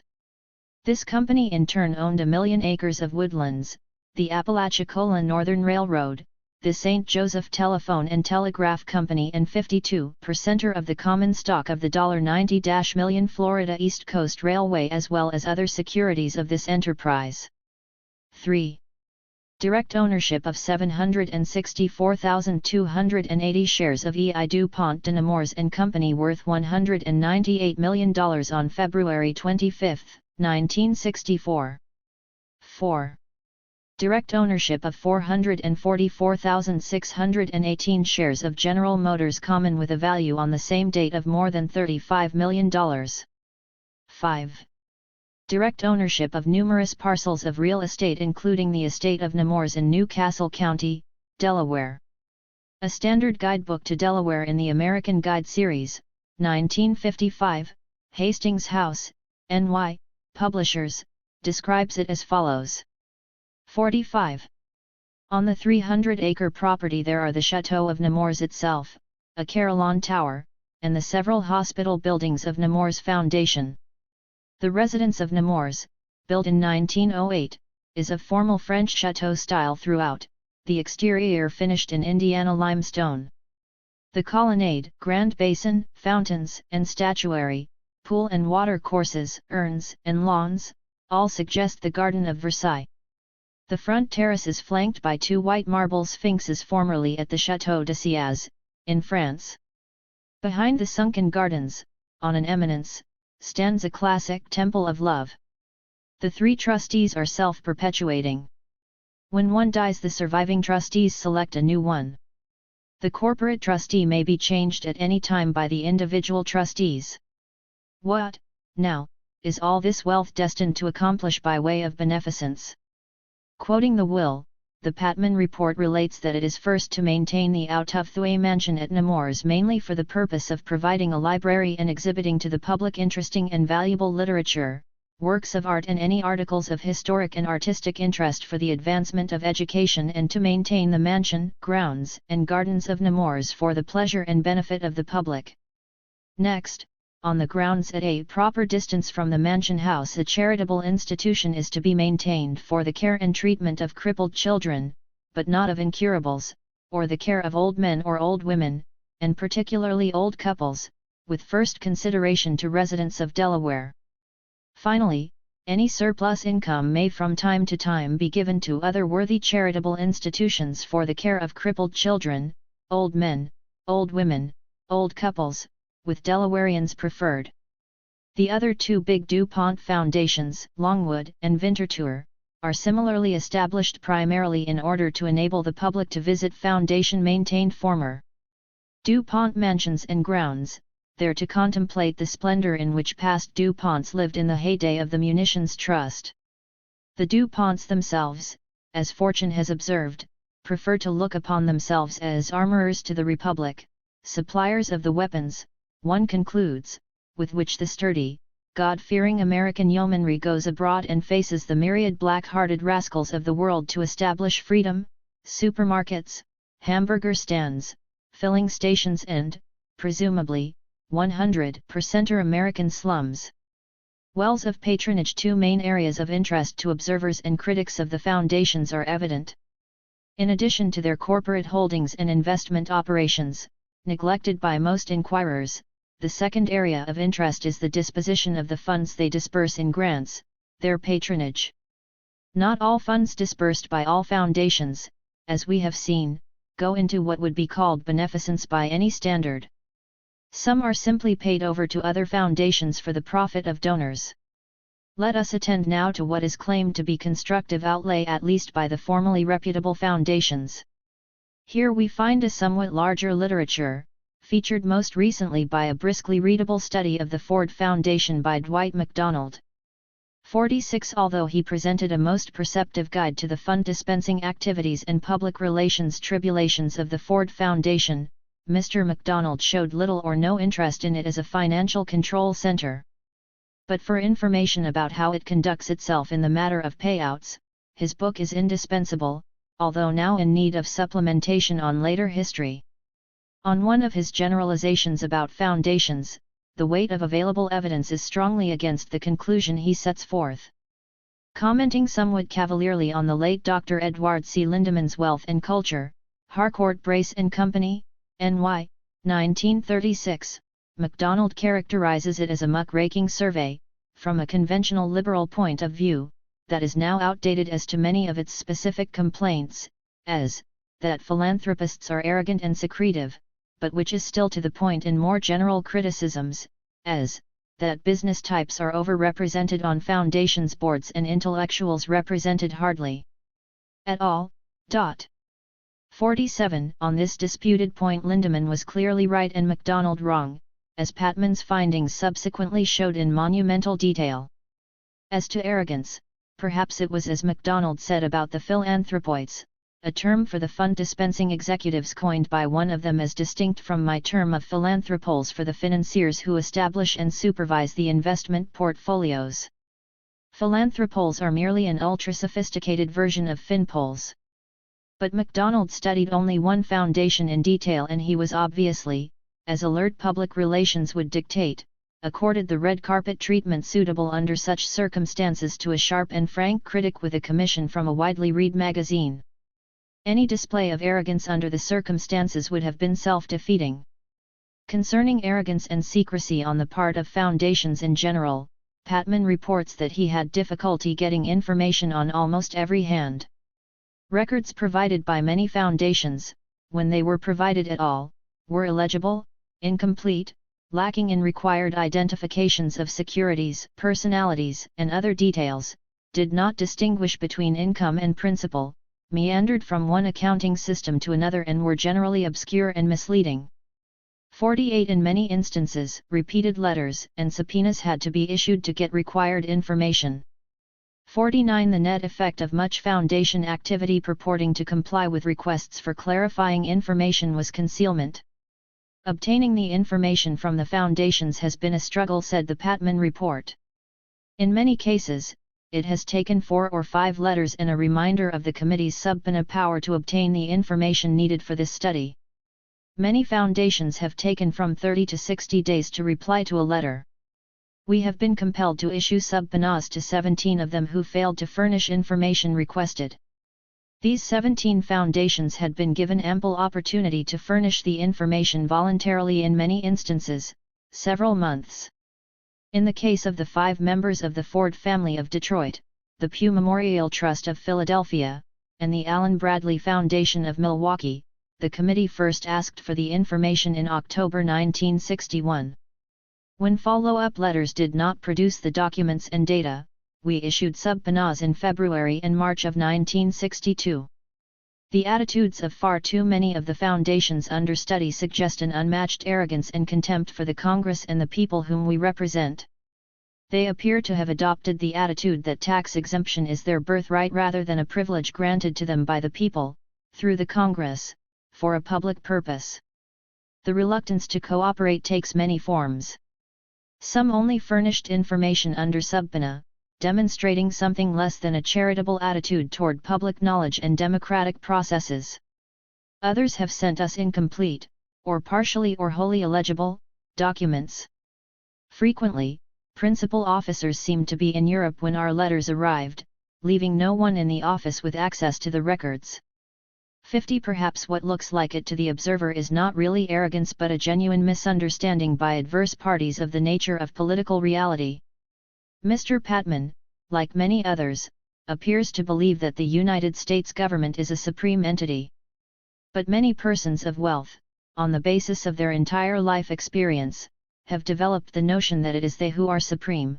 They believe this because of the many instances in their own experience when they have seen their will become either law or public policy. The Ford fortune and others like it will outlast Patman and other pub polls reason enough to foster some feeling of greater durability in the possessors.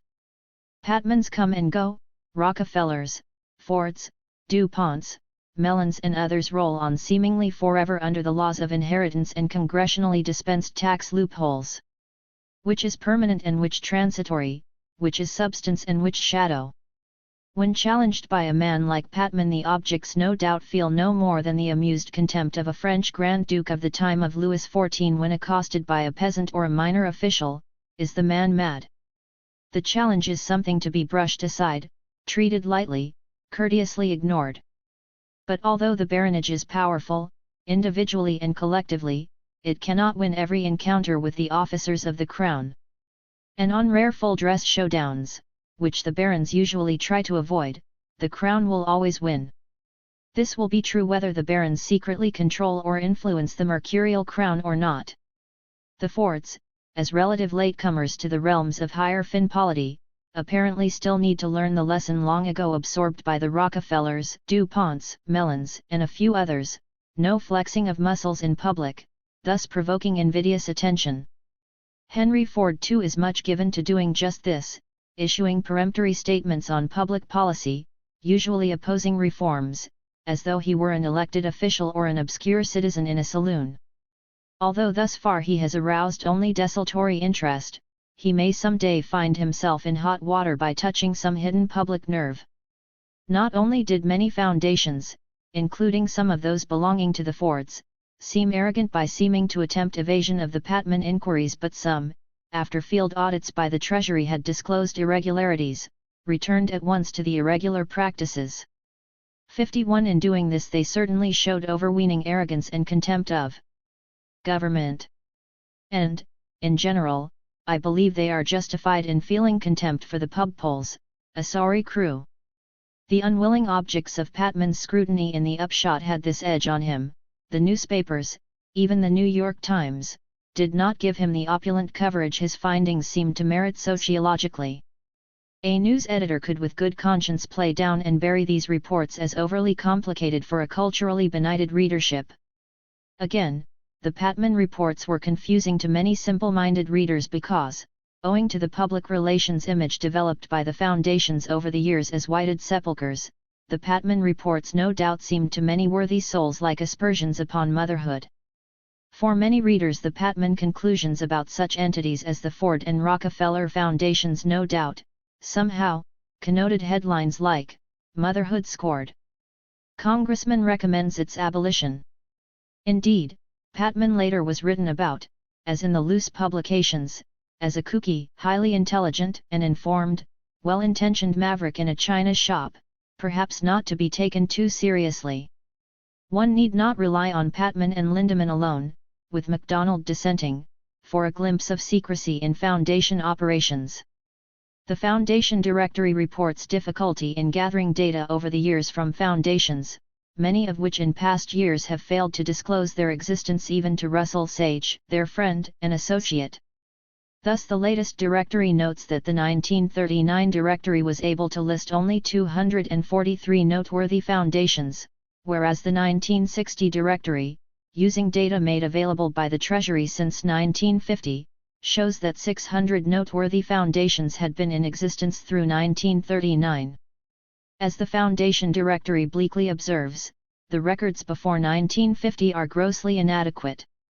52 foundations, although ostensibly not involved in politics or money-making, are curiously anxious about their public image.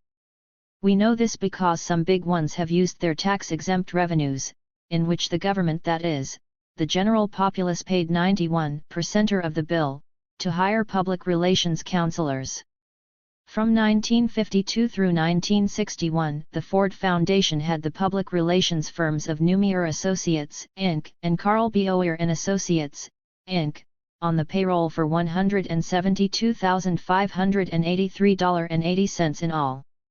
From 1955 through 1960, the Howard Hughes Medical Institute paid Carl Boyer and Associates $46,417.55, and the Hughes Aircraft Company, reciprocally associated with the Medical Institute, paid Boyer from 1956 through 1962 a fee of $166,666.66 and expense money of $545,773.69. 53. As foundations professedly have nothing to sell, this is strange. Let us say a foundation is doing 100% or good, but the public misunderstands, believes it is really doing harm. If an investigation would show it is really doing only good by catering to the lame, the halt, the blind and the diseased, what difference does it make what the ill-informed public thinks? Influencing public opinion with tax-free money in favor of a foundation can only have the purpose of warding off investigation. It can only have the effect of suggesting, don't investigate that perfectly good institution. But if it is as good as it claims to be, what objection can there be to investigation? The objection can stem only from a desire to conceal the functioning of a link in the Finpolitan chain of politico-economic control. Or so I conclude. Nobody in possession of his senses can possibly object to anything the foundations do if it is truly philanthropic and charitable. Nobody can object to the disinterested scattering around of blessed money. As to the large number of corporation-controlled foundations that have sprung up in recent years, the Foundation Directory says the following about their purposes. A wave of foundations of a new type has crested in the past decade. The company-sponsored foundations are tax-exempt, non-profit legal entities, with trustee boards consisting wholly or principally of corporation officers and directors. Their programs are likely to be confined to communities in which they have offices, and to center upon philanthropic agencies that benefit the corporation, its employees, its stockholders, or its business relationships. 54. They are, otherwise put, like other foundations. Constituting 28% of 5,050 leading foundations, the straight-out corporate foundations had total assets of $1.177 billion in 1962. Their annual receipts were $201,444,000 and their grants $142,694,000. The flow-through of heavy annual receipts made them, in the characterization of the directory, conduits. 55 foundations in their protean potentiality have also been found to provide good cover for the activities of the Central Intelligence Agency, whose sensitive fingers are in many pies, long ears at many doors. Useful to the finpoles in their operations, they have been found useful, too, to the pub poles in international espionage and possibly, too, in domestic surveillance of non-communist heretics and offbeat thinkers. Secret dossiers abound in the land of the free. According to an intensive review of CIA activities by the New York Times in 1966, the CIA is said to be behind the efforts of several foundations that sponsor the travel of social scientists in the communist world. Congressional investigation of the tax-exempt foundations in 1964 showed that the J. M. Kaplan Fund, Inc., among others, had disbursed at least $400,000 for the CIA in a single year to a research institute. This institute, in turn, financed research centers in Latin America that drew other support from the Agency for International Development, the United States Foreign Aid Agency, the Ford Foundation and such universities as Harvard and Brandeis. Among the Kaplan Fund's other previous contributors there had been 8 funds or foundations unknown to experts on tax-exempt charitable organizations. 5 of them were not even listed on the Internal Revenue Service's list of foundations entitled to tax exemption. 56 publishers of the Foundation Directory informed the Times they had no knowledge of the 8 associated foundations, the Gotham Foundation, the Michigan Fund of Detroit, the Andrew Hamilton Fund of Philadelphia, the Borden Trust, the Price Fund, the Edsel Fund, the Beacon Fund and the Kent Field Fund. 57 These were presumably pure cloak and dagger outfits. Later there were more disclosures of cloak and dagger CIA operations by reputable and fraudulent foundations with respect to student and Laborunian activities abroad. Foundation channels. To what channels do foundations allocate grants? According to the Foundation Directory, grants of $10,000 each or more were given in 1961 and 1962 to the following broad fields: 58 1961-1962 fields. Grants amount per millions, cent, millions, cent. Education $614 $107 31 $563 $145 46. International activities $448 62 17 418 52 17. Sciences $210 37 11 320 45 14. Health $313 68 19 238 32 10. Welfare $417 43 12 268 26. Humanities $120 25 7 123 16 5. Religion $98 9 353 52. Totals $2,220 $351 $101,983 $315 100. Total annual grants by 6,007 foundations in 1961 to 62 came to $779,475,000, so that the above total represents only about half the flow of funds. 59 It is evident, therefore, that not all disbursements are statistically accounted for in the murky world of foundation activity. More recently, total annual disbursements have exceeded $1 billion. As to breakdowns, most of these grants are to existing institutions, few to individuals. In religion, for example, 84% of the grants went for theological seminaries, church and temple support, buildings and equipment and religious welfare agencies.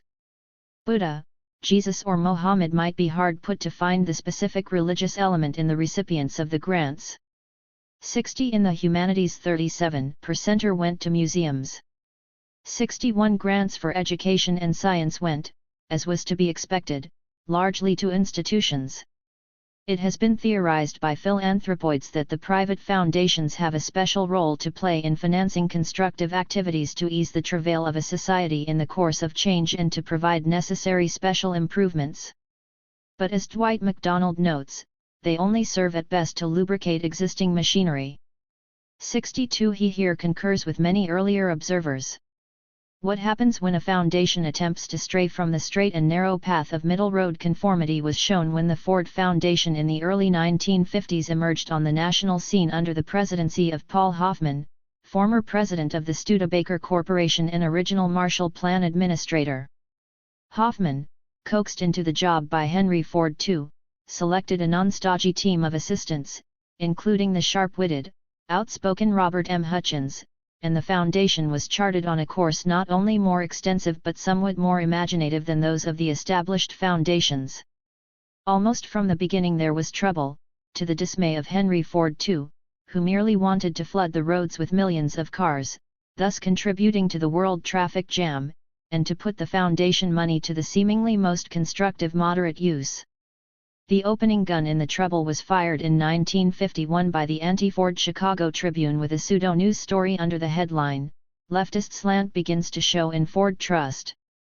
This bias, the Tribune argued, showed in the presence of Hoffman, who as head of the governmental Marshall Plan had given away $10 billion to foreign countries, of Dr. Reinhold Niebuhr, distinguished professor of applied Christianity at Union Theological Seminary, who had pinko tie-ups, of Supreme Court Justice Owen J. Roberts, a world government advocate, and of Frank Alchel, a Roosevelt Republican and retired international banker. In the Tribune lexicon, anything international borders on high treason, and international banker has the same connotation, for those who read below the belt, as the Nazi use of the term. Although this newspaper is hard for some people to understand, the Tribune model of patriotic uprightness is really very simple. It is Mark Hanna, who not only was William McKinley's political mentor but was related by marriage to the Tribune's McCormick family. Anything in American history that deviates in the slightest from the brass tacks, no-nonsense, cash-on-the-barrelhead Mark Hanna model is suspect to this paper's publishers, accounting for the fact that long before Hanna appeared it waged its own McCarthyite campaign of vilification against Abraham Lincoln. It has never hesitated to replay this campaign against any morally aspiring person or movement. The bare implication, whether from the left, right, or center, that there is anything about American life that can stand elevation or modification is enough to send the Tribune and its sister New York Daily News into tantrums of ecstatic editorial rage. It was at once apparent that the Tribune by its enterprise had touched a rich vein. For instantly a coven of Hearst columnists, abetted by radio commentator Fulton Lewis, Jr., and others, moved into the arena, which they filled with their lurid phrasomania for several years. Lewis opined that because many books and various studies have been financed by tax-free grants from these foundations, in effect, the American people are paying more taxes to finance so-called scholars who work diligently to beat out our brains and change our traditional way of life into something more socialistic. George Sokolsky mused, Henry Ford made nearly all his money in this country, but Paul Hoffman, who is spending that money, seems to prefer to pour it into remote bottomless pits and to expend it for meaningless purposes, such as an investigation as to why the world is full of refugees, when, as a matter of fact, it always has been. Why cannot some of the money the Ford Foundation is piddling away on trivia be used constructively for the saving of opera? Westbrook Pegler fulminated fantastically, calling Hoffman a hoax without rival in the history of mankind. He took a hard bloodshot look at the 8 other trustees of the period. 4, including 2 Fords and the dean of the Harvard Business School, seemed sound enough, he said, but the best that can be said of the political wisdom of the others is that they are flighty. These others included a former chairman of Standard Oil of New Jersey and a former president of General Electric. The Ford funds, Pegler held, are in reckless hands. That is the way queer international things get going. Later, under the headline Ford Foundation is front for dangerous communists, he misinformed that Associate Director Milton Katz, professor at the Harvard Law School, was a Frankfurter man of the same group that insinuated dangerous communists into our government and noted a connection between the foundation and President Eisenhower, Henry, China Boy, Luce and the Marshall Plan Squanderbund. I find it beyond my ability at the moment to establish the master plan of these strange associations and activities, Pegler madly wrote. I will continue, however, to offer you verified facts and my best efforts at interpretations.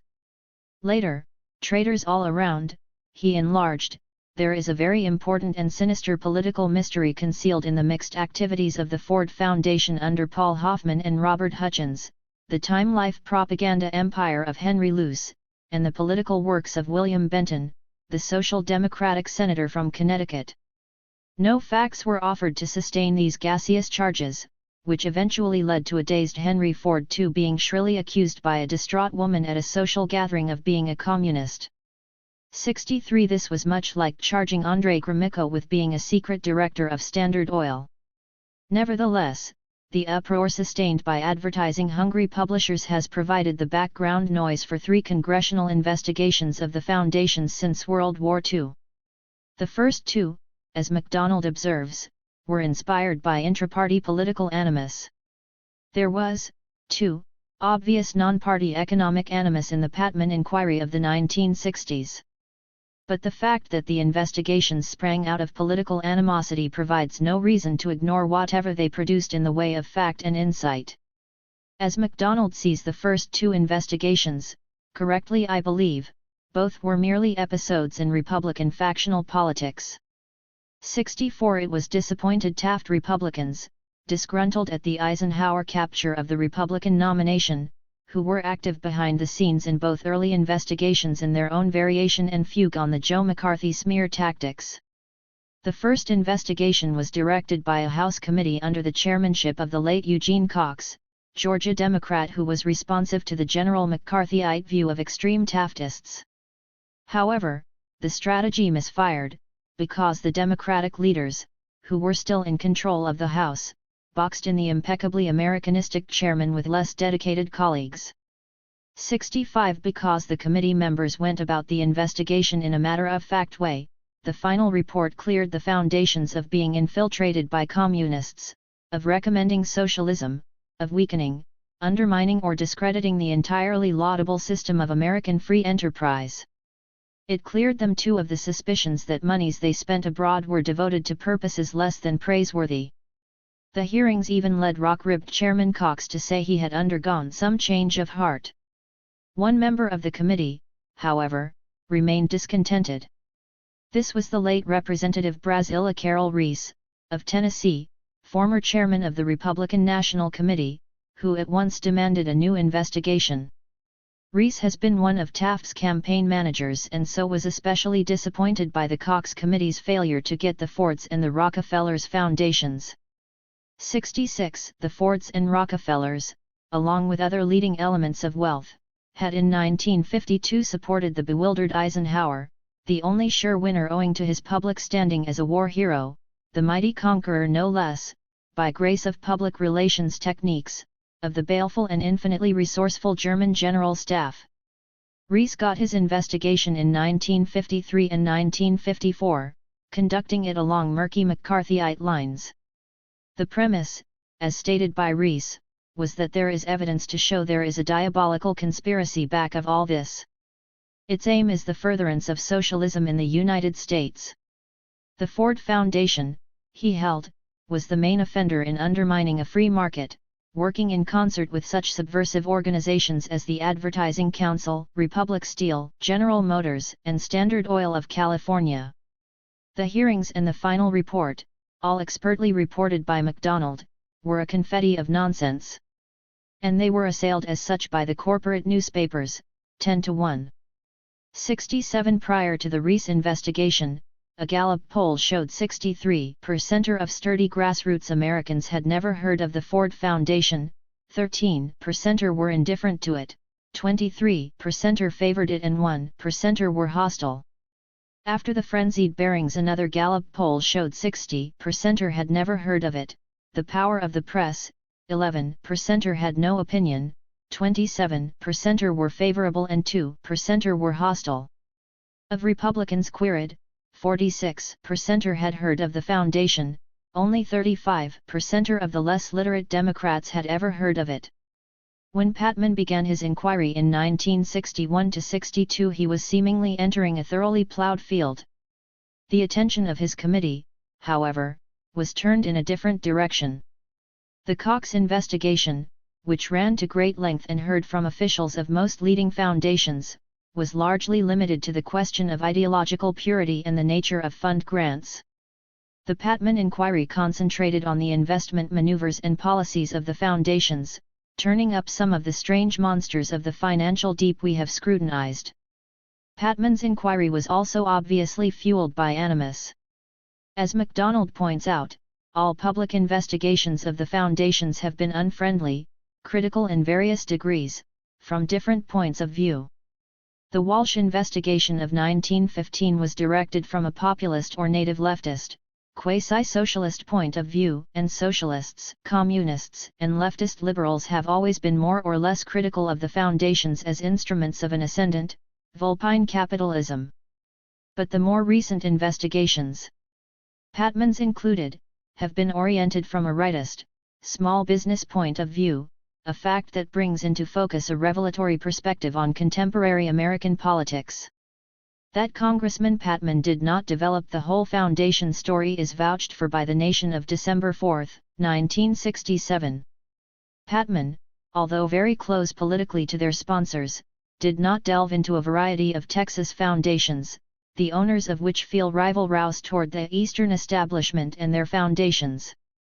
According to The Nation, the Brown Foundation, Inc., of Houston, established by the late Herman Brown and brother George R. Brown of the big government contractors, Brown and Root, channeled money into at least one Central Intelligence Agency Conduit Foundation and into at least one organization partly supported by the CIA. Brown and Root, incidentally, is politically close to President Johnson. In 1963 the Brown Foundation gave $150,000 to the Vernon Fund, and in 1964 it gave $100,000, these being the latest available figures. It gave $50,000 in 1963 to the American Friends of the Middle East and $150,000 in 1964. By no kind of elastic interpretation can these donations be regarded as in the cause of sweet charity. There are now at least 7 CIA conduit foundations known to be operating in Oilers, Texas. The others are the San Jacinto Foundation, the Marshall Foundation, the Anderson Foundation, the Hoblit-Sell Foundation, the Jones O'Donnell Foundation and the Hobby Foundation. The latter was set up by Oveta Culp Hobby, former Secretary of Health, Education and Welfare under Eisenhower, and by her son William Hobby, Jr., executive editor of the Houston Post. Both Hobbies are close to President Johnson. In the 8 months that have elapsed since the CIA was discovered to have polluted the world of the foundations, said The Nation, neither the IRS nor Patman has shown any interest in discovering just how deeply the spies have penetrated the supposedly charitable organizations. Patman's investigations into charity, like charity itself, should begin at home. He might even tell us what good works have been supported lately by the Lyndon Johnson Foundation, established a few years ago by the President. Political perspectives. It is customary in the public prints, as part of the lofty centrist stance, to portray rightists and leftists as crackpots of various degrees. For how could anything possibly be wrong with the ineffably beautiful status quo? McCarthy and Reese were, it is true, both crackpots in that they had a fantastic, paranoid vision of reality. Leftists succumb to the same malady when they see capitalism as the quintessence and autonomously unique source of personal and institutionalized evil. Was Stalin a capitalist? Crackpotism is most clearly revealed in methods pursued, which in the case of both sides at the extremes boil down to inciting to riot and civil disorder. Whatever within ideological limits will bring about this eventual result is pressed into service. For neither political extreme has the least chance of success without a breakdown of order, spontaneous or induced. Political extremism in all cases in Russia and China, in Germany and Italy gained the ascendancy during genuine, war-induced breakdowns. In Spain in 1936 the breakdown was induced by a contrived military uprising. But this freehand, irascible labeling of leftists and rightists as crackpots obscures the incontestable fact that both groups are respectively irked by something. In some way a shoe is pinching their adherents. While crackpotism often stems from or is reinforced by purely subjective disorders, objective factors must be present to make it plausible to large numbers of people. Crazy though Hitler undoubtedly was, something was patently askew in Germany and Europe when he rose to power. There may, too, behind a bland exterior, a fact often overlooked, be crackpotism at the center, a moderate, reassuring, tranquilizing crackpotism that bids man accept everything as he finds it, as though heaven sent. A strong argument could be developed that there is at least as much crackpotism at the center as on either the right or the left, the crackpotism of paralyzed navel-gazing inertia. I. Patman, like his investigational predecessors left and right, was obviously deeply disturbed by something, and he plainly stated it. He was irked, on behalf of his major constituents, by the incontestable fact that big business with its various instrumentalities, including the foundations, was crowding small business to the wall. In standing up for historically doomed small business, Patman was not speaking generally for what the ordinary person would consider especially small. For Patman's political underpinnings are found among Texas entrepreneurs of corporations with assets ranging up to $50 million. These latter-day economic individualists feel pressed by the bigger enterprises, in part because of the ducal tax exemptions and other political boons enjoyed by the giants. Furthermore, although the total assets of some of the so-called small corporations may seem large to the onlooker, the equity of the nominal owner is often darkly overshadowed by heavy issues of senior securities and bank loans. The nominal owner often clings to a slender stake in his enterprise. Patman, in other words, approached the situation as a business analyst. He was a realistic, even though unconscious, participant in a late phase of what Karl Marx called the class struggle, what our own James Madison termed faction. He didn't make charges to hear himself talk, nor did he strive to stir an uproar for political revenge or to engender turbulence. He was after facts upon which to recommend concrete limiting legislation. Patman was entirely successful, as we have seen, in his attempt to show one aspect of how big interests squeeze smaller interests. His effort fits snugly into the Marxist concept of class struggle which, contrary to vulgar supposition, does not alone pose big capitalists against workers or the poor. In the class struggle under capitalism, Marx pointed out, the capitalists themselves contrive each other's destruction.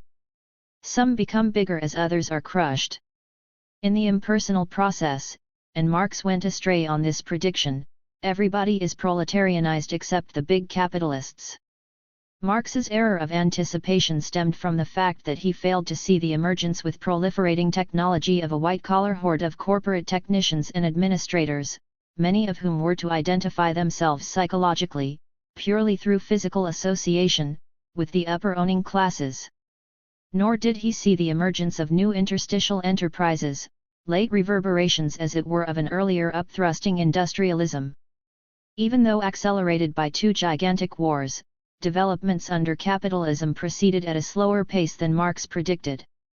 But, in a Marxian view, the phenomenon of small capitalists being squeezed by big capitalists in their adroit manipulation of the state apparatus, which is Patman's basic thesis, is an important readily verifiable facet of class struggle. Is it morally justifiable to feel politically irked? This is obviously a foolish question. If one is irked, one is irked, a psychophysical fact. How one now behaves, rationally or otherwise, is determined by one's intellectual analysis and program for eliminating or avoiding felt difficulties. Marx in his recommended political program, visualizing the forcible overthrow of capitalism by factory workers, was far more of a visionary than in his theoretical analysis, which was an attempt to find broad intellectual sanction for remedial political action of a fundamental nature. And even in his political program calling for revolution, Marx was far less of a visionary than many subsequent self-styled Marxists, notably Lenin. For the Marxist revolution, Marx very practically held, could take place only in a very advanced capitalist country, such as England, the United States or Germany. And when it took place, just about all of the people, now all proletarians, would favor it. The actual revolution would be a small affair, easily throwing the few surviving big owners out. All very simple. Remaining would be a smoothly running technical system with the profit motive removed, everybody happy. What confuses many who are superficially informed is that what is represented as Marxist revolution has taken place only in backward agricultural countries such as Russia and China, in the wake of debilitating wars. Although these were indeed revolutions, and might well have recommended themselves as such to Marx, who was by temperament as well as conviction a bone-deep revolutionary, they were far from Marxist revolutions. No Marxist revolution, violent or peaceful, has ever taken place anywhere. But certain processes within capitalism, some of which Marx first discerned, some of which he foresaw and some of which he neither discerned nor foresaw, such as the effectiveness of piecemeal reform in modifying many conditions, continued to hold sway, transforming capitalism into its many different national guises. On the basis of his premature observations, Marx considered all reform a misleading hoax. But in the concept of class struggle, even though all history is surely not, as he asserted, the history of class struggle, Marx achieved an intellectually fruitful insight. And what are seen as leftist and rightist deviations from centrism, which upholds the status quo, are clearly instances, however ineffective, of class struggle or at least class protest. Whereas the earlier leftist movements in the United States from populism through socialism and on into communism of the 1930s were ventures in class struggle or protest carried out at least nominally on behalf of lower elements of society, the more recent rightist movements are ventures in the same sort of struggle waged by and supposedly for persons who futilely, in the long run, resist being squeezed out of existence or into less lucrative positions. As Marx pointed out, when men feel cornered they often elect to fight. While earlier populists and other leftists waged their struggles, which produced a certain amount of mild increasingly diluted reform, though it did not arrest a large and spreading impoverishment among the unskilled, persons situated in society at the levels where contemporary rightists now find themselves did not feel stirred. This was no doubt because they still identified themselves with the Rockefellers, Carnegies, DuPonts, Fords, Mellons etc. Soon, too, they would be ascending those blessed golden peaks. Soon, too, their address would be one Wall Street, their summer address Newport, Oregon, Bar Harbor. Under the impact of recent pressures, however, it has begun to dawn on many of them that their address is far more likely to be the bankruptcy court. Many have already been displaced from the middle class, sons of former corporation executives who cannot make it, inheritors of deflated estates, and others of the nouveau dispossessed. Looking about, they have concluded that one of the causes of their difficulties is the variety of social legislation called into being in 3 decades under the pressure of concrete phenomena such as unemployment. This legislation has had the effect, among other things, of depriving small operators of much cheap, profitable labor. This, they conclude, is tantamount to socialism, and the sponsors are in effect socialists or communists. And the big corporations, instead of continuing to fight this rise of socialism, have finally compromised with it. Wealthy persons such as Henry Ford II and the Rockefellers now accept the mild, often diluted New Deal reforms. The only very wealthy hereditary group that still appears to support openly rightist causes is the Pew family of Philadelphia. Many medium corporations, however, join the Pews. The big corporations, with their greater productivity and reserves, have indeed more or less acquiesced in the process after the failure of their political struggle in the 1930s against it, when the big DuPonts led heavy industry, the banks, and the newspapers against the New Deal. The big corporations are easily able to meet the major demands of organized labor, thus avoiding trouble and a poor public image, by passing increased costs on to consumers in administered prices. Most of the state right-to-work laws, forbidding the union shop, are noticeably located in the less industrialized regions. Attempts to supersede these low-wage laws by a federal law that would facilitate unionization are desperately fought by small high-cost producers as the encroachment of soul-destroying socialism. It isn't the big companies, by and large, or the foundations, that lead this latter-day fight against the unions. For the big entities have found it profitable to fall into step with the welfare warfare state. It is the small, often rightist businessman who favors the anti-union laws.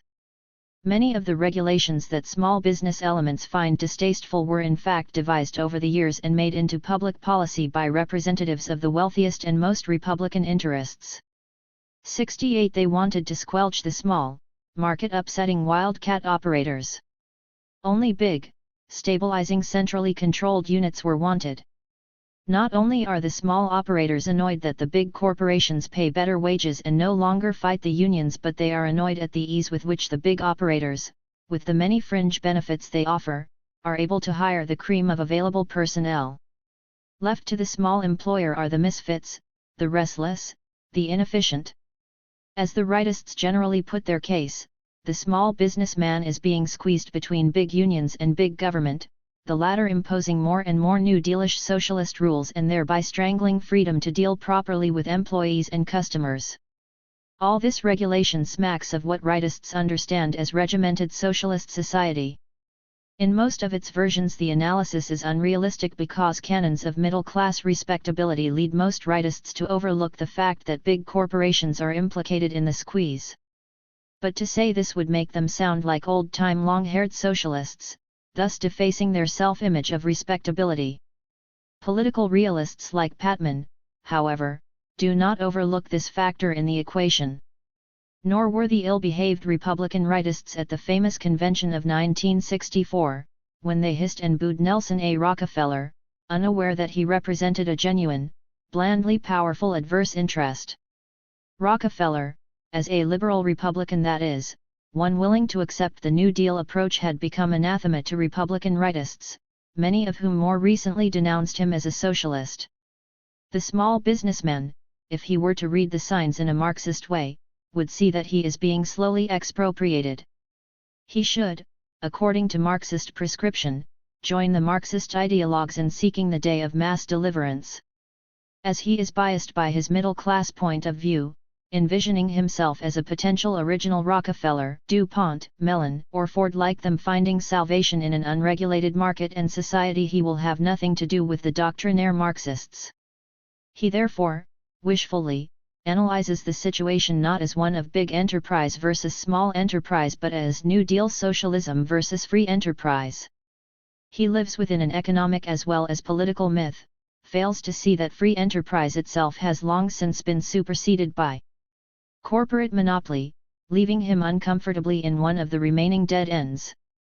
He does not see that in the impersonal, at times slow, process of economic development he is marked for eventual destruction.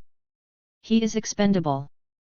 There is, alas, no place for him at One Wall Street unless, perchance, he can inflame the masses with the demonic idea that Eisenhower, Henry Ford II and Nelson Rockefeller are secret card-carrying communists. If he could get enough people to believe this, and to exert themselves appropriately, then perhaps the straitjacket of New Deal regulations and labor union contracts could be broken. With plenty of cheap labor again available, perhaps he could make a big low-tax profit, build up cash reserves and finally rent a palatial suite of offices at One Wall Street. Then all the people who laughed at him when he said he was going to be rich would change their tune. Then they would all see that he was, all along, really a superior fellow, sure to be a success, as good as Rockefeller or Carnegie and maybe even better.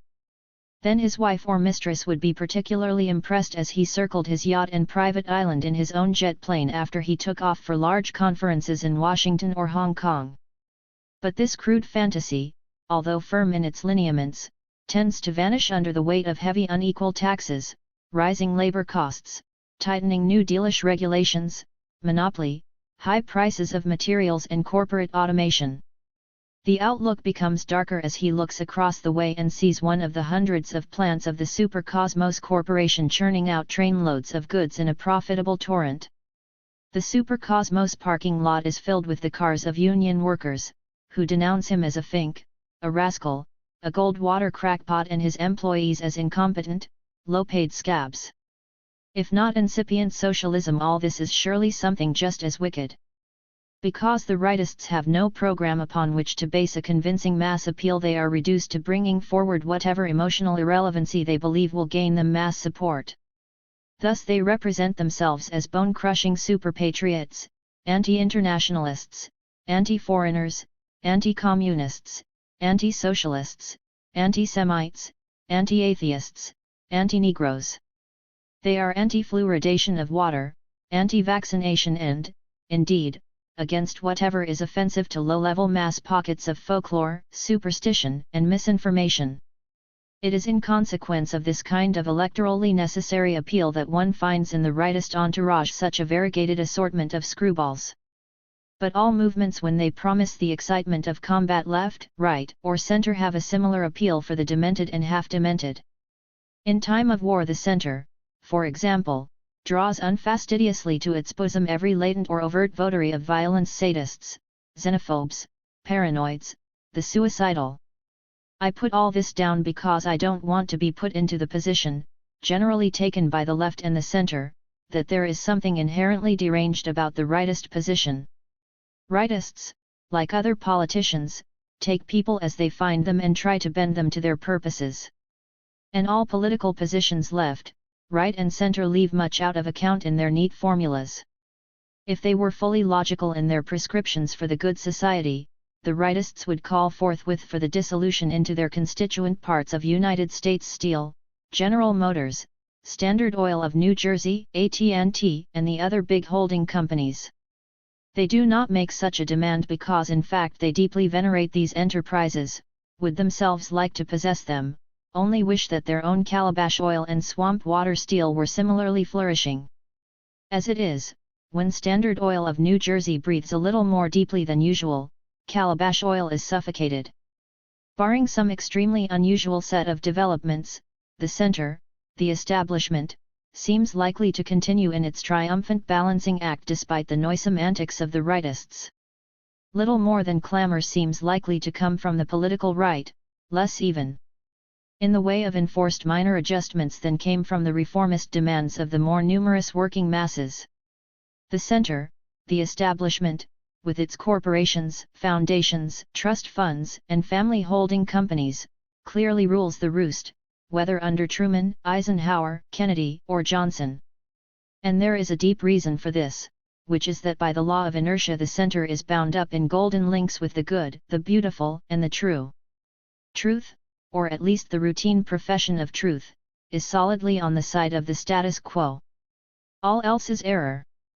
Critics and the foundations in their patterns of granting funds, the foundations display their power in ways that appear most fascinating to casual observers. While most citizens appear to accept dutifully the verdict of the corporate press that foundations exist in an unalloyed good cause, there are many critics of foundation patronage, insiders and outsiders, friendly, unfriendly and temperately judicious. These worthies bring into view a little noticed but wryly instructive aspect of the foundation phenomenon. The individual critic in foundation land, whoever he is much like a tourist in the Soviet Union. Upon his return home he tells what he liked, what he disliked. Here was a modern laboratory, there an advanced clinic, in another place a special school for backward children, and there was, of course, the resplendent Moscow subway system. All of this the tourist liked very much.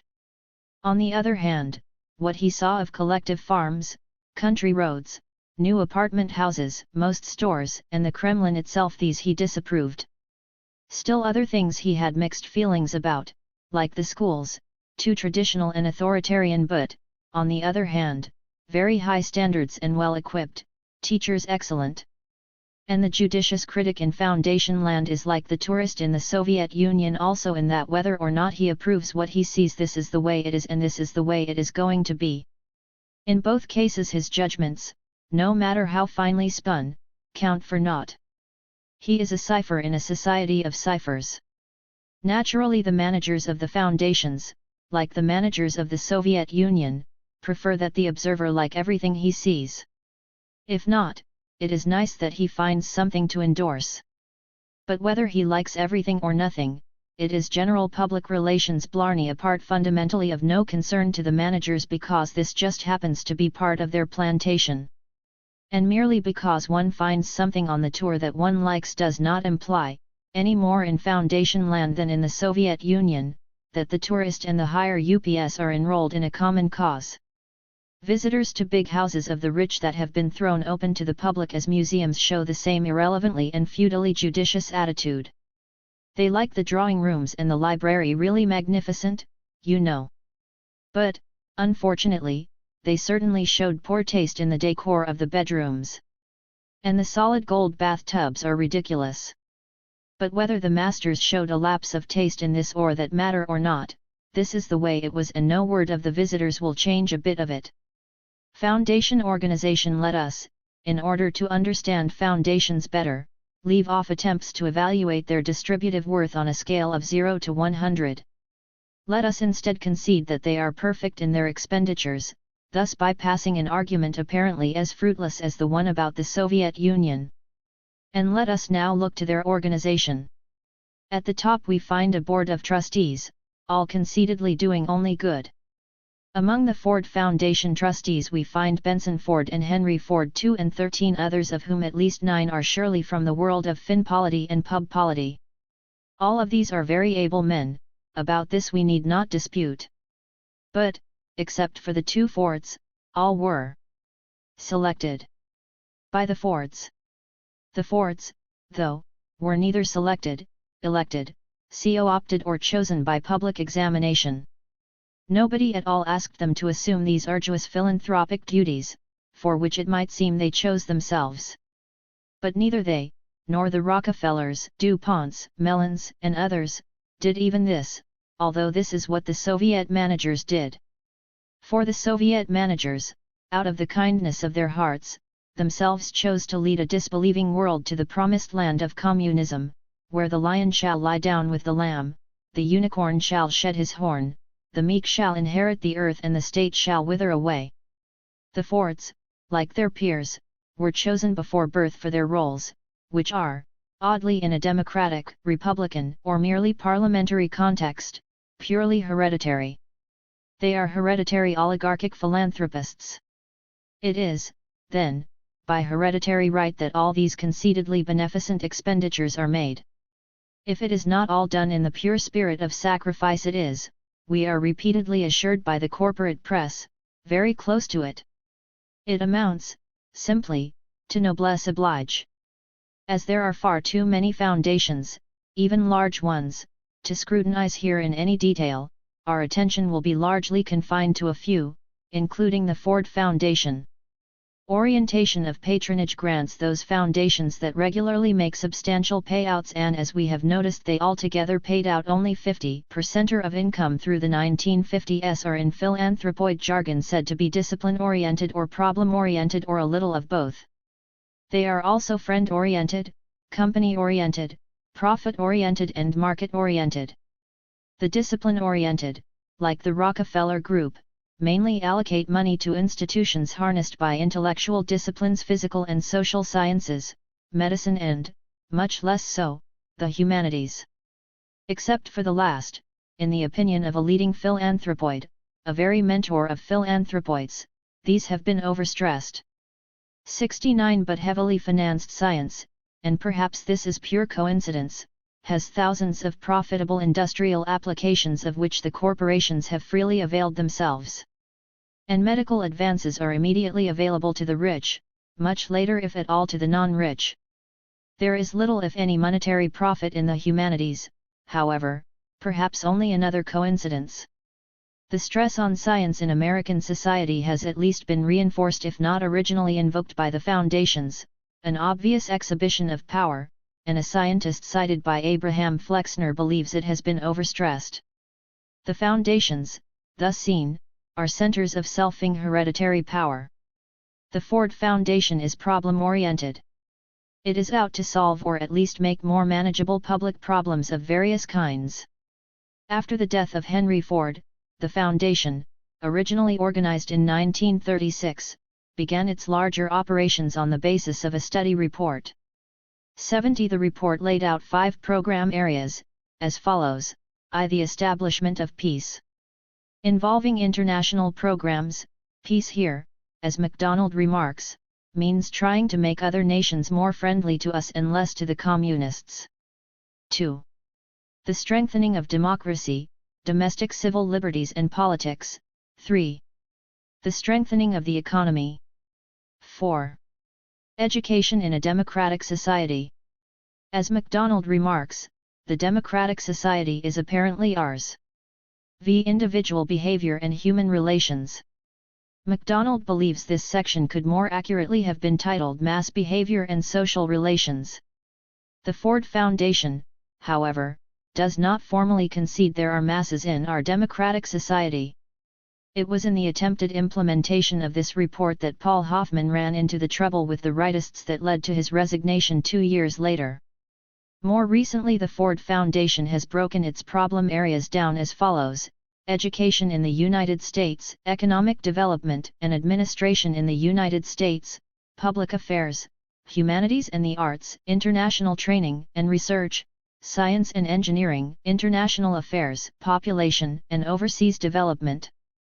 These subdivisions in the voluminous annual reports are further subdivided into an astonishing array of grants for projects and individual scholarships and fellowships. The sun never sets on the works of the Ford Foundation. So massive was the task of transferring its vast revenues found to be that the foundation early established and separately financed a number of independent sub-foundations, all under the guidance of philanthropoids: the Fund for the Advancement of Education, the Fund for Adult Education, the Fund for the Republic, Resources for the Future, various television entertainment educational programs and its own special programs. 71 While the entire original program of the foundation came indiscriminately under attack from rightists, the Fund for the Republic, presided over by the far from diplomatic Robert M. Hutchins, provoked their especial ire because it was established for the entirely laudable purpose of bringing about the elimination of restrictions on freedom of thought, inquiry, and expression in the United States, and the development of policies and procedure best adapted to protect these rights in the face of Persistent international tension. It aimed, quite simply, to defend civil liberties. As Hutchins took his commitment seriously, the rightists were doubly incensed, for, concerned only with their petty material affairs, they are opposed to civil liberties for others at all times. As Chief Justice Earl Warren remarked in the middle 1950s, it is doubtful that Congress would pass the Bill of Rights if it were introduced today. By the same token, it is doubtful that more than a small minority of Americans favor it. For Americans, of all Western peoples, are most committed in the grassroots mass to the general denial of civil liberties to dissenters, outsiders, and deviators. No doubt owing to the general insecurity of their social position, most Americans are rigidly and narrowly conformist, quick to smell out heresies, thus proving their loyalty, and to call for summary punishment of deviators in such a spontaneous way as to make them the envy of any Gestapo, GPU, MKVD, or KGB functionary. Under appropriate circumstances, one is melancholically led to believe, rightists in the United States would have more of a field day than they ever had in Germany or Italy. Whereas in other countries the secret police are invariably unpopular, in the United States the FBI and the CIA have generally had the standing of folk heroes, mute testimony to the superior effectiveness of American propaganda methods and to the trend of popular feelings. The foreign program under Hoffman, set to achieve an era of greater world friendliness for the United States, was attacked as communistic. It was, plainly, internationalist, itself evil. Whatever isn't American, inter alia, is wicked. And the educational programs, supporting progressive and adult education, were obviously communistic in that they deviated from traditional paths, trod by no others than our sainted pluperfect forebears. The broad rightist attack, which according to MacDonald frightened Henry Ford too, although surveys showed that wild calls for boycotts had not hurt Ford Motor sales, was finally subdued in an ingenious way. Hoffman and his aides were ushered out and the attack was simply smothered in money.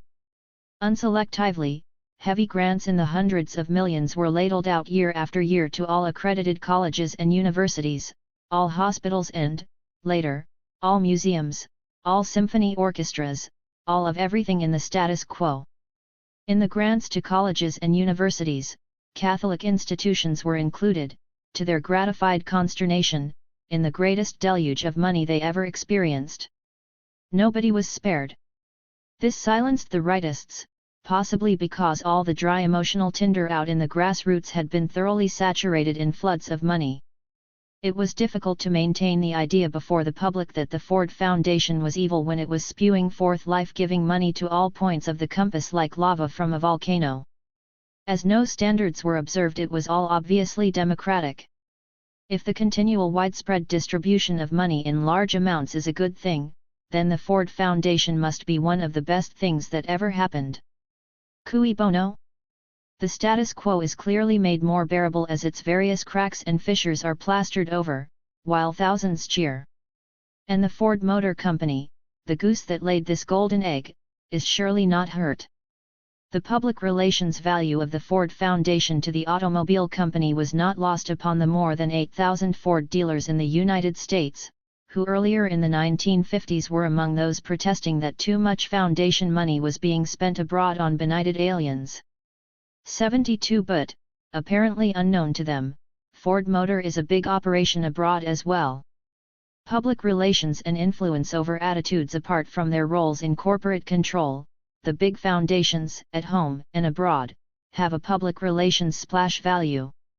What they give to approved medical, scientific, and educational institutions tends to bathe in reflected radiance corporate enterprises that some critics quixotically consider ominous. It appears, on closer analysis, that this is a mistaken and possibly deranged judgment, and that all effort is really being expended for the benefit of humanity, naturally without forgetting the stockholders. If not socialism, the panorama seems to have overtones about it, at least of quasi-socialism or, we may say paradoxically, capitalist socialism or social capitalism. The foundations, it is clear, represent to some degree a line of public relations defense of the large corporations. General Motors, too, is not without its surrounding foundations. The Alfred P. Sloan Foundation, the Mott Foundation and a number of others. The big foundation, indeed, is the hallmark of corporate superwealth. As to giving money away, it is evident that these endowments could have been transferred in one original move to extremely capable hands. In education they could have been turned over to the Association of American Universities and similar bodies, in science to the American Association for the Advancement of Science, in medicine to the American Medical Association, and so on. But this would be the end of it all. The donor and his heirs would have no more participation in it.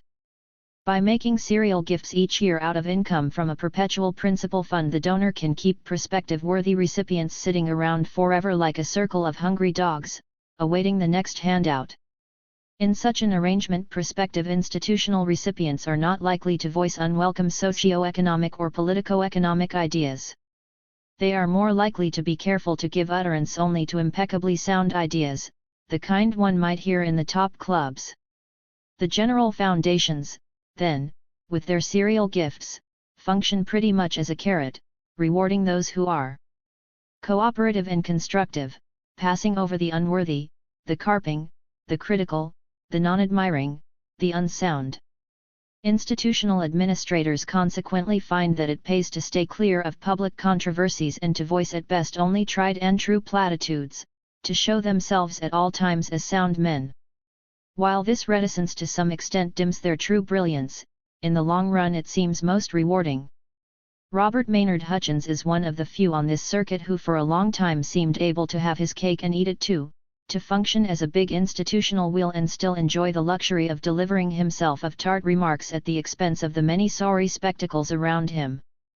But after he rose to great foundation heights, the forces of conformity at last caught up with him, in a laterda version of a preordained cut-rate Greek tragedy.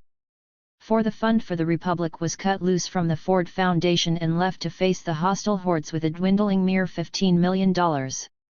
The critic is often challenged to say how he would do it better, as though a judge who found an apple to be sour was under obligation to grow a sweeter one. But in the case of the foundations such a challenge would be easy to meet. In the case of the Ford Foundation, a much more consequential commitment of its money would have been to devote it to making an adequate secondary school education available to all promising students.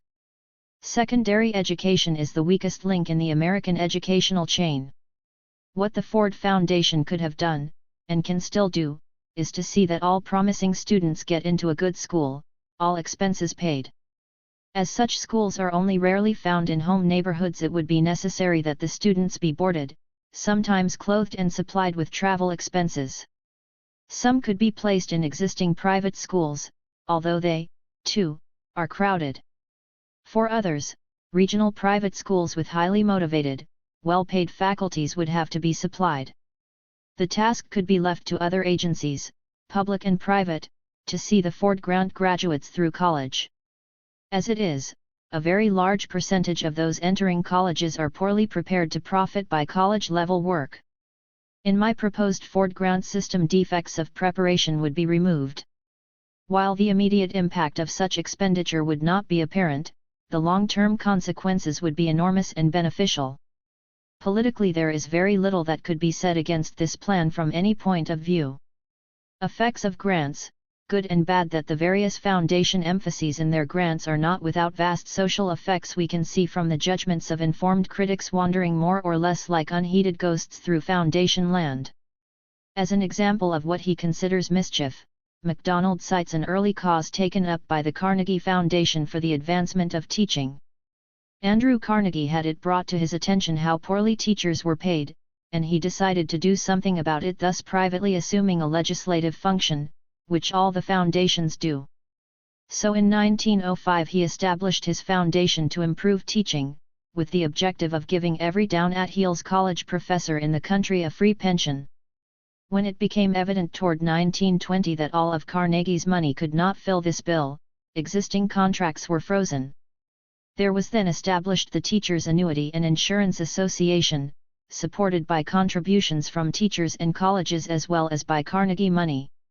Carnegie's heart, however, had been in the right place. It had been initially necessary, though, to have a criterion of who was a worthy teacher and what was a college. Many places that call themselves colleges, then and now, are not.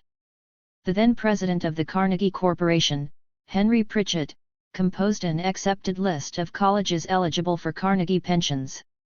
An admirer of the German university system, Pritchett laid it down that qualifying colleges must have PhDs as department heads. Many already had such cherished department heads, and the PhD up to that time had merely been a degree sought by people committed to research scholarship. This put pressure on colleges to qualify, which put pressure on professors to get PhDs, which brought about the present Procrustean situation where no amount of scholarly brilliance or teaching flair will make up for lack of a doctorate. There are those who see in the PhD obsession a major cause of the sterility and mediocrity of our academic life today, and the moral of that is, doing good is a complicated business. 73. Without intending to do so but by incautiously exerting their great power, the Carnegie interests, it is contended, actually devalued the PhD degree to its present estate when it is most conspicuously borne by routine job holders and bureaucratic academic administrators. As hordes of prospective job holders, looking forward to tenured academic employment and distant pensions, besieged the graduate schools, of which many new ones set up shop to supply the demand, the graduate curriculum was purposely made mechanically more arduous in order to deter all except the most hardy plodders. Getting the prized degrees began to take up to 10 and 12 years in the less formalized subjects such as history, literature, and philosophy. Brilliant minds, superior either as teachers or as scholarly producers, increasingly declined to subject themselves to what was often a creatively sterile grind. While the PhD requirement lent itself readily to the organizing American corporate approach, in England, not similarly scourged by the PhD mania, one still saw hundreds of brilliant teachers and scores of internationally recognized scholars without the degree. Visiting the United States, these English scholars, flaunting only a meager MA, often lecture to halls filled by goggle-eyed American PhDs. Bertrand Russell was one such. The point in all this is not that there is anything wrong with the basic idea of the Ph.D. The point is only that it is no longer indicative of a true scholarly interest, which can indeed be shown only by the nature of work done. Many PhDs, too, have come to be awarded in ridiculous fields. Hutchins found one granted for work in automobile driver training. So this heavy-handed Germanizing of American scholarship traces back to an original ex parte foundation decision. Not all foundation efforts, by any means, have had such a disputatious outcome. Carnegie money, for example, financed Abraham Flexner's great investigation of American medical schools. The report, which appeared in 1910, found nearly all of them far below par and some to be rackets, leading to extensive reforms that drove out the worst and converted the remainder from among the worst in the world to the best. Again, Carnegie money financed Gunnar Myrdal and Associates in the monumental study of the American Negro before World War II, titled An American Dilemma. It was on the basis largely of the findings in this report that the Supreme Court rendered its epical school desegregation decision of 1954. Rockefeller money largely financed Dr. Alfred Kinsey and Associates in the study of sexual behavior which, despite methodological and other controversies that ensued, appeared to represent a long step toward greater light in a puritanically degraded area. As MacDonald notes, the Rockefeller agencies made medical history with such exploits as their worldwide campaigns to control malaria and yellow fever, and their detection and subsequent elimination of hookworm as a drain on the vitality of rural Southerners. 74. It is evident that there is much one can find to set up on the credit side of the foundations. And, yet, the critics still find many serpents coiled in the garden. William H. White, in Fortune, November, 1955, held it a bad thing that foundation grants went more and more to institutions or to research teams, less and less to individual workers. As MacDonald reminds us, the greatest work has been done by individuals, and in the soft disciplines. 75. Not only must the foundations, with an eye to the cultural vigilantes, stick to safe, tried and true areas, but they cannot support pioneers, who automatically have the animal mobs ranged against them. Had they existed in an earlier day, the foundations could not have sponsored Copernicus, Galileo, Vesalius, Darwin, Pasteur, Marx, Freud, or many others. These were all, by public acclaim, reprehensible men. Some still are. As recently as the 1920s they could not, owing to low-grade public opinion, support Mrs. Margaret Sanger in her timely but frustrated campaign to disseminate information about birth control. Margaret Sanger, like Socrates, fought as an individual and went to jail as an individual. The birth control movement was stalled, has been revived only recently under dire 11th-hour necessity. The original program of the Ford Foundation grew out of criticism by Edwin R. Embry, former president of the Julius Rosenwald Foundation, advanced in an article in Harper's Magazine in 1949 entitled Timid Billions. Embry held that, because foundations, mainly those of Carnegie and Rockefeller, had pioneered in medicine and health nearly 50 years before, these now highly developed fields had become placid foundation preserves, with about half of all grants going to them, another third to routine universities and colleges, and the rest to routine welfare agencies.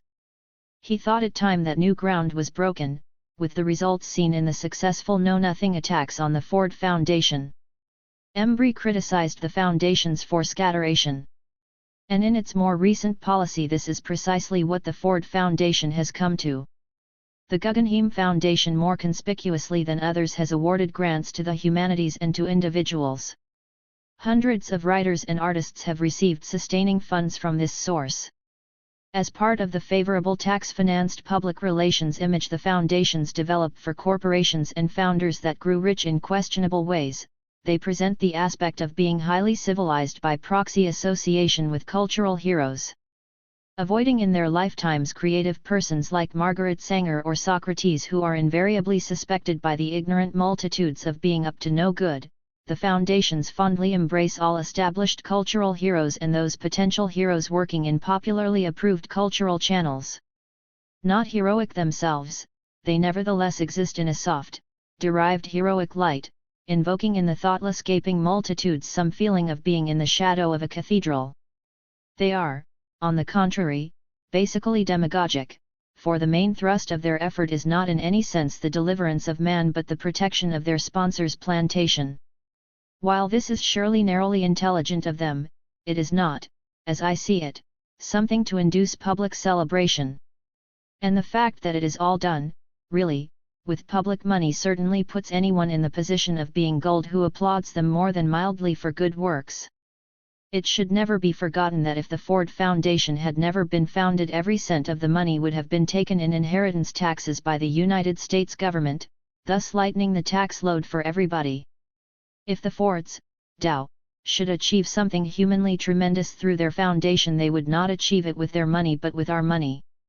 While not impugning the achievement, whatever it was, or the judgment that led to it, recognition of the nature of the transaction would certainly place it in a somewhat different light.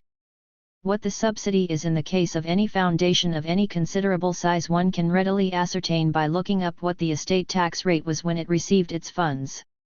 This rate, ranging more recently up to 90%, represents the portion of principal saved from taxes.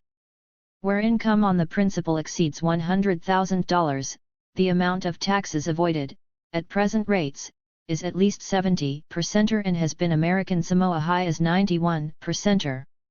So, whatever good is accomplished by the foundations is largely accomplished with other people's money, a familiar Finpolitan practice.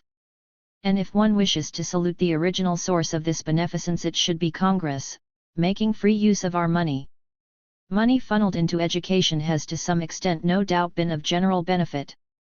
However, much of this educational effort has been devoted to producing corporate personnel, with the primary mission of making profits. The DuPonts have poured heavy sums into MIT, and Carnegie established the Carnegie Institute of Technology in Pittsburgh, a prime source of local plant and departmental managers and company officers. Even more general applications of educational funds can be shown destined primarily for the support of the corporate world. It is a common experience in the United States for people to read in newspapers and magazines of great new medical advances and discoveries, but they little realize that most of these advances will never be available to them, will be available only to those who can afford them in a few centrally located medical centers. As I gave extended attention 30 years ago to these problems in which there has been little change since, the contemporary reader may be left to the references. 76 scientific findings have been applied most assiduously in the amassing of corporate profits. While it is generally gratifying to see so much human ingenuity displayed and developed, it is worth noticing that the fruits of all the effort are for the most part restricted in their distribution. The wide prevalence of slums would suggest to a visitor from another planet that there was little education, science, or medicine available to anyone at all in the United States.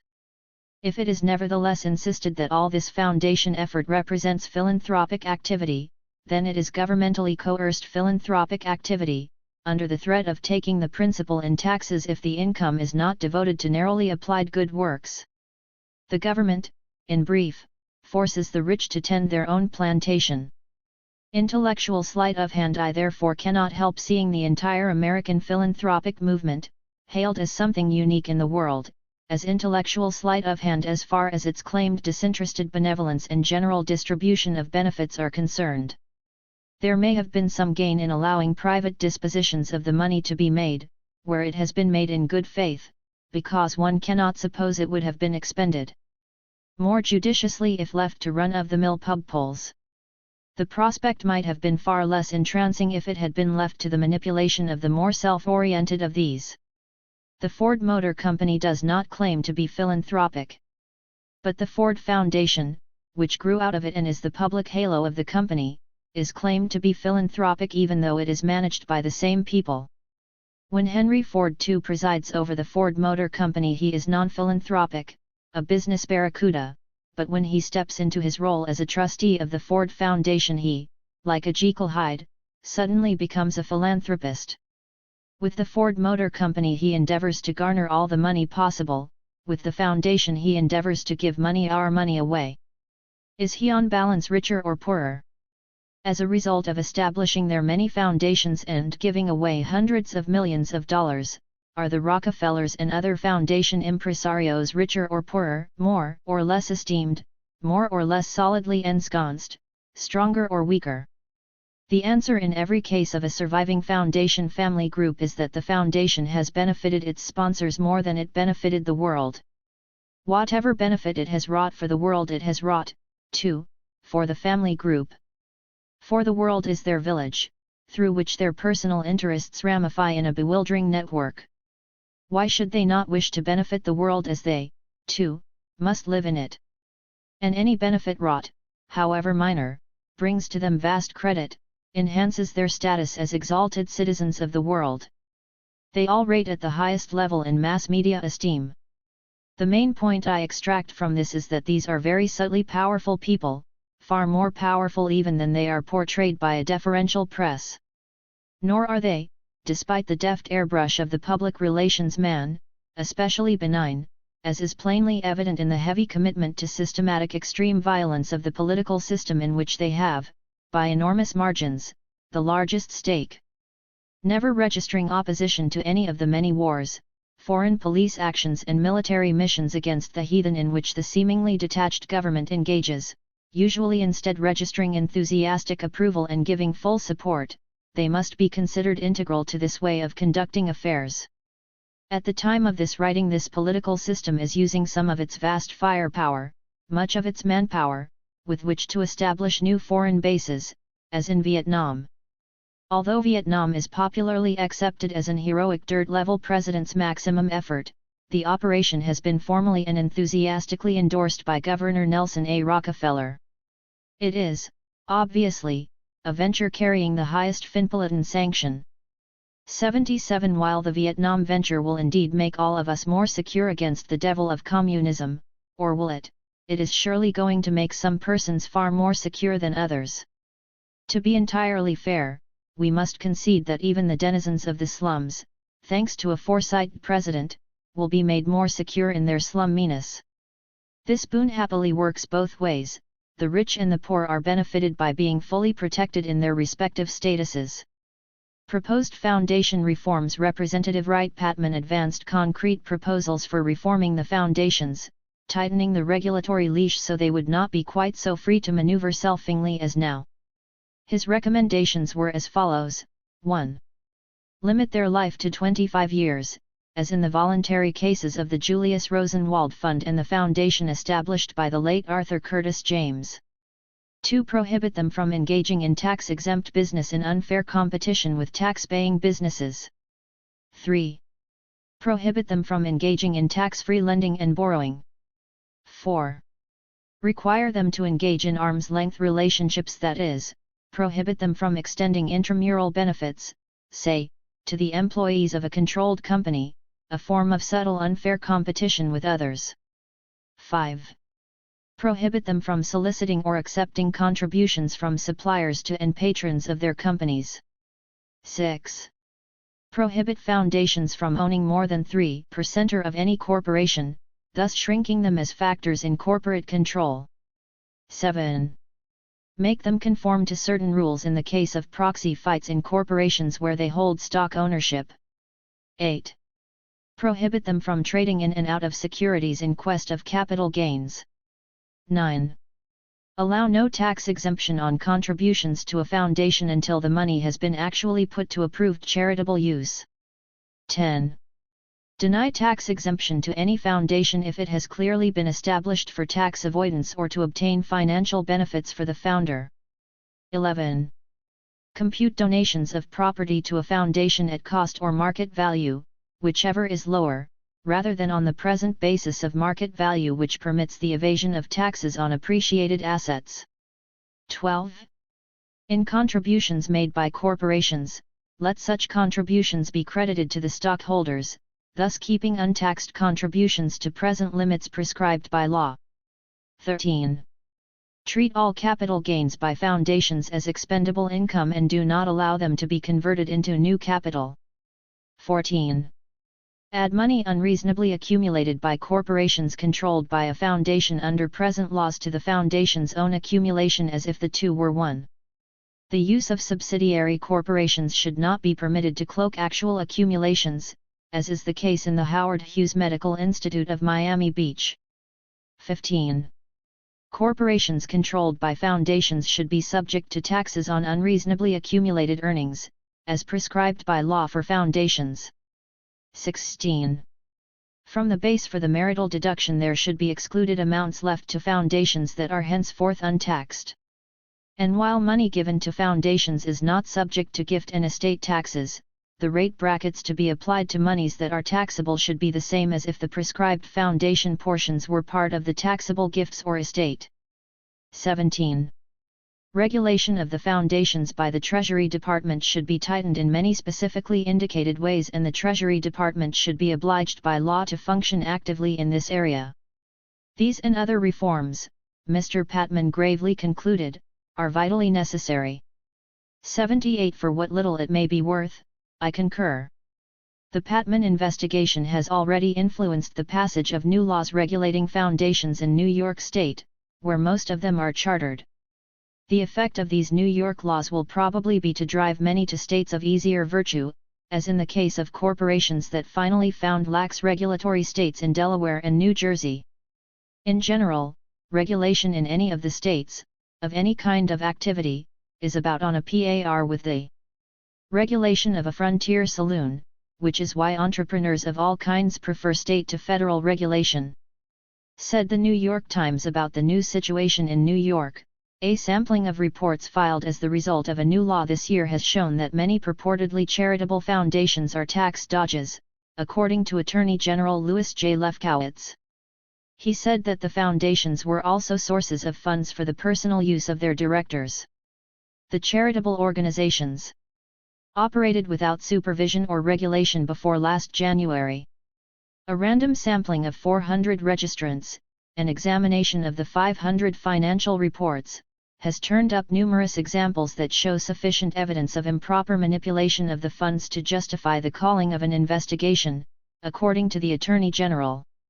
Often the manipulators who used the funds for their personal gain had already profited by large tax deductions based on their gifts to the foundations, he added. Some charities have already received millions of dollars this year that they would not otherwise have obtained as a result of his staff's work. Tax-free ostensible charitable funds had been used, Mr. Lefkowitz discovered tardily, for business purposes, to buy expensive paintings and sculpture for the donors' own homes, to pay salaries to relatives and for a variety of other personal accommodations, facts which anyone could have ascertained in 1937 by reading America's 60 Families.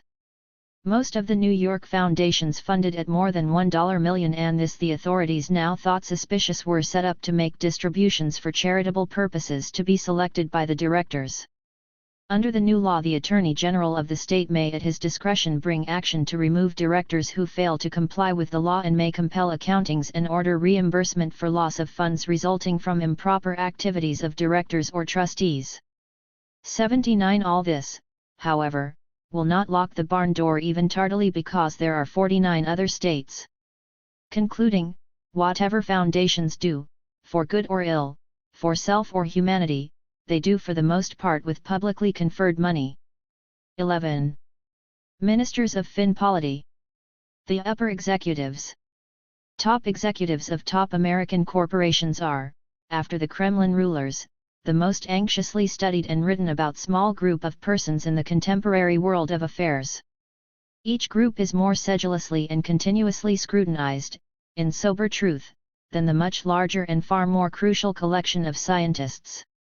More numerous than Russian politicos, American upper corporation executives are nevertheless very few. If we take the elite fortune list, we have before us only 500. Industrial companies, 50 commercial banks, 50 public utility companies, 50 transportation companies, rail, air, highway, and water, 50 life insurance companies, and 50 merchandising enterprises, 750 in all. This is the cream, with assets ranging from as low as $7.444 million, Needham Packing, to $30.906 billion, AT&T. Each of these enterprises glories in a chairman, a president, usually at least one executive vice president, sometimes a controller, and always a treasurer and a secretary, the three latter rarely involved in policy formation. The array of vice presidents varies by size of enterprise, but, no matter how large it is, these men are usually mere divisional or departmental managers, direct instruments of top management but not in top management themselves. So truly imperial is the domain of the largest finpolities such as AT&T, General Motors, and Standard Oil that the executive vice presidential function is often divided among several men, who meet as an executive committee. General Motors in 1964 had 3 executive vice presidents, Standard Oil of New Jersey, 5, but Ford, only 1. In the ordinary case, the top officers are a trio: chairman, president, and executive vice president. The president's duties correspond to those of the captain of a ship, are virtually as routinely formalized, and those of the vice president correspond to the ship's executive officer. If we allot to big management an average of 5 men, we have 3,750 upper executives. Because some of the larger companies have more than 5 in top management, it may be that as many as 5,000 should be reckoned. As there are smallish, fairly important companies not included in Fortune's compendium, the number of top management people may be as great as 10,000, the number set forth in Business Executives of America, published by the Institute for Research in Biography in 1950. But this total included men in Canadian as well as United States companies. Important corporation executives certainly do not exceed 10,000. More probably there are fewer than 5,000, a restricted group. Naturally, if one looks down the entire non-democratic paramilitary chain of command to junior executives and foremen, the number of executives is much greater. None of these shapes policy, and few ever will. They are cogs of the order of middle-range Soviet commissars and lower bureaucrats. The system is indeed very much like the Soviets, which was modeled after it. Corporations generally are run by the executive vice president, or vice presidents, the president usually supervising and intervening directly only when he feels it advisable. In newer, reorganized or problematic companies, the president, it is true, may be a dynamo of activity. The chairman is available for consultation on nice points of policy, only rarely if ever, one gathers, does he tell the president, unbidden, what he ought to be doing. Within the bounds of determined policy and the nature of the business, the president is a complete autocrat. Such being the case, he usually acts with great restraint, like a jet pilot who knows that the slightest touch on the rudder may cause a wide deflection of course. The chairman comes into fullest bloom at meetings of the directors, over whom he presides. These are held quarterly or semi-annually, and are mostly routine affairs. Top officers are directors, and one may ascertain who is and who is not in top management by noticing whether he is or is not a director as well as an officer, a point in elementary corporatology. The chairman, president, and executive vice presidents are invariably directors, the vice presidents sometimes are. In Ford and Standard Oil of New Jersey some vice presidents are, in General Motors at present only executive vice presidents are.